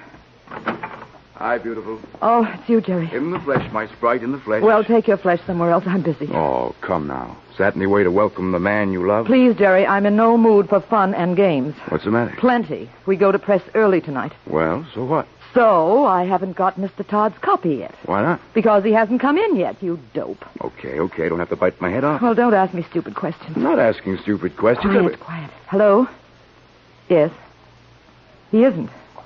Well, has he a reservation? I see. Well, look, if he comes in during the next few minutes, would you ask him to call his office? Yes, please, as soon as he comes in. Thanks very much. Good night. What's the matter? Has the critical mind gone on the bat again? I don't know, but wherever he's gone, he's certainly hidden his tracks. Well, if he's covering a play, he could have gone to sleep. It's happened before. I know, but I've checked the theater. He left at the end of the first act. Wouldn't you know? And I'm hanged if I can find out where he went. Is there a bar near the theater? I've tried every brass rail in the 40s. How about the 50s? Well, that's what I'm doing now. What's El Morocco's number? How would I know? I'm a reporter, not a columnist. Well, look it up for me, will you? I'm going to try his apartment again. Wait a minute. Jerry, please, I've got to find him. I know, but listen, if he's left his review till this late, he'll most likely phone it in, won't he? Well, he doesn't usually. No, but if he does and you're on the wire all the time, how's he going to get it through? But supposing he's forgotten all about the early deadline. Supposing he has. It's not your fault. Oh, isn't it? You don't know Benson Todd. Well, what does it matter anyway? It's just another drama review. My dear Jerry, that's the whole point. This isn't just another drama review. Tonight it's news. How come? Good Lord, don't you read the papers? Vaughn Courtney opens in Macbeth tonight. So what? So what? So everything. Headlines, Klieg lights, fanfares, autographs. Hollywood in tights. Grammar boy brings bard to Broadway. Why, to read the publicity, you'd think Vaughn Courtney wrote Macbeth. I'll bet Benson Todd is burning. Is he ever? A Hollywood movie hero daring to appear on the New York stage in Shakespeare, you can imagine. What does he say about it? Oh, something to the effect that if Macbeth were never a tragedy before, it most certainly would be tonight. Is that all? Oh, he can do better than that. I think he's saving the barrage for his review. It should make rather spirited reading. If he ever gets here to write it. What's the time now? Oh, relax. He'll turn up. Well, he'd better. That's all I can say. He's in bad enough with the front office now. If he misses this deadline, I hate to think what'll happen.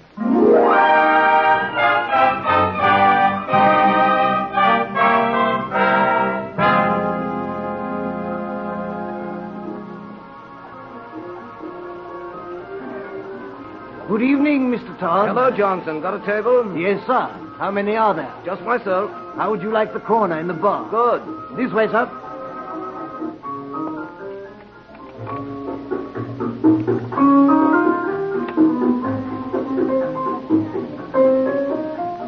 Will this one do, sir? Perfectly. Oh, by the way, sir, your office telephoned. Miss Robbins. She seemed very anxious to get in touch with you. Should I have an extension connected? No, thanks. I'll see about it later. Just bring me a double scotch with very little ice and very little water. Very good, sir. Make it 2, Johnson. Huh? Oh, hello, Wendy. Hello? Mind if I join you? Not at all. 2, Johnson. Yes, sir. Well, glad to see me? Should I be? I'm not quite sure. I haven't seen much of you lately. No, I've been rather busy. Too busy to phone? Now, look, Wendy, if you're going to stop... All right, I'm sorry. How did the opening go? Which one? Well, tonight. Macbeth, wasn't it? So they tell me. I'd love to see it. I can't imagine why. Well, I've never seen Vaughn Courtney except on the screen. I should have thought that was more than sufficient. But I've always liked him in pictures. What? It's French, Wendy. It means everyone to his own taste. You're terribly hard to please, aren't you? By the way, Friedman's new show goes into rehearsal on Monday. Yes, I know. I went round to his office yesterday. Oh? Any luck? Well, no, I couldn't get in to see him. They said they'd never heard of me. Should they have? Well, yes, after all, you said you'd fix it for me. I said what? You said you'd fix it for me. About getting a part, I mean. My dear girl, I did nothing of the sort. But of course you did, don't you remember? You promised. But you can't go back on it. Now, just a minute, Wendy. I take it you feel I'm under some sort of obligation to you, is that it? Well, no, not exactly. But you did say you'd speak to Friedman. You seem to forget that I'm a drama critic, not an actor's agent. But, Benson, you said that you... My function is reviewing the stage, not peppering it with aspiring ingenues from Minnesota. But you promised... If you take my advice, Wendy, you just forget the whole incident. I see. Here, have a cigarette. No, thank you. Oh, go on, have one. I don't want one. Very well. I don't want anything from you. Except a part in Friedman's show. That's a pretty rotten thing to say. But true. By the way, why don't you try your wiles on Friedman?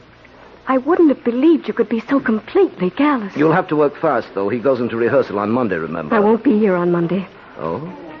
Going somewhere? Yes. Where, Minnesota? Does it matter? Not especially. I didn't think so.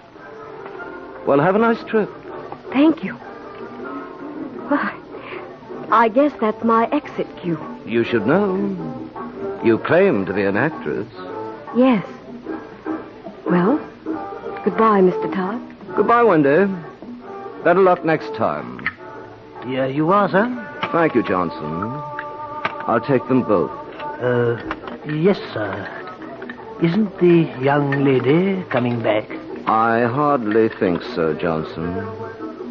I hardly think so.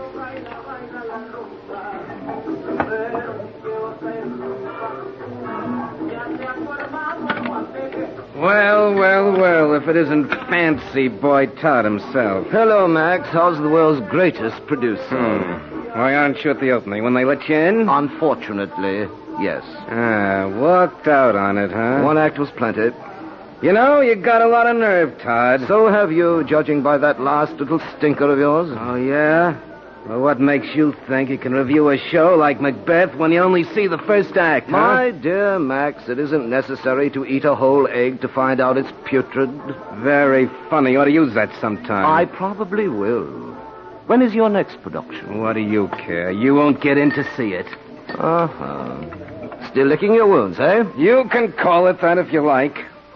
What's the matter, Max? Can't you take it anymore? Sure, I can take it if I have to, but I don't have to take the kind of schmo wisecracks you hand out. You don't say. Yes, I do say.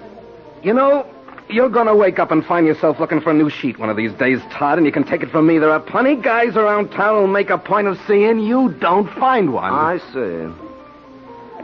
You know, Max, I believe I've been underrating you. I'll say you have. Yes. I've always maintained you couldn't possibly be as vulgar as one of your productions. What? Apparently I was wrong. What, you dirty... Okay, Todd, you've asked for it once too often.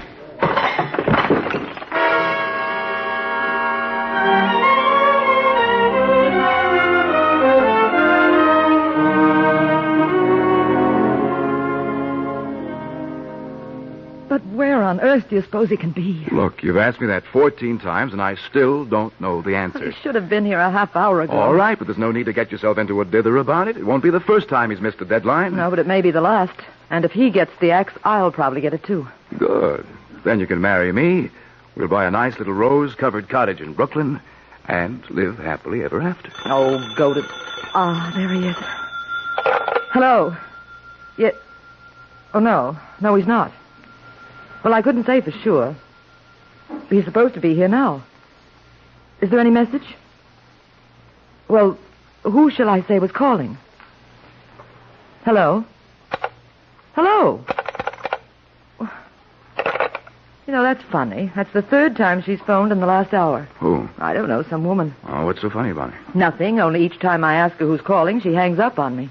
Very discreet, I'd say. Just the same, I'd like to know what goes on. Probably one of our critical colleagues' girlfriends. I'm told he leads a pretty shady love life. I gather you don't altogether approve of our Mr. Todd. You gather correctly. For my money, he's a grade-A jerk. You'll have to admit he's a grade-A critic. Nuts. He's a lousy critic. Oh, who says so? I say so. Oh, and of course, that settles the matter. No, not necessarily, but I certainly can't have any use for a critic who despises the theater as much as Todd does. Despises the theater? Whatever gave you that idea? Well, isn't it obvious? He pans every play he sees. Oh, come now. Of course he does.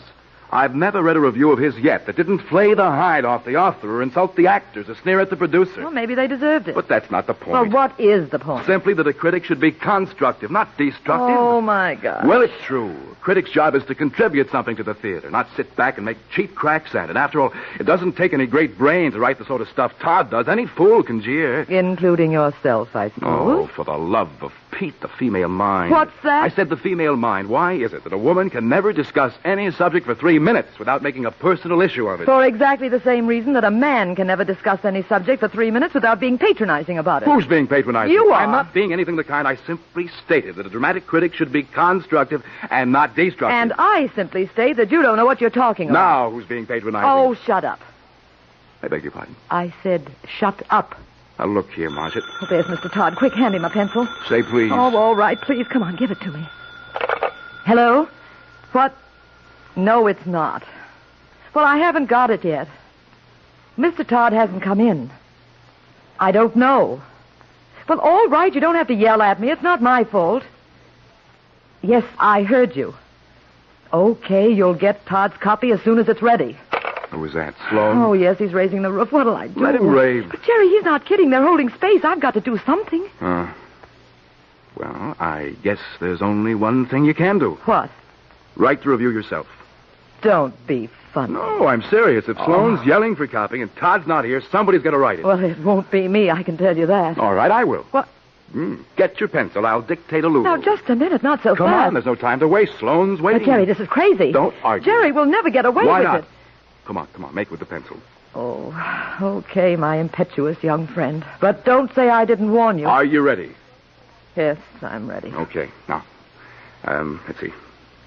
Where's it playing? The Gotham. Gotham, okay. Take this. Had the immortal Bard been present at the Gotham Theater tonight, he would have... No, change that. Try this. It is perhaps... Wait a minute. I think I've got it. What? The opening sentence. Listen. Shakespeare wrote Macbeth as a tragedy, but tonight on the stage of the Gotham Theater, it emerged as a comedy. How's that? Brilliant. Oh. I wish I'd said it. Oh, why, Mr. Todd, I didn't hear you come in. Perhaps I should have knocked. Well, I've been trying all over town to find you. So I see. I mean by telephone. I was afraid you'd forgotten the early deadline. Very considerate. Excuse me, Mr. Todd. Your mouth is bleeding. I'm quite aware of that fact, thank you. And just what, may I ask, are you doing here? Well, I was just helping Marcia. I mean, Miss Robbins. We thought if you didn't turn up, we might get your copy ready. Really? Well, when I require your services in this department, I'll let you know. In the meantime, I'll thank you to get out of my office and stay out of it. Now, just a minute, Todd. You heard me? Yes, I heard Jerry, you. please. Okay, I'm going. But someday this paper is going to get wise to you, Todd. And close the door behind you. Go to... And now, Miss Robbins, if you have no objection, I should like to express my opinion of tonight's opening in my own words. A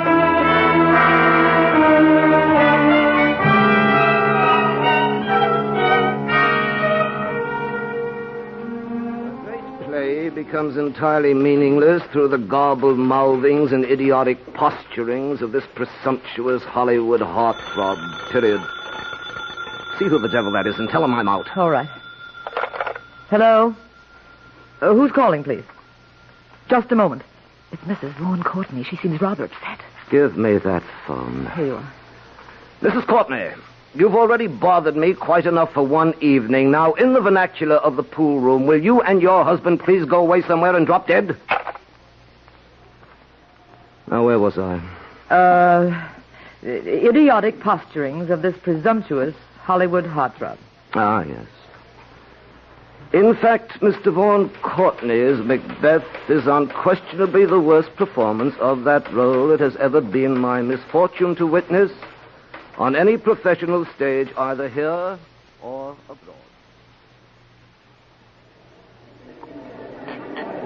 In fact, Mr. Vaughan Courtney's Macbeth is unquestionably the worst performance of that role it has ever been my misfortune to witness on any professional stage, either here or abroad. My gosh, Marcia, how can he write that stuff? Well, I shouldn't think you'd be bothered reading it after the way he kicked you out of the office tonight. Yeah, that twerp. Still, I've got to admit, the guy does have style. Just listen to this. Oh, yeah, here. In the second soliloquy, Macbeth appeared to be coping not so much with the pangs of an uneasy conscience as with the twinges of a faulty intestine. Yipe. Oh, please, Jerry, I've heard it once tonight, and I don't think it's either clever or amusing. Say, what's the matter with you, anyway? Oh, nothing. Just tired, I guess. Yeah, it is kind of late. Wonder if the other papers are out yet. Should be by now. Why? Well, I'd like to see what the other critics say. Hey, Louie. Yeah? Got any morning papers there? Yeah, I got a news. Just came in. Let's see it, will you? Yeah, sure. Want some more coffee, honey? No, thanks. Hey, that's too bad about that movie guy, huh? What movie guy? Oh, it's here on the front page. See? Actor dies on stage. What's that? Who? Vaughn Courtney. You're kidding. No, look. Vaughn Courtney, Hollywood film star, died tonight in the stage wings of the Gotham Theater.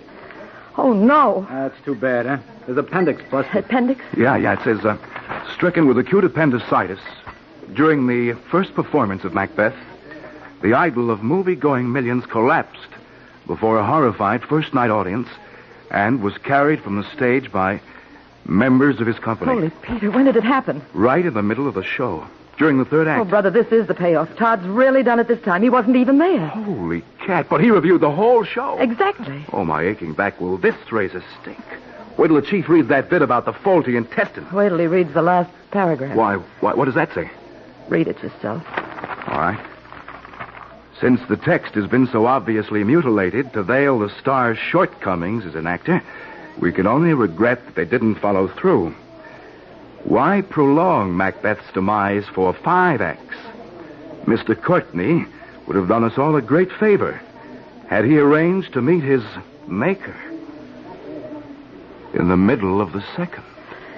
See what I mean? Holy suffering cow.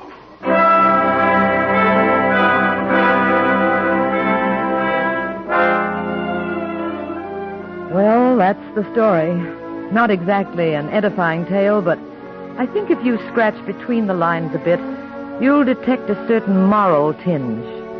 At any rate, if I ever get around to writing that book about Benson Todd, I'll certainly include it. However, the likelihood of that is rather slim, I'm afraid. For one thing, Jerry threatens to divorce me unless I spend a little more time with him. And for another, well, being the new dramatic critic for the Chronicle keeps me pretty darn busy these nights, believe me.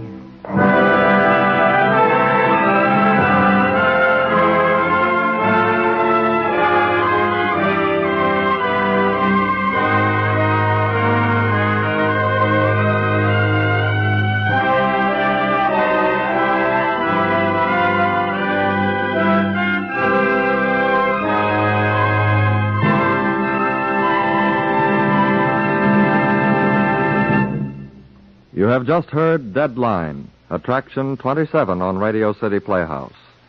Deadline was written by John Bethune, and the production was directed by Harry W. Junkin. Claudia Morgan played Marcia Robbins. Paul Nugent was Benson Todd. Bernard Grant was Jerry. Other members of the cast included Charlotte Holland, Marilyn Erskine, Bob Dryden, Eugene Francis, and Steve Gethers. The music was composed and conducted by Dr. Roy Shield. Radio City Playhouse is supervised for the National Broadcasting Company by Richard P. McDonough.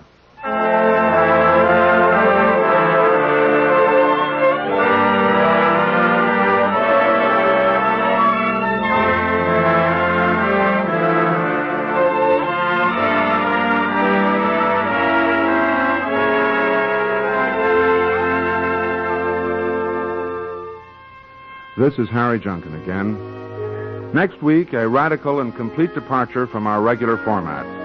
We're sure you'll be charmed and delighted with Two Moods from the Past, a type of radio entertainment we have never attempted on Radio City Playhouse. Next week as Attraction 28. Good night, everybody.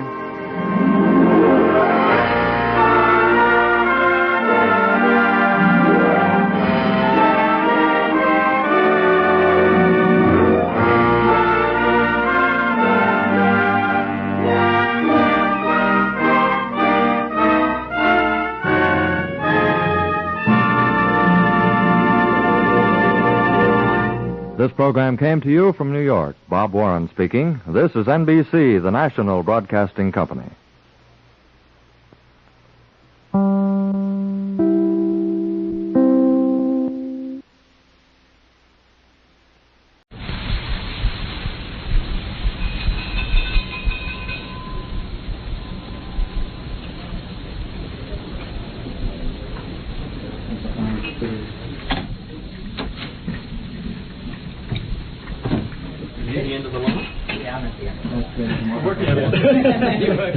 You asked me when I last lost my voice.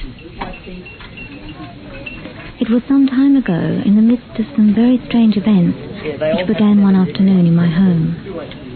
A friend and I were talking, and during the course of the conversation she confided that she'd been hearing voices in the middle of the night.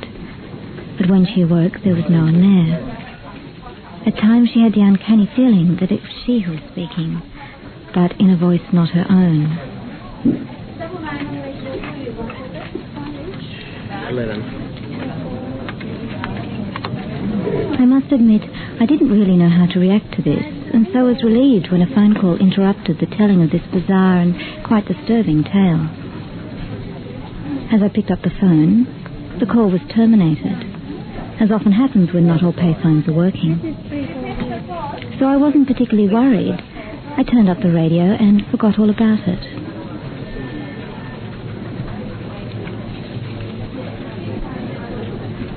But it seems I forgot prematurely, because in the months that followed, these answerless calls kept returning.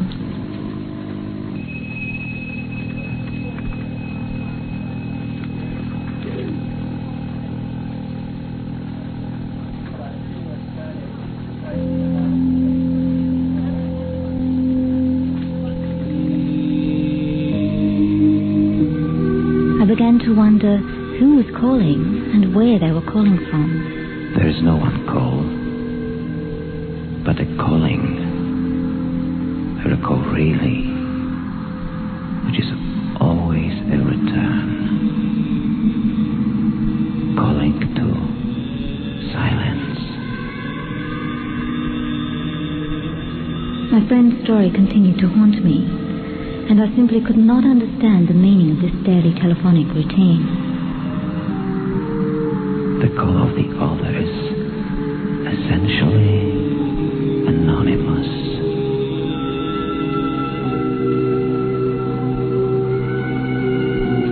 I wondered which was most traumatic. Voices heard in the dead of night, or calls cut short in the fading light of the afternoon. Definitely, I concluded, my friend's experience was closer to madness. The voices she heard were so frighteningly foreign, whereas at least I knew that the telephonic dimension had an instrument in my home, and that I could pay my bills just down the street. The call is from afar to afar. It reaches those who want to be brought back. It comes from me, and yet from beyond me and over me.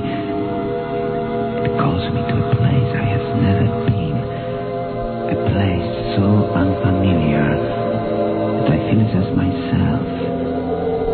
As myself as I would be if I took myself off the hook. It calls me to disconnect.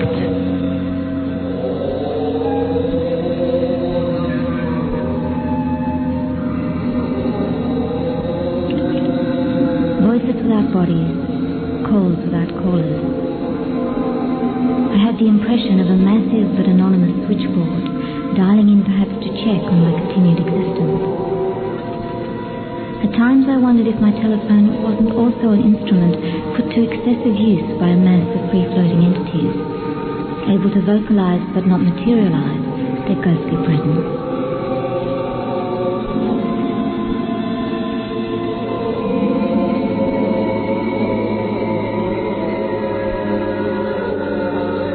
Led me to listen very carefully to whatever occurred on the phone. With my ear pressed tight to the receiver, I became acutely aware of another world. A world populated by unexplainable sounds that endured even my dreams.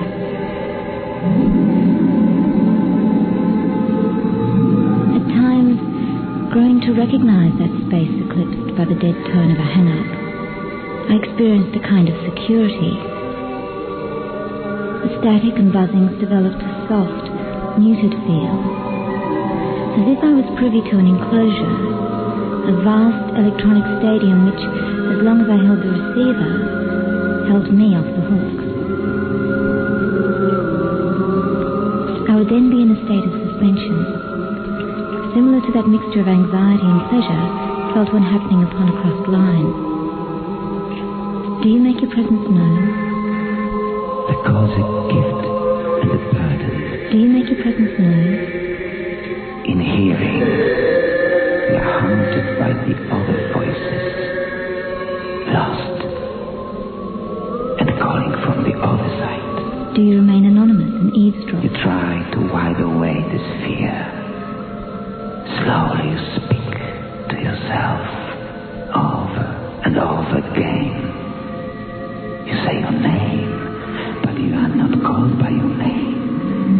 You are merely called, summoned to forget yourself. Perhaps to find out what other people are saying. This possible amnesia, which is so frightening, like forgetting the name of a very dear friend whose voice has called for an introduction. Fear borders every response. Will you forget yourself? Just as dread follows every non-response. Could it after all be only for you?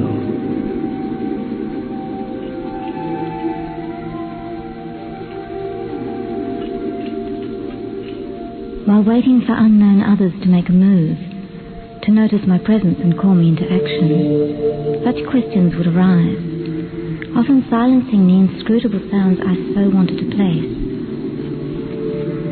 But then my ear would relax and unfold upon this vast manure of voices, signals, whispered and untraceable conversations whose audition demanded only that I remain silent and passive. I felt as if I'd stumbled upon another kind of home, and prayed for the first time in my life that my phone was bugged. The voice of conscience is silent, not like the interior monologue which sweeps over as it was scattered in the wind-driven wallpaper itself. Too alien to be audible, it speaks, but only to call you to answer. It calls, but only because you could not call yourself. It calls like a surprise party line that you secretly anticipated but would not hear of. Like a voice so distant that you swear you are hearing things. The connection comes from without. But what is it? Electrical or vocal? And who makes it? You or... It's easier to swallow, less disturbingly uncanny when you say the operator.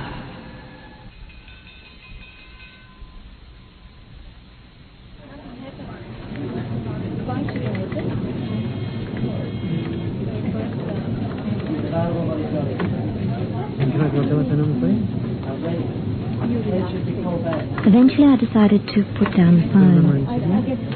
Still, I felt that there must be a body behind the silence of this absent caller. And if there was a body, then there must be a space. And if there was a space, then I could fill it somehow.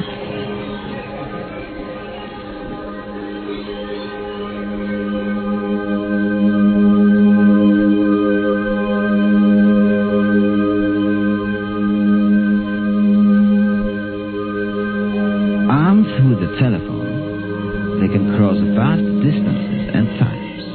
Eventually, they they would call themselves gods. The price for this naming is death, because you cannot be in two places at once. And it is death at the hands, the mouth, and the ear of a live wire.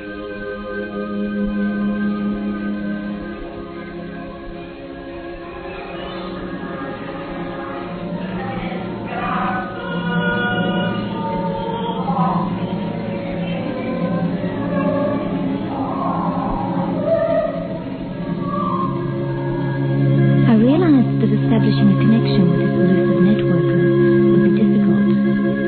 But by this stage, my desire to finally elicit a response from the silent one on the end of the line was overwhelming. The driving factor was less curiosity than the developing realization that these calls were always interrupted, as much by my own non-response as the caller's silence.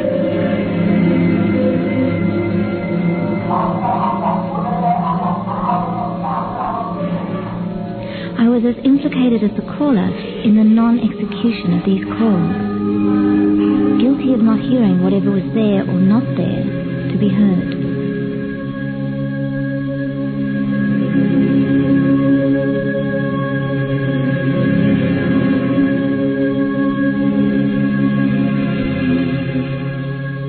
The madman is clearly for one who can hear, who seeks God, since he cries out after God. As a thinking man perhaps really cried out here at the profunds.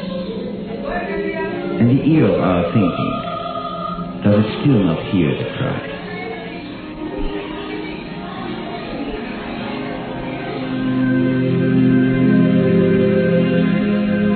Had I been different, I would have been able to listen. I would have been truly called. As it was, I heard nothing, except perhaps a little of my own breath, reflected from the chattering wall of telephonia.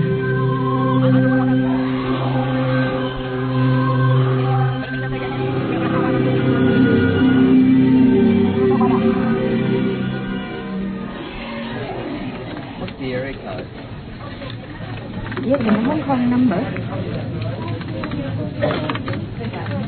What number are you calling from? And cabinet number. I must find Edison today. He's the telephone man, isn't he?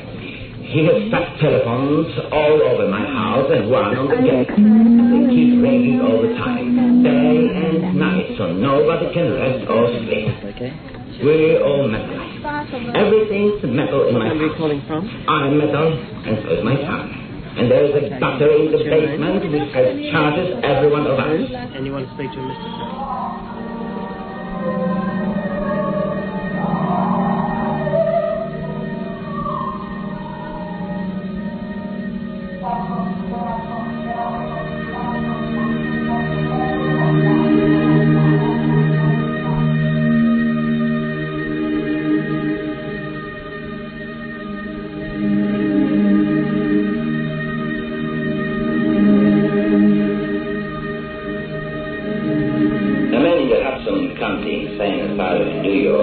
Began to hear voices speaking to him. Upon hearing a real voice through the telephone, he became violently insane and smashed the instrument to pieces.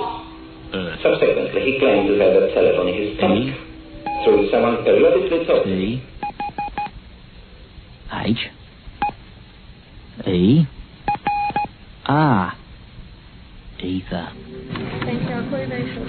Hello, Hong Kong. If I have an old number of 558-303.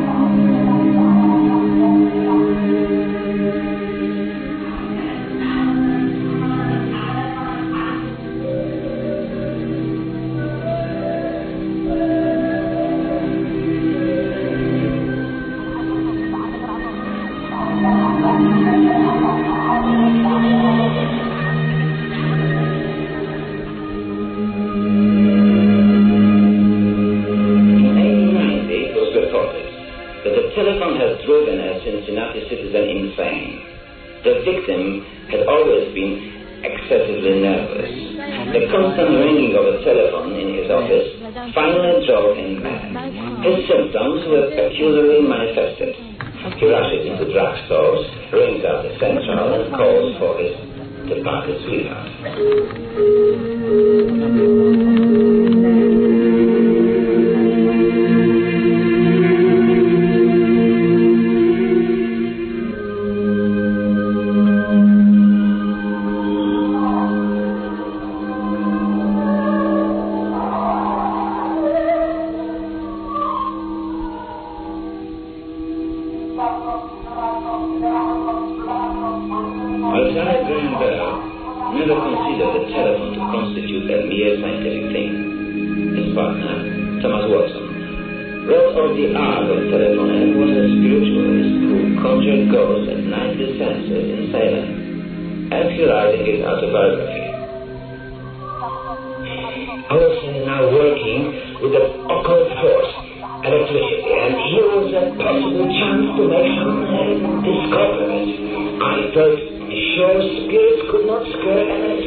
Your number there? Your name?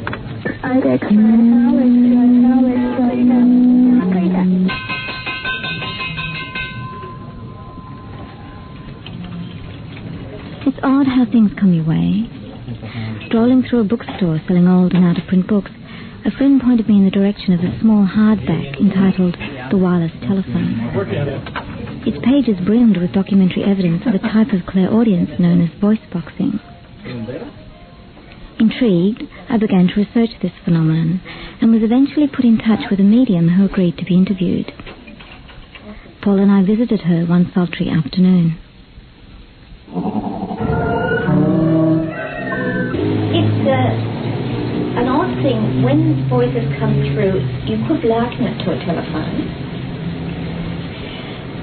But I think that when one receives, it is similar to a telephone message, except in one is saying it often in vision or colours, and it's a puzzle.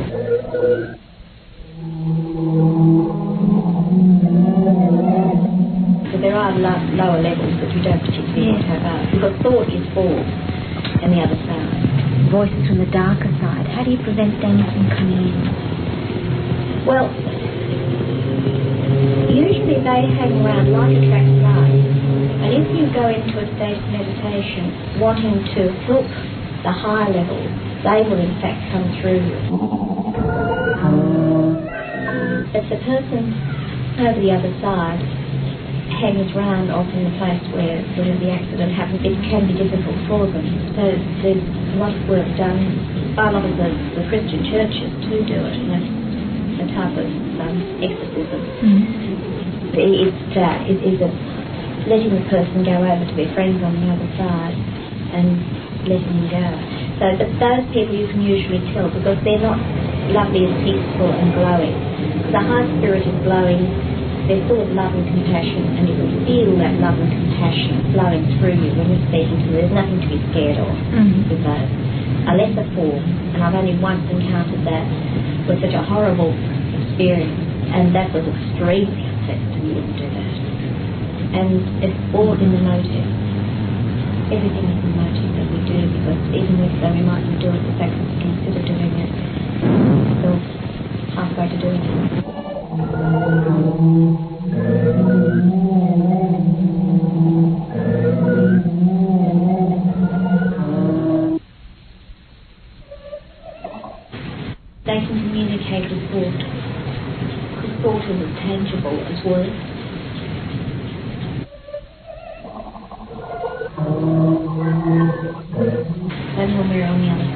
get out of this and all the distortion caused by the things around us.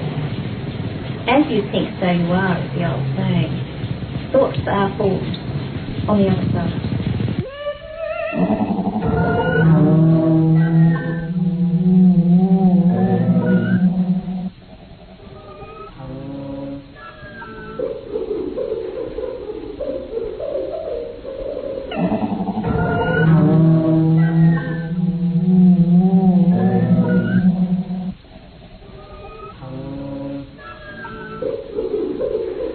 I was overwhelmed not so much by the content of the interview, but by the amount of noise and static and radio signal that had permeated.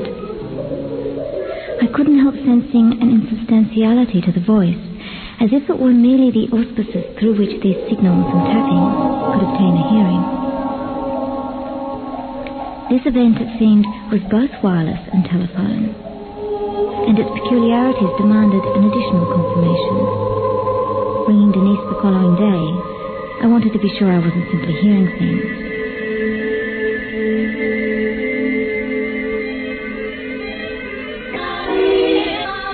This is a telephone announcement. The number you have called is not available from this service. You were asking about signals from radios and telephones and how, as a sensitive one, picked up these things. So they probably thought in there. I don't think mine are all that playful, but sometimes they have their little jokes, and maybe that they were just letting us all know that they were there.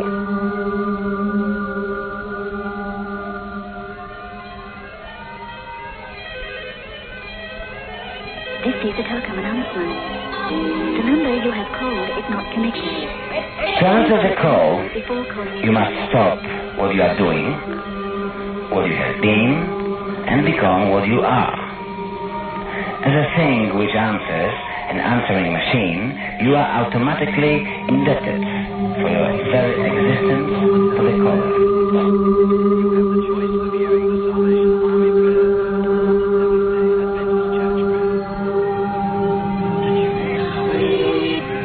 This is a telecom announcement.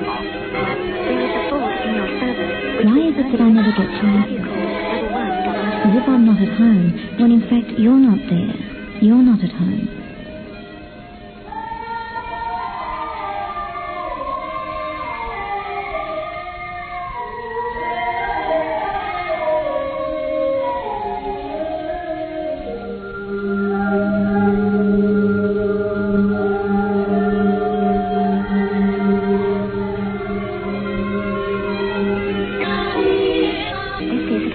The number you are calling is temporarily out of order. By what strange logic you assume that the private call for your ears only does not come with the world into your home?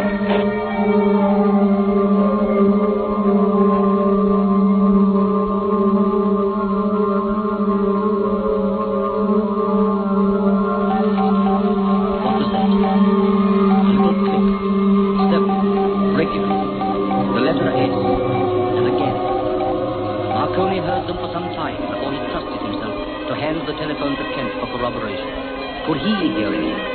Yes, he could. Then the face sounds significant. The 008 number you have called is not available to callers in your... What kind of listening hears only the background, only the ambience of making a connection?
The number you have called is not available from... I don't think mine are all that playful, but sometimes they have their little jokes, and maybe that they were just letting us all know that they were there.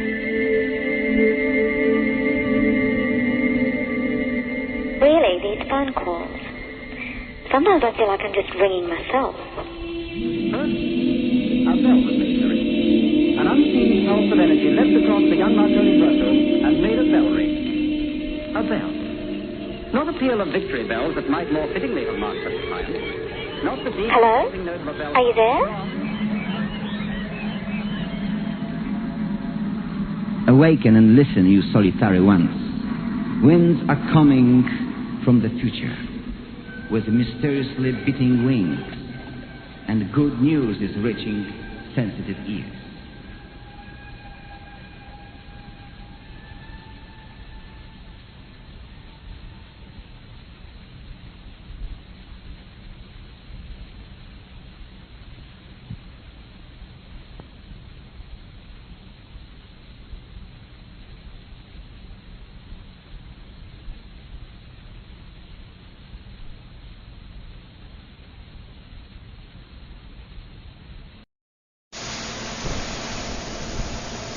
The Mutual Broadcasting System presents Roger Kilgore, Public Defender.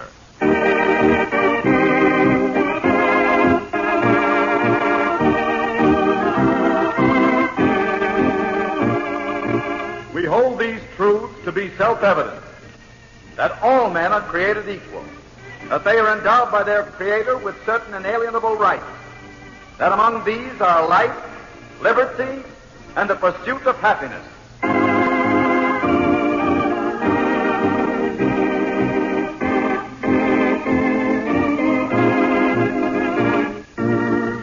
I'm Roger Kilgore, Public Defender, a paid servant of the public.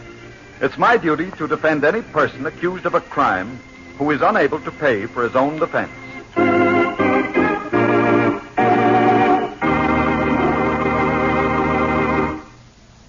The case of Eddie Lewis began one evening as Bud Swift regained consciousness in the ambulance that was rushing him to the hospital. What? What hit me? Somebody put a knife in your back, Swift. A knife? Got any idea who it was? What's it to you? I'm a cop. That's what I figured. Say, Doc. What is it, Swift? Am I going to be okay? I think so, but you've been very lucky. 2 inches lower and... Yeah. Well, the punk that tried to kill me ain't going to be so lucky. Who is he, Swift? I'll take care of him myself, copper. Now, we've got jails for people who do that. Yeah. And we've got the same jails for people who take the law into their own hands. Now, you don't want to go to jail, do you? Leave me alone, will you? I ain't talking. Swift, I found some papers in your wallet that show you to be a prize fighter. So what? You got bad news for me? I'm afraid so. Of course, I can't be sure until we get you to the hospital, but my preliminary examination shows that perhaps your shoulder muscle has been severed. Good Lord. Now, it doesn't mean that with surgery and proper care you won't recover the use of that arm, but... What? Yeah, I get it. I won't be a cripple, but I'll never fight in the ring again. That's a tough break, kid. I'll never fight. You don't want to see the guy who did this to you get away, do you? No. He ain't getting away. Then don't go after him yourself. Tell me who he is. What do you think he'll get, copper? 10 years. Yeah. 10 years in the pen can ruin a guy for life. Okay. The guy you want's Eddie Lewis.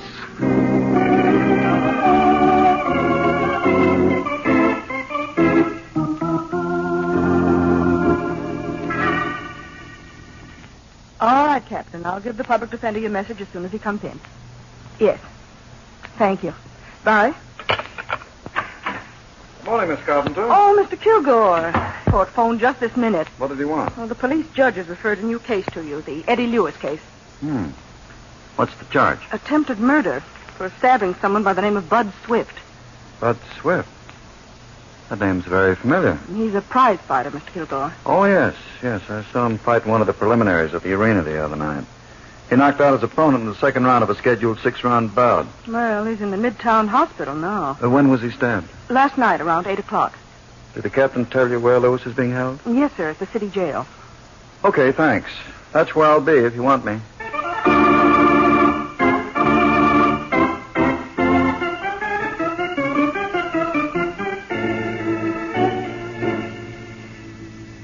Eddie, what do you do for a living?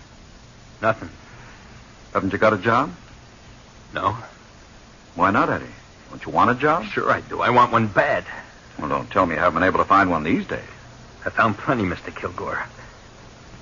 But they weren't for me. How old are you, Eddie? 23. You look strong enough and healthy enough. Sure, I know what I look like. And I know what I feel like inside. What do you mean? I got a slug in my belly during the war. They took it out all right, but... I see. I've never been the same like I used to be. I get sick so often I can't hold down the regular job. I'm sorry about that, Eddie. It's okay. I'm not griping. Government sends me a check every month, and Hal Humphreys lets me pick up a few bucks every time I can. Who's Hal Humphreys? A nice guy. He owns a gym on Cedar Street where a lot of fighters train. What do you do there? Oh, I help out when the place gets too busy for Punchy. He's a regular porter. To do the job all by himself. Is that the gym where Bud Swift does his training? Yeah. Eddie, where were you last night around 8 o'clock? I was at the gym from 7 o'clock until 9:30. Anybody see you there? Sure, everybody see me. Who's everybody? Well, gee, I don't know. There was a big crowd there. But Hal Humphrey seen me a couple of minutes after I come in. I was watching some guy punching a bag when Hal came over to me and said... Oh, what's the matter, kid? You're not working tonight. I don't feel so good, Hal. Oh, that's too bad. That's my stomach again. You know. Yeah, I know. Hey, you should have stayed home. No, that wouldn't help. Just go nuts thinking about myself. Sure. You don't mind if I just stick around without helping out, do you? No, have fun. It's your time, Eddie. Take it easy. Listen, Hal, if I should feel better later on... Sure, just let me know. I'll be around. What happened after that, Eddie? Nothing. I hung around until 9:30. Then the pains in my stomach got so bad I had to go home. Then you have got an alibi, haven't you? Yeah, but the cops locked me up anyhow. Who told the police that you stabbed Bud Swift? I don't know. Eddie, did you have any reason for trying to kill Bud Swift? No, Mr. Kilgore, no reason at all. But, Eddie... Excuse me, Mr. Kilgore. Huh? Oh, what is it, Tom? The warden just got a call from the DA's office. Uh-huh. The DA wants to see that young fellow right away, so if you're through with him... Well, I was about to leave, but is Mr. Howard coming here? No, he wants us to bring the prisoner to his office. Good, I'll go with him.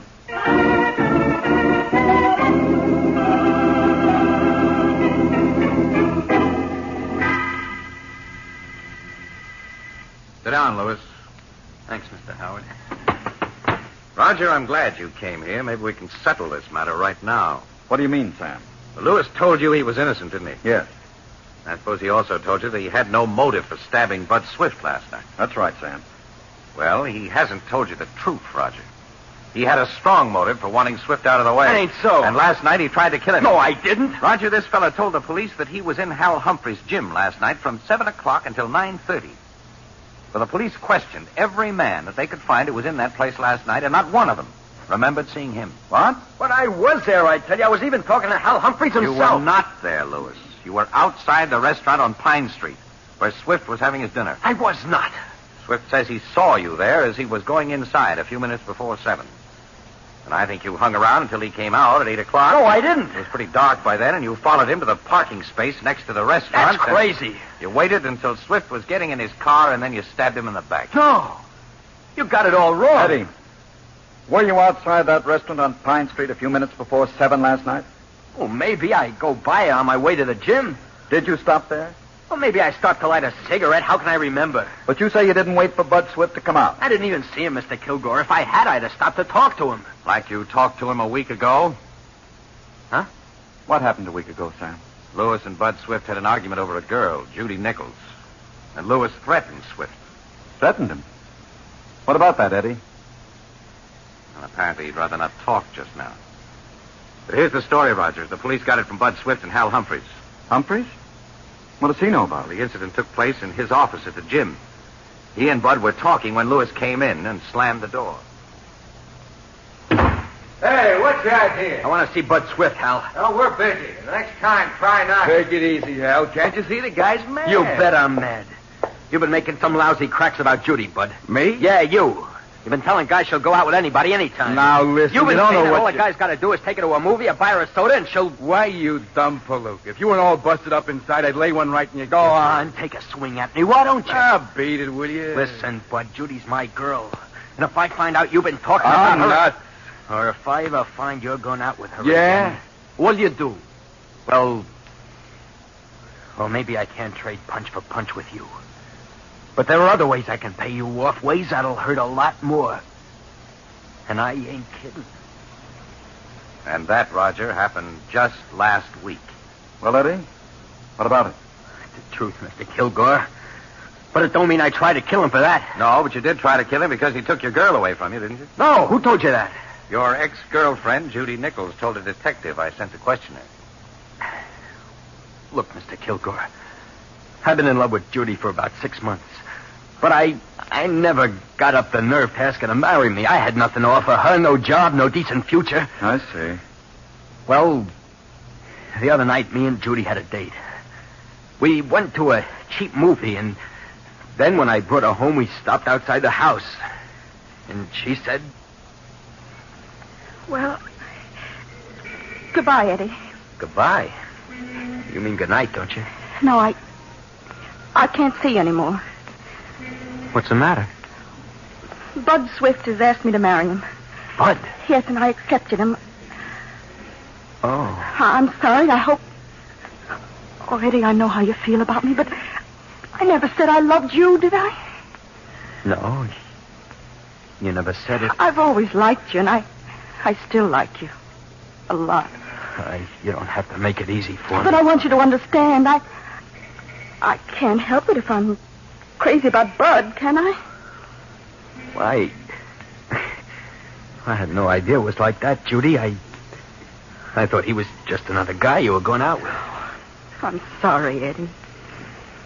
Yeah. Well, what does the odd guy say at a time like this? Do I wish you health and happiness? If you want to. Okay.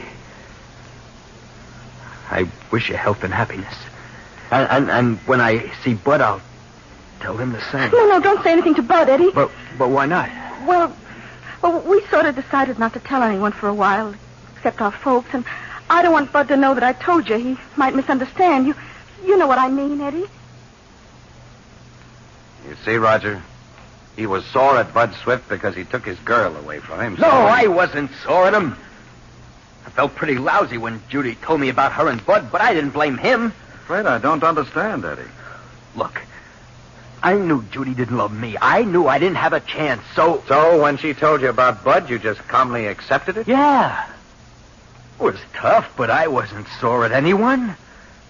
If I'd have wanted to kill Bud, I could have waited for him until he got home that night and done it then. Eddie, why didn't you tell me the story before? Oh, Judy asked me not to say nothing about what she told me, so... I wasn't going to talk to anyone about it. I see. Sam, who told the police that Eddie stabbed Bud Swift? It was Bud himself, Roger. Did he see him at the time of the stabbing? No, but he saw him hanging around the restaurant an hour before. On the basis of the other evidence I've got... All of which happens to be circumstantial, Sam. Well, that's true, Roger, but I can't ignore it. Something wrong here. Bud Swift said some terrible things about Judy Nichols a week ago. Yes. And a few days later, he asked her to marry him.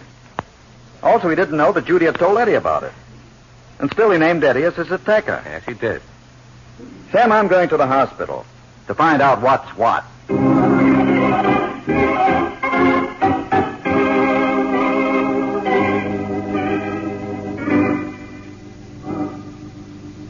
That punk's fixed me good, Mr. Kilgore, but good.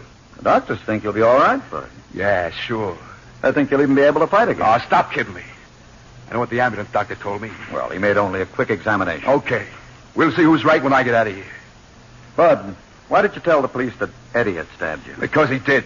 How can you be so sure? You didn't see him. What was he hanging around a restaurant for? Well, that was an hour before.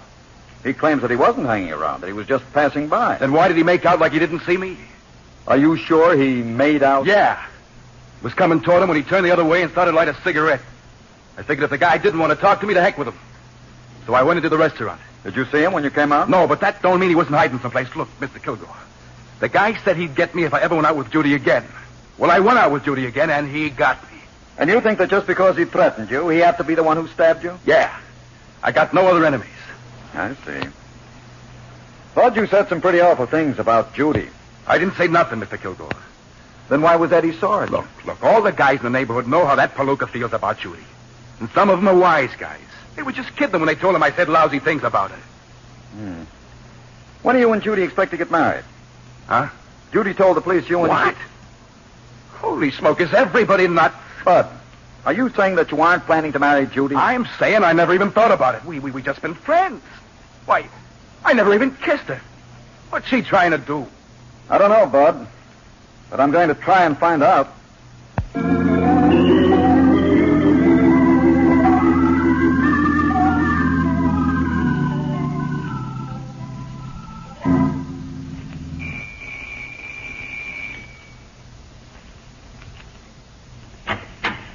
Well? Are you Miss Judy Nichols? Yes. I'm the public defender, Roger Kilgore. Oh, the public defender. Oh, come in. Thank you. You're the man who helps people when they get arrested. Yes, You're going to help Eddie, aren't you? You're going to see that he gets out of jail? You want him to get out? Oh, I'll die if they send him away. I don't care what he did. Judy, are you in love with Eddie? Or do you want him out of jail because your conscience is bothering you? No, I'm in love with him. I've always been in love with him. Then why did you tell me you were going to marry Bud? I was afraid. Afraid of what, Judy? For myself. Got so I couldn't get Eddie out of my mind. When I went out with another boy, I kept thinking of Eddie. Naturally. You were in love with him. But I didn't want to be. I didn't want to get into something that could never be any good for me. Why do you say that? Because Eddie didn't have a job? Because he couldn't hold a job. Oh, I know he's tried. I've met him after work when he was working, and he was so sick he could hardly talk. The next day he went back to the job, and he kept going back and trying to work until he was fired. It happened over and over again. Judy, isn't it possible that Eddie might get well someday? I don't know, but he lost so many jobs, I decided that maybe it'd be better for both of us if we didn't see each other again. So I made up a story. The rottenest story in the world. Judy, was Eddie sore at Bud when you told him? No, he was awful nice about it. He even said he was going to wish him health and happiness. Oh, Mr. Kilgore, you've got to get Eddie out of jail. I'll marry him tomorrow if you just get him out. Why did you tell the police that story? Didn't you realize that you were giving evidence against Eddie that might convict him? No, I didn't realize anything. The detective came here this morning, asked me a lot of questions. I was afraid of being caught in a lie, so I told him the same story. Judy, you say that you're in love with Eddie. Oh, he's got no idea how much, Mr. Kilgore. But still, you believe that he tried to commit murder. What? Hasn't it occurred to you that he might be innocent? Oh, good heavens, I must be losing my mind. Just because the cops arrested him don't mean he's guilty, does it? Of course not. Why, he claims that he has an alibi. Then he has. But it doesn't seem to be any good. At any rate, I'm going over to Humphrey's gym and check on it myself.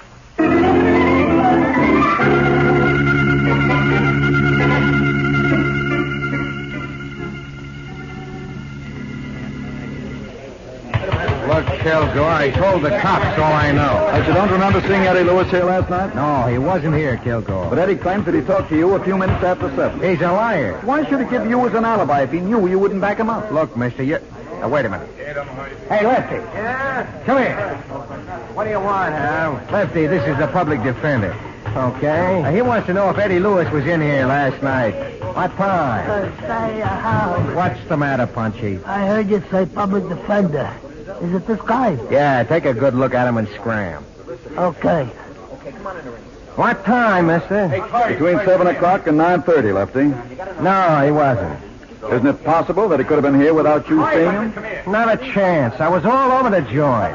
Say, Hal. Now what is it, Punchy? That fellow over there says this guy's name is Roger Kilgore. Yes, it is. But Hal says you're a public defender. Now listen, Punchy, haven't you got any work to do? Yeah, sure. Okay, then get busy. If you want to keep working for me. Sure. Public defender. I don't know. Punch-drunk pug. I don't know why I keep him on. Mr. Humphreys, you wouldn't have any reason to lie about Eddie, would you? What do you mean, Kilgore? Well, if Eddie had simply said that he was here, I could doubt his alibi. I know what these training gyms are like when they get crowded. So? But he said that he talked to you. That proves that he's lying, Kilgore. Now, if you don't mind, I've got my business to think about. It don't run without me.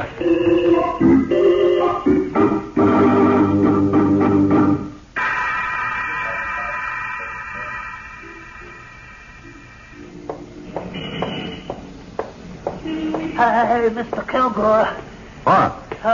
Mr. Kilgore. What is it, Punchy? I know something. Would you follow me down the street to tell me about it? Yeah. I know something about Eddie. What do you know about him, Punchy? He's a good kid. Sure he is. He was in the gym last night. What's that? Yeah, he was in the gym. What time was he there, Punchy? He was there. Hal and Lefty shouldn't have said he wasn't. Ah. Why didn't you tell this to the police? Police? Cops. I didn't see no cops. They were in the gym this morning, questioning everyone. I didn't see no cops. I got a haircut this morning. And how Humphreys did lie. Listen, Punchy, do you know anything else? Yeah. I know something about Bud Swift. What about him? He should have took a dive in the third round. What? But he didn't. Yes, I know. He won by a knockout in the second. Yeah, but he shouldn't have. But how do you know that he was supposed to lose in the third? I heard Hal telling Jack Graham. Who's Jack Graham? He's Bud's manager. And you say you heard Hal and him talking? Yeah. A couple of days ago in Bud's dressing room. Just a minute. Are you saying that Hal Humphreys tried to fix a fight? While you were there, Punchy? Yeah. He didn't know I was there. But he must have seen you. I wasn't there. Now, look, Punchy. Let's get it straight. I got it straight, Mr. Kilgore.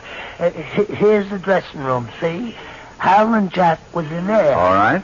Next door is another room where I put towels for the fighters when they come out of the shower. Oh, I see.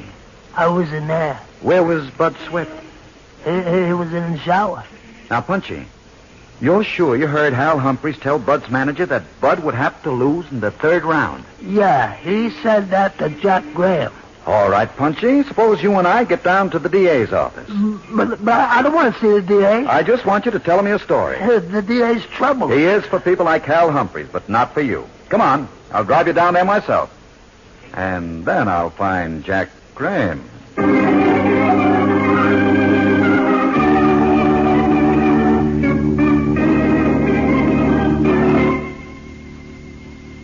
Now, look, Mr. Graham. I've told you I've got a witness who heard you and Humphreys making a deal. What are you trying to do? Kill me off in the fight business? You killed yourself off, in case you don't know it. I've never taken a nickel from any crooked gambler. No?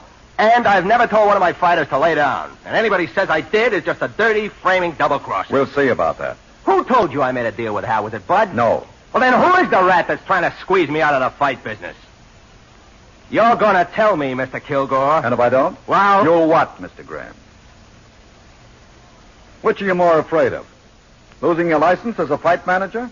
Or going to prison for attempted murder? I didn't try to kill Bud. You told him to lose the fight and he didn't. No, I didn't tell him anything. Listen. I've discovered that Hal Humphreys, besides running a gym, is also a bookmaker. Yeah? And I know that the betting was pretty heavy on your boy to win. But Hal was on the short end. Against him. Yeah. But I didn't make no deal with him. Then what did happen? Well, Hal had been watching Bud work out.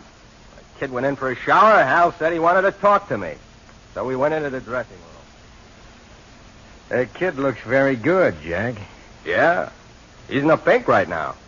I've got $4,000 bet on that fight, Jack. It's safe. The kid will take that rummy in 2 rounds. Jack, I think the rummy ought to take the kid in 3 rounds. You want Bud to take a dive? That's what I'm leading up to. You see, I'm betting on him to lose. But I can't tell him to take a dive. He's a nice, clean kid, and he thinks that... Jack, I don't care what he thinks. I'm betting against him. Nice odds, too. That's your hard luck. It'll be yours and his if he don't go down in the third. Now, listen, You want that kid to fight again, don't you? Well, sure, but... And you want to be around to see him fight, don't you? Sure I do. Okay. You tell him it's a canvas in the third or a funeral around the first. But you say you didn't tell him, Mr. Graham? No, I'm building fighters to win, not to lose. Besides, Bud thinks I'm a great guy. Maybe you are, Mr. Graham. Yeah, a great guy. Somebody in Hal's mob put a knife in a kid's back last night. I've been sitting here all day waiting for my turn. But if you told the police, you wouldn't be in this predicament. That would take nerve, Mr. Kilgore. And I haven't got it. I didn't want to lose my license for not reporting Hal to the DA before the fight. Well, he's been reported. I'm sorry that it wasn't done by you.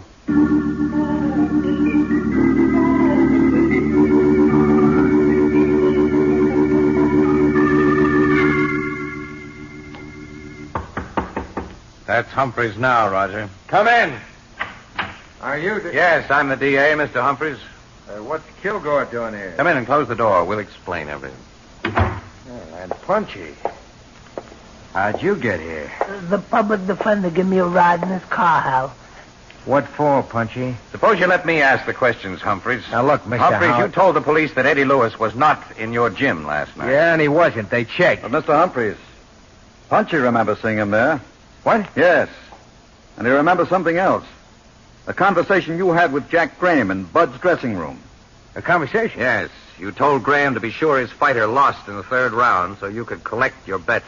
Did that punch-drunk pug say that about me? Do you deny it? Sure I deny it. What do you think my racket is, anyway? I think it's fixing fights. Hal, I ain't no punch-drunk pug. Shut up, you... Now, listen, Punchy. I'm your pal, ain't I? Sure. I gave you a job when no other guy in the business would even look at you. Sure. Then how could you tell the DA you heard me trying to fix a fight? You know it ain't true. It is true, Hal. I was in the room next to where Bud was taking his shower, and I heard you and Jack talking. Listen, Howard, if you want to take the word of this punched-up mug against mine, then go ahead and take it. You never get a jury to believe him. Humphreys, I've got another witness I'd like you to meet. What? Will you come in here, Graham? Not Jack Graham. Hello, Hal. Mr. Humphreys, do you still want to deny that you tried to fix that fight? Why, It's no use, Hal.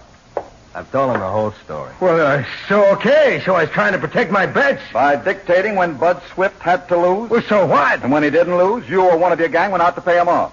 Well, I don't follow. What are you guys trying to do? You can't pin a murder rap on me. You said he'd never fight again if he won. Shut up, Jack. Now, look, Humphreys. You've lied about everything in this case from the first minute you talked to the police. But from now on, you're going to start telling the truth for a change. Whoever thought I was going to get washed and hung up by a dumb, punch-drunk palooka?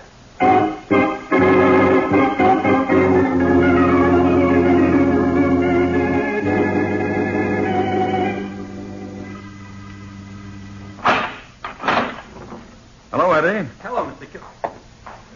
What is this? Judy. Eddie, darling. Hey, what? You're free, Eddie. Free? Yes. Hal Humphreys has made a full statement. His man Lefty did the actual stabbing. Holy smoke. Well, what did they knife Bud for? I'll explain it to you, Eddie. Yeah, sure. While you're taking me home. Well, what about you and Bud? Everything's going to be all right, Eddie. You know, Eddie, I think she's right. Thanks, Mr. Kilgore. Whoever figured out about a public defender sure figured okay. Yeah.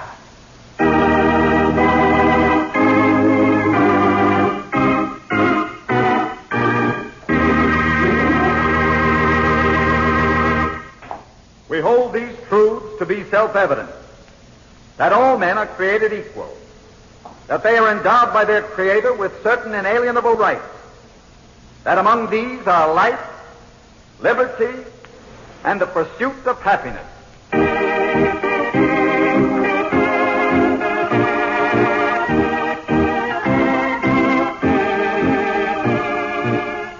Roger Kilgore, Public Defender, written by Stedman Coles and produced and directed by Jock McGregor, featured Santos Ortega as the Public Defender and Stotts Cotsworth as the District Attorney.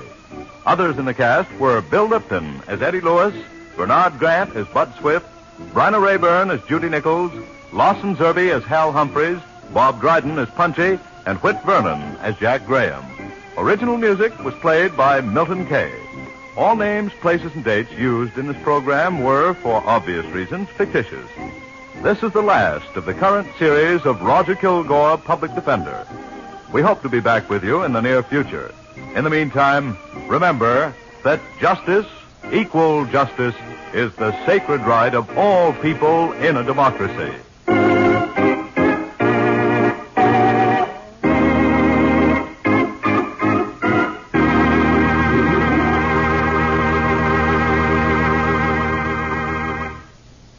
Carl Caruso speaking. This is the Mutual Broadcasting System.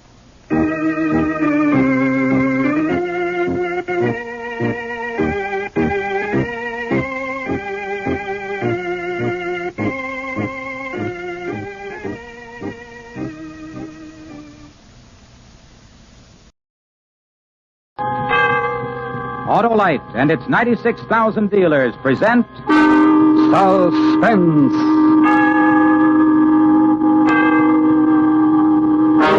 Tonight, Autolite presents transcribed A Murderous Revision, the story about a man who made a recording of a violent death, starring Mr. Richard Widmark.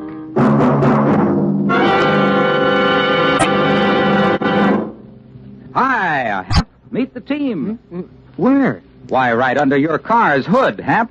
The Autolite Electrical System, the family team of precision-made units, including the coil, distributor, starting motor, and the other parts that make up the complete Autolite Electrical System, used as original factory equipment on many leading makes of our finest cars, trucks, and tractors. Well, what does this team do, Harlow? Why, Hap, it goes to work for you every time you press the starting switch, sound your horn, or play your radio.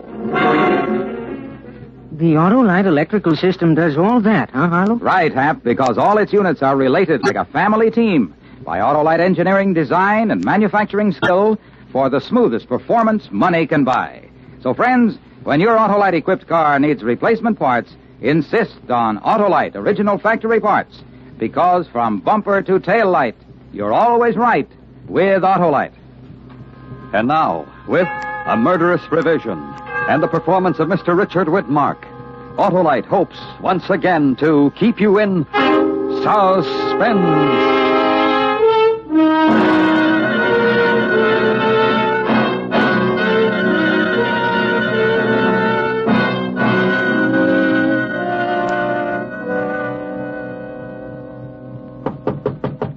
Yeah?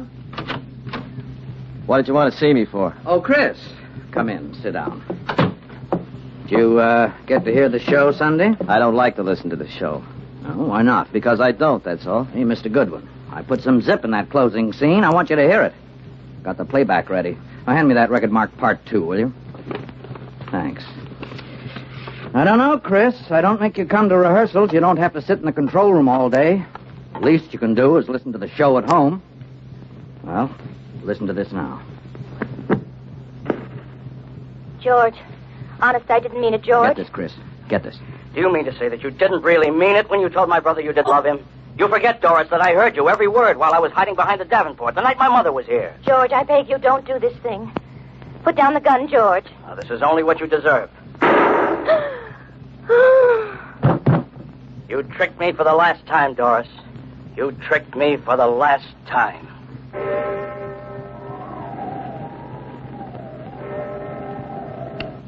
What did you change it for? What was wrong with the ending the way it was? Why did you change it? Now, just take it easy, Chris. I'll tell you why I changed it. Because it was wordy and repetitious. It didn't tell the story. The boys upstairs? The boys upstairs. Yeah, that's just what I thought. The boys upstairs. They do everything but breathe for you.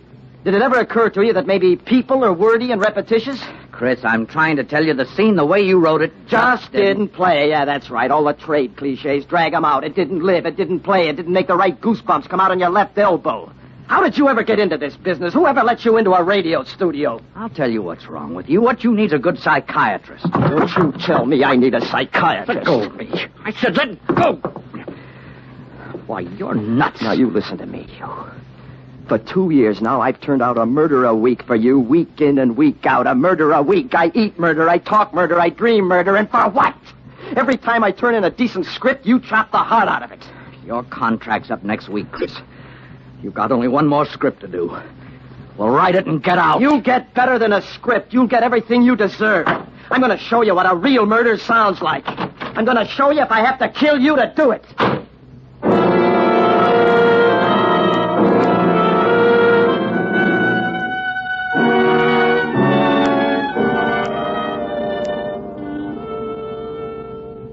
Good evening.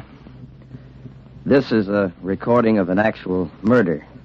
The first, as far as I know. Not written, not rehearsed, but well planned. It is respectfully dedicated to Mr. Ken Avery, editor and producer of the radio program Murder Please. This is my last show, Mr. Avery. I'm delivering it to you in its entirety. Cast, music, everything. The events and persons are absolutely real. It's going to be a great show, Mr. Avery. You'll hear everything but the climax. I'm speaking into a microphone concealed in my desk, concealed with the other recording equipment I've rented for the occasion. The music you hear is coming from a high-fidelity phonograph at my side. This program is produced, edited, directed, narrated, engineered, and plotted by Christopher Turner, whose only claim to immortality is this single half hour. And now, Mr. Avery, the leading characters in order of appearance. The murderer, Christopher Turner. The catalytic agent, your daughter Lois. The victim, yourself. And now, please to begin.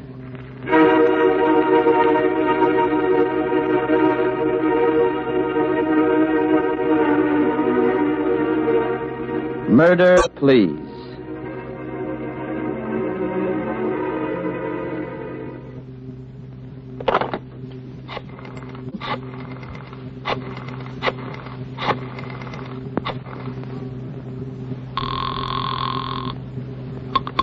Hello? Hello, Ken. This is Chris. Oh, now I hate to listen, bother Chris. you at home, but I wanted to apologize for the way I acted. Could you drop over to my office right away? Sorry, Chris, no go. I put up with your little insanities for 2 years now. Temper tantrums, insults, coming in stewed to the gills. 2 years of that was plenty. I see. You won't change your mind? Not a chance. Maybe you can find somebody more patient than I am. Good luck. Thanks, Ken. Thanks a lot. Lovely opening scene, Mr. Avery. Thank you. You did exactly what I wanted you to do. You just threw away your last chance to save your life. Good work, an excellent performance. Well, if you won't come up to my office by invitation, which I suspected you wouldn't, there's still another way. The telephone book. Listen, Mr. Avery. The sound of the flipping pages. Your daughter's phone number. Yeah, here we are.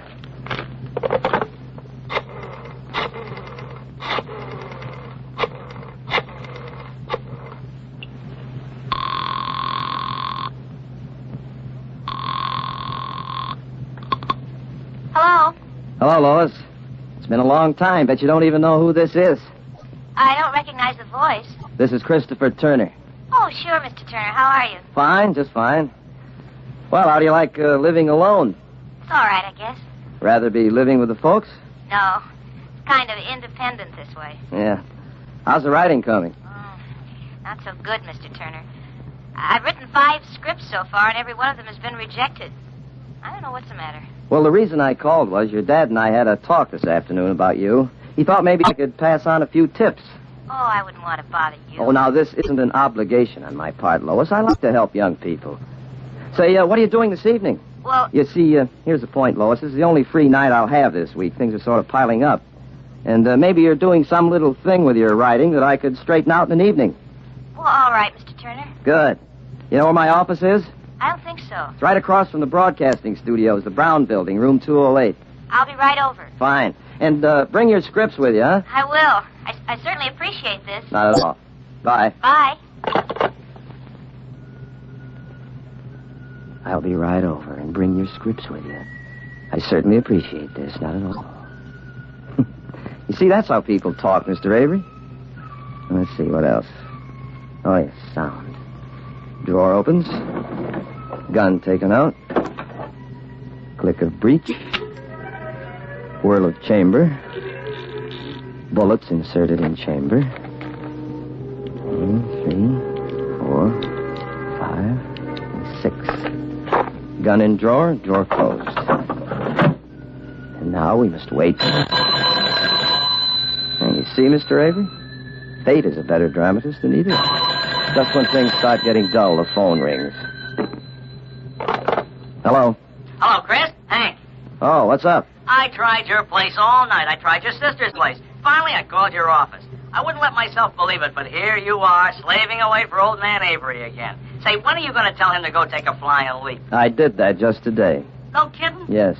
Well, congratulations. From here on in, nothing but bigger and better things. Yeah. Say, there's a rip-roaring poker game going on over here. Just room for one more sucker. What do you say? No, I can't tonight. I'm doing my last show. Oh, forget it for one night, why don't you? Live a little. Thanks, Hank, but I can't. I'm coming over and get you away from that typewriter if I have to use force. No, I can't, Hank. The show's Sunday. Look, I got a script due tomorrow. You don't see me knocking myself out. Let him wait. Listen, Hank, you can't come over here. Don't you get it? Oh, I'm sorry, Chris, honest. If I'd suspected. Sure thing. Well, take it easy. Call me for lunch or something. You bet. Sorry, boy. Bye. Bye. Whew, that was close. Good scene, though.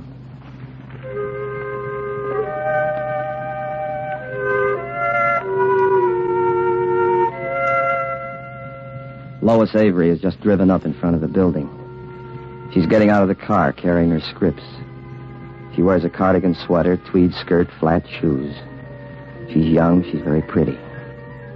A girl with everything to live for. Now she's disappeared into the building. In a moment, she'll knock on my door. And then you'll see for yourself how youth resists the threat of death. And this, Mr. Avery, would be the proper dramatic moment to end Act 1.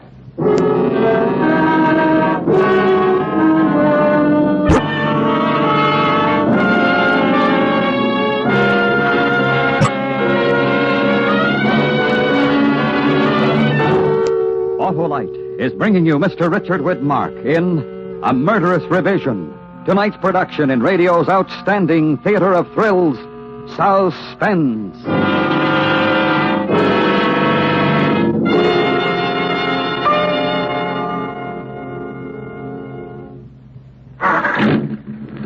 Hey, Hap, better turn on your lights.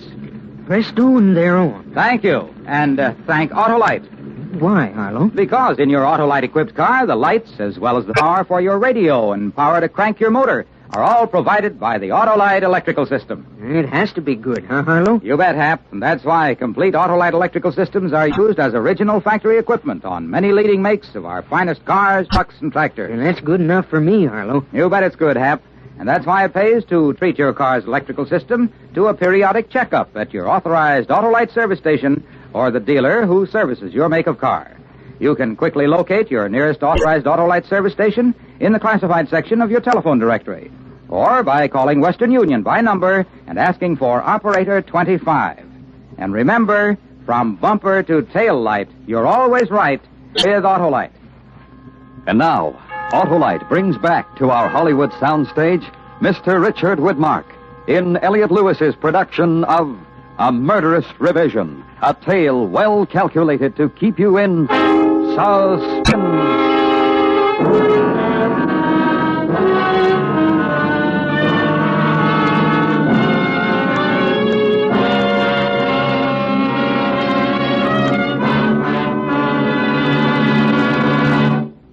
Act 2.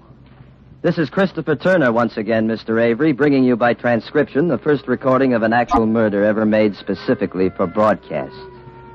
The setting, my office.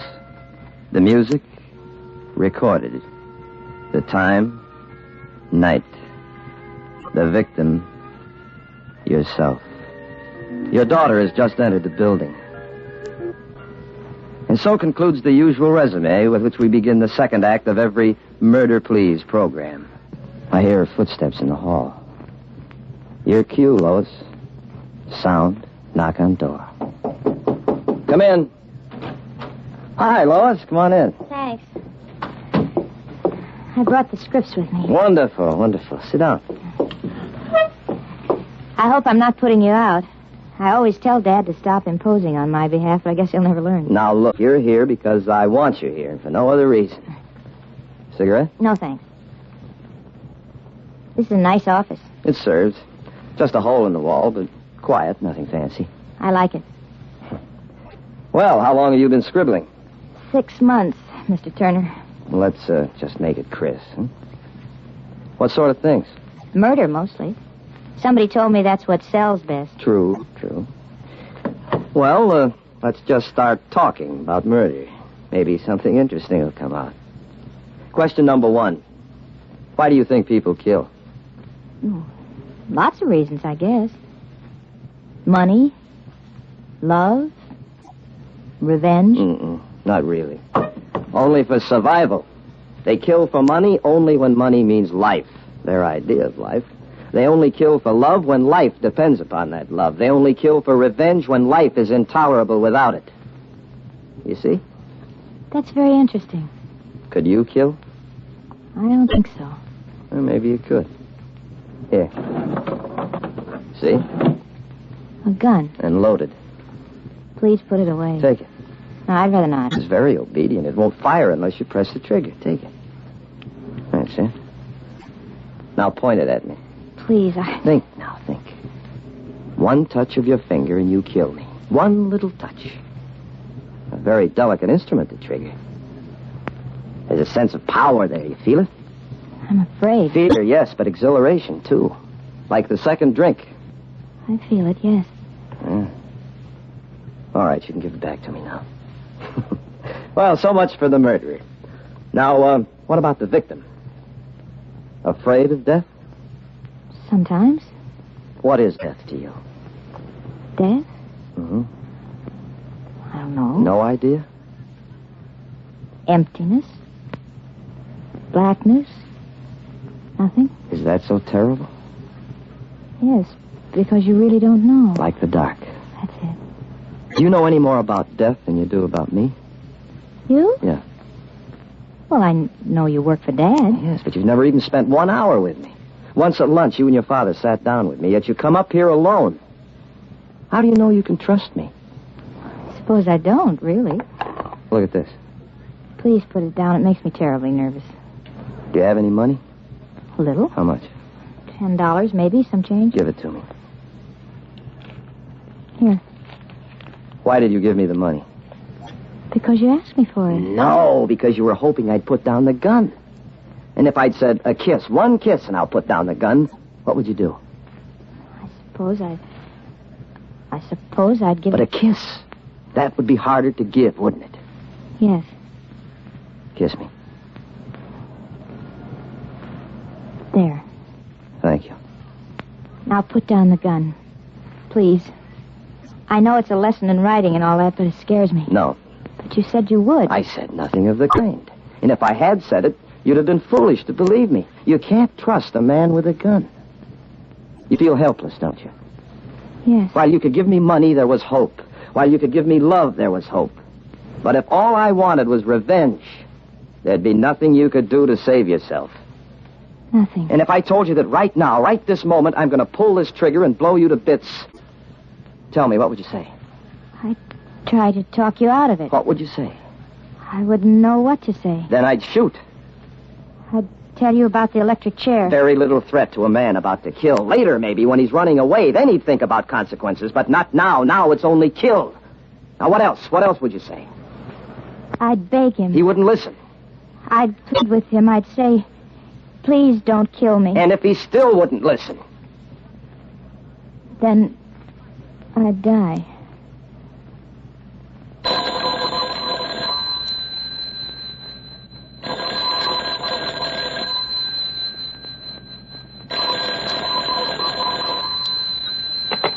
Hello. Bet you don't know who this is. I can't place the voice. Try. I haven't the slightest idea. Remember San Francisco and the Italian pizza and the cigarette holder? Vaguely. Who is this? I hate guessing games. Harriet. I know at least 18 Harriets. Harriet who? Crawford. Oh. I just came in. I thought maybe you could meet me for a drink. I don't know a single solitary soul in town. How did you happen to call here?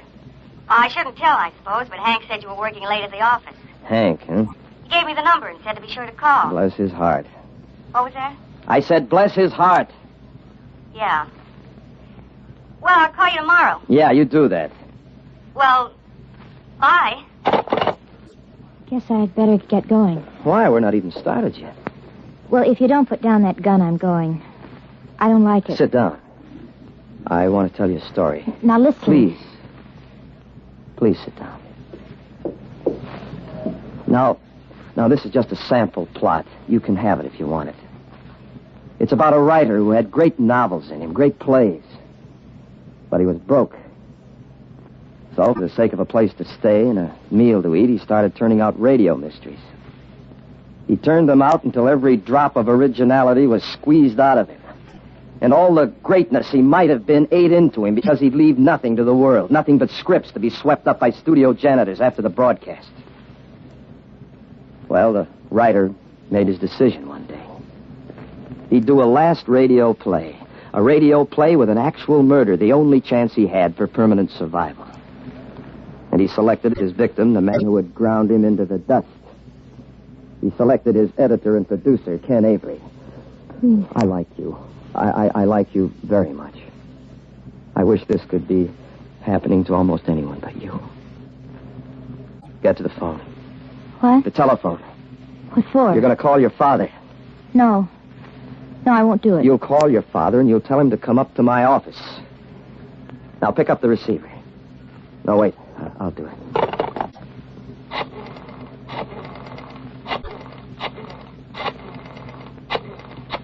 Now take the phone. Tell him. It's ringing. Take it. Hello? Hello? Dad? Lois? Lois, what are you calling this time of night for? Something the matter? No, nothing. You want him to take you home, but you don't feel well. Lois, something's the matter. Where are you? You home? No, I'm at Mr. Turner's. Turner's? His apartment? His office. I don't feel very well. Come and take me home. Come and take me home. I don't feel well. Here, give me the phone. Hello, Ken. Yes? Chris? Yeah, Lois came up tonight to discuss some script she wrote, but she doesn't feel very well. You better come and get her. I'll be right over. Sit down. We haven't got very long to wait. 20 minutes have gone by. I hear the steps in the hall. The sure, plodding steps of her father, Mr. Ken Avery. The climax, ladies and gentlemen of the listening audience, I address to you. Mr. Avery will never hear this portion of the entertainment. Come in. Lois, are you? Well, what is this? Sit down. There's a chair reserved for you. Lois, what's been going on here? Tell him, Lois. He's going to kill you. He's going to kill both of us. Close the door. Oh, Chris, put that thing down. Somebody's liable to get hurt. What's the matter with you? Drinking again? Nothing to drink. Very sober. Sit down. Chris, are you crazy? Good line. Perfectly in character. The inane cliche from the mouth of the great producer. You see, Ken, everything is being recorded right now. Your voice, Lois's, mine. Sit down. Recorded for what? For posterity, for the show next week. You'll have the honor of appearing on your own program as the murder victim. Here, let me show you. Right here in the desk. You see, it's a recording machine. I've stopwatched every second. It's been running exactly 25 minutes. You always made it a rule to plan the climax for 26:30 so you could have room for a final commercial. Well, that's just what I'm doing. According to my timing, you have about 1 minute and 30 seconds to live. All right, Chris, that's enough of the phony dramatics. Now, give me that thing before somebody gets hurt. Stand back. I wouldn't want to mistime the climax of the show. This won't make a show. You won't have much editorial power, Mr. Avery, after a few seconds. There's the agency. They wouldn't put this thing on the air. No, why not? You planned to kill me. From the beginning. There's the trouble right there, Chris. There's no twist. Oh, yes, the twist. Right.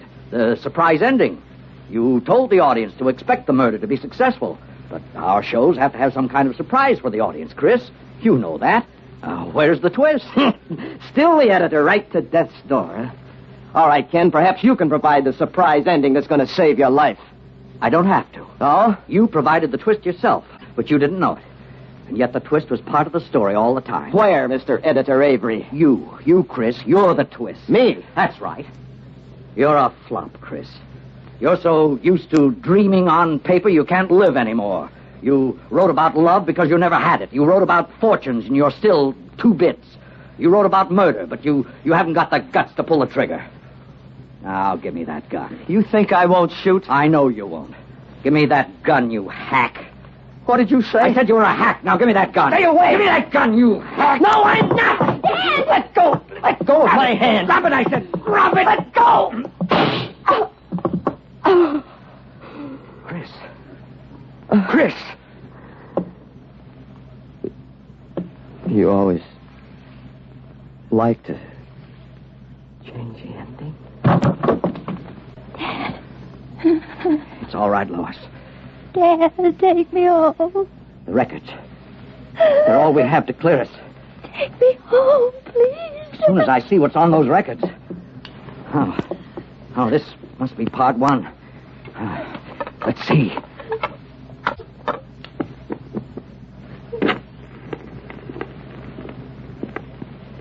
Good evening. This is a recording of an actual murder. The first, as far as I know. Not written, not rehearsed.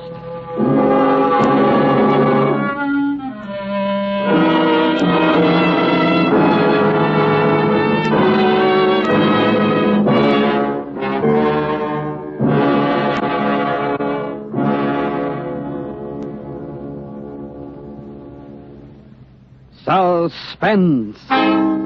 Presented by Autolite. Tonight's star, Mr. Richard Widmark. Friends, this is Harlow Wilcox again to remind you that Autolite is the world's largest independent manufacturer of automotive electrical equipment. In 28 plants from coast to coast, Autolite makes over 400 products for cars, trucks, tractors, planes, and boats.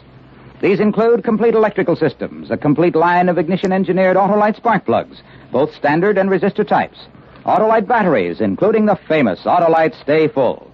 Autolite also makes automotive wire and cable, bumpers, and hubcaps, electric windshield wipers, and many more. All are backed by constant Autolite research and are precision-built to highest standards of quality and performance. So remember, from bumper to tail light, you're always right with Autolite. Next week on Suspense, our star will be Mr. Victor Mature as a man who made his living as an assassin. A tale we call Black Jack to Kill. In weeks to come, we shall also present Mr. John Hodiak and Mr. Herbert Marshall, all on Suspense. Suspense is produced and transcribed by Elliot Lewis, with music composed by Lucian Morowick and conducted by Lud Gluskin. A Murderous Revision was adapted for Suspense by David Ellis from a story of S. Lee Pagostin. In tonight's story, Kathy Lewis was heard as Lois, Joseph Kearns as Ken, Charlotte Lawrence as Harriet, and Jerry Hausner as Hank. Tonight's appearance of Richard Widmark was made possible through the kind permission of 20th Century Fox Studios. Mr. Widmark may soon be seen in the Technicolor production Red Skies, Montana. For the location of your nearest Autolite service station or your nearest Autolite spark plug or battery dealer, phone Western Union by number and ask for operator 25. Switch to Autolite. Good night. This is the CBS Radio Network.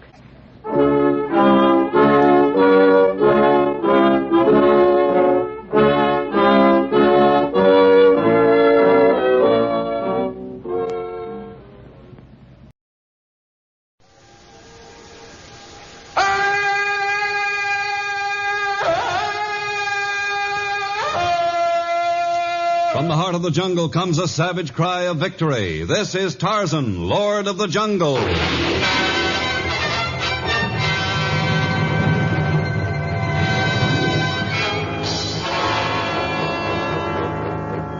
From the black core of dark Africa, land of enchantment, mystery, and violence, comes one of the most colorful figures of all time. Transcribed from the immortal pen of Edgar Rice Burroughs. Tarzan, the bronzed white son of the jungle. And now, in the very words of Mr. Burroughs, the story of all presumed dead.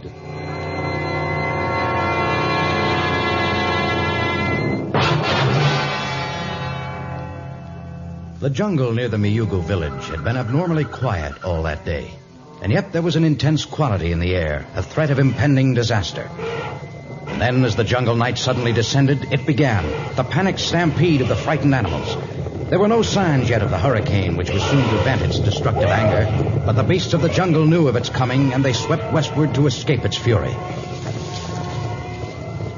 But one jungle creature, one whose keen senses had foretold the coming of the hurricane hours before, did not flee from its path. Instead, he traveled by the upper level of jungle growth until he had reached the very spot where the tempest was destined to strike most savagely.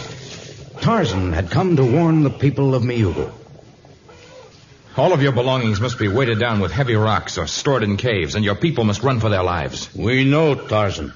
We put things in caves when here animals stampede. You've already done that? No deal. Well, then why do your people stand about? Why do they not take to the trails the elephants have made in their flight? People say they not go. But why? Do they care so little for their lives? It's because of Anakia. I have heard of Anakia. She is said to be the most beautiful girl in the entire jungle, but what is she to do with the refusal of your people to leave the village? Anakia refused to go. People not leave Jewel of Miyugu tribe behind. But someone must have influence over her. Has she no suitors among your warriors? All unmarried men of Miyugu are suitors of Anakia, but she not take any as husband. Not listen to any of them now. But this is madness. To let a woman's whim cause the death of hundreds? Where is the Hema of her parents? She not there. All day, all night, she stand on Big Rock to north of village. She stands on the rock all day and all night? Has she lost her reason? Not know, but all time she stand there. Not say word. Just look up at sky. Well, I shall make her lower her eyes until they look into mine, and I shall convince her that she must leave the village before the hurricane strikes. Not think your words change, Anakia. And then I'll be forced to throw her over my shoulder and carry her. No. Anakia like goddess to my people. You take her by force, they fight you. They kill if they catch. Well, if I can make them chase me, perhaps I can lead them to safety.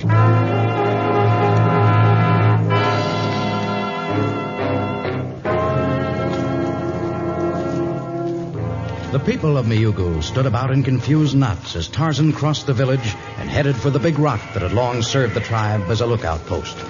And as he approached the huge boulder, he caught his breath with the sheer loveliness of the native girl who stood there. Her skin was the color of rich honey. Her hair was black and silken. Her lips were like the red of the jungle disa flower, and her upturned eyes were as black and as unwavering as pieces of polished jet. She did not even glance down at Tarzan's approach. I am Tarzan. Anakia knows. Do you also know why I've come here to talk with you? Not leave village, Tarzan. But you must. Your people refuse to leave without you. If they remain here, they may all be killed. Do you want to have their deaths on your soul? Anakia cannot leave. Stop gazing up at the sky and tell me why you think you must remain here. I said, look at me. What do you expect to find in the heavens? Anakia waits for great bird. A great bird? You have lost your reason. Is not reason that is gone, but Anakia's heart. She lose it to great man bird. Well, there's no use in trying to make sense from the things you say. I'm afraid I'll have to take you away from here by force. Wait!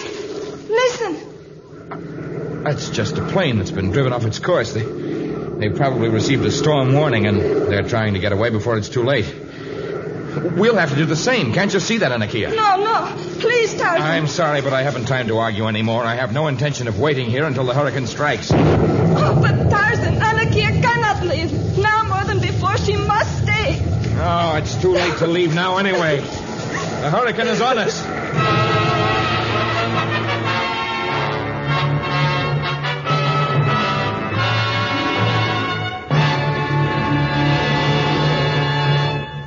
In just a moment, we'll return to our exciting story of Tarzan.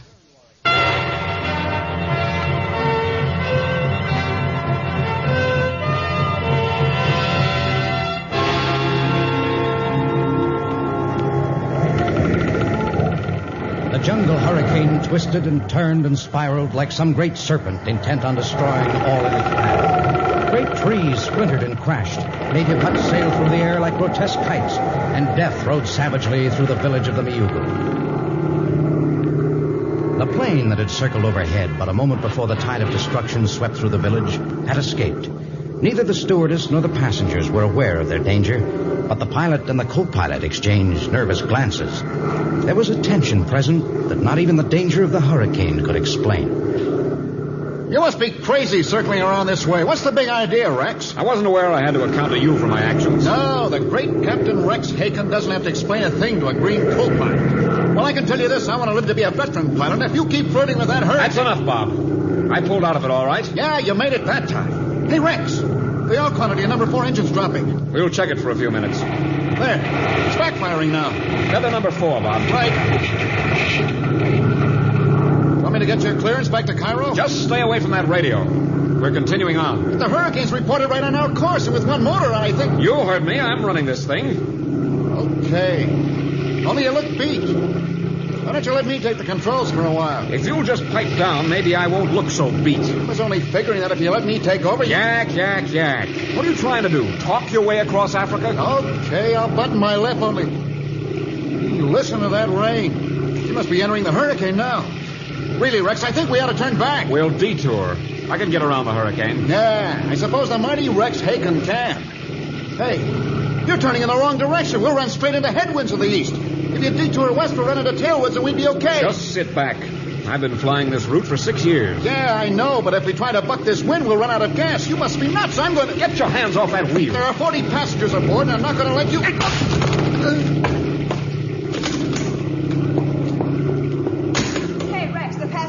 Worried about what happened to Bob. He was reaching for the mixture controls, feathering the number 4 engine. He clunked his head against the control pedestal. Can I do something for him? He'll be all right. You better take care of the passengers. See that they all have their seatbelts fastened. I already did that. And you get back there to the stewardess seat and fasten yours. All right. Only how are you going to get her through this weather? I know what I'm going to do. I know exactly what I'm going to do.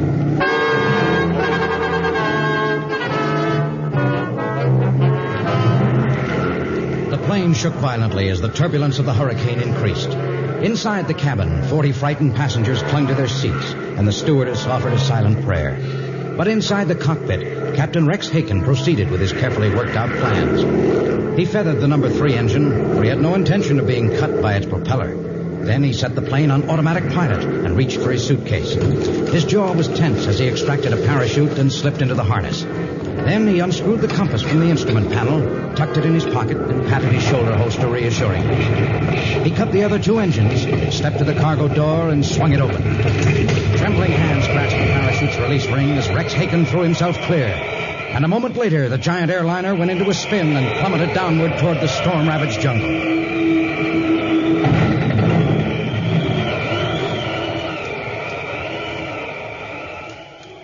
A week later, Captain Lawrence of the governmental police made his way to the now ravished village of the Miugu. I say, is anyone here? I say there, are any of you left? Over this way, Captain Lawrence. What? Tarzan! Well, I didn't expect to find you here. I hardly expected to be here, or anywhere, for that matter. I arrived in the village but a short time before the hurricane struck. Well, thank heavens you were saved. How about the Miugus? Any of them escape? A few. A native girl I was talking with when it happened managed to survive. We found shelter by a huge rock at the north end of the village. Oh, good work. The chief of the Miugu and a few others came out alive, but many of them were badly injured. I've remained here to help nurse them. Well, I hope you can shelve your nursing duties for a while. I've done about as much as I can. How can I be of service to you this time, Captain Lawrence? I need a lift, literally. What do you mean? Well, one of those airliners that travels from Cairo to Accra crashed somewhere near here a week ago. I have to find it. And those who spotted it from the air have reported that in a section of the jungle so dense that it can't even be reached by the elephant trail. But it might be reached by the upper level, huh? Is that it? Exactly. And with your help, I might be able to get by up there in the Apes province. I'll be glad to help. Do you really expect to find anyone alive after a week in the jungle? No, there's not a chance that any of them even escaped the crash. The report said that it was obvious from the air that the ship was completely demolished. Well, then why must you find it? A routine inspection. The airline would send their own inspectors if there were a chance of their getting to the spot. I have to report back to them. Orders. It seems so useless to comb the jungle for the wreckage when you're already certain that everyone's dead. How many were aboard? Here. I'll read you all the details. You have the details before you make your investigation? Well, not quite. This is a copy of the American Wire Service report on the accident. Here we are. Go ahead. Reports reached Cairo today that the DC-4 lost in the hurricane that swept over most of Central Africa last week has been sighted from the air. Several of the score of planes that have been searching for the missing airliner reported seeing the tangled wreckage in a remote jungle forest about 40 miles southwest of the native village of Miugu. Captain Rex Haken, who narrowly escaped death a year ago when he was forced down in the same territory, was the ship's pilot. Airline officials said Haken had been with the company almost 12 years and had logged more than 4,000 hours over the Cairo-Accra route. Robert W. Guthrie of Canton, Ohio, was co-pilot, and Miss Virginia Wortham of Sacramento, California, was stewardess. The company said it had no word concerning the fate of the crew or the plane's 40 passengers, but that they were all presumed dead. This was the first accident to take place in more than... Just a minute, Captain Lawrence. Yes? If they were on their way from Cairo to Accra, they must have been almost 150 miles east of their course. Yes, that's correct. I suppose the hurricane must have thrown them off that far. Was their radio working? Yes. And everything was perfectly all right at the last radio contact. It must have been about an hour before they went down. We heard a plane circling over here just before the hurricane struck. Did they have warning of its coming? Yes, they did. But I suppose a veteran pilot like Haken thought he could muddle through.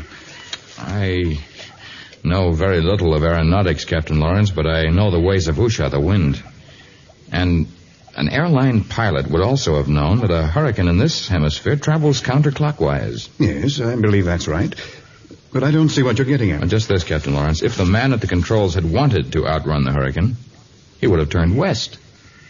You surely don't think Captain Haken or his co-pilot headed into that gale deliberately? I don't believe either of them were at the controls. What? If they had been, the plane would never have been that far off course. Now, whoever was at the controls intended the plane to crash. Perhaps some criminal who commandeered the plane just after their last radio contact. He may have shot or intimidated Captain Haken and the co-pilot. But if some crazy fool did that, he must have been aware he'd be committing suicide as well as murder. Unless he knew how to fly a plane and had some scheme for saving his own life. It's pretty far-fetched, Tarzan. Well, perhaps the wreckage may provide the answer. At least we'll find out for sure what happened to Captain Haken and the others. Haken? Oh, Anakia, have you been standing here long? White men busy, talk? I say there. What an amazingly pretty native girl. This is Anakia, Captain Lawrence. What do you want, Anakia? Anakia look for potion Tarzan make from herbs. But you saw me put it in the hemo we built yesterday. You were with me. Not know where it is. Tarzan find. All right, Anakia, in just a moment. Captain Lawrence, perhaps we shall find the answers when we found that plane, huh? Plane? Oh, well, something's happened you wouldn't understand about, Anakia. I'll be ready in a few minutes, Captain. Righto. Perhaps we may find that when they said all presumed dead, they presumed too much.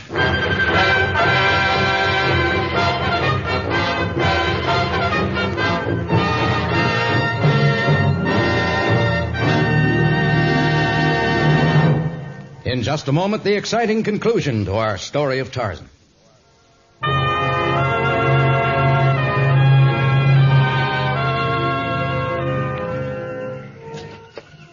Well, there's not much left of the plane to examine.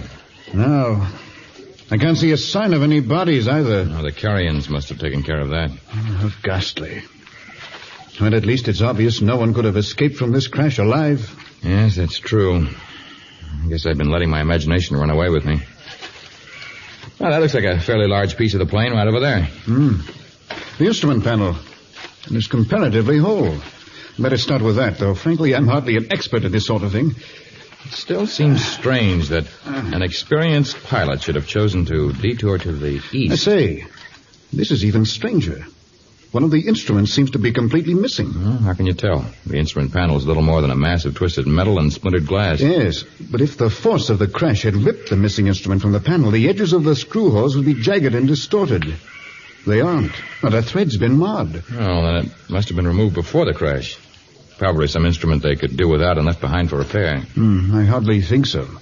Altimeter, airspeed, rate of climb, turn and bank, tachometers.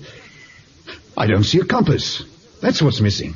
And they would never have left Cairo without a compass, that's sure. And anyone leaving here to make his way through the jungle would have been equally certain to take a compass along. But it doesn't make sense. How could anyone have lived through a crash that scattered the wreckage in every direction? What's this over here? Looks like brown fabric. Might have come from the plane, but I don't see how it could have gotten lodged under this rock. Look. What? A parachute. Stained brown by the dirt it was buried under. Well, someone piled earth on top of the parachute so that it wouldn't be discovered, but the driving rain of the hurricane washed the earth away again. You're right. Do the airlines carry parachutes as part of their regular equipment? No. Civilized men are much too ready to jump to conclusions. All presumed dead. Yes, all except a fugitive from justice who boarded the plane at Cairo, perhaps as a stowaway. He had a parachute concealed on him. When the plane ran into weather, he made his way into the cockpit and took over. Then he managed to jump a moment before the plane crashed. It must have been a desperate man to have taken a chance on landing in one of the few tiny clearings in this section of the jungle. Yes, and the rain might have rendered the parachute absolutely useless at any time during his descent. He's a desperate criminal, all right. And his latest crime? The murder of more than 40 other people who were aboard that plane. Well, if he survived a week in the jungle, we'll track him down. How? The rain that washed the earth away from his parachute also washed away any trail he may have left.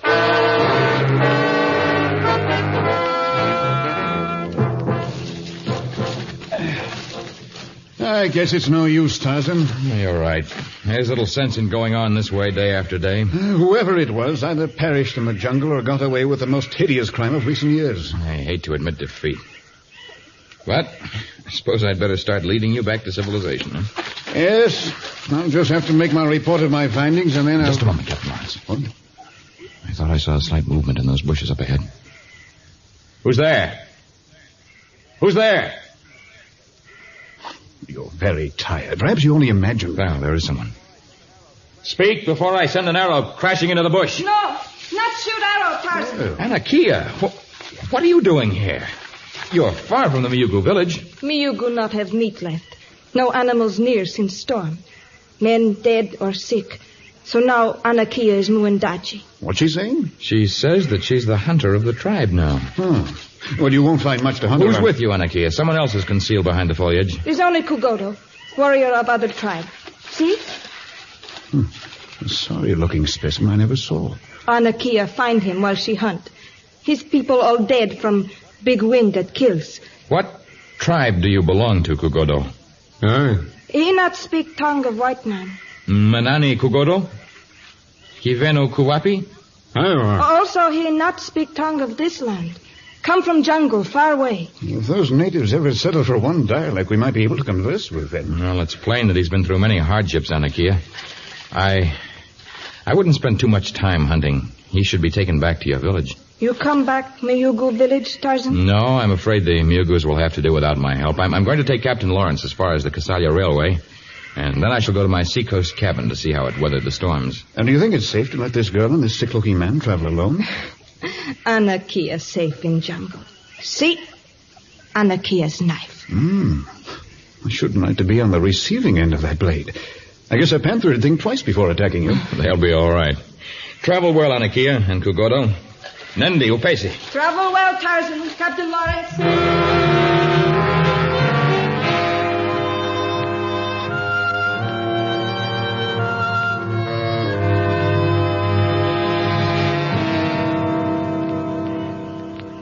Who are they? The men who look for you, my Hakan. It's good I dye your skin and make you look like native. You don't think they suspected anything? Oh, not tremble, my Hakan. Anakia's knife is not for animals alone, but for men who would hunt you down. But still, they should seek you. I told you, they're jealous of me. They'd like to make it look as though I was responsible for the accident. They'd like to force me to go home and stand trial. They not take you away from Anakia. They not take you from jungle. I wouldn't be much of a match against that white savage, not to mention the other one. If they should figure out my disguise... Then Anakia steal upon them, and her knife speaks for the man she loved.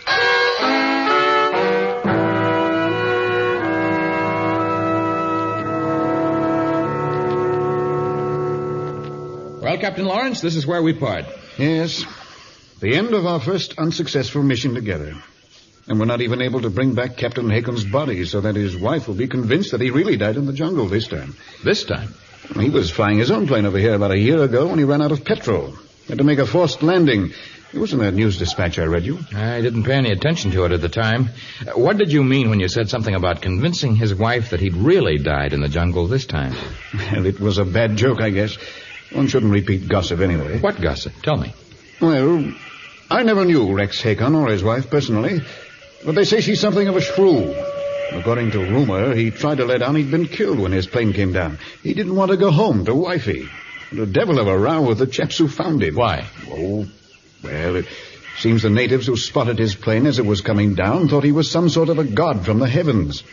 I don't know what tribe it was, but they treated him royally. One chap who knew Hakon quite well said the natives called him the Great Man-Bird, or something like that. Fugitives from justice, stowaways, planes commandeered. And I accuse civilized men of jumping to conclusions. Lawrence, I've been a fool. Well, I don't want to wait a fortnight for the next train. I guess I'll have to wait until I see you again to find out what kind of a fool you are. You're not getting on that train. You're coming back to the Miyugo village with me. And when you do return home, I think you'll have a murderer as your prisoner.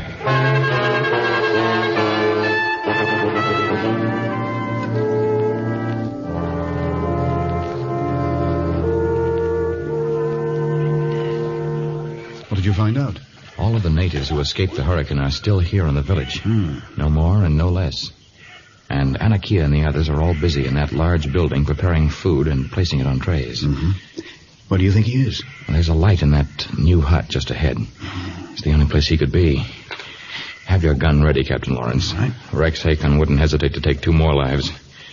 I'll force the door and you enter after me. I'll get out of your way if you have to come in shooting. Righto. All right, here goes. Whoa. Oh, it's you. Well, I'll never let you capture me.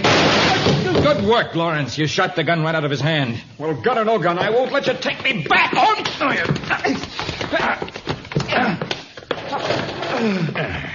right. I know when I'm licked. I've got him covered, Tarzan. You can put your gun away. He's harmless now. You're not going to make me go back. You can't make me go home. The first thing you're going to do is to answer some questions. Anything you want to know? You wrecked the airliner on purpose, didn't you? Yes, on purpose. Why? It was the only way. I've been in love with Anakia for a year. She's so beautiful, I had to come back to her. But my wife would never let me go. The only way I could escape was to make her believe I was dead. I was sure everybody believed that all aboard had been killed in the crash. How long in advance did you plan the little accident? For months. I kept waiting and waiting. And then at last the hurricane gave me the perfect opportunity. Only I almost didn't make it. I couldn't find my way here. Even with the compass? My parachute let me down with an awful jolt, and something went wrong with the compass. I wandered for over a week. But Anakia found you. She dyed your skin with jungle berries and disguised you as a native Kugodo. Yes, that's right. You know everything now. Well, go ahead, kill me. Only don't take me back. I don't want to stand trial and give my wife the satisfaction of hearing me condemned. Kill me now and bury me here where I may be near Anakia. Watch out, Tarzan. It's the girl. She has a knife. Not kill Tarzan. Anakia? What are you... Anakia! I couldn't stop her, Lawrence. She moved too quickly, even for me. Anakia here. She hear him say he has wife. Now Anakia know. Rex Hakon, not great bird or god. He's only man who is bad. He deserved to die. Yes, he did. But it was not your right to kill. The penalty for what you have done is death. And yet I cannot believe that your beauty was made to perish so soon. Anakia, I pray that the justice of the jungle will not deal too harshly with you.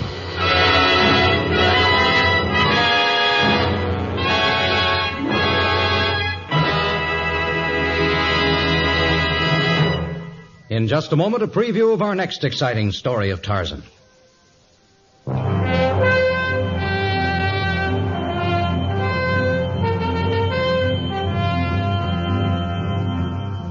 Lord Carisbrook had always felt that young English lads who would someday inherit important titles and great wealth should be given responsibilities early in life. So he established a trading account for Master Anthony at one of London's great financial houses. But the account and Lord Carisbrook's heir disappeared at the same time, and Tarzan, Lord of the Jungle, was drawn into one of his most exciting adventures.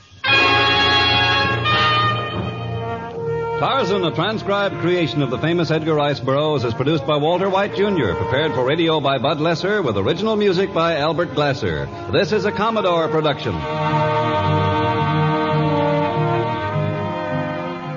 Listen to our next story, Small Packages, another thrilling episode of The Lord of the Jungle.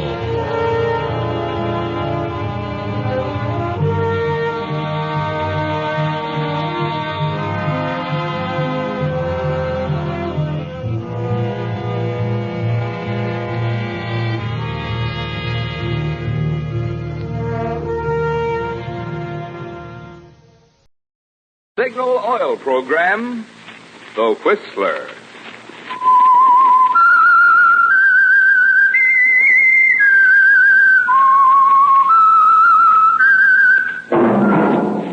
That whistle is your signal for the Signal Oil Program, The Whistler.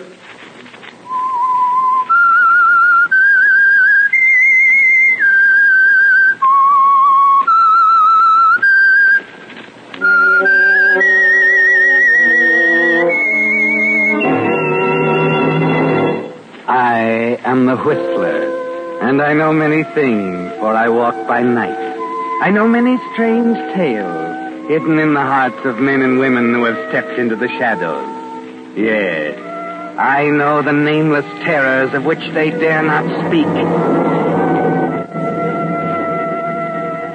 Yes, friends, it's time for The Whistler. Rated by independent research, the most popular West Coast radio program. And remember, let every traffic signal remind you, with new Signal gasoline, you do go farther than ever. Look for the familiar big yellow and black circle sign that identifies those popular Signal service stations throughout the West from Canada to Mexico. And now the Whistler's strange story, Stolen Murder.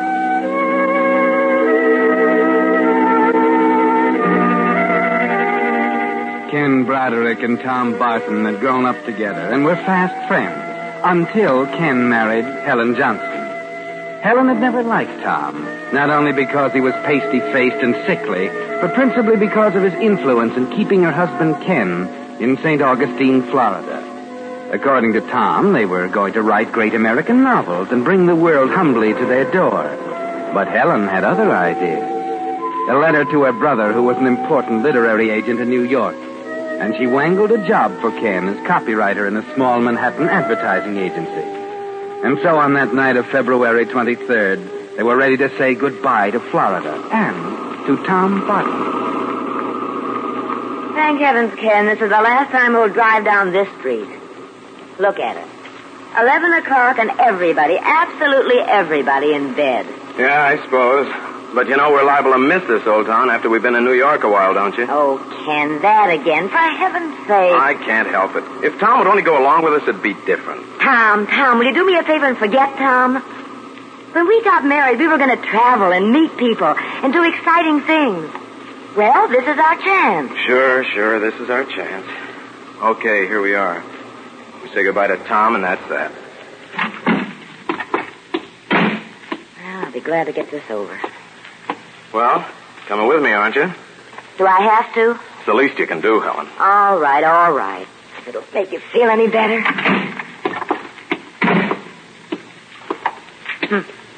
Looks to me as if he's already in bed, like the rest of the dear citizens. He's probably in back working on his book.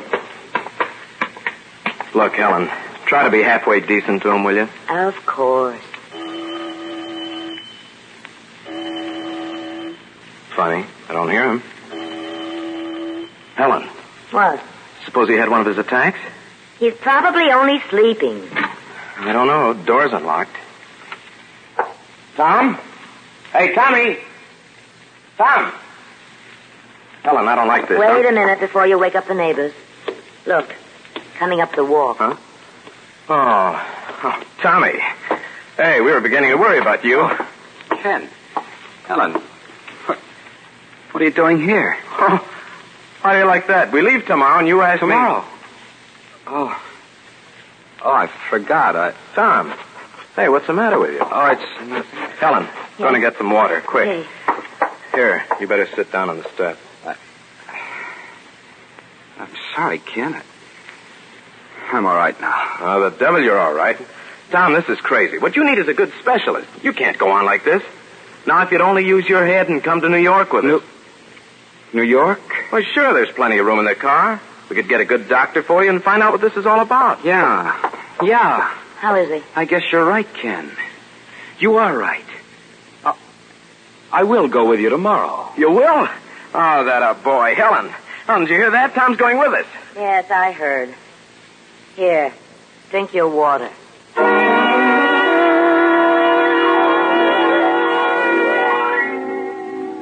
So you won your point, didn't you, Ken? Tom came to New York with you. But somehow after 6 months in the city, that doesn't seem to matter anymore. No, other things concern you now. Your dark, stifling apartment, your dreary job, your salary that will barely pay the bills, Helen scolding and scolding. And Tom? You don't even see him. He's convinced he's going to die.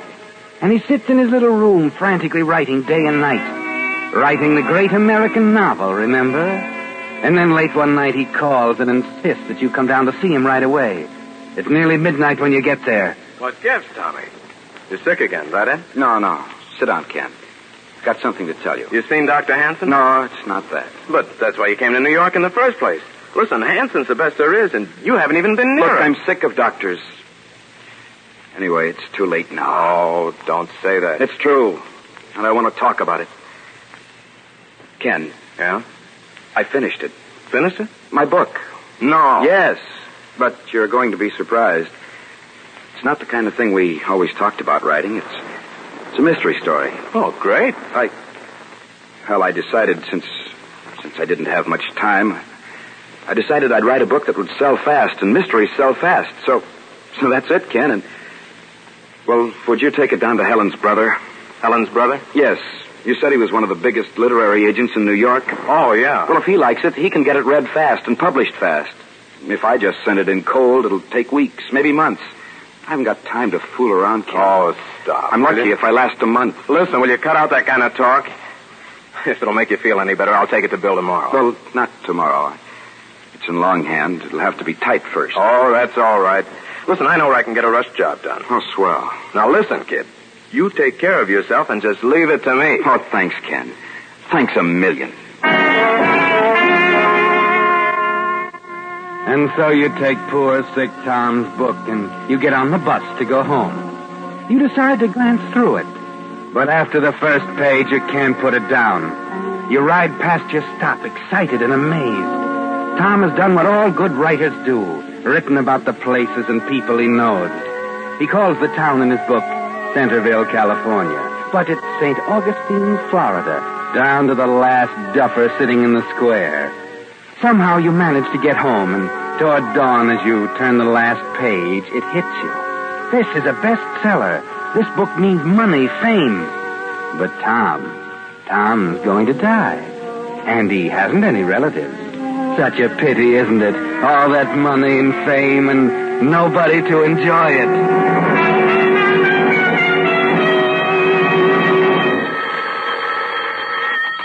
Hello? Ken, that you? Oh, yeah. Hello, Tom. How are you? I'm all right. Haven't you heard from Bill yet about the book? It's been 3 weeks. Well, yeah, I was going to call you. Bill liked the book quite well, but he thinks you should do a little rewrite. Rewrite? I haven't time. I feel terrible. I thought the book was good just as it stands. Oh, it is, except for a few minor points. Look, Tom, I've been thinking. You know that little cabin Helen and I rented in June up in Connecticut? Yeah, what about it? Well, I can get it for you cheap. It's kind of a dump, but it's way off by itself. If you get up there and spend a couple of weeks rewriting some spots and... Yeah, I gotta get out of New York anyway. That's an idea. Swell. Suppose I call the real estate agent right away, and then Saturday I'll drive you up. Oh, thanks. Thanks, Ken. I don't know why you do all these things for me. Oh, forget it. After all, what are friends for?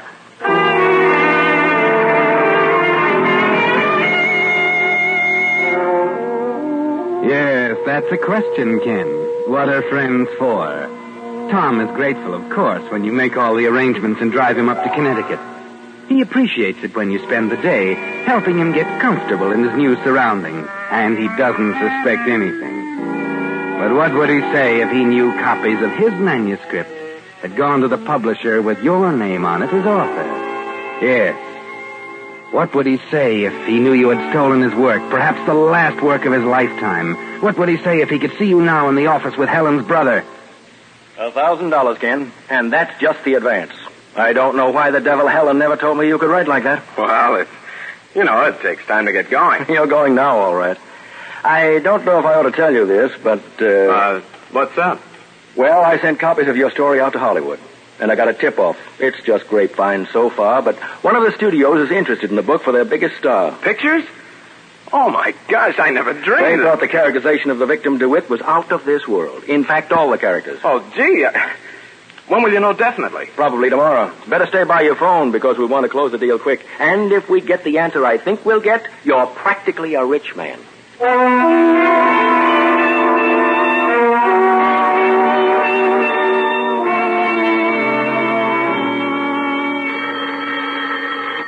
Hello, Bill? No, it's me, Tom. Tom. I was expecting a call from Bill, on your book. Where are you, anyhow? I'm in Fairfield, Ken, and I've got news, terrific news. Huh? What do you mean? Well, maybe it's early to say yet, and I may be disappointed, but, Dr. Hansen seems so sure. Dr. Hansen? Tom, for the love of Mike, what are you talking about? Oh, I'm sorry, I'm excited. I'm trying to tell you that I came over here to Fairfield. I was going by this house out at the south end of town, and I saw a brass plate on the door. Huh? Dr. Frank Hansen. He lives out here. I remembered he was the specialist you were always talking about. Well, I took a chance. It's all an allergy, Ken. Certain foods, they poison me, And what, Tommy? Well, don't you get it? Hansen says 6 months of rest out here and strict diet, and I'll be a new man. Oh, think of it, Ken. I'll probably outlive you after all.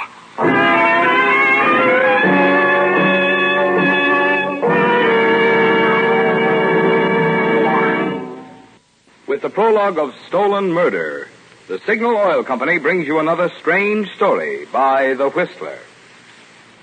When you look up and see a sleek airplane streaking across the sky, it's interesting to consider how modern engineering has not only made today's planes fly faster and perform better, but also get far better mileage. Now, that's interesting, because in much the same way, science has increased the mileage of new Signal gasoline by increasing its performance. You see, when science rearranged the atoms in gasoline molecules to put improved performance into new Signal gasoline, they not only gave you quicker starting, faster pickup, and higher anti-knock, but by helping your motor perform more efficiently, they also made new Signal gasoline go farther than ever. Well, that's an important point to remember. It's the same qualities in gasoline that get extra driving pleasure from your motor that also get extra mileage. That's why Signal says look to your speedometer for the best proof of gasoline quality. It takes extra quality to go farther. And Signal is the famous Go Farther gasoline. And now, back to the Whistler.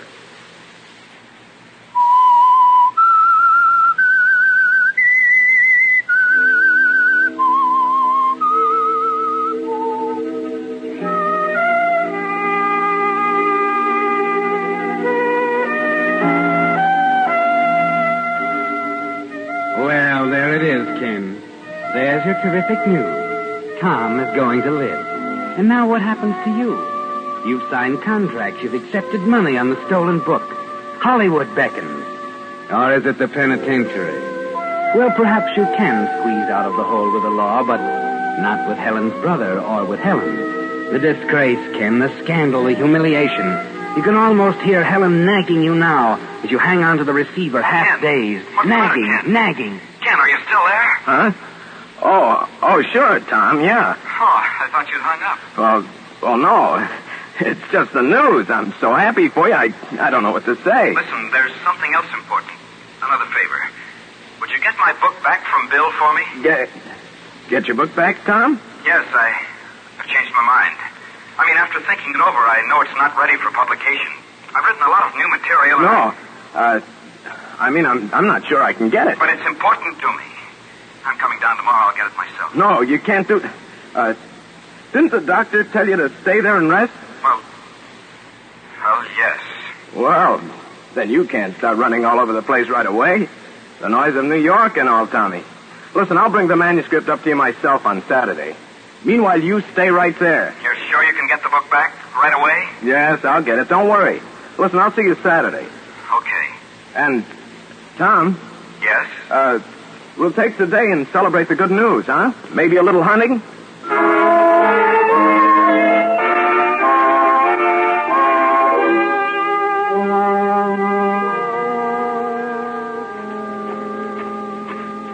Hiya, Muscles. How's Trick? Ken, you old son of a gun, it's good to see you, boy. Hey, boy, you look great. Oh, really? I can hardly believe it, but I've gained 3 pounds already. 3 pounds? Yeah, well, come on in. Come in. Yeah. Hey, that 3 pounds on you looks good. I never felt better in my life. It's great.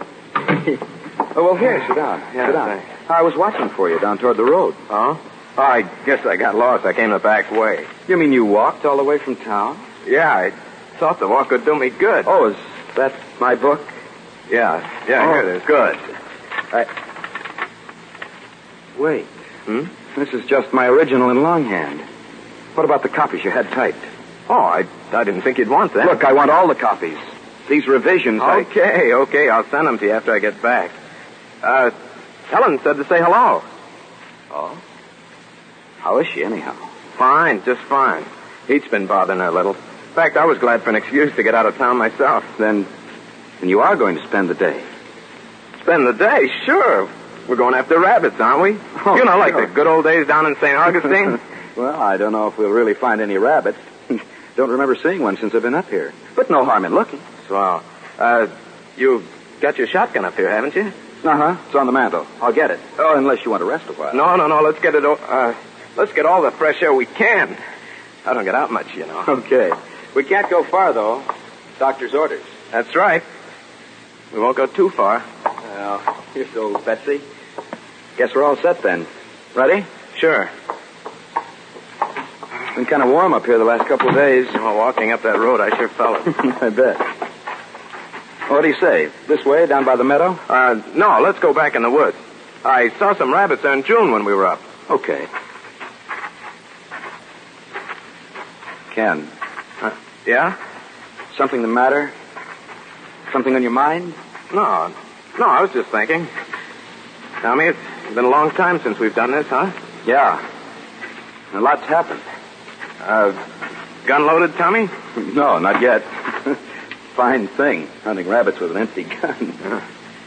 You know, Ken, you don't look so well. No? You ought to give up that job and get one up here in the country. Hey, there's one over there. Yeah, I see him. Get a beat on him. Oh, you knocked the end over, huh? I sure did. Looks like a beauty. Yeah. Now, how's that for a shot? Good going. Nice and fat, too. Well, we'll have rabbit stew, Ken. In you go, old boy. Now, come on, Ken. Where there's one rabbit around, there's bound to be a million more. Yeah, how about me taking the gun? Huh? I want to try my hand at knocking over a rabbit. Oh, sure. Here you are. Thanks. Tommy, listen to me. Now listen to me close, kid. Tom, I want you to forgive me. Forgive you? What for? Tom, I'm going to kill you. Oh, no. Tom, I have to. It's your book, Tom. It's a great book, and they're publishing it. It's a bestseller. It'll make a fortune. Ken, what are you saying? You said you got my book back. You said I stole it. You stole it? I thought you were going to die. You thought so. You told me just a few weeks. Yes, And all that money, Tom, I couldn't resist it. I sold the book in my name. Oh, Ken. And now you're going to live. But you can't. I can't help it, Tom. But I can't let you live. Ken, wait. Listen, you can't do it. You won't get away with it. Listen to me, Ken. You're sticking your neck, Tom.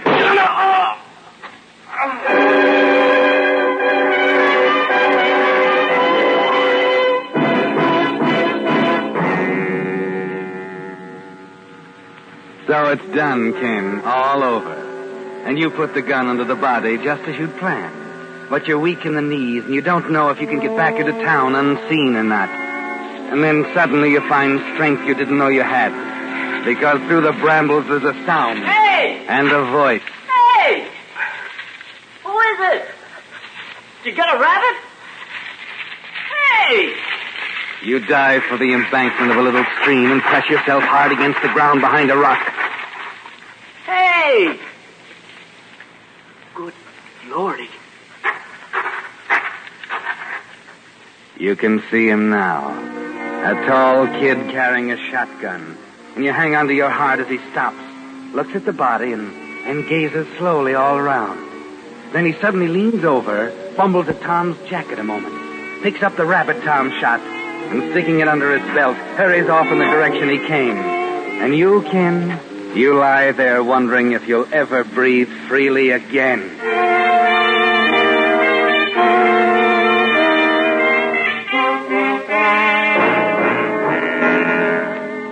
And so it's my pleasure to announce that not only will the book hit the stands tomorrow, but... Oh, come on, Bill, will you stop teasing? but the contracts were finally signed in Hollywood yesterday. Ken, you're a rich man. Oh, Ken! $50,000. $50,000. $50,000 and not a care in the world. Yeah, not a care in the world. And did you see the publicity in this morning's paper? What breaks we're getting. The lead column in the Times book section. No. Hey, that's wonderful. Haven't seen the papers yet, but well, I'd rather hoped you had. Well, Bill, what's the matter? I'd hoped that this wouldn't have to spoil the good news, but your friend Tom Barton... Tom? I might as well give it to you straight. He was killed by a shotgun out near Fairfield. Oh, no. They only found the body last night. Oh, Ken. Suicide? No, they thought that at first. Ill health. But a doctor out there says he was in good spirits. He had every chance of recovery. The doctor? Then an accident? Worse than that. From the position of the gun and the body, they suspect murder. No. But look, Ken, it's nothing for you to worry about. You don't want to let it spoil the success of your book.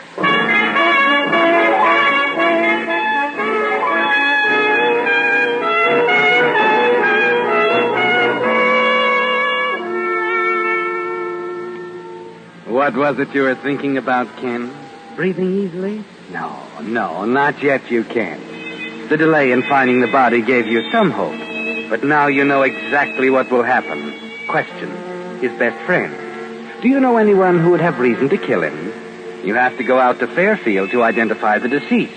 And again to answer more questions and more questions. Bill tries to comfort you with reports of great sales for the book. But every breath is still like a knife in your throat. Then the coroner's verdict. That's something to wait for, isn't it, Ken? Look, Ken, I know how much Tom meant to you. Cut it out. I don't want to talk about it. Well, you don't have to snap my head off. You'd think the coroner's verdict can make a difference. It won't bring Tom back. Helen, for heaven's sakes, will you shut up? Will you please, just once keep your mouth shut? All right, Ken. The phone. Well, don't you want to answer? It might be news about the verdict. That's what you want, isn't it? No. Answer it. Answer it, will you? Yes? Yes. Who is it, Helen? Bill. Yes, Bill. It came through? He was a kid. Helen, what is it? Tell me now. The coroner's verdict, Ken. Yeah? A young kid. They picked him up trying to pawn Tom's watch. Uh-huh. He admitted being on the scene of the shooting and taking the watch from Tom's jacket. Confessed the whole thing. Confessed the whole thing? What, Bill? He testified that no one was there, so it just had to be accidental? The jury couldn't reach any other verdict, huh? Accidental? Helen! You want to talk to him, Ken? Huh? Oh, no, I'll call him... No, wait. Yes, I will talk to him. I think it's time the three of us went out somewhere. To celebrate my book.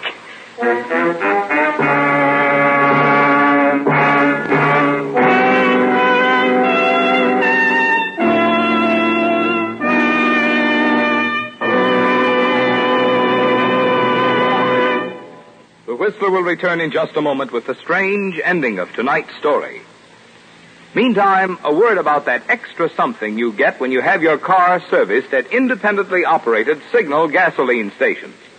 I'm talking about that feeling of confidence and well-being you have as you drive out, knowing that your car has been thoroughly and conscientiously taken care of. You see, Signal dealers, being in business for themselves, do go out of their way to give you the kind of job they're proud to stand back of. When they lubricate your car, for instance, here's what Signal dealers do to make sure not a single point is overlooked. Instead of relying on memory, they check each point against Signal's lubrication chart, which shows every lubrication point on your car and specifies which of Signal's 9 specialized oils and greases each part should have. for long, trouble-free service. But they don't even stop there. No, sir. Just to make doubly sure, they check each point again, which is why it's called Signal's Double Check Lubrication. That's the kind of service you want these days when your car has to last until who knows when. And that's the kind of service you get from your friendly, dealer-owned Signal service station. And now, back to the Whistler.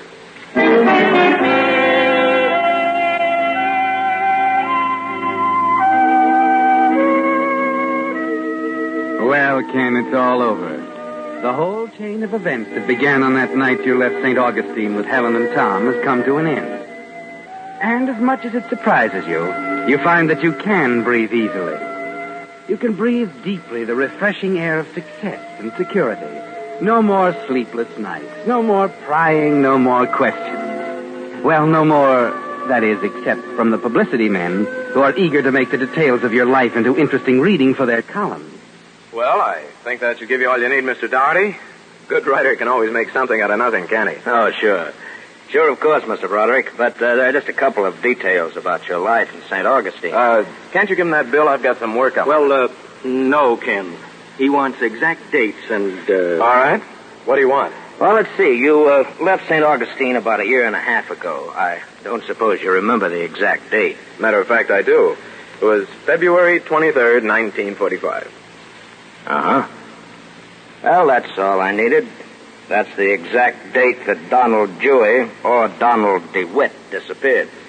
Dewey? DeWitt? Say, what is all this? Ken, I might as well tell you now that Mr. Doherty isn't a publicity man.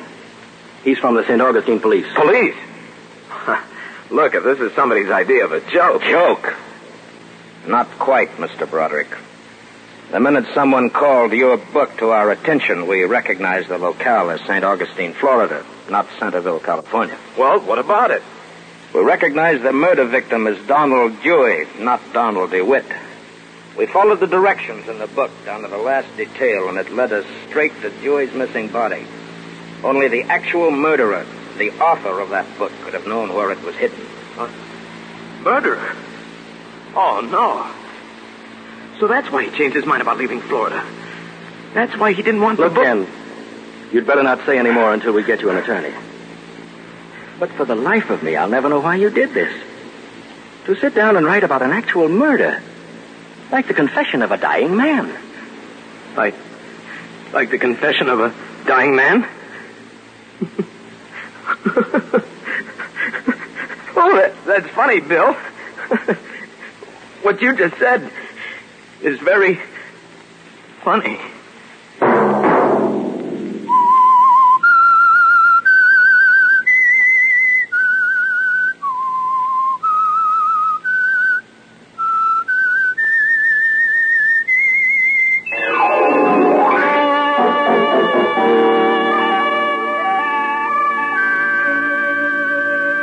Monday at 9 o'clock, the Whistler will bring you another strange tale.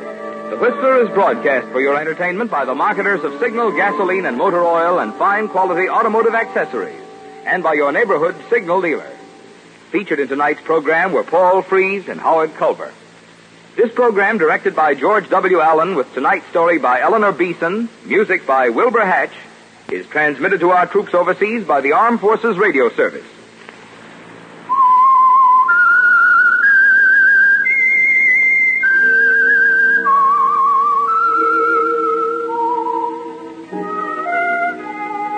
That whistle is your signal for the Signal Oil program, The Whistler.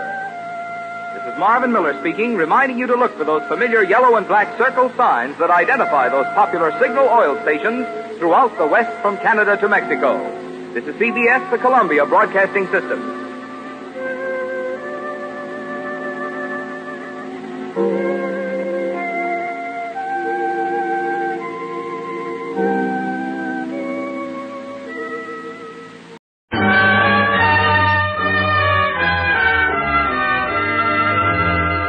From San Francisco, station KPO presents Tonight at 9:30, the fourth in a new series of programs designed to bring into the spotlight the best in San Francisco radio talent. Music, comedy, drama. A different show each Saturday, presented from San Francisco on Tonight at 9:30.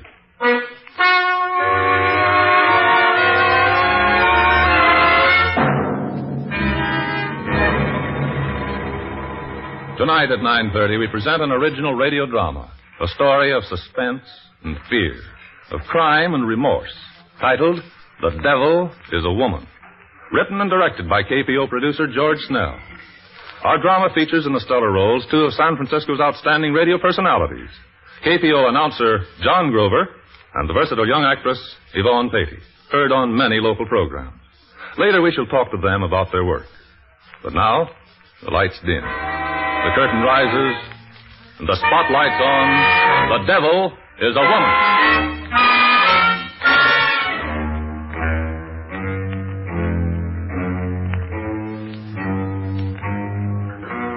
I am William Burden. I've discovered that solitude is conducive to philosophy. Too bad some people have to go to prison to find solitude and philosophy.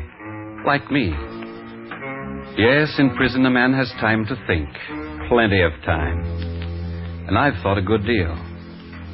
What about? Oh, I've come to the conclusion that woman is the devil. But as I see it, what I have done is a long chain of inevitable deeds, one leading to another. It keeps going over in my mind, even now when it's all over. It keeps turning in my head like wheels. I suppose I'm weak. How could I have done it?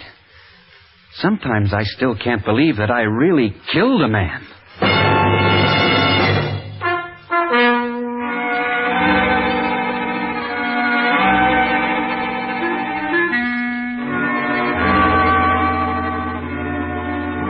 Yes, it all began as twilight entered the bookshop. My shop, with its dusty books and its quiet. The bookshop of William Burden. Is anyone here who can wait on me? Good evening. Oh, I was afraid nobody was in. I'm looking for something to read. Well, what do you have in mind? Oh, I don't know. Anything, a novel, something not too heavy. You want a book from the lending library? Oh, yes, I don't want to buy a book. That's just the trouble. People never want to buy a book. Just step over this way, please. Oh, here's one I've heard about. I'll take that. All right, if you'll just give me your name and address for my records. Yes, it's Irene Delamore, 36 Riverdale Apartments. All right, Miss Delamore, thank you, and come again.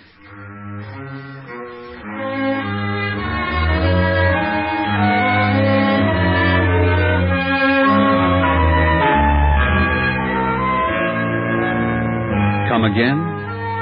Yes, she returned many times. And as time went on, I took to noticing her. The quick, intelligent way she responded to any suggestion about books. Her interest in many subjects. And, of course, her great physical charm.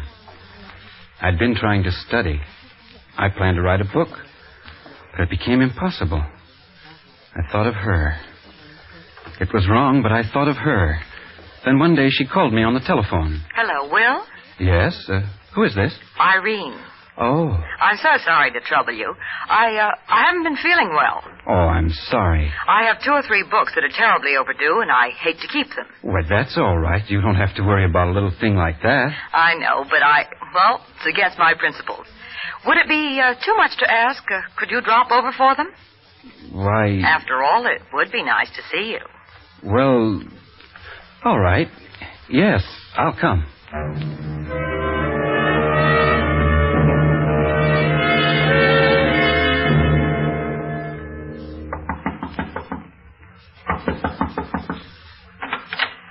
So you did come?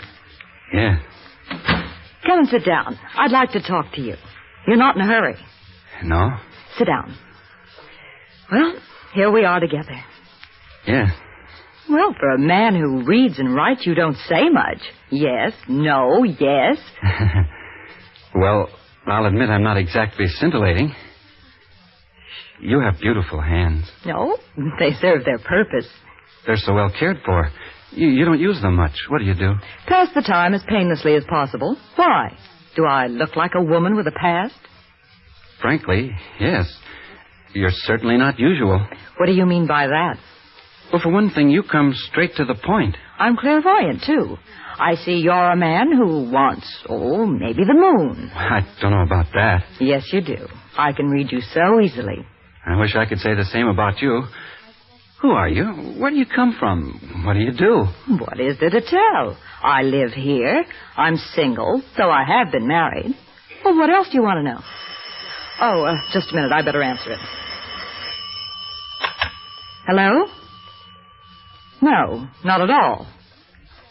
Oh, just sitting here reading. Yes, I was. Well, you needn't... Well, what about you? You hadn't better. I don't know what you're talking about. No, really, that isn't so. What about you? All right, I don't care what you think. Well, who was that? Oh, nobody. It was nothing at all. What am I thinking of? I haven't offered you a drink.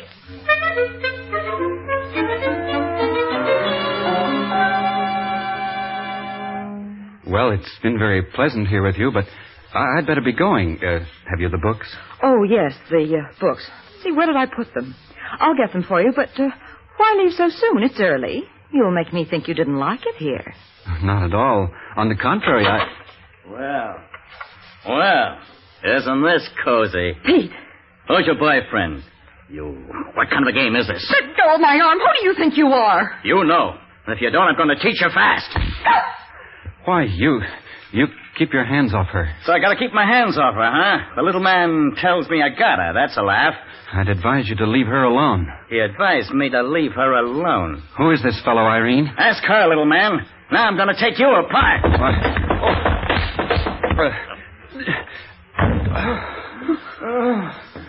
You killed him. You killed him. What happened? You killed him. You smashed his head with the ashstand. What? Why did you do it? Well, he attacked me. Who is he? My husband. You did it. You did it on purpose. Don't be a fool. He was trying to kill me. Oh, we got to get him to a doctor. No. Well, why not? He may not be dead. You don't know who he is, who I am, or anything. Why did you do it? Yeah. He's dead. No heartbeat. You and I are in serious trouble. We got to think fast. Well, why did I come here tonight? Yes, why? I believe you invited me. And you wouldn't want anybody to know you were here, would you? No, I wouldn't. Now tell me about him. Who is he? I hated him. Oh, it's so awful. Stop it. Now control yourself. There's no time for hysterics. You've got to tell me about him now. I swore to get even. We couldn't get along. He began seeing other women. I thought I could make him suffer the way he made me. But who is he? Don't you know? What a dope you are. Pete Snarr, the well-known gunman. Snarr? Sure. And I'm his wife. Now do you get it? Now why don't you call the cops? No. Can't do that. We've got to get rid of him. What time is it? We've got to get him out of here. You're up to your neck in this, too, remember? It means prison for both of us. Manslaughter. What are you going to do? I'm going to get him out of here. I'm going to get rid of him now. His car's probably outside. He usually drives alone. We'll put him in it, and I'll drive somewhere and leave him. Hurry now. Take him away. What if somebody comes? Why? Is somebody coming? No, but you can't tell. Hurry. I'll be seen. I can't go lugging a body around. It's only 10 o'clock. I'll get him downstairs. I don't know. 3 flights. I'll be sure to run into someone. Why didn't I think of that? I can't think straight. Who's that? Come on. We know you're in there. Open up. Don't make a sound. What are you doing in there? Yeah, what are you doing? No, just isn't home. We saw that, didn't we? Irene, open up now. We know you're there. Ah, come on. Yes, there. Might as well go. Yeah, let's find out. Turn out the lights. What was that? I don't know. I can't imagine. Some party hounds. Oh, what's this? Look at the rug. Blood. You'll have to scrub it. You'll have to clean this whole place. Pick up every piece of hair, even. You got any gloves? I gotta have gloves. No, I don't know. Get him out of here. I'm waiting. Wait till it gets late. Late.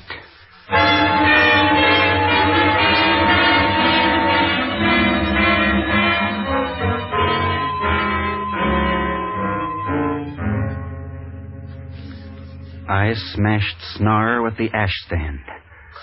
I can't understand how I did it. He was choking me. But I couldn't be involved in this anyway. What had become of my life?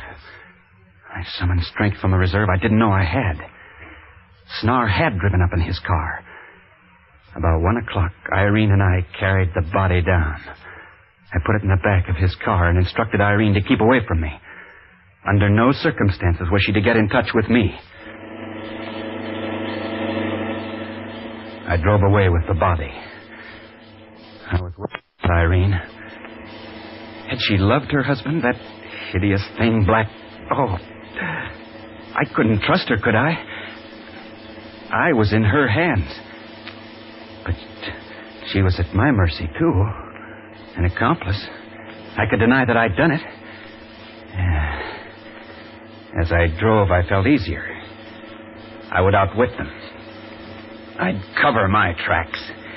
I'd overlook nothing. Most dangerous part was behind me. For a few blocks, I drove straight along deserted streets, reveling in the thought that I was safely out of the apartment.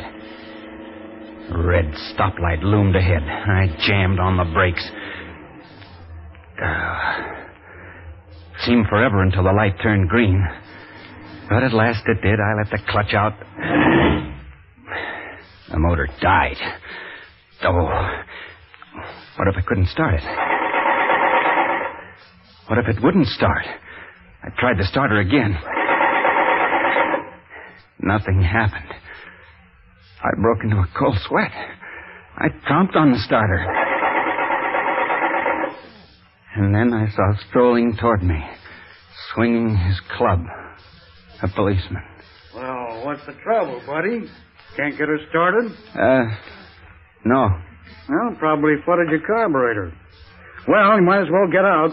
Roll her over at the curb and let her sit till she drains. Probably start now. I'll try it. No, she's flooded. You can't sit here in the street. Cramp your wheels. We'll push her over at the curb. Well, I can't get out. Huh? I can't do any heavy pushing. Oh, well, why didn't you say so? Well, I can probably give you a shove. There's a big car. There, she's coming. Boy, she's heavy enough. You'd think the back seat was full. Ain't got something hidden in there, have you? Quite cold tonight, isn't it? Cold? I think this is one of the hottest nights I ever seen for this time of year. Say, that's a swell job, this boat. These big cars really roll, don't they? Don't see many models like this one. Only 2 or 3 in town. Think I'll try again. You got a green light, buddy. Watch it now.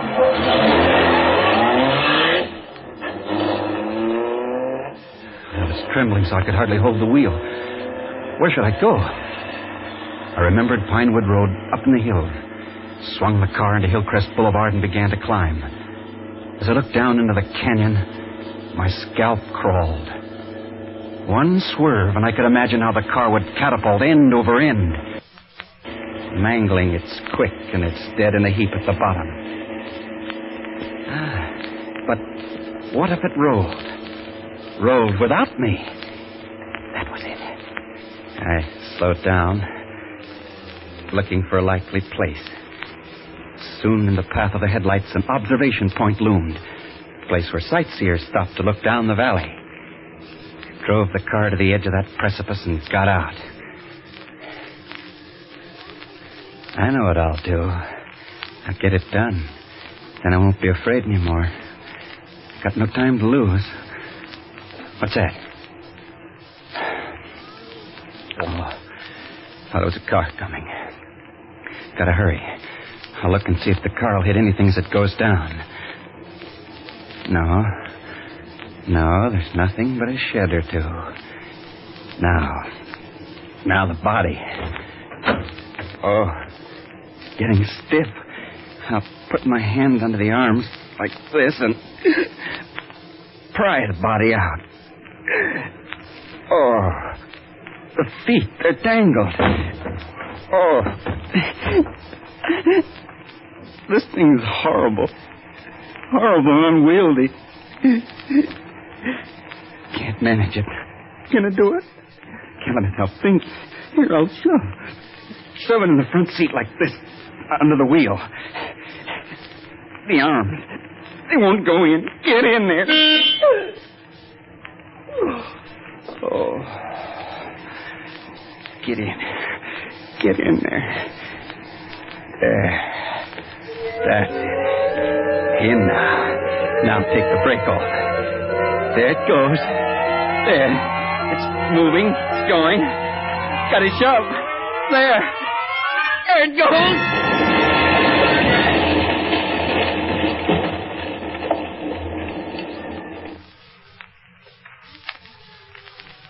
In the days that followed, I was haunted by what I'd done. What had I done?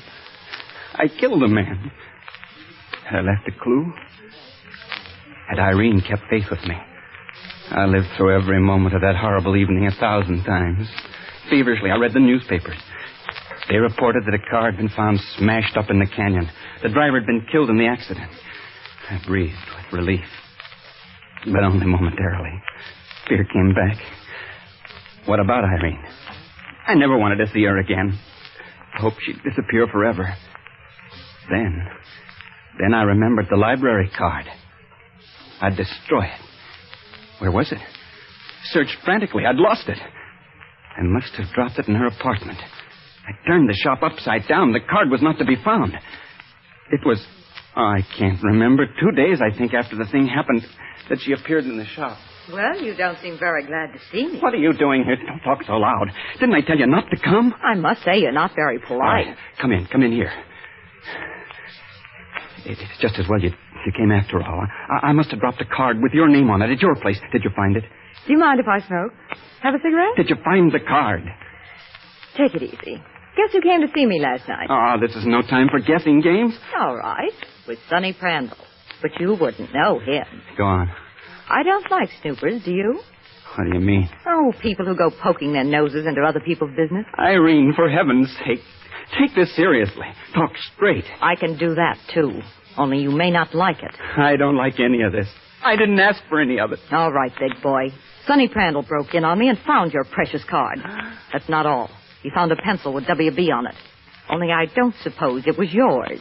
Who is Prandtl? A guy you wouldn't appreciate. One of Pete Snar's pals. Did you give him the things? Give him? Oh, sure. He coaxed me out of them. Oh, you've got to get them back. Does he know anything? No, not yet. I've got to have them, Irene. Well, I thought you ought to know. Forewarned is forearmed, they say. So long, big boy.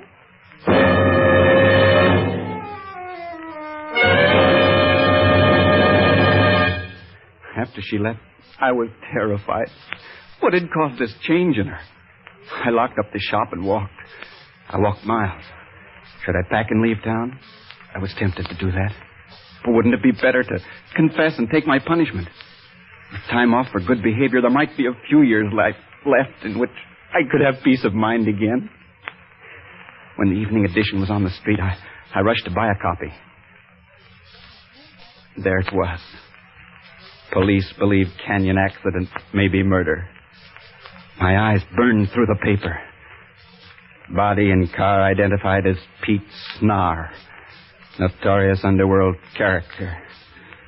Police grilling suspects, including a woman known to be associated with Snar. Goes by the name of Irene Smith or Dellamore.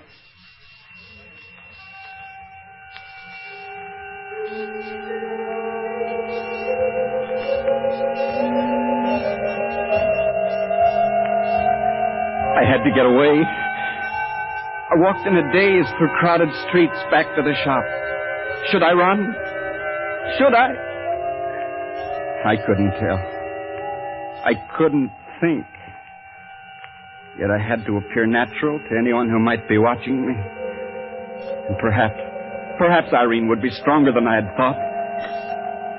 She would realize it was her neck as well as mine. I might win through yet. First, I had to find out what happened to Irene. I went to the phone and dialed her number. I waited. Then the operator said the phone had been disconnected. Strange thought crossed my mind. Prison might be good for me. I was cold, clammy with exhaustion. I was so tired when I returned to the shop I could hardly stand. I hardly knew what I was doing. My safe was a small one. Stood behind the counter. I'd take the bonds and the cash, get away. Trembling fingers, I bent over and twirled the dial on the safe and drew the door open. I was reaching for the money box when a voice said, "All right, Mr. Burden, stand up. My name is Vincent. Do you know this woman?" "Irene." "Oh, Will." Looks like you know each other all right.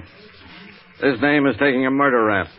There seems to have been some connection between you two." "No, I tell you there isn't. You promised if I confessed you'd make it easier for me." Well, I'm a man of my word. "Then why do you want to bring me here for?" Just want to clear up a little matter. I'm curious about that library card and the pencil." A pencil?" "Yes, with the initials WB on it. But our friend, Miss Delamore here, can't explain how she got the pencil or the card, which I think came from your files." "I'm all confused." "It doesn't mean anything, though. This woman has confessed to the murder." "Irene, you didn't do it." "What's that?" "Irene, I won't let you do this. I'll tell you. Yes, I'll tell you. I murdered Pete Snar." Phew. Well, he said it.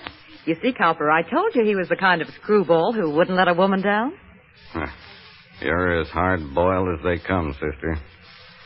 All right, let's go, Burton. You have an appointment with the law.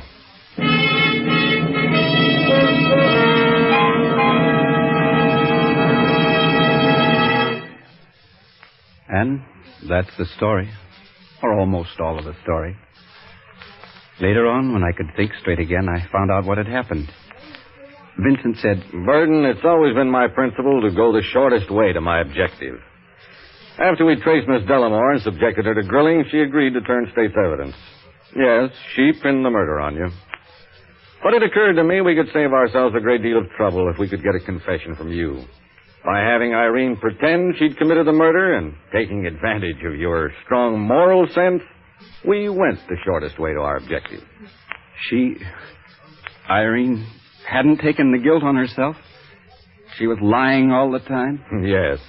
But it was only a matter of time until we'd have had sufficient evidence to arrest you. We'd had our eyes on you ever since the pencil and card turned up in her apartment. There were probably fingerprints on the car. And through Irene, we had a source of information by which we could check every detail. But it's all much simpler if we have a confession. Yes. There's just one question I want to ask. Mm-hmm. What makes you think I have a strong moral sense? Well, sir, I'll tell you. Because Irene was technically as guilty as you are. But you wouldn't let a woman take the rap.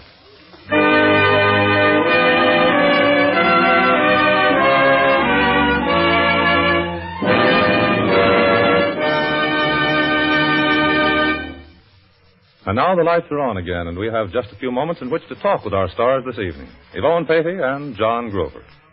How do you like playing such roles as the one you took tonight, Yvonne? Very much, Hal. The more dramatic, the better. Well, I imagine many of our listeners will be surprised to know that you play a very different role every afternoon on KPO. You mean Barbara Tate? Mm-hmm. Yes, and I hope those who tune me in at 4:30 Mondays through Fridays will think of me as Barbara Tate rather than of Irene. Well, I'm sure they'll get a truer picture of you that way, Yvonne.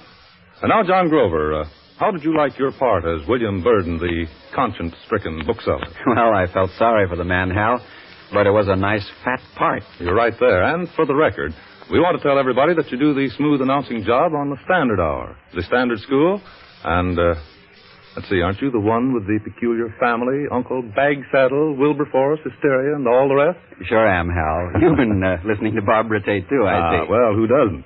Well, John, you and Yvonne have really proved your versatility again tonight at 9:30, and thanks for a fine performance.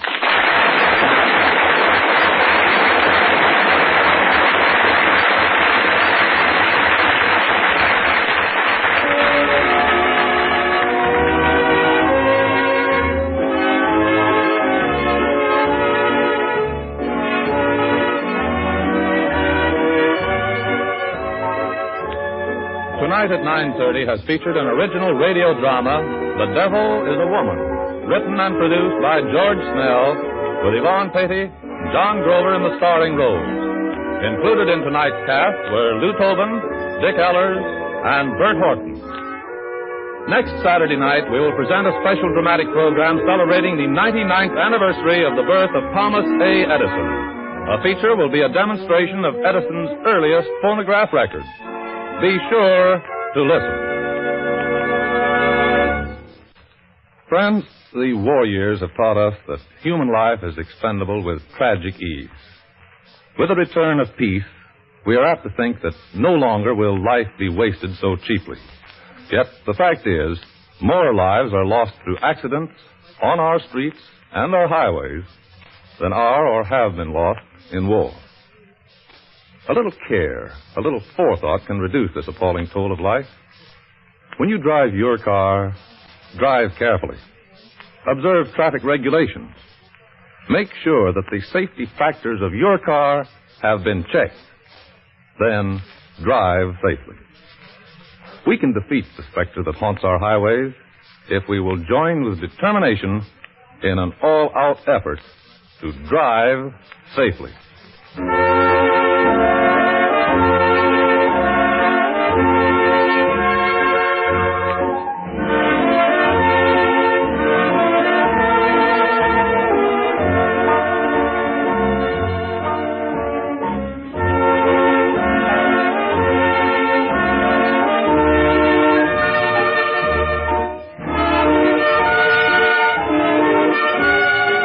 Tonight at 9:30, a weekly Saturday night feature on KPO came to you from the NBC studios in San Francisco.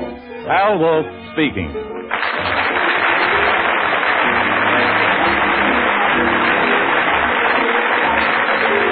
This is NBC, the national broadcasting company.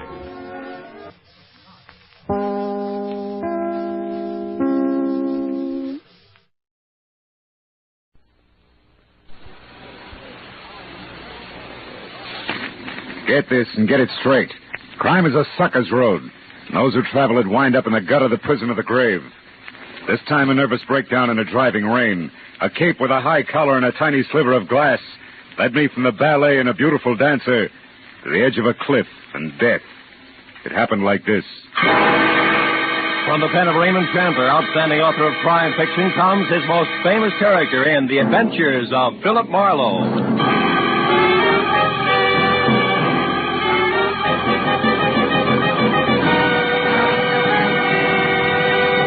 Now, with Gerald Moore, starred as Philip Marlowe, we bring you tonight's exciting story, The High-Collared Cape.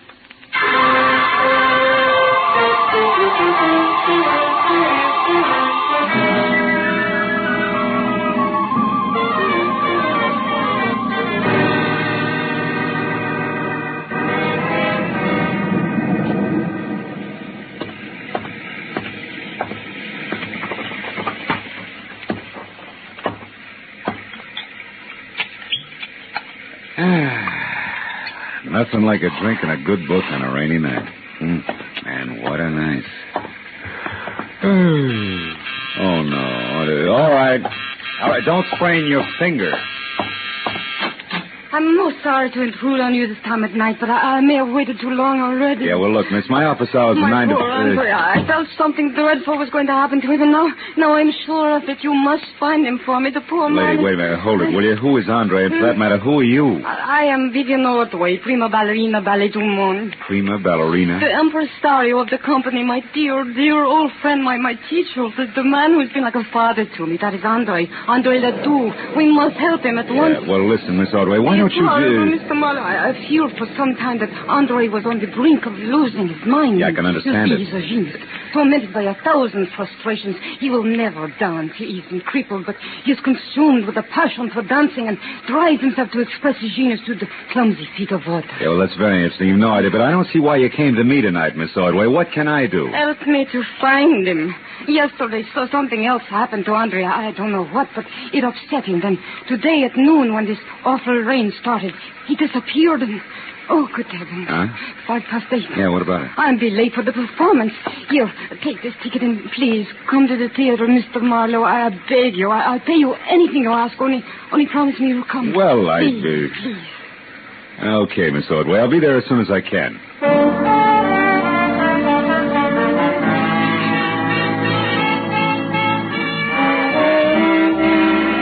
ballerina swept out of my apartment like a frightened whirlwind. As I got dressed all over again for an evening of ballet, which I needed like acute appendicitis, I saw that the ticket she'd left was number 27J at the Great Arts Theater, showing Ballet of the World, sponsored by one Mrs. Imogene Wyatt. Well, I got to the lobby, half sulked near the end of the second act, when an icy usherette shoved a program at me and hush-hushed me inside. The audience was a small cluster of Artie diehards down front, which left me in 27J feeling like Midway Island. My client, Vivian Ordway, was the whole show. When I saw the finale coming, I slipped down a side aisle and into the wings, just in time to catch a beef at the stage door between a long, wolf-faced intruder and a pudgy doorman. I ain't here, Scully Haskell. But even if she was, you wouldn't get in. She left strict orders. You're finished. Now get out and stay out. Okay, but let me tell you something. I broke my back getting publicity for that stunted widow in the apartment. Imogene Wyatt's going to be sorry she fired me. I'm going to see to it personally. Get out of the theater, Scully. You're nuts. You and this whole troop of stuck-up grasshoppers.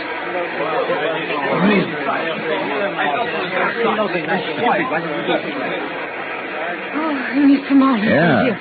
Come this way to my dressing room. Tell me, have you heard from Andre Ledoux, Vivian? No, nothing. But I did remember something that may help. Oh? Andre once mentioned that he had a friend here in Los Angeles, a Mr. Baker, who lived at the Winthrop Arms, the Winthrop Hotel, the Winthrop something. Come in, Mr. Marlowe. Thank you. Andre may be there. I'm grasping at straws, I know, but if his mind is gone and he is lost, oh, I'm so afraid for him. Oh, now take it easy, honey. Take it easy. Vivian, is there news of Andre? Oh, no, George, nothing. Mr. Marlowe here is going to find him for us. He's a private detective. Oh, I see. Wonderful. I am George Melikov. Glad to know you. Vivian, I'll be at the hotel. If I can help, please do call on me. And, my dear, you shone as beautifully tonight as the full moon. Как красивая луна. We mere stars were hardly visible beside you. До свидания, душка. Fast man with a compliment, right? He's very sweet. Yeah, what hotel did he mean? The Wilshire Gardens, most of the ballet stay there. Oh. How about you, Miss Ordway? I have a house, a studio on Lookout Mountain, 857. 857. Yes. Can I reach you there? No, I'm going to wait here in the theater. If Andre should remember and come back, I'd want to be here. He's a very sick man.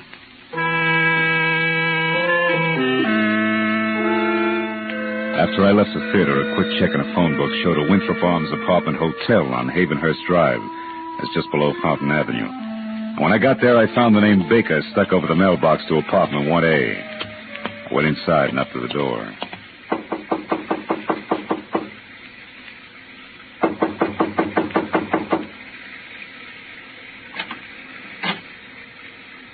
Yes? Andre Ledoux? What do you want? Well, your friends at the theater are worried about you. My friends? I have no friends. George Melikov's worried about you. George Melikov, my friend, worried. So is Vivian Ordway. Vivian? Uh-huh. Oh, that dear child. What will become of her now? Well, what do you mean? What's happened? Who are you? Miss Ordway sent me to find you. She's waiting for you at the theater. Waiting at the theater? Why? Why? The ballet is finished. What's that? Mrs. Imogene Wyatt withdraws her support completely. There is no more Ballet du Monde. I'm penniless. And all our work has been for nothing. I tried to reason with her, but it was hateful. Afterward, I drove here in the dark street, the rain slashing, clawing at me. Andre, where's your friend, Mr. Baker? This place is packed in mothballs. He is in Europe. It is all right that I am here. He sent me the keys long ago. Said I could use his apartment in this car. I came here to be alone, to think. My head aches. Andre, what time was it when you left Mrs. Wyatt's yesterday? Do you remember? I can't remember. Only that it was dark. Very dark. And it was such a difficult drive. Tomorrow she will notify her lawyer to alter the papers and order that imbecile. I wish you were dead. You hear me? I wish that Imogene Wyatt were dead. What was that? Stay where you are.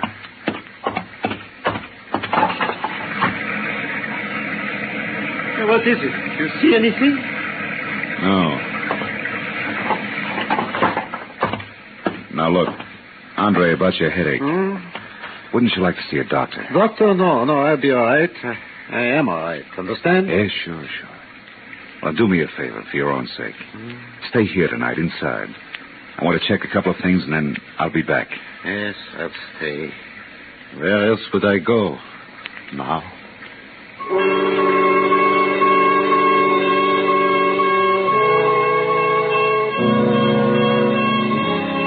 When I left, I was convinced that if the ballet impresario hadn't already slipped his trolley, another slight bump would do it. But two things bothered me. So first I walked around to the window again, but any trace of an eavesdropper had been washed away by the rain. Item number 2 was the strong imprint the drive home in the rain had made on Andre's troubled mind. I wanted to know why. The garage was under the building on the far side. The door was unlocked and a small light burned in the back. I finally found the car, a sleek, close-to-the-ground Hudson registered to Olin Baker, and found it for the first grim discrepancy. The left headlight and fender was still streaked with rain marks, but the right had been wiped clean. When I reached in and switched on the lights, that cinched it. The glass in the right headlight had been replaced. It was brand new. Hey, there. What are you up to? Just testing my friend's car. I may borrow it. You the attendant? That's right. You in here last night tinkering around with this here car? No. Maybe it was Mr. Ledoux. He had it out last night. Oh, no, it wasn't him. That was somebody else. I heard a noise. See him when I come out of my back room. This guy beat it. He took off like a scared turkey. He had a big black cape on with a high collar, flapping in the wind. You better watch it, old-timer. That stuff's getting your eyesight. Looks like a cape to me. Yeah? Well, I looked around, but I didn't see my arm done, so I went back to my room. What time was all this? Oh, way past midnight. Maybe 1, 2 o'clock. I didn't pay much attention. By the way, mister, careful of the nip. No, thanks. I'd like to use a phone. You got one? Oh, sure. Back in the corner. I'll show you. I'll find it. The call is personal. Do you mind? Me? She'll say not. Help yourself, Sonny. I'm too old to even be curious.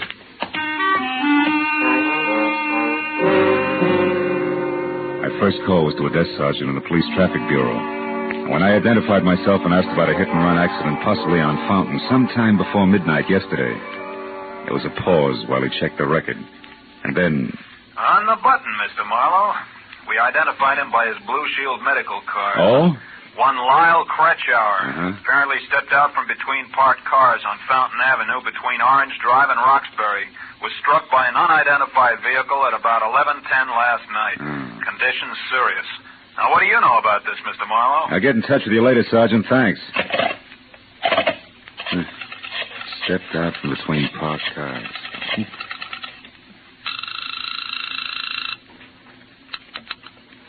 Great Arts Theater. It's Philip Marlowe. I want to talk to Vivian Ordway. Oh, hang on a second, Mr. Marlowe. She's right here. Okay. Have you found him? Is Andre all right? Yeah, for the present. But listen, Vivian, I got to talk to Imogene Wyatt. Where does she live? Mrs. Wyatt. Yeah. Beverly Hills. Let me think. It's 21 Cameo Terrace. 21 Cameo. Meet me there right away, will you? I may have a couple of rough answers for you, baby. But I'm still in costume. That doesn't matter. All right, I put something on over it. I'll be there just as soon as I can.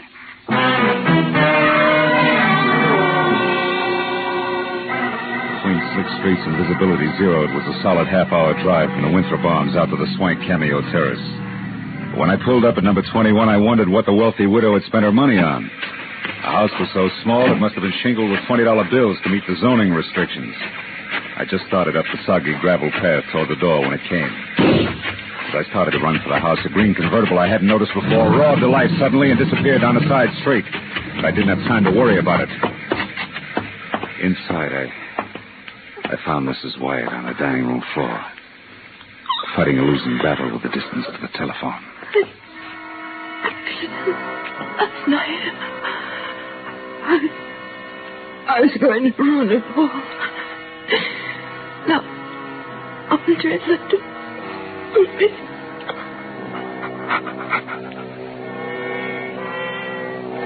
dead. I looked through the rest of the small and now silent house in a hurry, but found nothing more constructive than the rear door wide open. I got back to the living room just in time to see my client, Vivian Ordway, bizarre in a short, frothy ballet skirt and long white hose, standing in the front door.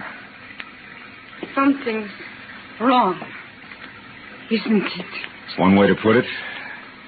How'd you get here, Vivian? In the cab. Who do you know that drives a green convertible? Green. With Scully Haskell, a publicity man, but why? The guy I saw in a beef at the theater tonight. What's happened? Imogene Wyatt was just shot to death. And that puts 2 items of business up on deck. First, a check called to Andre Ledoux. Andre? Why Andre? On the off chance that he can drive faster than I can. After that, a personal call on Mr. Haskell. You can fill that one in yourself. Marlowe, Andre couldn't have. He couldn't have. We'll see.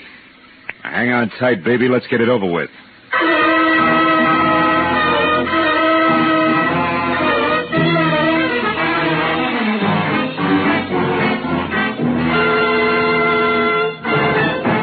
In just a moment, the second act of Philip Marlowe. But first, the great international comedian Beatrice Lilly will be Bing Crosby's guest on CBS this Wednesday night. The CBS Bing Crosby Show always guarantees enjoyment. So be listening when B. Lilly joins Bing on most of these same CBS stations this Wednesday night. And now with our star, Gerald Moore, the second act of Philip Marlowe. And tonight's story, The High-Collared Cape.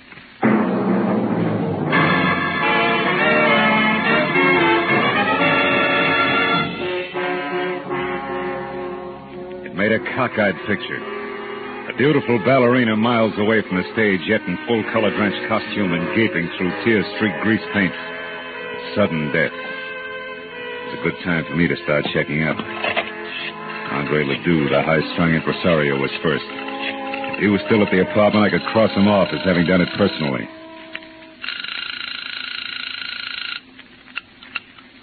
Hello? Hello, who is it you want? Sorry, wrong number.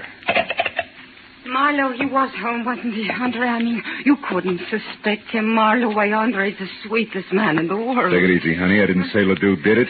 And his being home doesn't say he didn't. People sometimes pay other people to do their dirty work for them, you know. Just what are you trying to say? You hired me to find Ledoux, and I did.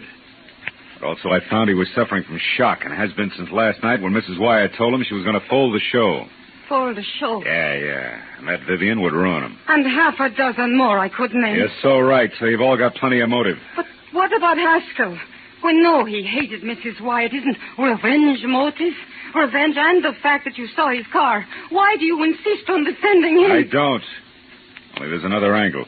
It's called hit and run. And I know that it ties in tight with Ledoux, Mrs. Wyatt, and the actual killer. Hit and run? I don't understand. Well, neither do I yet. Now, look, do you know where Scully Haskell lives? No. Where does he hang out? Sometimes at the bar at Wilshire Gardens Hotel. Okay, I'll try it. Now, you go back to your place up in the hills. I'll find it when I got some answers. Now, hurry up and get out of here, will you? Somebody might have heard the shot and called it... Somebody did hear the shot. Go on, get out. Yes, but Marlowe... No buts. Go on, Vivian. Get in the cab and go straight home. Do your crying there. Good. I'm trying to... Hey, Vivian, you forgot your coat. Vivian, you... Oh, no, baby. You forgot your cape.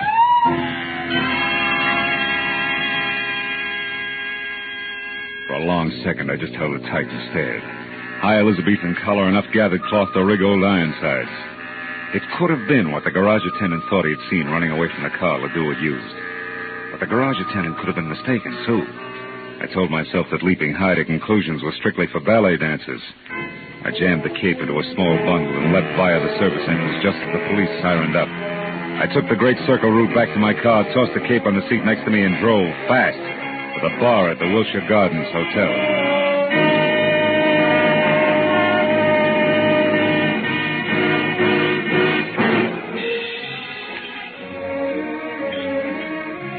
It was a kind of flattering pink mirrored place where the hors d'oeuvre had long ago replaced the pretzel.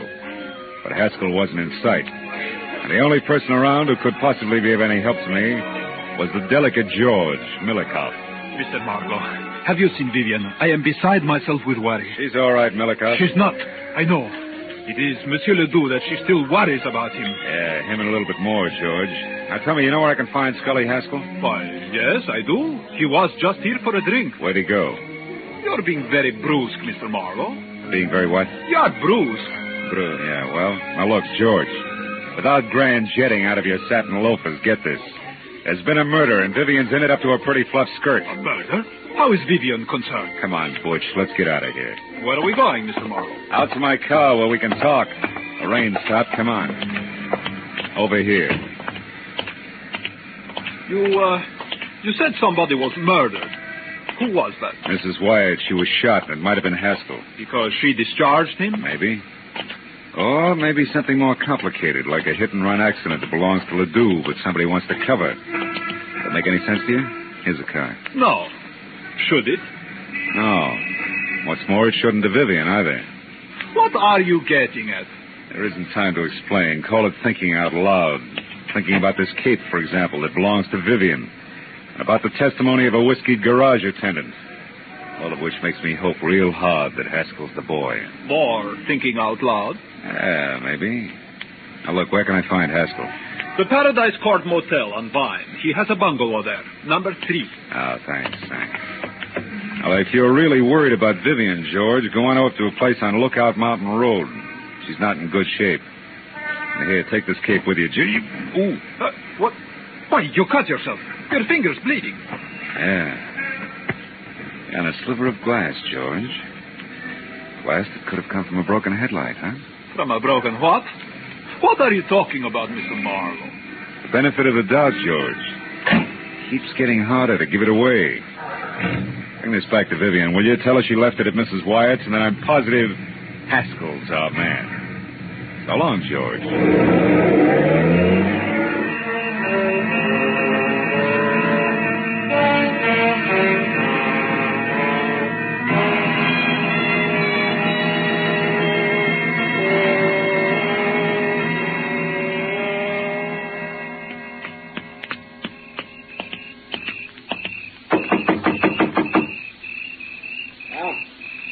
You, Nancy? Not quite. The name's Marlowe. I want to talk to you, Haskell.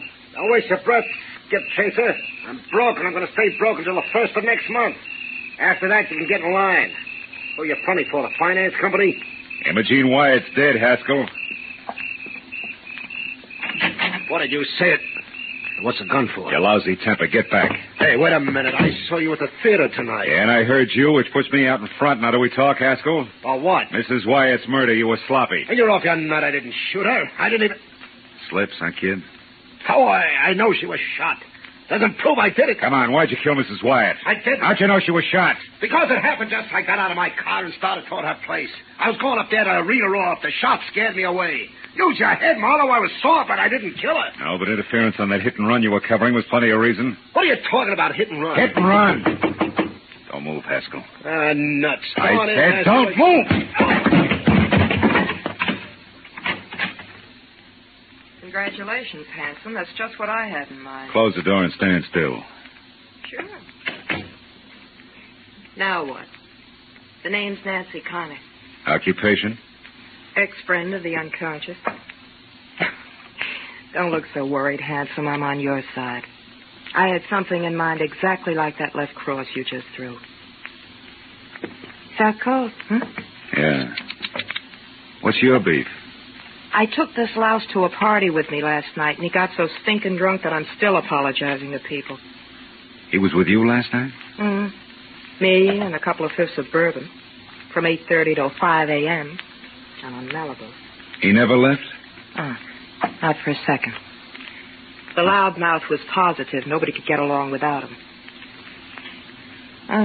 What's that got to do with you? Too much. Tell Haskell I'll be in touch, will you? I gotta run now. Oh. What are you looking at? It's just a program from the ballet, isn't it? Yeah. Well, Haskell has them all over the place, after all. Yeah, sure. So? Oh, so like I said, Nancy, I gotta run.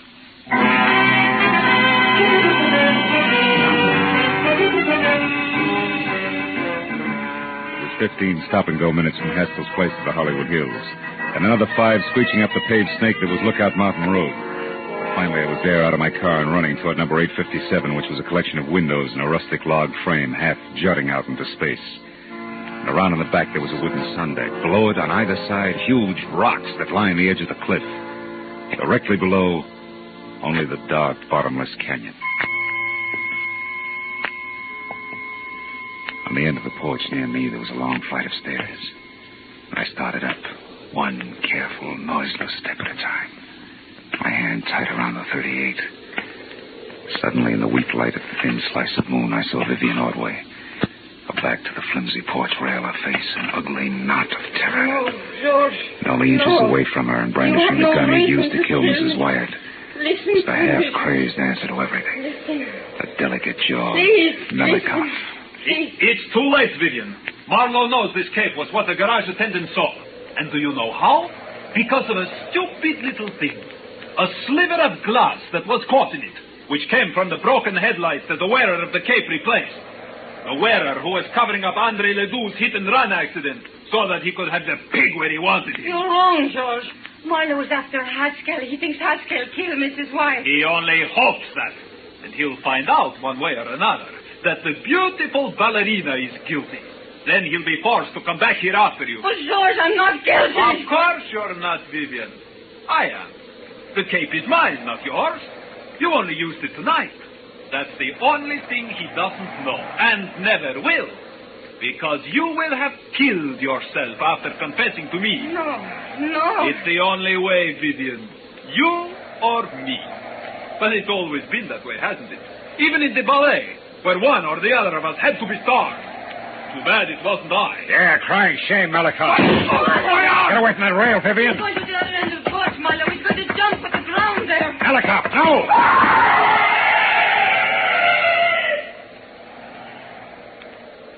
Oh, no. Too great a leap. Even for a ballet dancer. Let's get out of here.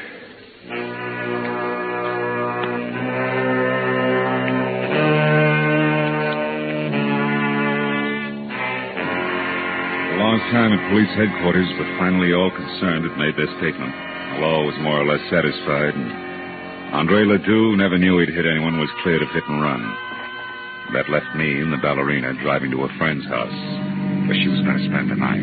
Phil, I know you must have had enough of questions and answers, but... But?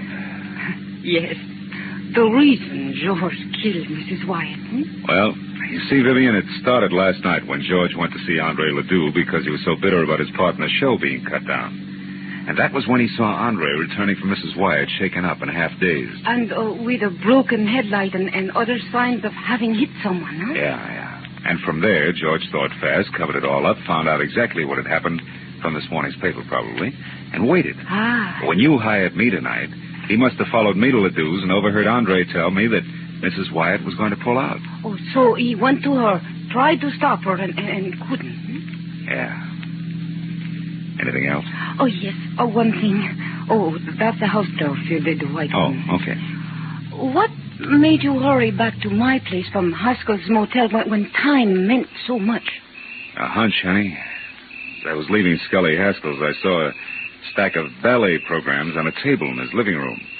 The cover on it was very interesting. It features you and the picture of George, majestic in his high-collared cape. So that was it. Yeah, that was it. Good night, Phil. Oh, will you call me tomorrow sometime, please? I'll call you. Tomorrow, Vivian. Good. It's a nice night, Phil. It's so good to be alive. Well, good night.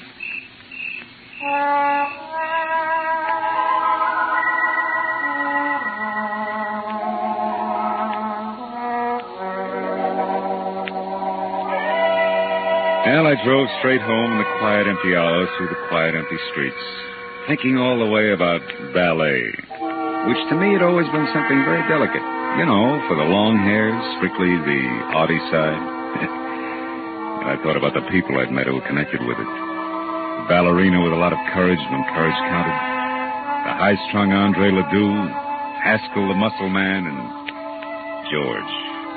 As vicious as anything I'd ever met on Skid Row.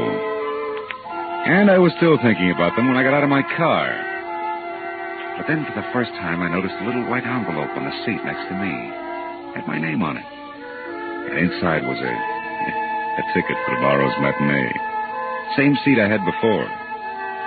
Yeah, well, I figured I'd go. You know, those leaps they do, they're pretty good. What do you call them?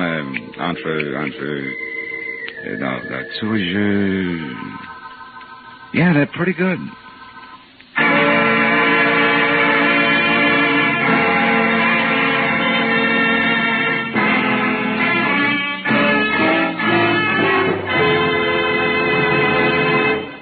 The Adventures of Philip Marlowe, bringing you Raymond Chandler's most famous characters, star Gerald Moore, are produced and directed by Norman MacDonald and are written for radio by Robert Mitchell and Gene Levitt. Featured in our cast were Georgia Ellis, Edgar Barrier, Elliot Reed, Lou Krugman, Wilms Herbert, and Michael Ann Barrett. The special music is composed and conducted by Richard Arant. Be sure and be with us again next week when Philip Marlowe says... This time it was a fishy horseplay from a red-headed beauty wild about ponies past a black-bearded sailor who bled to death on a racing form. To a neck-and-neck finish over a wandering seahorse worth $50,000. And you know what? I was the jockey.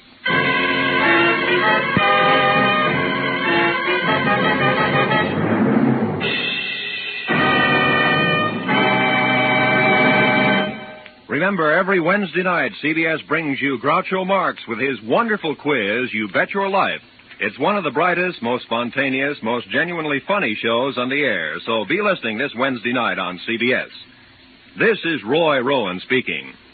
Now, stay tuned for Pursuit, which follows immediately on most of these same CBS stations.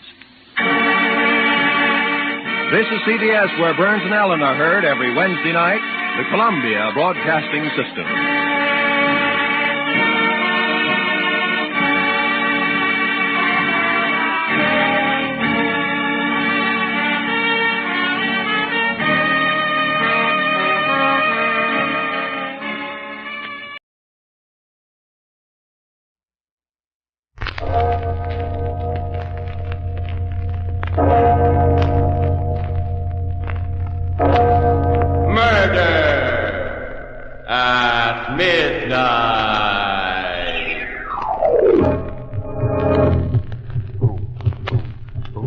Mitchell, would you like to stop for a hamburger? Boom, boom, boom. He said it was made of iron. The spindle didn't reach it. What's that? What did you say? Boom, it's alive. Boom, boom. His heart, can't you hear it? His heart is still beating.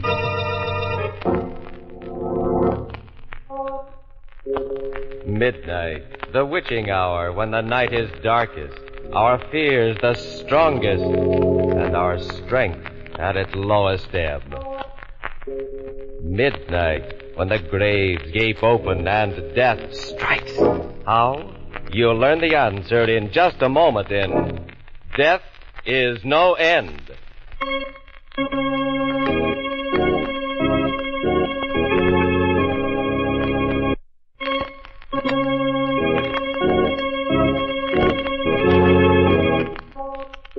And now, Murder at Midnight. Tales of mystery and terror by radio's masters of the macabre. Our story by A.S. Guinness is Death is No End.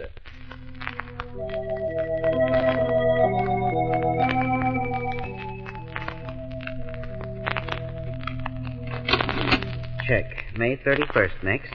May 31st, deposits $9,840.74. 9842.74. Withdrawals $6,302.16. Mitchell. 1 moment, dear. 6302.16. Check. Let's not stop, fellas. It's almost midnight now. We've still June to tally. Let's plow right ahead, huh, dear? Yes, sir. June 1st, deposits $15,972.38. He stood there in the dim, deserted bank.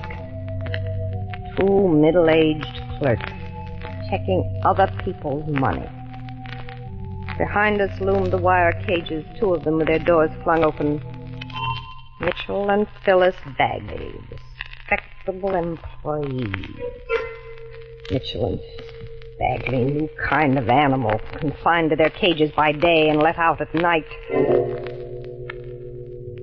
Perhaps all women take stock when they reach 40. Perhaps they all experience the thing I'm going through at this moment. A kind of clear, cold reality. Mitchell must have sensed the sudden surge of bitter hate. Phyllis, dear, what is it? One of your headaches? Nothing, Mitchell. Let's plow right ahead. Oh, you just wait, dear. When we leave the bank tomorrow evening and hop into our little car, 2 whole weeks in the Wisconsin woods alone together. Won't that be wonderful? Yes, Mitchell. Now, June 15th. Yes, let's plow right ahead. Like obedient oxen. June 15th? Deposit 7,000 for... What was that? I don't know. Hey, who put that box in my way? What's that light over there? Oh, it's only old Mike Hassler. Drunk. Who's there? Huh? Answer me or I'll plug you. Oh, take it easy, Mike. It's Phyllis and I. Who? Oh, the Bagleys. The good old Bagleys. Hard workers. Now, Mike, you'd better sleep it off. We'll be here another half hour. Night watchman, drunk. You don't like me, do you, Mrs. Bagley? Well, I ain't drunk. Just a little tonic. I need a little tonic every night. A little tonic, eh, Mr. Old Boy? You're an old drunk. Phyllis. And that tonic will kill you. Phyllis. That's all right, Mitchell. Women are all like that. Tonic kill me? Mitchell. Yes? How old do you think I am? 70, Mike. Now, go over. 70? That's what you think. Why, I won't tell you. Nope, you'll never guess. The doctor says he never saw a ticker like mine. Made of iron. Nothing can kill this old heart of mine. Nothing but liquor. Yeah? Makes it stronger. Here. Just listen to this old ticker, Mrs. Bagley. Hear it? Boom, boom, boom. Get him away from her. Come on now, Mike. Boom, boom. A little tonic every night. Boom, boom, boom. Phyllis, help me. He's passing out. Nothing will kill us. Oh, boom, boom. Oh, dear. All of a sudden it was clear. This night, the old drunken watchman. Everything was clear. I was 40 and my last chance had come. There. Poor old man. Sleep it off. In the president's office. Mitchell, does he drink like this every night on duty? Mike? Oh, it's nothing. All the men in the bank know about it, except the boss. Last 10 years, old Mike has been hopping out for a half hour every night that way. To Gil's place around the corner. Mitchell, I'm leaving you. I'm tired of this life, earning nothing a week, always counting the money other men have made for their women. I'm leaving you, Mitchell. Phyllis! From now on, I knew every step of the way. Maybe I'd been mapping this out unconsciously for years. But now I was in the driver's seat. Phyllis, darling, dear, why? I know we don't earn much, but... Much? $80 a week together. Tell me how to make more, Phyllis. Please, tell me anything so long as you'll stay with me. Tell me anything, Phyllis. I did. Phyllis, do you realize what you're saying? Phyllis! Take it or leave it, Mitchell. Off the bank? As easy as making a withdrawal, Mitchell. Now listen. We leave as planned for our vacation tomorrow after work. What? We come back here at 11:30 at night when that old fool Mike is out drinking. We'll be gone before he returns with $250,000 to hide in the Wisconsin woods. It's foolproof, Mitchell. And it's the only thing that'll keep me with you. Well? Well, Phyllis, I want you. I need you so much, Phyllis. But I'm afraid. I knew I had him. The void in him was growing bigger. And I alone could fill it.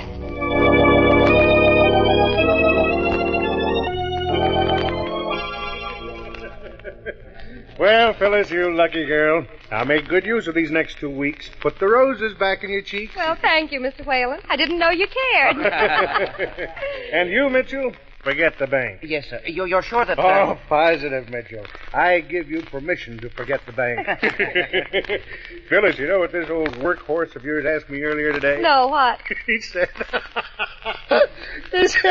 Mr. Whalen, if you can't spare me, I'll be willing to cancel my vacation.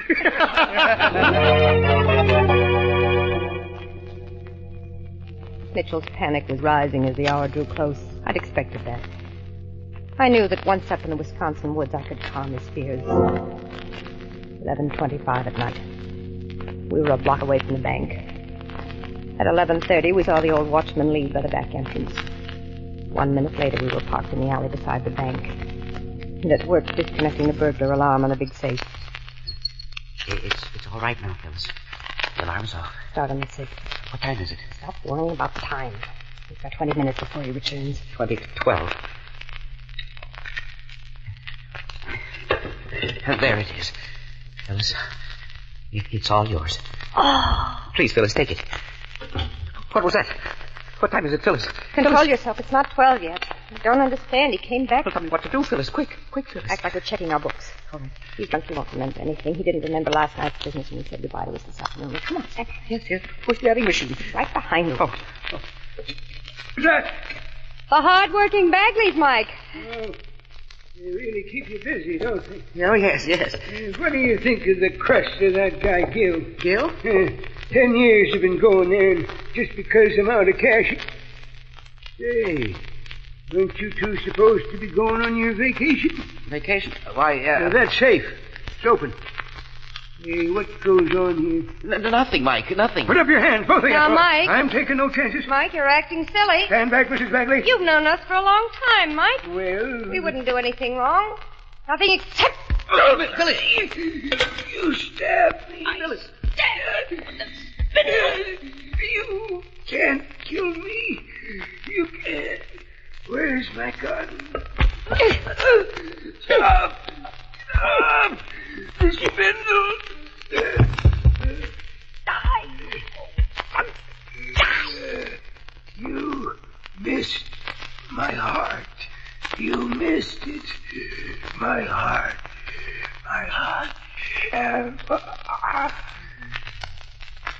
Phyllis.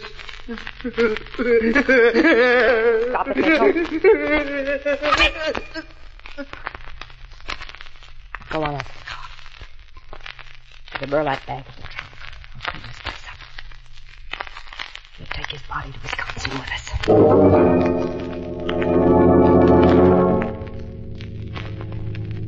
Mitchell's terror grew stronger as the night passed. I had to drive. The incident with the night watchman had destroyed what little courage he had. We were about an hour away from the woods when he had his worst attack. What's that? What's the matter, Mitchell? He said we couldn't kill it. Hassler said we couldn't kill it. Mitchell, would you like to stop for a hamburger? It's made of iron, Mike. Said the spindle didn't reach it. It's still beating back there. Still beating. Mitchell, what's wrong? Nothing.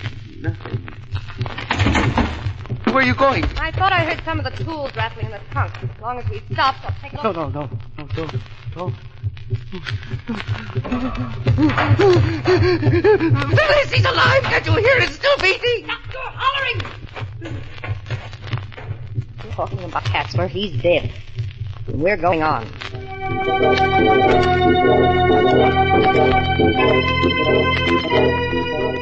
When I got back into the car, Mitchell was unconscious. Fainted. I let him sleep while I drove north. I had some thinking to do. You can hide money any place, but not a body. Somehow I had to find a guide who would take us into the back country. A guide. Wouldn't be coming back. A dead man in the trunk, and a woman driving into the wilderness in the night, already thinking of her next victim. Murder has its own laws of progression, especially when it's murder at midnight.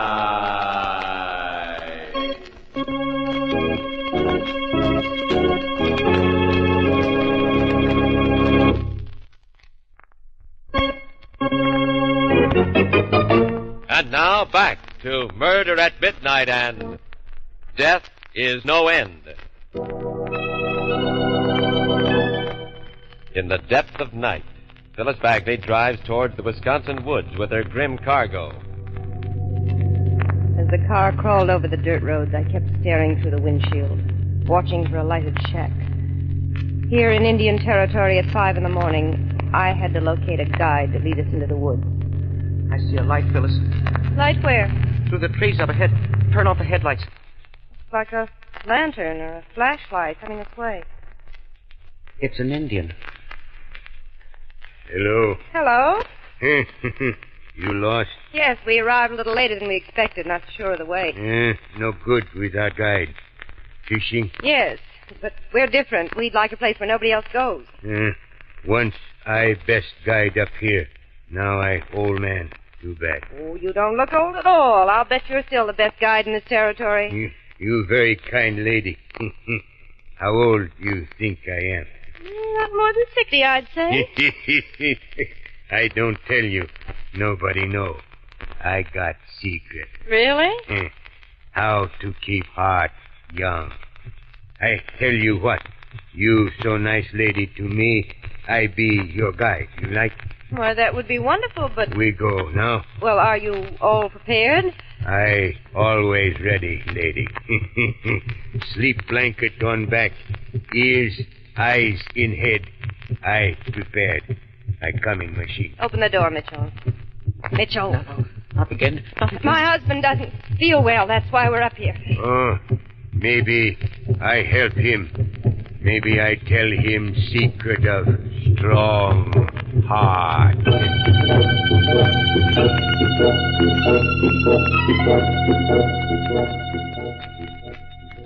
The spot the Indian took us to was ideal. Impossible to find unless you'd been there.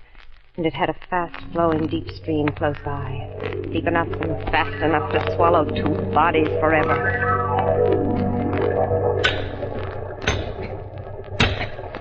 Mitchell, go help him unload stuff in the car. I'll set the tent up. I'm not going near him. What's wrong with you? We're safe now. No, we're not. Safe except for you. Safe except for that Indian. Where did he come from out of the woods in the middle of the night? Eager to lead us back into the woods without even going home. Why? Why did he talk about his heart like that? Mitchell, you'll stop that kind of drivel or else you'll never... Murder. It's swift, ruthless murder. The cold kind. What's that? My Catherine's widow from her hospital bed keeps sending out the same pitiful cry. It's the car radio, of course. Why? You must have left it on. Police, meanwhile, lean to the theory that Mike Hassler robbed the bank and disappeared. They claim as proof that the old man was irresponsible and heavily in debt. The bank management has ordered all its employees on vacation to report back to work immediately. Why did you turn the radio on? Me? Please, lady. Why me? Well, you were the only one near the car. Why, I should. Why should he indeed? And even if he did, it was an innocent favor. So, the police believe Mike Hassler robbed the bank and vanished. This is an angle I hadn't even thought of. And the bank is calling us all home. Well, in a way, I was glad. I don't think I could have tolerated Mitchell alone much longer. I look forward to the night like a caged animal to freedom. Mitchell. What is it? Come out of the tent. It's time. What time is it? It's almost midnight. Please, anything but... Mitchell, we've gone over this before. This job is yours. You're in this as far as I am. But He's sound asleep under that tree. Here's the gun.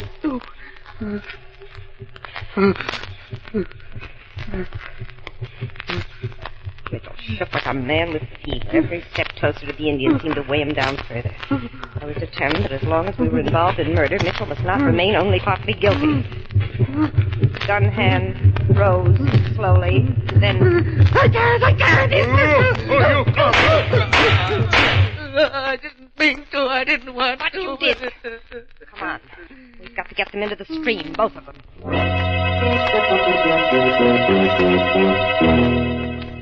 The body's gone. Mitch will help me dig a hole, bury the money, and cover it up again. Then... That is fine, Phyllis. Very. Light a cigarette for me, Mitchell. My hands are dirty. Mike Hassler is alive. Mike Hassler is not dead. No. The police are now convinced beyond any doubt that... The car radio again. I shut it off and dismissed it from my mind. Faulty wiring. We left for home the following morning. Now I was worried about Mitchell. He sat beside me, quiet, rigid. I had no idea what he was listening for until... Phyllis. Yes? Stop the car. What for? You're only making believe. You hear it. You know you do. His heart. Mitchell, listen to me. Back there in the woods, I would have killed you without a moment's hesitation. No. But I couldn't. You're part of my alibi. Now, you're in this as deep as I am, and if you insist on carrying on this way, you'll hang yourself. No. You hear it, too. You just don't want to admit You're it. insane. But you must. His heart. Hassler's still beating in the trunk. Hassler is dead and buried. But not his heart. The Indian, he heard it. He knew. Stop it. You don't hear it. Boom, boom, boom. From the trunk. From Hassler's heart. In the trunk, is it? I'll show you. What are you... The garage up ahead. We're turning in. Phyllis! I'm asking the attendant to open the trunk to check the fare. And you're not getting out of the car. Phyllis. Yes, ma'am. What'll it be? One of my tires feels a little soft. Would you check the air for me? Okay, ma'am, sure. And would you take a look at the spare, too? Yes, ma'am, sure will. Phyllis, listen. It's louder. He'll find out as soon as he opens the trunk. Phyllis, please, there's... Shut up. That Indian, he knew all about it, the way he laughed and spoke about his heart. Who turned the radio on? Who? 32, right, and he's here. Same on the spare, ma'am? Please. Phyllis, no. For heaven's sake. He's found it. No. It can't be.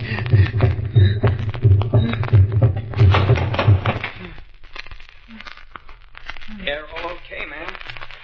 Anything else? Thank you, no. Here, this is for you. Thanks. Have you looked in your trunk lately, ma'am? No. Why? Kind of messy. Must rattle when you're going fast. Oh. I'll fix it when we get home. Bye. Bye.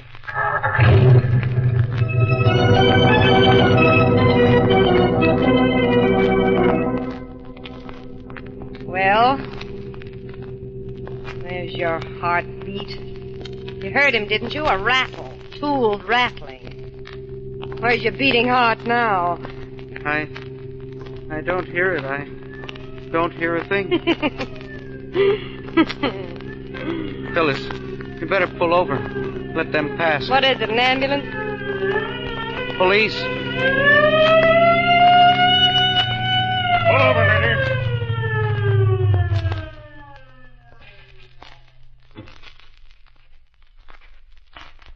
Okay, lady. Let's see your driver's license. What's the trouble? Never mind. Let's see the license. Here. Phyllis Bagley, huh? Yes. Out of the car, both of you. Okay, Joe. Let's take a look in that trunk. Okay. Trunk? Why do you want to look in the trunk? God. Lucky that gas station attendant called. Yeah. Mrs. Bagley, what's in that sack? I don't know. Well, we'll soon see. Give me a hand, Joe. Okay. What a mess. What's it look like to you? It's him, all right. Mike Hassler. I told you. No, not that. No. What I'd like to know is why they did it this way. Sticking him full of little holes and blowing his brains out and then drowning him. I don't get it. No, stop it! Stop it, Hart! Stop it! Joe, grab her. Joe, good Lord, she's trying to kill him all over again. A man may be dead, but death is no end, for his heart will go on beating endlessly in the brain of the murderer, endlessly until the gallows trap is sprung, and the murderer's brain, too, is dead, having paid in full the price for murder at midnight.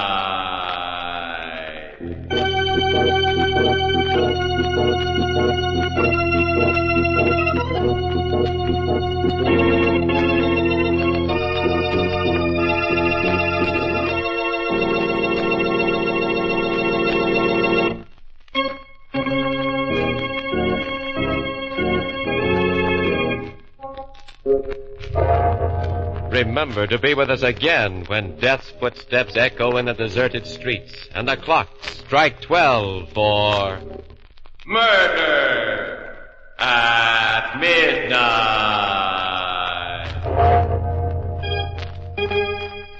Elspeth Eric and Louis Van Rooten were heard as Mrs. and Mr. Bagley. With music by Charles Paul, Murder at Midnight was directed by Anton M. Leader.